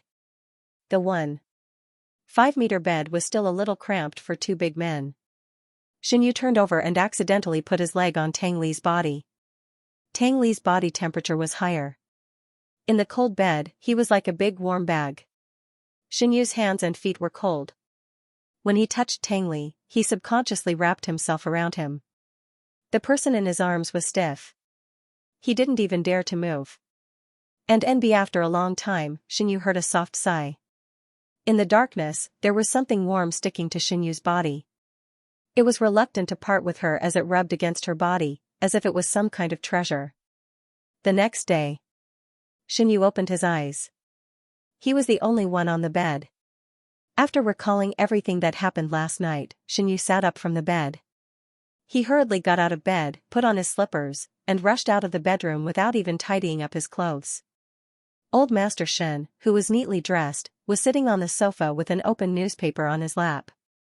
Xinyu, where's Tangli? Old Master Shen took off his reading glasses and looked at him slowly. Xinyu realized his rudeness. He was a little embarrassed and asked a little anxiously, Grandpa, has Tangli left? Old Master Shen shook his head helplessly and pointed to the kitchen with his chin. He's much more diligent than you. He's been busy since early in the morning. Xinyu came to the kitchen and saw Tang Li's busy figure. Hearing his footsteps approaching, Tang Li said without looking back, "Go and wash up. Breakfast will be ready soon." "Oh." Xinyu responded blankly. Then, he thought of something and asked, "You didn't even look back. How did you know who I was?" Tang Li smiled and looked back at Xinyu. His beautiful black eyes were like crystal clear obsidian. "I knew it was you when you walked out of the bedroom." He shrugged. "I'm very sensitive to your voice, whether it's your voice or the sound you make." Xinyu was speechless. Then, he slowly blushed. Tang Li's cooking skills were good. The fried bread was just right, and the toast was just right.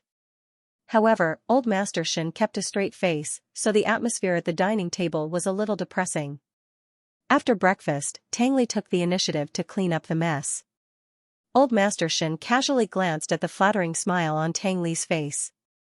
He snorted from his nostrils, shook the newspaper he had just finished reading, and got up to go back to the bedroom. Before the Shin family went bankrupt, Xinyu and Tang Li were taken care of by Aunt Chen and Uncle Zhang. Xinyu was even reluctant to let Tang Li move the flower pots, let alone cleaning and cooking. Therefore, he had always thought that Tang Li lacked skills in life. This time, when he saw Tang Li skillfully washing the dishes and wiping the glass countertop, Xinyu was so surprised that his jaw fell to the ground. After Tang Li washed his hands, he turned around and saw Xinyu's shocked face. He couldn't help but feel funny. "What's wrong?" Xinyu silently pointed to the side. "There's a dishwasher there." "Tang Li, it's just a few bowls. There's no need to waste electricity." Xinyu opened his eyes wide and looked at Tang Li. He wanted to raise Tang Li into a noble young master who was superior and didn't do any household chores. He didn't expect that in the end, he raised a good man who was diligent and thrifty. No matter how he looked at it, this character was not associated with the word villain. Tang Li was much taller than Xinyu. From his angle, he could see Xinyu's white and delicate skin, as well as her slightly open mouth because of surprise, and her dense and long eyelashes were like small fans, fluttering. They fluttered to the tip of Tang Li's heart. Tang Li's heart was itching to touch Xinyu's hair.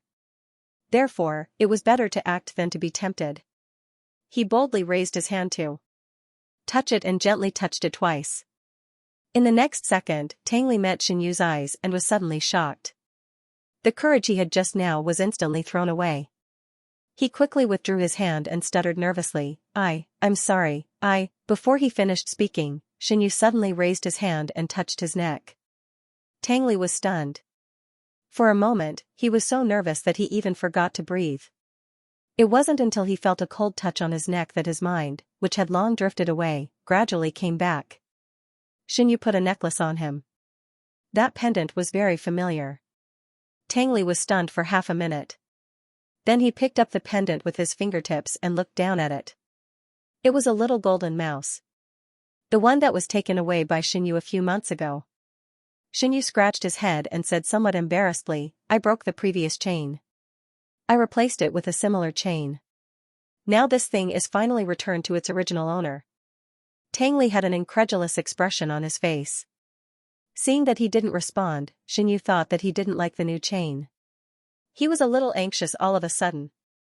Out of reflex, he took off the chain that was already on Tang Li's neck. "If you don't like it, I can go and change it again." "No." Tang Li suddenly pressed his hand. Xinyu looked at Tang Li with a puzzled expression. "I like it very much." Tang Li lowered his eyes. Although his expression looked unusually calm, the red corners of his eyes betrayed his emotions. He opened his mouth and said, "Thank you." Xinyu smiled, stroked Tang Li's cheek, and wiped the corners of his eyes with his thumb. "You're welcome." "Thank you, Xinyu." Suddenly, the tears overflowing from the corners of Tang Li's eyes soaked Xinyu's fingertips. He hugged Xinyu very tightly and was unwilling to let go for the rest of his life. "I'm so stupid and so bad. I've always gotten into trouble since I was a child. I even hurt you and Grandpa. You're still willing to give me a chance." Xinyu stroked Tang Li's back and said, "I'm just giving myself a chance." In fact, Xinyu was very uncertain.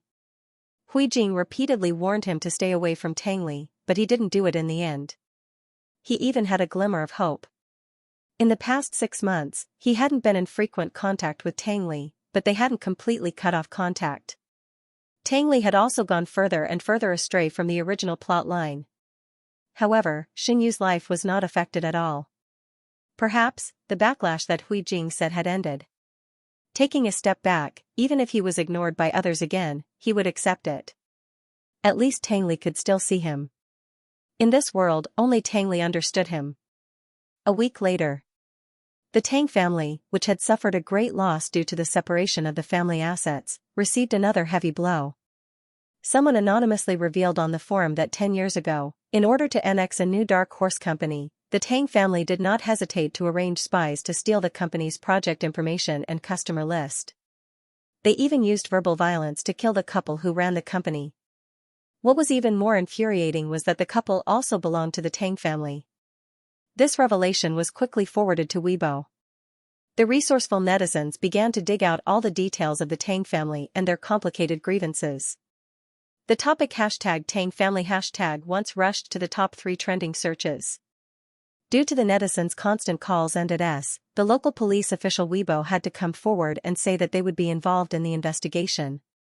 The next day, all the Tang family members, including Tang Li, were taken to the police station for interrogation.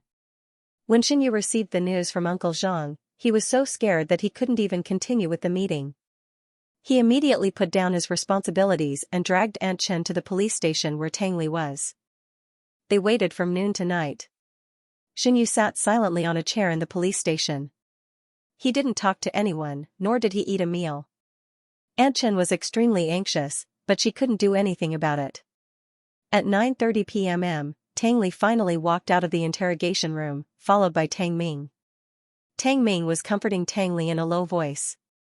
When he looked up and saw Xianyu getting up and walking over, he suddenly stopped talking.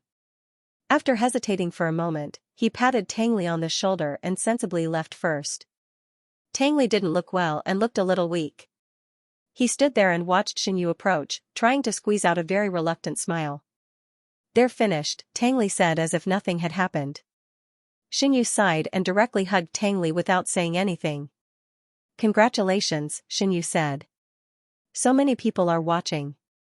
Tang Li hugged Xianyu back, and his originally disappointed heart was filled in an instant.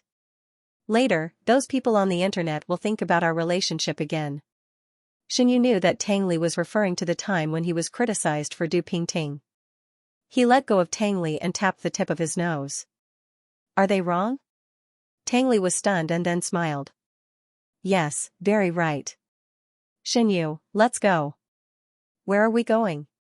"Find a place to eat," Xianyu dragged out his tone. "Then go home." Tang Li took his hand, and his eyes almost overflowed with love. "Okay. The author has something to say, it's almost over. It seems that there's nothing more to write. I'll update another chapter tomorrow morning, and then it'll be over. Thank you for accompanying me here. See you in the next chapter. By the way, please advertise for my next chapter, Little Ancestor. Because I was busy finishing this article, I temporarily stopped updating it. I'll update it again in a few days after I sort out the outline. Thank you, everyone." 3 years later. Tang Li was about to graduate, so he moved out of the university. That being said, in fact, Tang Li rarely stayed overnight in the university during his years in college. Most of the time, he lived in a house outside or was on a business trip. The company was busy, and Tang Li had to deal with everything by himself. He proposed the idea of handing the company over to Xianyu, but he was rejected by Xianyu without thinking. Xianyu admitted that he did not have the ability to run the company. He just wanted to take care of a few dessert shops. Tang Li thought that Xianyu was still angry about what had happened before, so he felt very sad. Seeing that Xianyu was so resistant, he did not dare to mention it again. On the day of moving out of the dormitory, Tang Li did not show up. He left all the work to his assistant. When he received a call from Xianyu, he was already in the car driving to the neighboring city, ready to go there 2 days in advance to talk to a partner who was about to cooperate with him. Unexpectedly, Xianyu asked on the phone, "Are you at school?" Before Tang Li could answer, she heard the other party say, "I'm near your school. If you have time, let's have a meal together." If there's anything you need help with, I can give you a hand. Tang Li immediately swallowed the words stuck in his throat. I'm still outside the university. I'm going back. Wait for me at the school gate. Xinyu said, Oh, do you have something to do now? If you have something to do, go ahead. You don't have to rush back. Nothing. Tang Li said, I'm fine. I just came out to buy something. Xinyu felt a little strange, but he did not say anything. He smiled and said, How about I wait for you at the west gate? Okay. After hanging up the phone, Tang Li raised his eyes and met the driver's strange eyes in the rearview mirror. Tang Li coughed softly and said without changing his expression, Uncle Lu, please drive back and send me to the west gate of the university. The driver said, But aren't the people there waiting for you? Tang Li, it's okay, I'll tell them. The driver didn't know who Tang Li was calling. He thought it was Tang Li's new girlfriend or a girl he was pursuing. He didn't agree with Tang Li's behavior and thought, young people nowadays don't even care about work for dating. However, Tang Li was his boss. Even if he disagreed, he had no right to say anything. When he drove back to the city, he ran into a traffic jam. Tang Li kept looking at the time on his watch. He looked very anxious. When they finally arrived at the west gate of the school, Tang Li couldn't wait to open the door and get out of the car. At a glance, he saw Xinyu waiting under a tree. The west gate was wide and people were coming and going. Xinyu, who was handsome and well-dressed, could easily attract the attention of many girls just by standing there. Even some boys were quietly looking at Xinyu. However, Xinyu was oblivious. He looked down at his phone expressionlessly. Tang Li told the driver to go back to the company first. Then he strode toward Xinyu. Before he got close, he saw two girls nervously approaching Xinyu. Xinyu was a little confused, but he still smiled politely at the two girls. The two girls were so excited that their faces turned red. They almost didn't know what they were doing when they walked over. However, one of the girls immediately reacted. She took out her phone, clicked on her WeChat QR code interface, and said something to Xinyu with a sincere expression. Xinyu was surprised at first. Then he understood. He smiled gently, revealing 8 beautiful white teeth. Then Tang Li watched Xinyu click on WeChat and scan it. He was so angry. He didn't keep an eye on Xinyu for a while, and someone already had ideas about him. What are you doing? Tang Li stood between Xinyu and the two girls like a mountain. His expression was cold, and his eyebrows were tightly knitted. His originally cold and handsome face looked a little scary at this moment.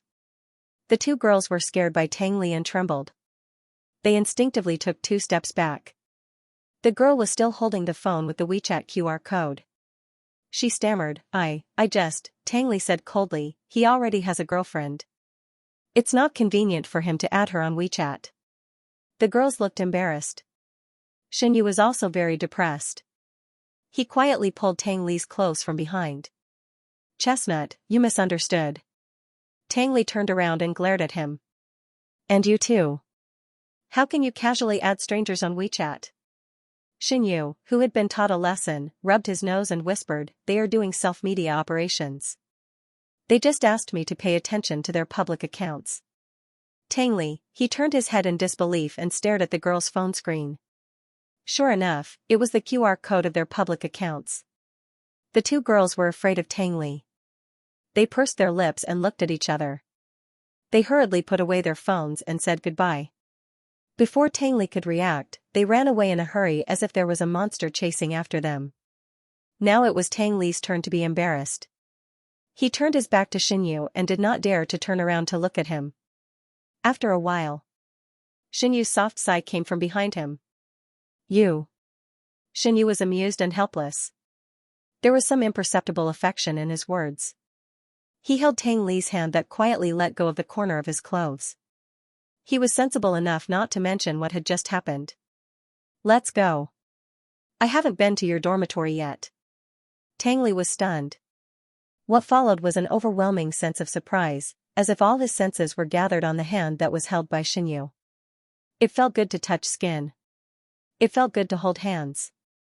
At this moment, Tang Li was so happy that a pair of wings grew out of his back. He flew up into the sky, broke through the atmosphere, and came to the boundless universe. Chestnut. Tangli was pulled back to reality in an instant. He turned his head and met Xianyu's puzzled eyes. Xianyu raised his chin and motioned Tangli to look ahead with his eyes. Is your dormitory across the road? Tangli, damn.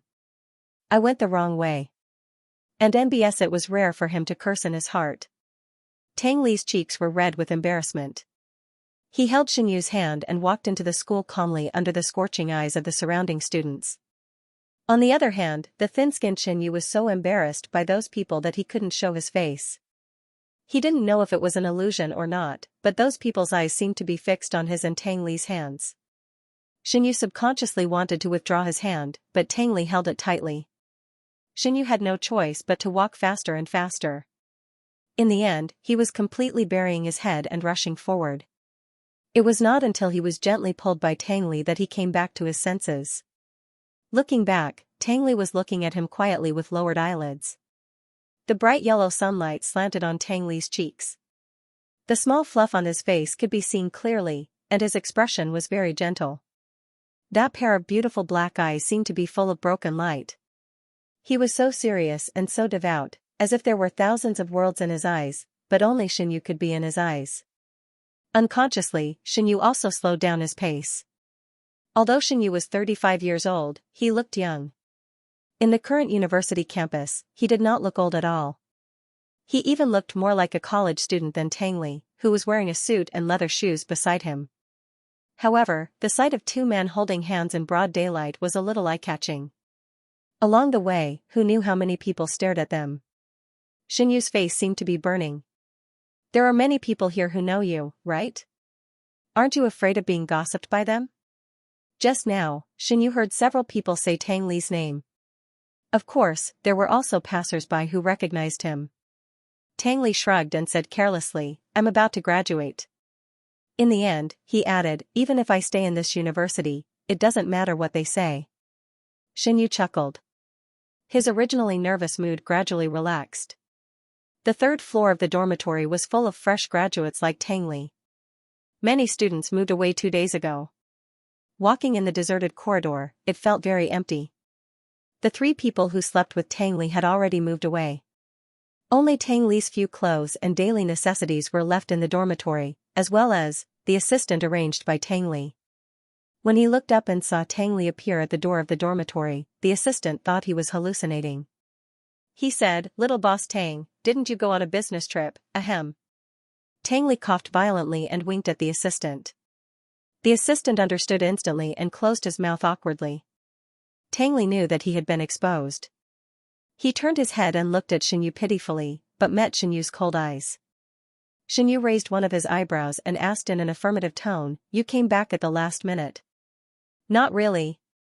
Tangli shrugged his shoulders like a bullied big dog. I just suddenly remembered that I left something in the dormitory, so I rushed back to get it. Even Tangli himself felt that this excuse was very bad. But the assistant who packed up the things was still insensible. He scratched his head in confusion and said to Tangli, Little boss Tang, I've almost finished packing your things. Except for clothes and some daily necessities, there doesn't seem to be anything else heavy. Tangli, Xianyu crossed his arms and looked at him with a faint smile. So what are you in such a hurry to get? The assistant also stared at Tangli with a puzzled expression. Looking at his nervous expression, it seemed that he really thought that Tangli left something heavy in the dormitory. Tangli felt helpless. He walked over quickly, grabbed the quilt in the assistant's hand, and stuffed it into the bag. I'm taking my quilt. Tangli talked nonsense seriously. I've slept with it for 4 years. I have feelings for it. The assistant next to him corrected him in a low voice. Little boss Tang, the total number of times you've come here can be counted with one hand. Tangli glared at the assistant. The assistant was so scared that he trembled and was completely silent. Xianyu didn't say anything. He silently helped Tangli pack up his luggage. In fact, Tangli didn't have many things, and they were almost all packed up by the assistant. Xianyu looked at the symbolic things and was finally pressed on the chair by Tangli. He watched as Tangli and the assistant moved the things back and forth. When Xinyu got into the car driven by the assistant, he realized that he had said that he was here to help Tang Li move the dormitory, but he didn't do anything. Little Zhou. Xinyu said to the assistant who was driving, drive the car to Xianxia Court first. Xianxia Court was Xinyu's new address. He just moved in half a year ago. When Tang Li heard that Xinyu had returned home, he thought that Xinyu was still angry about his lies. He quickly wrapped his arms around Xinyu's arm and shamelessly pretended to be pitiful. I didn't mean to lie to you. The business trip is in 2 days. I planned to go there in advance today, but I rushed back when I received your call. It's not a big deal. Tang Li knew that Xinyu wouldn't eat it, so he pretended to be very pitiful. So Xinyu was really scared by Tang Li. Hey, I'm not blaming you. I'm just. Xinyu gently patted Tang Li's head that was rubbing on his shoulder. I'm just worried that you'll delay your work because of me again. Tang Li said vaguely, I won't. Xinyu didn't know whether to laugh or cry. Why not? Last time, you missed such an important contract. Tang Ming complained to me for a long time. Tang Li secretly remembered Tang Ming's name and muttered, you were sick that time. It was a special case. Xinyu patted Tang Li's hair. He was too lazy to continue to talk about this old matter. Half an hour later, the car stopped outside Xinyu's neighborhood. Xinyu opened the door and got out of the car. After taking 2 steps, he didn't hear any movement behind him. He turned his head and saw that Tang Li was still sitting in the car. He leaned sideways and stared straight at him. Xinyu, why are you still sitting there? Tang Li? Xinyu waved his hand as if he was summoning a puppy. Come here. Tang Li hurriedly got out of the car. Are we going to eat? Put your things up first. As Xinyu said this, he seemed to suddenly think of something. He hesitantly turned his head and asked, or have you found another place to live? Tang Li was stunned for a long time before he understood the meaning of Xinyu's words. He immediately shook his head like a rattledrum. No, I'm homeless now. Xinyu looked at Tang Li's silly look and burst out laughing. Therefore, Xinyu and Tang Li naturally lived together. Xinyu was still hesitating about how to tell old Master Shen about this matter. Unexpectedly, the next day, the doorbell rang. Xinyu, who was in a daze, ran to open the door and saw old Master Shen standing outside. Xinyu, old Master Shen, who had been nourished until his face was rosy, raised a bright smile and waved to Xinyu. Good afternoon. Xinyu stepped back. Then. Bang! The door was closed. He wiped his face fiercely, and his mind was in a mess. With a guilty conscience, he wanted to wake up Tang Li in the second bedroom and hide until old Master Shen left. But on second thought, he felt that something was wrong. Why was he panicking? Didn't old Master Shen know about his relationship with Tang Li long ago? Xinyu quickly calmed down. After sorting out his emotions, he pretended to open the door as if nothing had happened. Outside, old Master Shen's face had changed from a smile to a gloomy expression. He stared at Xinyu rather sadly. You don't welcome me, an old man? Welcome. This is the house you gave me. Xinyu said while turning sideways. He waited until old Master Shen walked in before closing the door. This house was nearly 200 square meters. It was a staggered floor with 4 bedrooms and 2 living rooms. In the past, only Xinyu lived here. No matter how one looked at it, it lacked a trace of liveliness. After Tang Li moved in yesterday, there were a lot of things in the living room that needed to be sorted out. Even the kitchen cabinets and the refrigerator were full of ingredients that Tang Li bought temporarily. Xinyu didn't think it was a mess, but old Master Shen frowned. Why don't you find an ant to clean it up? Old Master Shen stared at Tang Li's suitcase in the middle of the living room and shook his head. Young people nowadays just don't tidy up. Xinyu smiled and asked, have you eaten? I'll go cook. Grandpa Shen finally found the sofa and sat down. He angrily glared at Xinyu. You still know how to eat. Sleeping until now, I thought you didn't even know what breakfast was. After a pause, the old man said, I've already eaten before I came. You can cook your own. Okay. Xinyu went into the kitchen. 10 minutes later, he came out with a sandwich and beef that had been cooked in the microwave oven. The sandwich was made by Tang Li in advance and placed in the refrigerator. 2 servings of each dish were placed on the table. Old Master Shen frowned. There's so much. Can you finish it? Only then did Xinyu remember that he had also made Tang Li's share. Most importantly, Old Master Shen did not know that Tang Li had moved in. If this was Xinyu's own house, he would not care so much about Old Master Shen. But he lived in the house provided by Old Master Shen and brought Tang Li, whom Old Master Shen still could not let go. This was a big problem. Xinyu was stunned at the dining table. His brain was working fast, thinking about how to explain it to Old Master Shen. At this time, the sound of the door opening interrupted Xinyu's words. She saw Tang Li, who was only wearing a pair of shorts, walking out of the second bedroom. His face was still sleepy. He glanced at Xinyu, who was sitting at the dining table, and habitually smiled. Last night, you were busy until the wee hours of the morning. Why didn't you sleep a little more? Xinyu, no, brother. Don't say things that will lead people to wild and fanciful thoughts. Xinyu was going crazy. He frantically looked at Tang Li to indicate Old Master Shen's existence. Tang Li, who was slow to react, moved his eyes to Old Master Shen, whose whole face was as black as the bottom of a pot. He was stunned. After a long while, he forced out 3 words. Hello, Grandpa. Awkward. Very awkward. The silent air seemed to be squeezing Tang Li's nerves. Whether in the company, school, or on social occasions outside, Tang Li was in a superior position. Even if he pointed his nose at others, those people would not dare to say a word. However, at this moment, Tang Li was facing Old Master Shen, whose face was not very good, and he was as quiet as a child. Watching the 2 people staring at each other for a long time, Xinyu put his fist on the table and coughed twice. The next second, Old Master Shen and Tang Li looked over at the same time. Xinyu raised his chin at Tang Li. Go wash up and then have breakfast. Tang Li obediently said oh and quickly rushed into the bathroom. After he washed up and went back to the second bedroom to get dressed, Xinyu and Old Master Shen had been sitting at the dining table for a while. Tang Li said honestly, hello, Grandpa. Old Master Shen sat next to Xinyu with a fierce face and nodded. Sit. Tang Li did not dare to delay. He hurriedly pulled the chair opposite Xinyu and then sat upright as fast as he could, for fear that he would make Old Master Shen angry if he was a second late.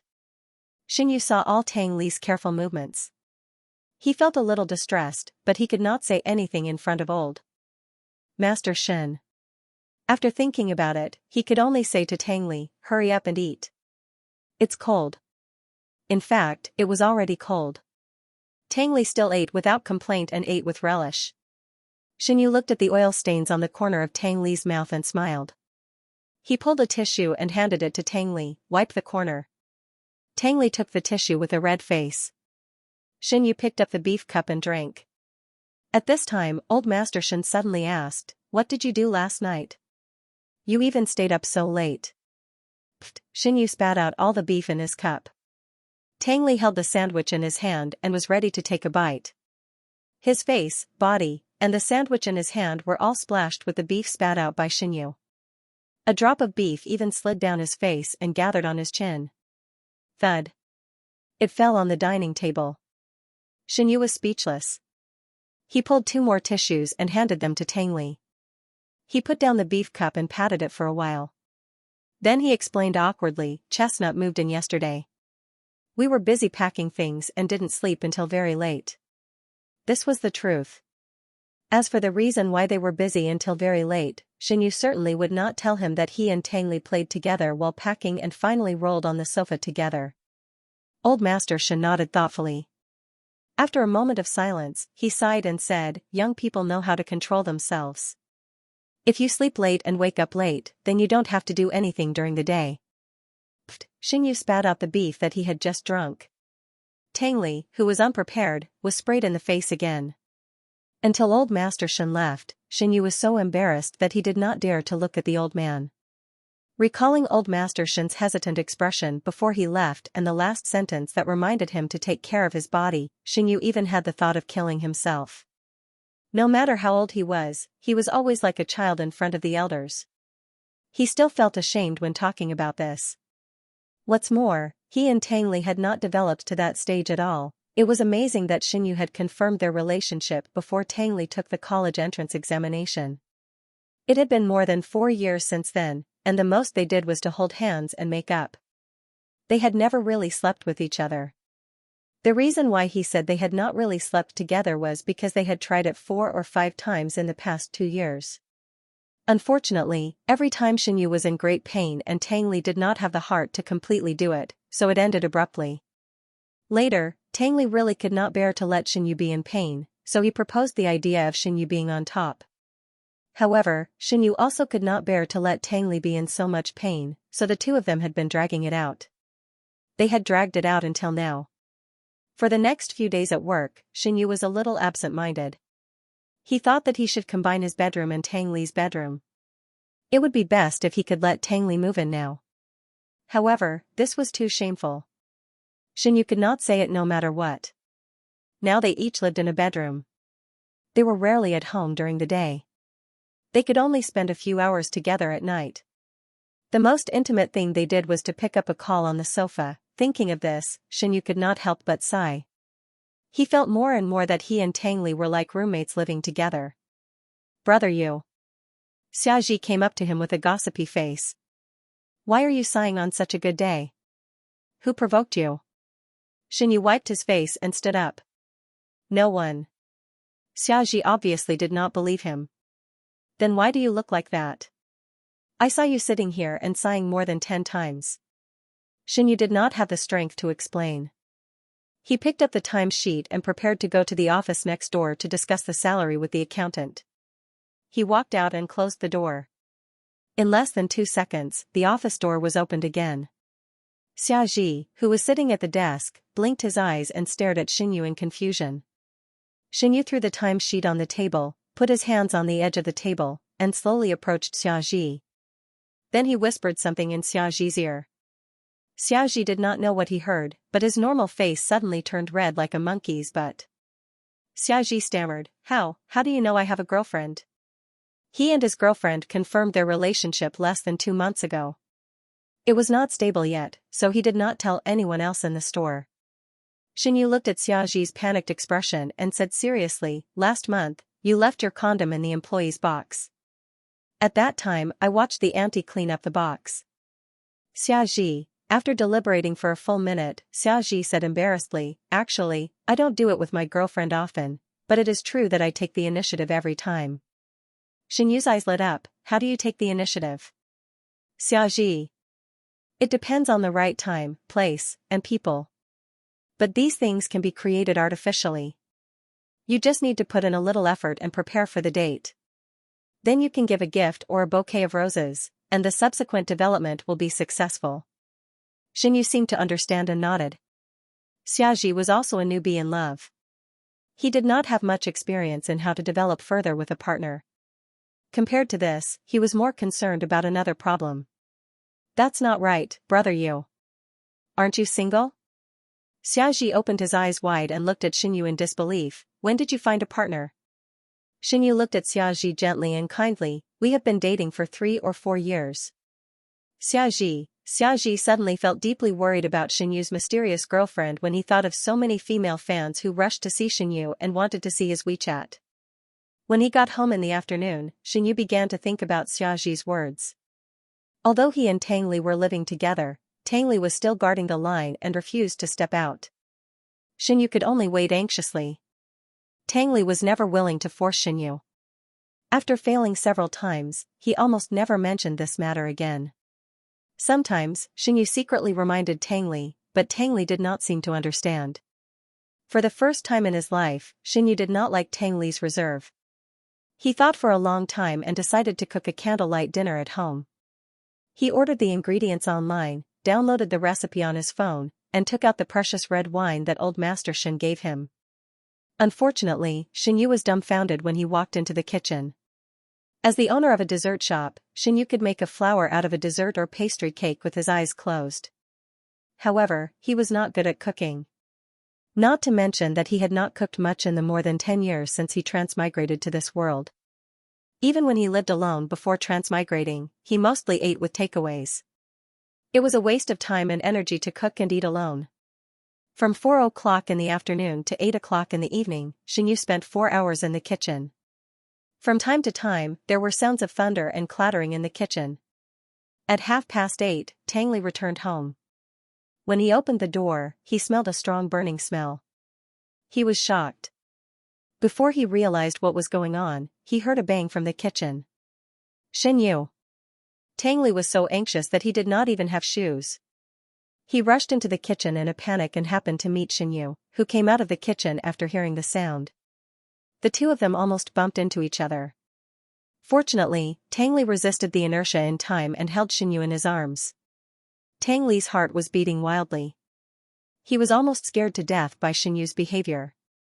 In a panic, he carried Xianyu to the sofa in the living room and sat him down. Tangli slowly breathed a sigh of relief. He squatted down and checked Xianyu's body and hands, only to find that Xianyu was still holding the spatula in his hand. There was a black thing stuck to the edge of the spatula. He could not tell what it was. Tangli narrowed his eyes and stared at the thing for a long time. It seemed to be a kind of. Xianyu noticed Tangli's gaze and thought of the black things made in the kitchen. He suddenly blushed and wanted to hide the spatula, but he did not know where to hide it. After being at a loss for a long time, Xianyu shrugged his shoulders in frustration. I fried the steak. Tangli held back his laughter. It's burnt. Xianyu glared at Tangli, then sighed and looked very disappointed. Tangli felt distressed. He took the spatula and put it aside. He reached out and hugged Xianyu. It's all right. It's fine as long as you're okay. Xianyu rubbed against Tangli's arms. When he thought that he had not even taken the first step of the plan he had prepared, he felt irritated and did not even want to talk for a while. Tangli hugged Xianyu and comforted him for a long time. When Xianyu did not look so depressed, he ordered takeout with his mobile phone. Then, he picked up the spatula and went to the kitchen to clean up the mess. The kitchen was in a terrible state. The plates that Xianyu had accidentally broken were scattered on the floor.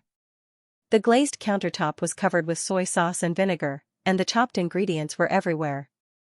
Even the kitchen knife was stained with a touch of bright red, which instantly stung Tangli's eyes. His face suddenly changed, and he turned and walked out of the kitchen. Xianyu, who was sitting on the sofa and resting, was startled by Tangli's sudden action. As soon as he looked up, Tangli, who had already walked in front of him, suddenly grabbed his wrist. Tangli's expression was unprecedentedly nervous, and even a little ferocious. He half knelt on the blanket, turned Xianyu's hand over and over several times, and then asked in a trembling voice, "Where did you cut it?" Xianyu was confused. "Where did you cut it?" "Your hand." "My hand is fine." Tangli's face was cold, his eyes were cold, and even his breath was cold. He calmed down, took a deep breath, and said, "I saw on the kitchen knife." Xianyu suddenly understood and could not help laughing. He reached out and pinched Tangli's face, feeling funny and touched. "That's ketchup." The hand that was pinching Tangli's face changed to pinching his nose, and shook it from side to side. "Are you stupid? Can't you even distinguish ketchup from blood?" Tangli was silent. An embarrassed look gradually spread on his face. The two of them looked at each other for a long time without saying a word. In the end, no one knew who laughed first, and then they laughed together. Like a fool. The two fools laughed together for a long time, and the more they laughed, the closer they got. Xianyu blinked and looked at Tangli in front of him eagerly. The tips of their noses were close to each other, and their breaths were intertwined. The atmosphere was ambiguous. Xianyu was stunned and did not move. His hands on both sides of his body slowly clenched. Soon, the warm skin was attached to his penis. Tangli's skills had improved a lot. Like the spring rain that moistened things silently, it was fine and densely nibbled Xianyu, and the tip of it gently penetrated. Xianyu lay on the sofa, gasping for breath, and his heart was beating non-stop.